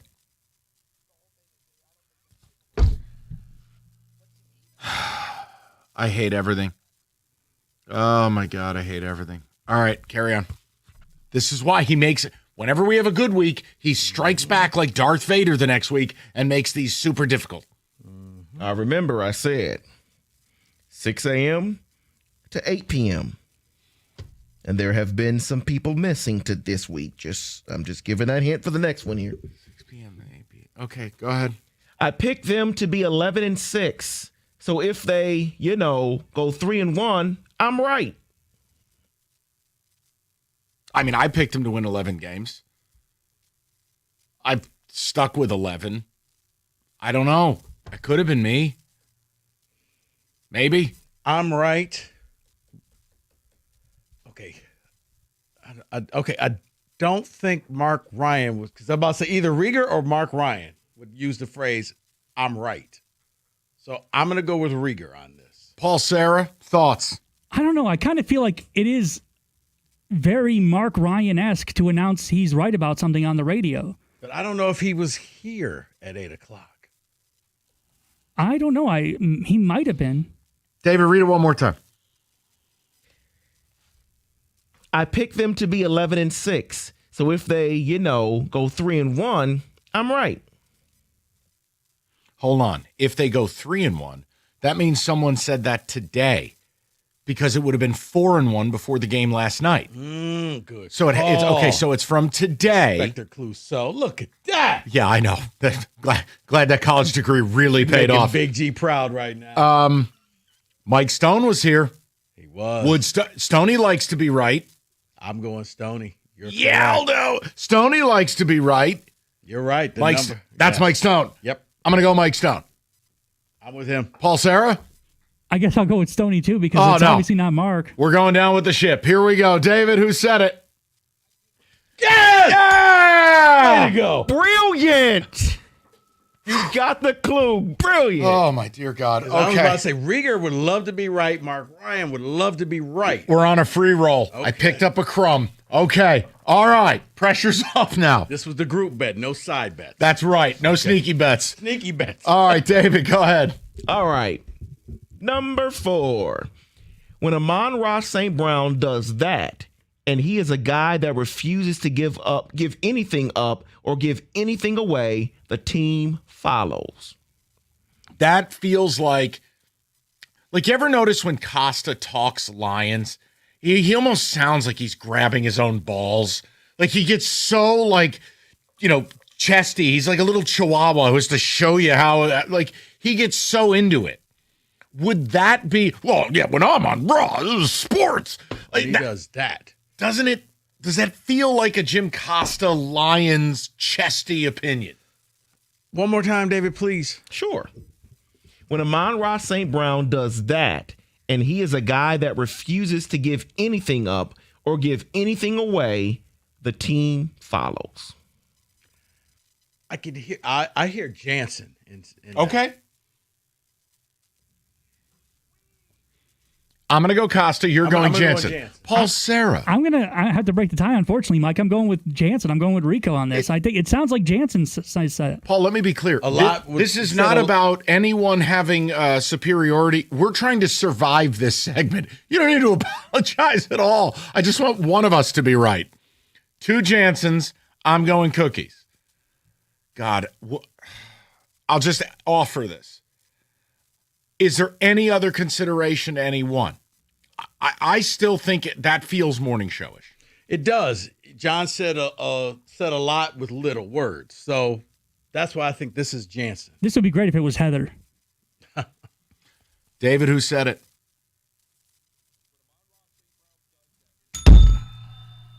I'm happy for you. I'm mad at me. Okay, turn him off. Thank you. I'm happy for you guys. I'm upset at myself. Said a lot with a few words. I should have picked up on that. Yep, that was John Jansen this morning. I just heard 5 minutes of Cookies this morning. I had to turn it. Cookies? No. You could tell he was doing radio with a boner. I couldn't. I'm not doing this. No, but Cookies would have to be very verbose and have to just take the victory lap. Whereas John was just like, when he did that, then that means this and that's that. Grumble, grumble. Got it. David, one more. Number 5. All right. You know what we need to stop? We need to stop the applause when they announce that Skipper's eligible. It's done already. So again, this is something from today. Has to be morning or midday. That was annoying when the crowd was doing that last night. Yes, we understand. You can stop now. The bid is tired. But who would have said it? Could have been a lot of people. I could hear Doug. I could hear. Hold on, but Doug is all about respect. Wouldn't he take the side of, it's just people having fun? You know what? Maybe Angry Gov. Maybe angry Gov. You know what? We need to stop. Get off my lawn. That's not wrong. I'm That's okay. Little Luna Pier. Paul Sarah. I have to abstain from this because I actually know who said this. Ooh. So did Paul hear it on his commute or while screening calls for the very show we're thinking of? So you're saying Doug or Gov? I'm going to say Gov. All right, you go Gov. Maybe it's Stoney again. Double Stoney? Remember, David's in a spicy mood. Older people do complain a lot, so that would fit the whole Stoney. And what about... We got to stop this. All right, I'll just go Take Stoney. Stoney. I got 2 already. And you're going Gov. I'll go Stoney. And Paul Sarah said he heard it, so he's a man of honor and won't participate. David, who said it? Yes! Don't turn into your parents. I'll have another round of jalapeno poppers. All right. Maybe it's Jan. Jan? The waiter doesn't need to know your name, Stoney. All right. David, excellent work. That is who said it. You want to upgrade your home for the holidays? TV, sound, smart home setup, and do yourself a favor. Skip the online roulette. Go to Paulson's Audio Video in Farmington Hills. December, the perfect time. Refresh the entertainment system. Get ready for the playoffs. And everything's in stock. Ready to install and backed by real people who actually know what the hell they're doing. It's Paulson's Audio Video. Better products, better prices. They've been Detroit's go-to since 1991 for all things audio and video. It's Paulson's Audio Video, your technology partner, 248-553-4100, or simply go to paulsonsav.com.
All right, Michael, you did not win this past week.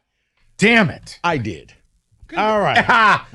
It's serendipity because it's Founders Week. All right. Yes. Let's start off with a little college football. Alabama first half points in the SEC title game over under 11.5. Okay. Georgia never gets off to good starts. Bama dominates the first quarter. You could also, by the way, just side note, I don't do things like this, but if you're interested, betting Bama in the first quarter is like 9-2 this year, if that's your thing. Okay. I will say over.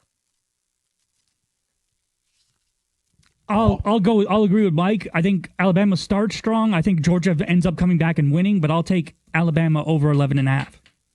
No, I'm going to go under. I think this is going to be a tight game, so the first half will be that way, so under. David, I'm with you as well. I think maybe in the second half things loosen up a little bit, but it's going to be a lot of nerve. Fun note, the first time they played, it was the inverse. 38 points at the half in the first half. A grand total of 7 points were scored in the second half. Yikes. Over under, Jeremy Bernard touchdown. Anytime touchdown, 0.5. Is Cuevas playing? The stud tight end? Hold on. I know he missed their last game. I stayed away from this game on the podcast. I left this to Cookies, and the Cuevas thing didn't come up, so shame on me. You know what? Bernard's electric. He's better than Ryan Williams. He's the jet sweep guy. Give me Jeremy. Noted Michigan State Spartan Jeremy Bernard. I'm going to go no. I'm going to go under. I'm going to say he doesn't get a touchdown. And that's why they didn't let you into lambda. Right there, Paul. Yeah, I don't know about Cuevas. I don't see an update on him, but I am going to go over. I'm going over as well. Maybe he'll get it off of a Wildcat. Gunnar Stockton, passing yards. Over under 195.5. I'm going to say under. If Georgia's going to win this game, it's pounding the rock. Bama does not stop the run. Georgia's best offense is hammering the football. And Stockton I didn't like what I saw last week. So I'll say under. I'll agree with Mike on this, too. I think the more he's passing, the worse chance Georgia has of winning, so I'll take the under. By the way, poor choice for Kenny to go on vacation the week we have prop bets with no Michigan, no Michigan State, no Lions, all Georgia. Yeah. He's missing it. So how about going on vacation in the middle of football season? Bold strategy. Well, as a married man. I don't give a damn. I'm a married man. I don't take time off during football. Next. I'll leave my comments to myself. I'll go under. All right, we'll do a clean. We'll do a clean. He can get drunk here. He didn't have to go halfway around the world to get hammered. Clean sweep with the under. Guy smells like vodka half the days he walks in. Big Ten title game. More passing yards. Founders. Mendoza or Sands? Ooh, buddy. Oh, boy, oh, boy, oh, boy. You know what? To hell with it. Shrimp cocktail, extra horseradish. We're going Indiana. St. Elmo's sponsored. Give me Mendoza. All right. I'm going to take Mendoza, too, because I expect them to be trailing most of the game and losing badly, so he's going to have to put up a lot of yards. How dare you? God. Dang, you just changed my strategy because I also think Indiana's going to be trailing, but I'll stick with saying. Stick with saying. I'm rooting for Indiana. I admit it. I am too. I'm going to go Mendoza because I think Ohio State's going to try to control the game and run a lot more. Bo Jackson. Yep. Speaking of which, Bo Jackson over under 72.5 rushing yards. Give me the under. Indiana just takes that away. I'm going to go under. Tell it. Because Indiana's going to win. Paul, Lamar Jackson, what do you got? I'm going to go over. And look, Mike, I'm rooting for Indiana to win. I just expect them to lose badly. Paul, don't let Mike dictate who you're going to root I didn't. for. We're having a conversation as two non-founders. Just leave us alone. And I understand why you're saying this, Rico, the strategy of run the ball, control the game. But I do believe because Saint's going to have the game that I think he's going to have, Bo Jackson goes under here. Okay. I'm going to go Bo Jackson over. IU total points in the game. Over under 20.5. Over. It'll be 24-20 Indiana. At least that's how I see it in my sappy dreams. Oh, Signetti at the podium. Oh, I need it. You do realize, 10 years ago today, State won. I'm going to go under 20.5. The LJ Scott. How is that a deflator? Because LJ it makes me reaching sad. The ball over the goal line. Because the sport's dead. And with it, my team. Okay, but at that point, you were happy. Magical. Think about your happiness. It was amazing. One of the great hangovers of my life. It was unbelievable. I'll try to be nice to you. Paul, go ahead. In Indiana under 20.5. Hey, who am I? That was my LJ Scott impersonation. Oh. It will be over. I thought it was Secretariat. It will be over because Ohio State will win 31-21. I'm going to say over as well. Let's hope that they win. We got enough. Yes. All right. State game playing Duke. Cameron Boozer over under 20.5 points at the Breslin Center. Better be under if State plans on staying in the game. I'll go under. I'll go over. I'll go under. Jordan Love, Caleb Williams, passing yards. Mm-hmm. Over, under. Oh, no, who will have more between Jordan Love, Caleb Williams? More passing yards. Was it 18 degrees at kick? Probably. Oh, boy. We feel like 9 or something. I'll still go Jordan Love. The number speaks to me. Why are the Bears catching 7 after they just blasted the Eagles? It feels like this is a setup, like they're walking into a buzzsaw. I'll go with Jordan Love, too. He's the better quarterback. I'll go with Love. I'm going to go with Caleb. That's your prop bet casino. 97-1.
Brought to you by Twin Peaks. According to Nolan Bianchi of the Detroit News, Lions safety Brian Branch suffered a torn Achilles in last night's game, ruling him out for the season and beyond. The Bears and Packers play Sunday. Chicago will be without Rome Odunze with a foot injury. Michigan State University has announced a $401 million gift today from Greg and Dawn Williams. $290 of that is going towards their new $1 billion For Sparta capital campaign. The money will go towards upgrades for Spartan Stadium and the Breslin Center. Basketball coach Tom Izzo spoke at the presser.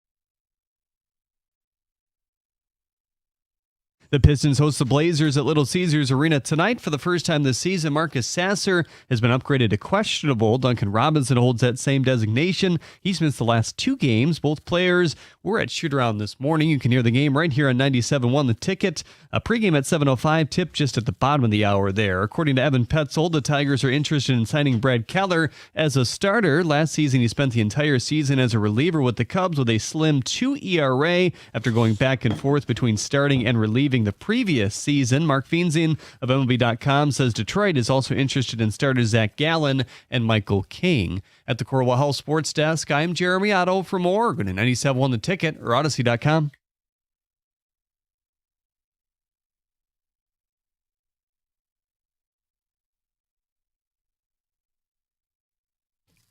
Welcome in. If you are looking for Lions conversation, we have done primarily 3 hours of it. And I think we've said all there is to say. 53% chance to get in. Confidence might be a little higher, a little lower. But they stayed alive last night. The big injury news, Brian Branch, torn Achilles, devastating. I have let it impact my outlook for the team. But what I wanted to do was this. I'd be remiss if I didn't bring this up because it is a big story, and this is really the last weekend for a few weekends for college football, this championship weekend. So I have one scriptwriter's conspiracy theater for you before championship weekend starts. But MAC championship? Huh? MAC championship? I like the under.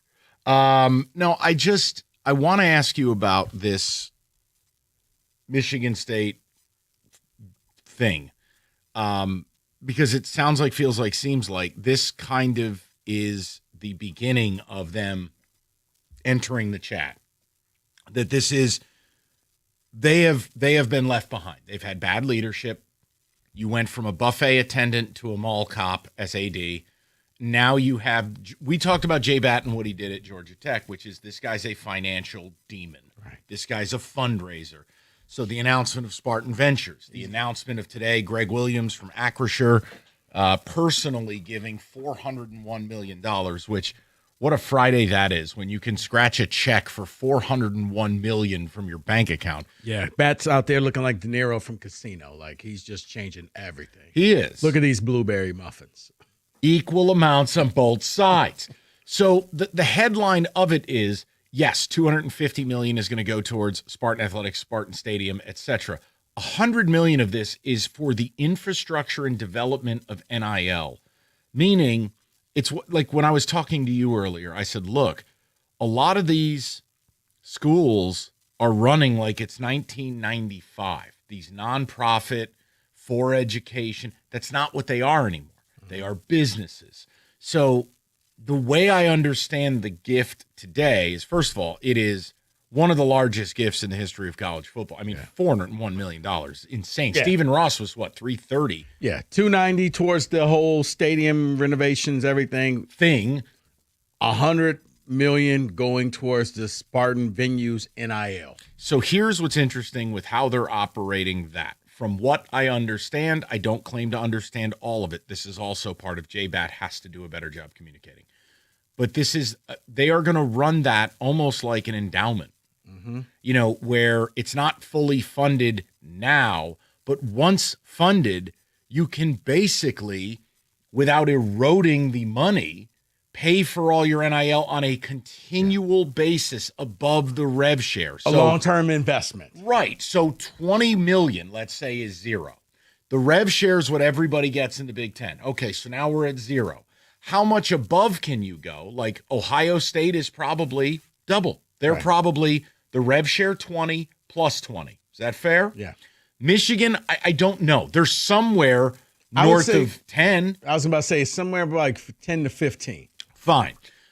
What this sounds like, seems like, feels like is that, okay, Michigan State is actually doing everything I asked them to do, which is get serious. You need a legitimate businessman running the program. Check. You have J-Bat.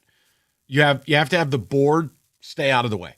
Seems like, sounds like, feels like that's what's happening. The gift today, though, with all right, we're going to fix the stadium, which Lord knows they need. We are going to get serious about NIL. I wanted your view of this. You were up there earlier in the week when they introed Fitzgerald. I mean, is this one where now Spartan fans can start to dream? Like, are they really going full Texas Tech here, or what's the takeaway? It's funny that you say that, Mike, because I think there is a buy-in for a lot of Spartan fans because you're like, wait.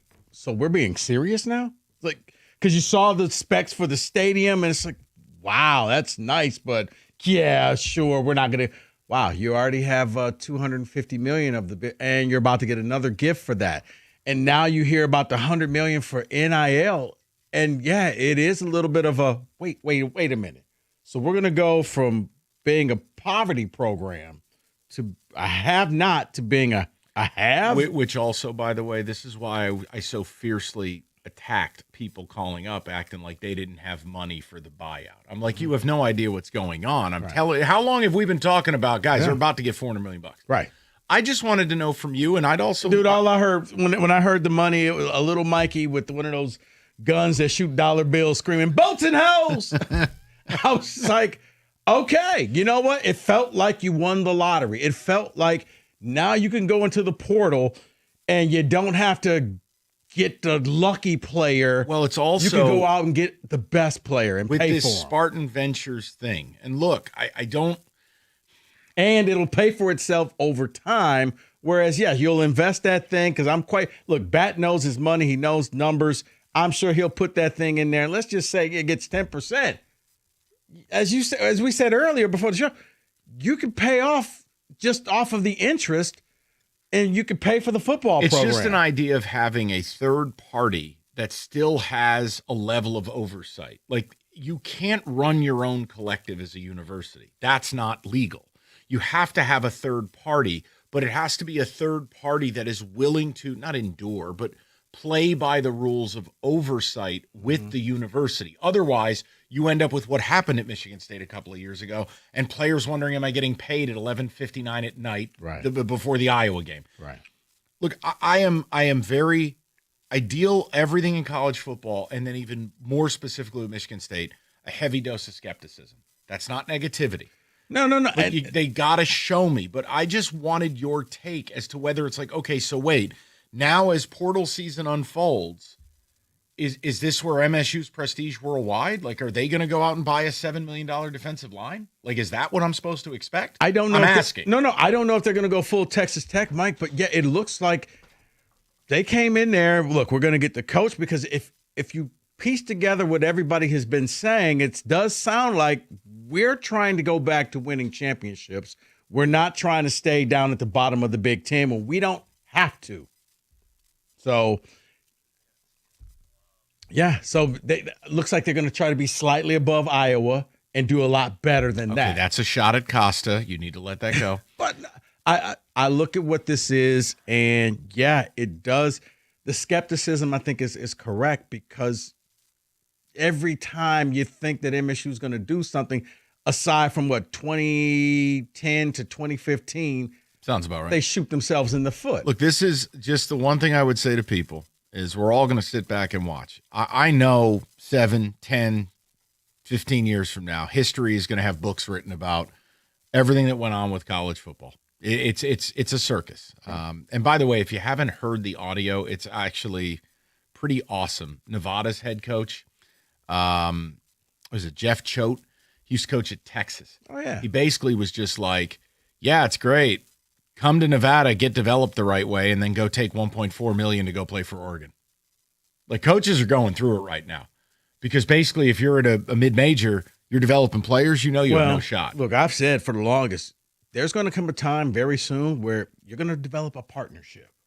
with certain schools. This the feeder school idea you have? Yeah, where all of a sudden it's like, here's the deal. We'll pay you. Any guy that we have that comes in as a 5-star, 4-star player, but they're iffy, we'll send them to you. But in return, you send us all your good players, and you'll work this deal out, and the money will stay Rico's flowing. just bartering. He's at the spice market. But no, I mean, how is this not? I didn't say it's not. I just, look. But yeah, with the stadium rendering. AD, coach, stadium improvements, and it looks like a substantial and serious, with oversight, NIL venture. And they can still make money off the naming because he says, I don't want to name anything after me. Go make money off of that as well. So it's not like he's calling it the Greg Williams Stadium. He's like, no. If you find somebody who wants to buy that, go get the money. I just want to know where people are at with it. Obviously, Michigan with the champion circle and a very loyal donorship has gotten ahead of things. Ohio State clearly is the leader in the clubhouse. Oregon has Nike money. That's never going to change. But outside of that, when you start to really look at these things, State's got Matt Campbell money. Okay, I laughed my balls off. Like, never in my wildest dreams did I think I would like who State hired more than who Penn State would hire. Never. And I'm not sitting here telling you Fitz is a grand slam. I need to see the staff. But the NIL portion is coming into focus here a little bit. I just think it's interesting because, again, you're dealing with a fan base that has basically quit. A fan base that has said, all right, there's no point to this. The news all week this week, it feels like, okay, I can start to watch this again. Like, I don't know. It's a very bizarre thing for me.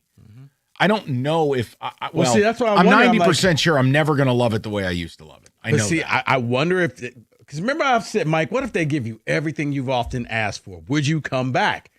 And this week, it's almost like the Valenti plan. It kind of is. Let's upgrade this stadium. And I'm not talking about just upgrade, Yeah, blow it up. not just a park bench on the east side. No. correct. A whole new facade.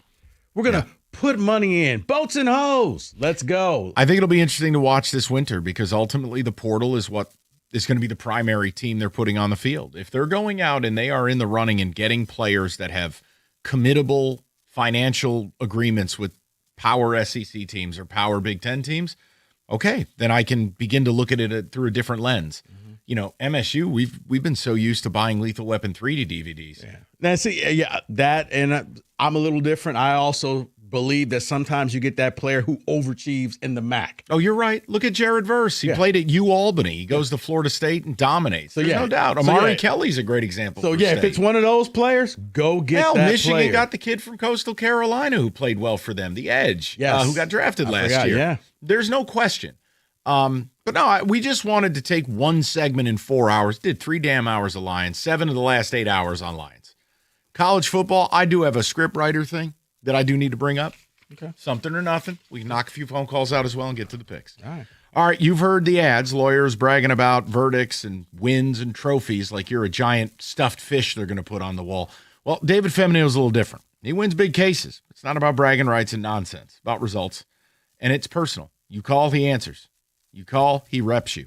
And if you're in an accident, you know who to call. It's David Femininio, 855-65-CRASH, or you can visit online anytime at getdavidgetpaid.com. That's getdavidgetpaid.com.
Straight to the people. So a couple different things in the hopper. Rico, before the end of the segment, I will offer you a conspiracy theory about some college football action this week. And we go to Charles, though, 97.1. Charles, how you doing, buddy? And Charles. All right, great way to start the 5 o'clock. We'll go to Nick, 97.1. Nick, what's up? Hey, fellas, doing good. I just wanted to ask. All right, we're 0 for 2 where one person wasn't there, and I'm pretty sure Nick hung up on himself. We'll go to Jason. Nick, if you're out there, happy to take your call. Jay, what's good, buddy? What's going on? Happy Friday, guys. Same to you. Jason. First of all, Mike, you need to put some respect behind Founders Week. Rico's the guy that introduced you to your favorite store. So, you know what? Truth. Give Rico his props. Listen, Jason, I'm telling you, the Founders quarter zip he rocked yesterday, I was jealous. It was regal. It sounded stylish, and Rico's a classic man. It is. So, 110 years of leading the community. Why, thank you. Anyway, you know what? It sounds like Michigan State has stepped up to the big boy program now, and it's a little long overdue. But first of all, I'm more concerned about day 3 now. We haven't heard any rumors about assistant coaches for the staff for Fitzgerald yet. I don't know if they're waiting for after this weekend what plays out. But you know what, Jason, real quick about that, I heard that this could probably go all the way into, I think, the coaches convention in January. So he's trying to line up the right people. So the staff may be done like mid-January. Is that a good thing or bad thing, Rico? I mean, I don't know what to say. I mean, at this point, if you're trying to poach some of the assistant coaches from good teams, they're still in the playoffs right now. So you can't do anything until spring practice. So I'm okay with this. Look, as long as everything is set by portal season and you can go shopping, I know they've retained people in the recruiting department for right now. I do think you'll see a couple of coaches stick. I think Wozniak, the tight end coach, will probably stay because our tight ends weren't terrible. Right. But no, I mean, Jason, I'm not going to overreact one way or the other. I think if you get the right staff, the timing becomes less important. I would be more panicked, Jason, if he had already brought in all of his buddies from Northwestern. Right. Then my head would explode. You know, I agree, Mike. And the thing was, like I heard in the update, Jeremy played a clip of Izzo saying he's going to stay around a while. My problem is with Tom is, you know what? What's he going to deal with? He gets a player that has an attitude. Let's say he's making $4 million a year. You know, the money needs to go towards football. Football, in my opinion, and you can tell me if I'm wrong, is the prime rib of college sports right now. Football drives the athletic department. I mean, that's just reality. Mike, I'm with you. I'm sad about college sports right now. It stinks. The way it is. It stinks, man. Like even this weekend, think about it. Indiana, Ohio State. I mean, it doesn't really matter. Both teams are in. You could say Alabama, Georgia's an elimination game.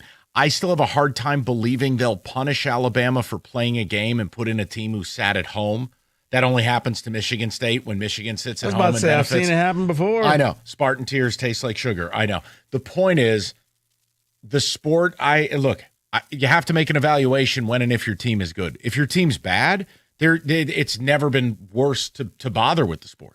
But if your team's good, no, I don't know. I don't know how I'd feel about it. And I guess the beauty of it, because basketball is just, I think 13 to 15 scholarship players. Yeah. You don't need as much money as you do for football. So no. And Tom Izzo gets whatever Tom Izzo wants. The only limiting factor with basketball, it haven't been donors. It's been Tom not wanting to pay guys. And just, put it like this. Yeah, this doesn't happen unless Tom and Greg are friends. I'm going to tell you the best thing that happened to Tom Izzo. The best thing was Dusty May going to Ann Arbor and getting serious because it forced Tom's hand. Dusty May ain't playing around. You know what, Mike?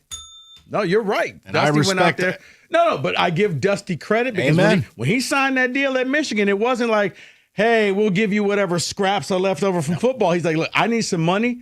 I'll go get you players, and we're going to win games. And he hit the ground running. And now, like this year, clearly, both teams are top 10 teams. Look, Maybe I know you don't care, one. but right now, like January 30th, that date is really building up because that may be, if things go right Saturday, 2 undefeated teams. Could be. And again, the other angle to it, like, look, Izzo sees what's going on down in Ann Arbor. They got the number 1 recruiting class for next year now. Tom's actually paying guys what he didn't want to pay him before. So, hey, evolve or die. All right? Isn't that the Billy Bean line in Moneyball? Right. When he went and got the center, like, yeah, okay, really? No. I'm going to bring this. Okay. Yeah, and how many millions did you give him? Because it's what you weren't willing to do 3 years ago. And I'm like, wow, I'll be damned. He actually got him. Okay.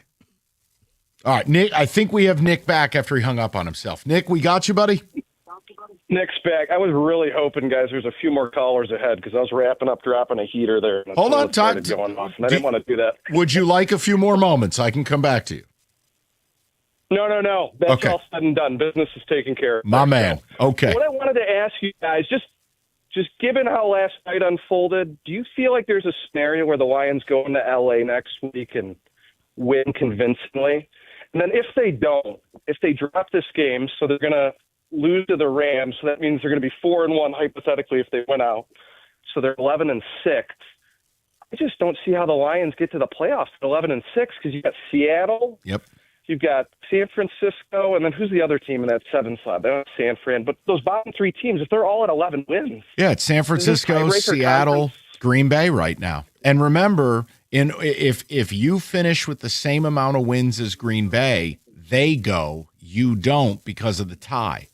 So, yeah, Nick, that's why I've said to people, like that Bears win, for them to get to 9 wins, that was crippling. If the Bears get to 11, I mean, they're not out. And the Minnesota loss for us. That's that division loss that's going to hurt. Nick, think about it. You should have lost to the Giants. Now, you didn't, but I mean, let's be real. A 60-yard field goal to take that bum-ass team to overtime. Thank God you won that game, or it would all be over but the crying. So I'm with you. I mean, Nick, show me the Rams game if you want me to take it serious. That's kind of where I'm at. And statistically, isn't there a chance, too, if they were to win out, so they're at 12-5, there's still a scenario where we might not get in? I don't know that for sure. sure. Racking my brain going through the standings, and it's just, there's a chance that all 3 of those teams there at 5, 6, and 7 get to 12 wins. What if we're at 12 wins? I mean, you're not wrong. I don't think he's wrong mathematically, but I'd have to go over the matrix here. But no, Nick, listen, that's been the whole point. That the reason your playoff odds are only 53% is everything you're saying, brother. They don't control their own destiny. Far from it. What? No. It's like 12 wins, so I was just kind of going through it over. You'd have to do a lot of math there, and my head hurts. David, ticket text, please. If Pat Fitzgerald keeps doing what he was doing at Northwestern with the same schemes, same strategies, it will not lead to championships. He needs to evolve as a coach and hire great coaches at every position. There's no question. Now, the flip side to that, people will say, okay, well, the academic restrictions at Northwestern do not apply to Michigan State. The NIL commitment that Northwestern didn't have does not apply to what State does have. He's got to show, right? Like, look, here's what I would say to you. Rank out the coaching hires. And I hate doing this. But for fun, last time MSU was lauded as having one of the top 3 hires in the cycle. Didn't work. So, okay, let's go down that road again. How many hires that have been made around America as we sit here right now do you look at and go, home run, better than what State did with Fitzgerald? You want to say Lane to LSU? I got no problems with it. Now, beyond that, who? Matt Campbell at Penn State. Much better. Enjoy running the 3-3-5 and playing soft zone. I like what happened at Oklahoma State. So do I. Okay, but you get my point is that, look, they did the best they could. As far as if you told me at the beginning of the cycle they'd have stadium renovations, like $500 million, an NIL program, Fitz is either going to really be good or really be bad. I just don't think there's an in-between. What I like, guy's got a chip on his shoulder. He got screwed over by Northwestern. He got exonerated. He got his settlement, and the school apologized to him. That kind of tells you how that went. Well, now, okay, revenge tour time. Show everybody how wrong they were, I guess. But if he does the Northwestern thing, like that texter's saying, nah, I'm out.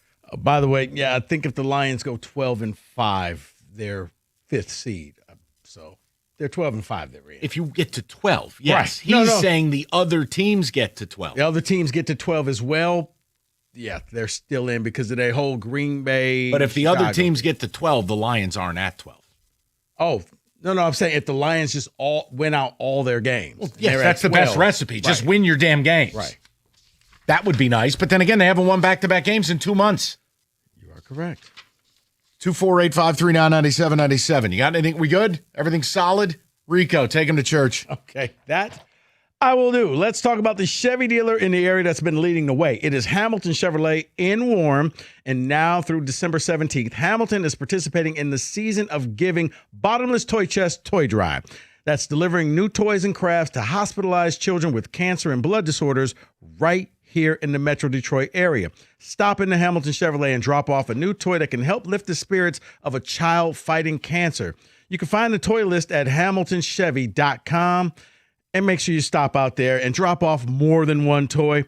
Then, while you're there, you can talk to Andrew and his sales staff about getting into a new Chevy, including the December Rico deal, a new 2026 Chevy Silverado Crew Cab 4x4, as low as $199 a month for 24 months. It includes 10,000 miles a year. You just got to bring $995 down and you'll drive off in the Rico deal.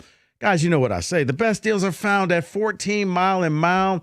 Stop in with toys in hand to see my guys at Hamilton Chevrolet. For details, visit hamiltonchevy.com. Chevrolet together, let's drive.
All right, so how does this work? We got Paul picking for Kenny. Who's picking for TJ? A stick of butter? I have his pick, so I'll just whatever. Grumble, grumble, generous spirit. All right, here we go. And we're not putting the MAC title game on here because Finn's not playing for Miami, Ohio. He left. So Rico loses the right to pick that game. Let's go. North Texas, number 24, laying 2.5. They travel to Ullman Stadium to take on Tulane, number 20. Rico Beard. The Green Wave, Mike. But you know what? I think they're gonna the coach and the quarterback is gonna leave North Texas with a great parting gift. They're gonna get them into the playoffs. Give me the Mean Green. Over to Paul Serra impersonating Kenny. So I'm going to say that the Green Wave is going to be waving the white flag because North Texas is winning this. I see what you did there. Over to David.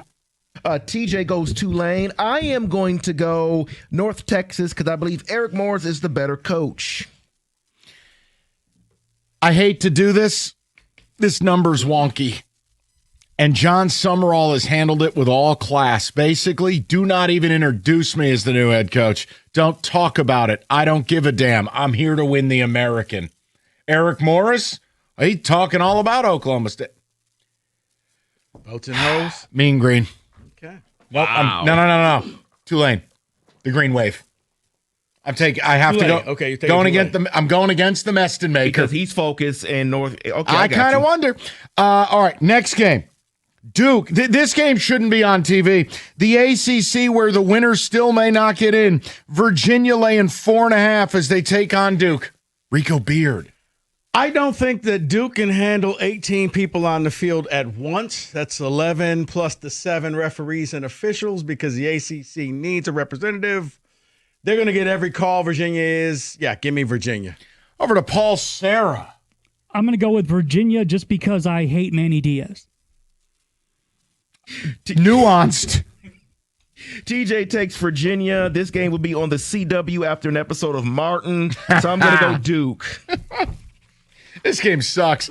So the script writers will play a role here. They desperately need Virginia to win this game. There is no scenario Duke gets in. Not just win the game big. Hammer Duke. I will go with Virginia, even though I think they are absolute diaper. Number 11, BYU taking on number 4, Texas Tech. Tech laying 12.5. We go to Rico Beard. Second time around, Mike, I think BYU is going to be so stoked that their coach gave up the Penn State job to come back and coach them.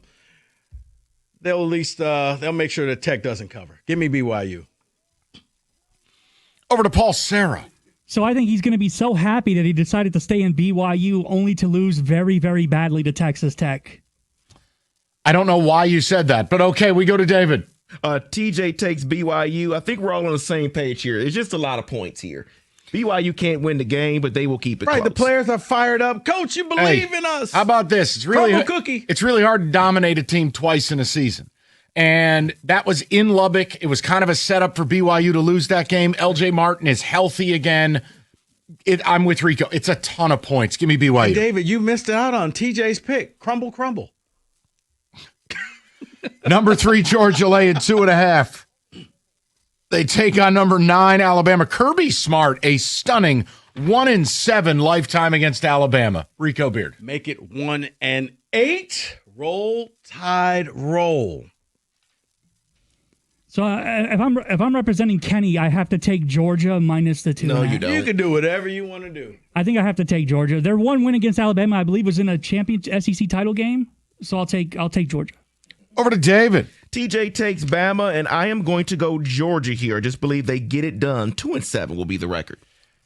I've gone back and forth on this game all week. I don't have a pick on cash ticket for it. I'm going to watch the game. I think the under's interesting, but wow, I'm going to go Georgia. You give Kirby a crack at you the second time defensively.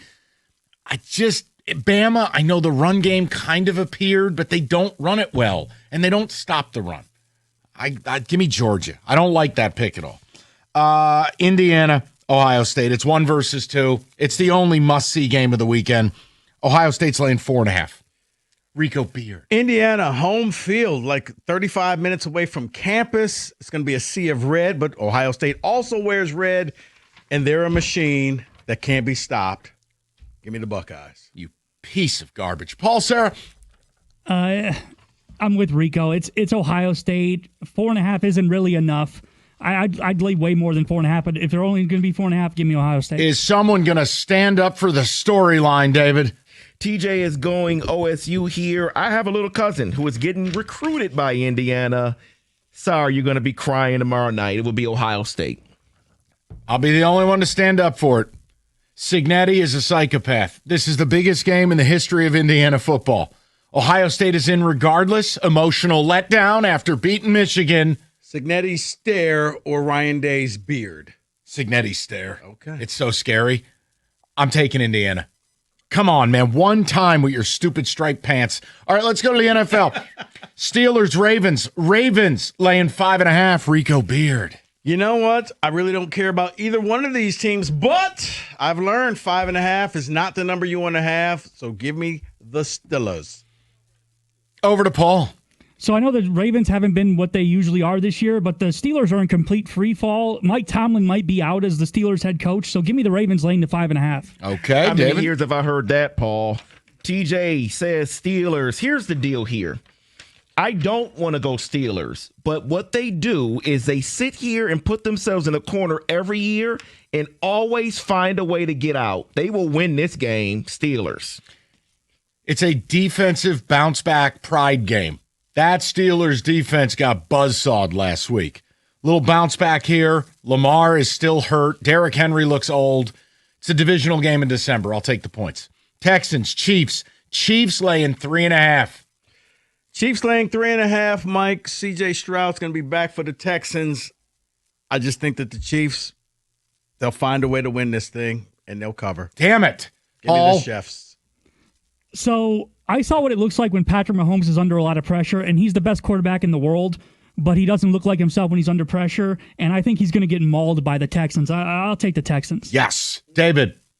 So TJ is selecting the Texans here. The Chiefs, 10 days to prepare for this game, but they just can't prepare enough for that rush from the Texans, so I got to go Texans. Texans. Why? Because it's what Earth demands. I've had enough of the Chiefs. Put them away, D'Amico.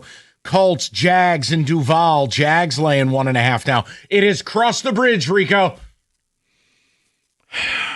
I could flip a coin for this because whenever I pick either one of these teams, They hurt they you. let me down. That's right. Screw it. I'm going to go with the Colts. No. Oh, man. Paul Sarah. Dude, I'm at the bottom. It doesn't matter. You can't. First of all, you can't trust either of these quarterbacks. They're both really overrated. Daniel Jones, nice little story until it's falling apart around him. But I'm going to take the Jags. They're at home.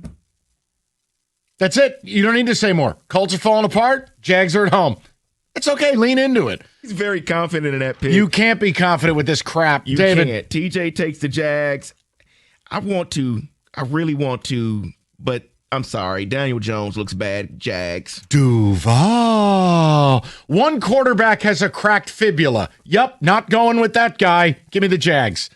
Eagles laying 2.5 at the Chargers. Now flip your coin. Okay. What Eagles team shows up? I think they got embarrassed by losing that game to Chicago. They're out in L.A., away from their fans. Fly, Eagles, fly. Paul Sarah. So I'm with Rico. I think they bounce back. I think the Chargers are overrated. I think Justin Herbert wilts in big games. This is a big game. You know what? You're Give me the overrated. Eagles. God. Over to David. Come on, man.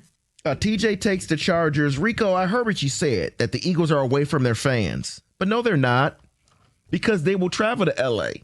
Because L.A. Chargers has no fans. So I'm going Eagles here. Will be a home game. Chargers, because I hate the Eagles. And I don't know what Eagles team shows up. Who are these people? I don't understand that team. Bears, Packers, Lambeau, 18 degrees at kick. Pack laying 6.5. Rico. 18 degrees probably would affect most teams except for the Bears. Ben Johnson will find a way to keep this thing close. Give me the Bears and the points. Paul Sarah. I'm just going to go with the Packers. I think Micah Parsons causes havoc. I think Caleb Williams turns the ball over under pressure. Give me the Packers. David Hull. TJ takes the Bears. Here's the deal with the Packers. They're getting Reed back in this game. I think they look much better offensively, so I'm going with the Packers. Listen, here's the deal. The number speaks to me. 6.5 in a divisional game. The Bears are coming off the biggest NBA win happy of their hour. season. 17 minutes away, 6 to 7:30 p.m., and they drop a ton of different bonuses. That's Was that Ben Johnson after the game? That's Micah Parsons after this Sunday. Friday. The number speaks to me. Packers. I thought it was Ben Johnson shirtless. Packers like a coked up James Brown.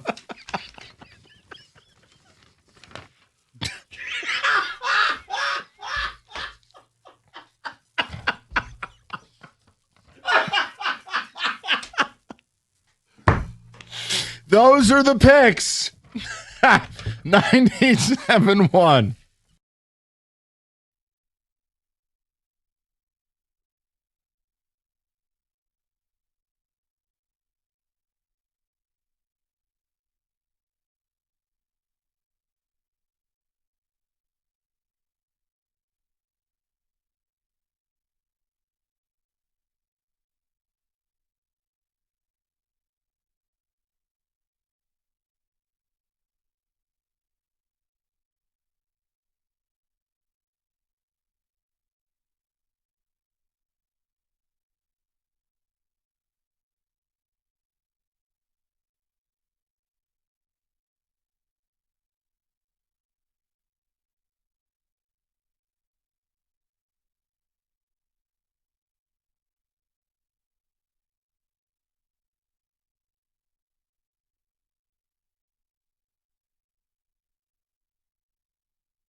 All right, David, a couple of ticket texts.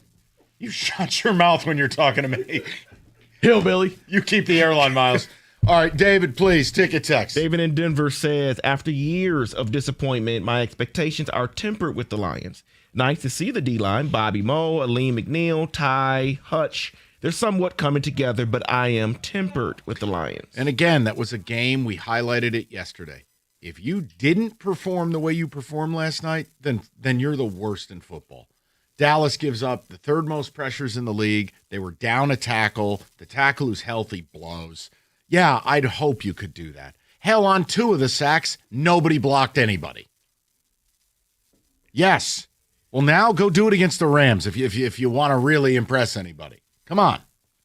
Mike, this feels like the 2013 year of the 11-5 Express all over again, but they have to beat LA for me to buy in. That is from Al. I agree. LA becomes the difference from staying alive to greatly increasing or being able to say, you know what, we're going to get in. Oh, yeah, you beat LA, and I think you can all exhale and say, all right, we're okay.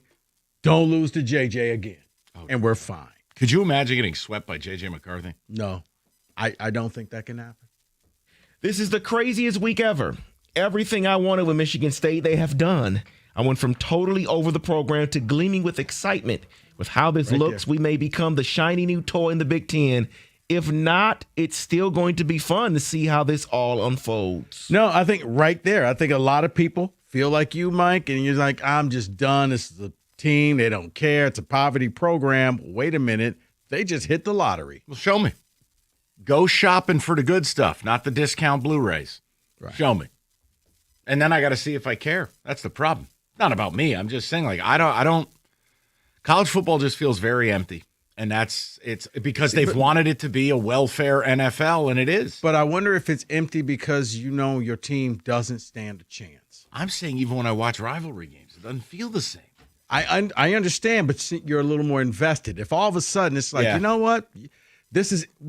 All of us right now, both of us is packing up and driving down to Indy. I think if we got reservations at St. Elmo's. I think if we know more of the players. You know, okay, you know what? I can't help you. I'm saying if the money's right and you're able to keep players, therefore get to know players, that maybe. Right. But if you're headed up if we had a reservation at St. Elmo's right now, I think you would be invested.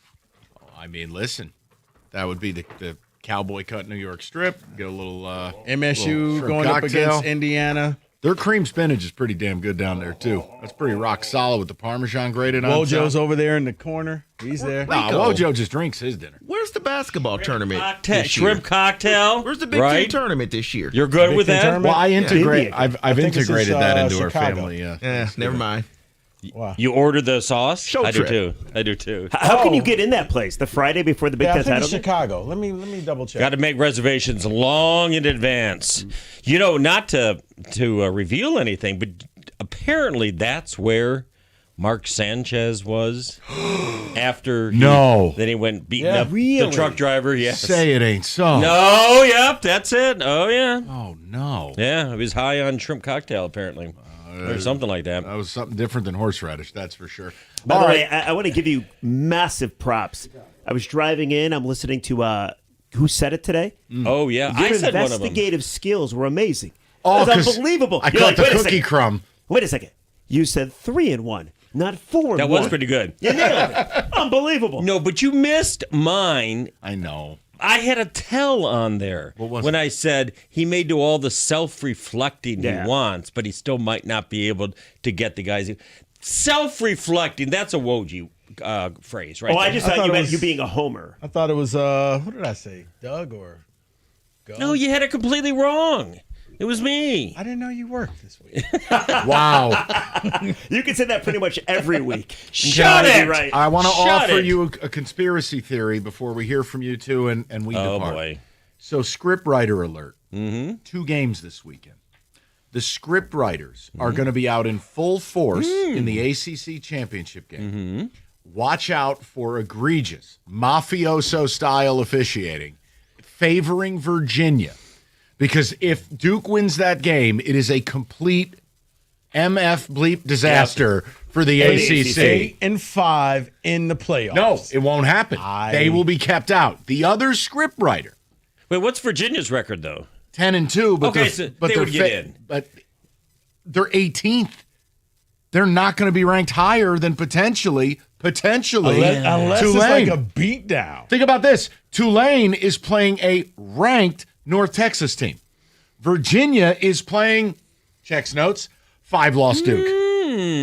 Now, here's the other scriptwriter alert. Keep your eye on this. We've had some problems in the SEC. Oh, boy.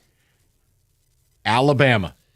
Now, I don't think it's fair to punish a team for playing a game and losing while others sit home. However, to guarantee they both get in, Roll Tide roll. the old Delta headset might be Roll Tide over Georgia. just on officiating scriptwriters. Because of 3-loss Alabama. And now, you know what? Well, we can take Notre Dame and So watch Miami. out for a few bad calls against the old Bulldogs. Well, wait a minute. If you take a 3-loss Alabama, shouldn't you take a 3-loss Michigan? Wouldn't you take Texas over Michigan? No, I'm being sincere with you. I know, and I wasn't being sincere. Oh, all right. Yeah. All right. What a shot. What do you guys have next? Hey, now. We're going to talk about the Lions. Have we talked about what we're talking about? The Lions. Yeah, That's the a big Lions. win We did yesterday. 3 hours of Big it. game. That's all I Why do the Cowboys keep trying to ruin the Lions season, though? Aiden and now Branch. 2 years in a row? It's unbelievable. okay. It really is. The Branch, and I might be wrong. Yeah. But that really soured the win. Like Totally, I agree. feel like Branch being hurt, that ends their Super Bowl hopes. By the way, Dallas was huge. I believe Dallas false started on that play. So if the officials call it right, the injury never the happened. officials were terrible. They were awful. Terrible. Was that the play? Yeah. Well, it was one of the plays. At least Yes, you go it back and is. watch. Yes, it was it a false is. start, but It was awful. But my God, the officiating was I wanted to bitch about the officiating, but then they kind of screwed the Cowboys a few times. Yeah. too. Offensive I pass said, interference. At the end, when the coaches are shaking hands, they were like, "You got screwed." No, Yeah, you got screwed. You, yes. That was bad. Like That's the a little Hockley offensive kid. pass interference. I'm like, what? Yeah. Did they get the safety right? Yes, they did. Are we sure? Yes, they did. think Ultimately, yeah. I'm not sure. They didn't do it. The replay did it right. Yeah, I'm not Everybody try to enjoy your weekend. And for once, can the good guys win? Can Indiana win, please? Yeah, let's get a nice I'm rooting Duke for win They got tomorrow a shot? too. Go to hell, Duke. Yeah, Yeah. That's go what Duke. you want. Be respectful. We'll talk to everybody Monday. These two are next. Woo!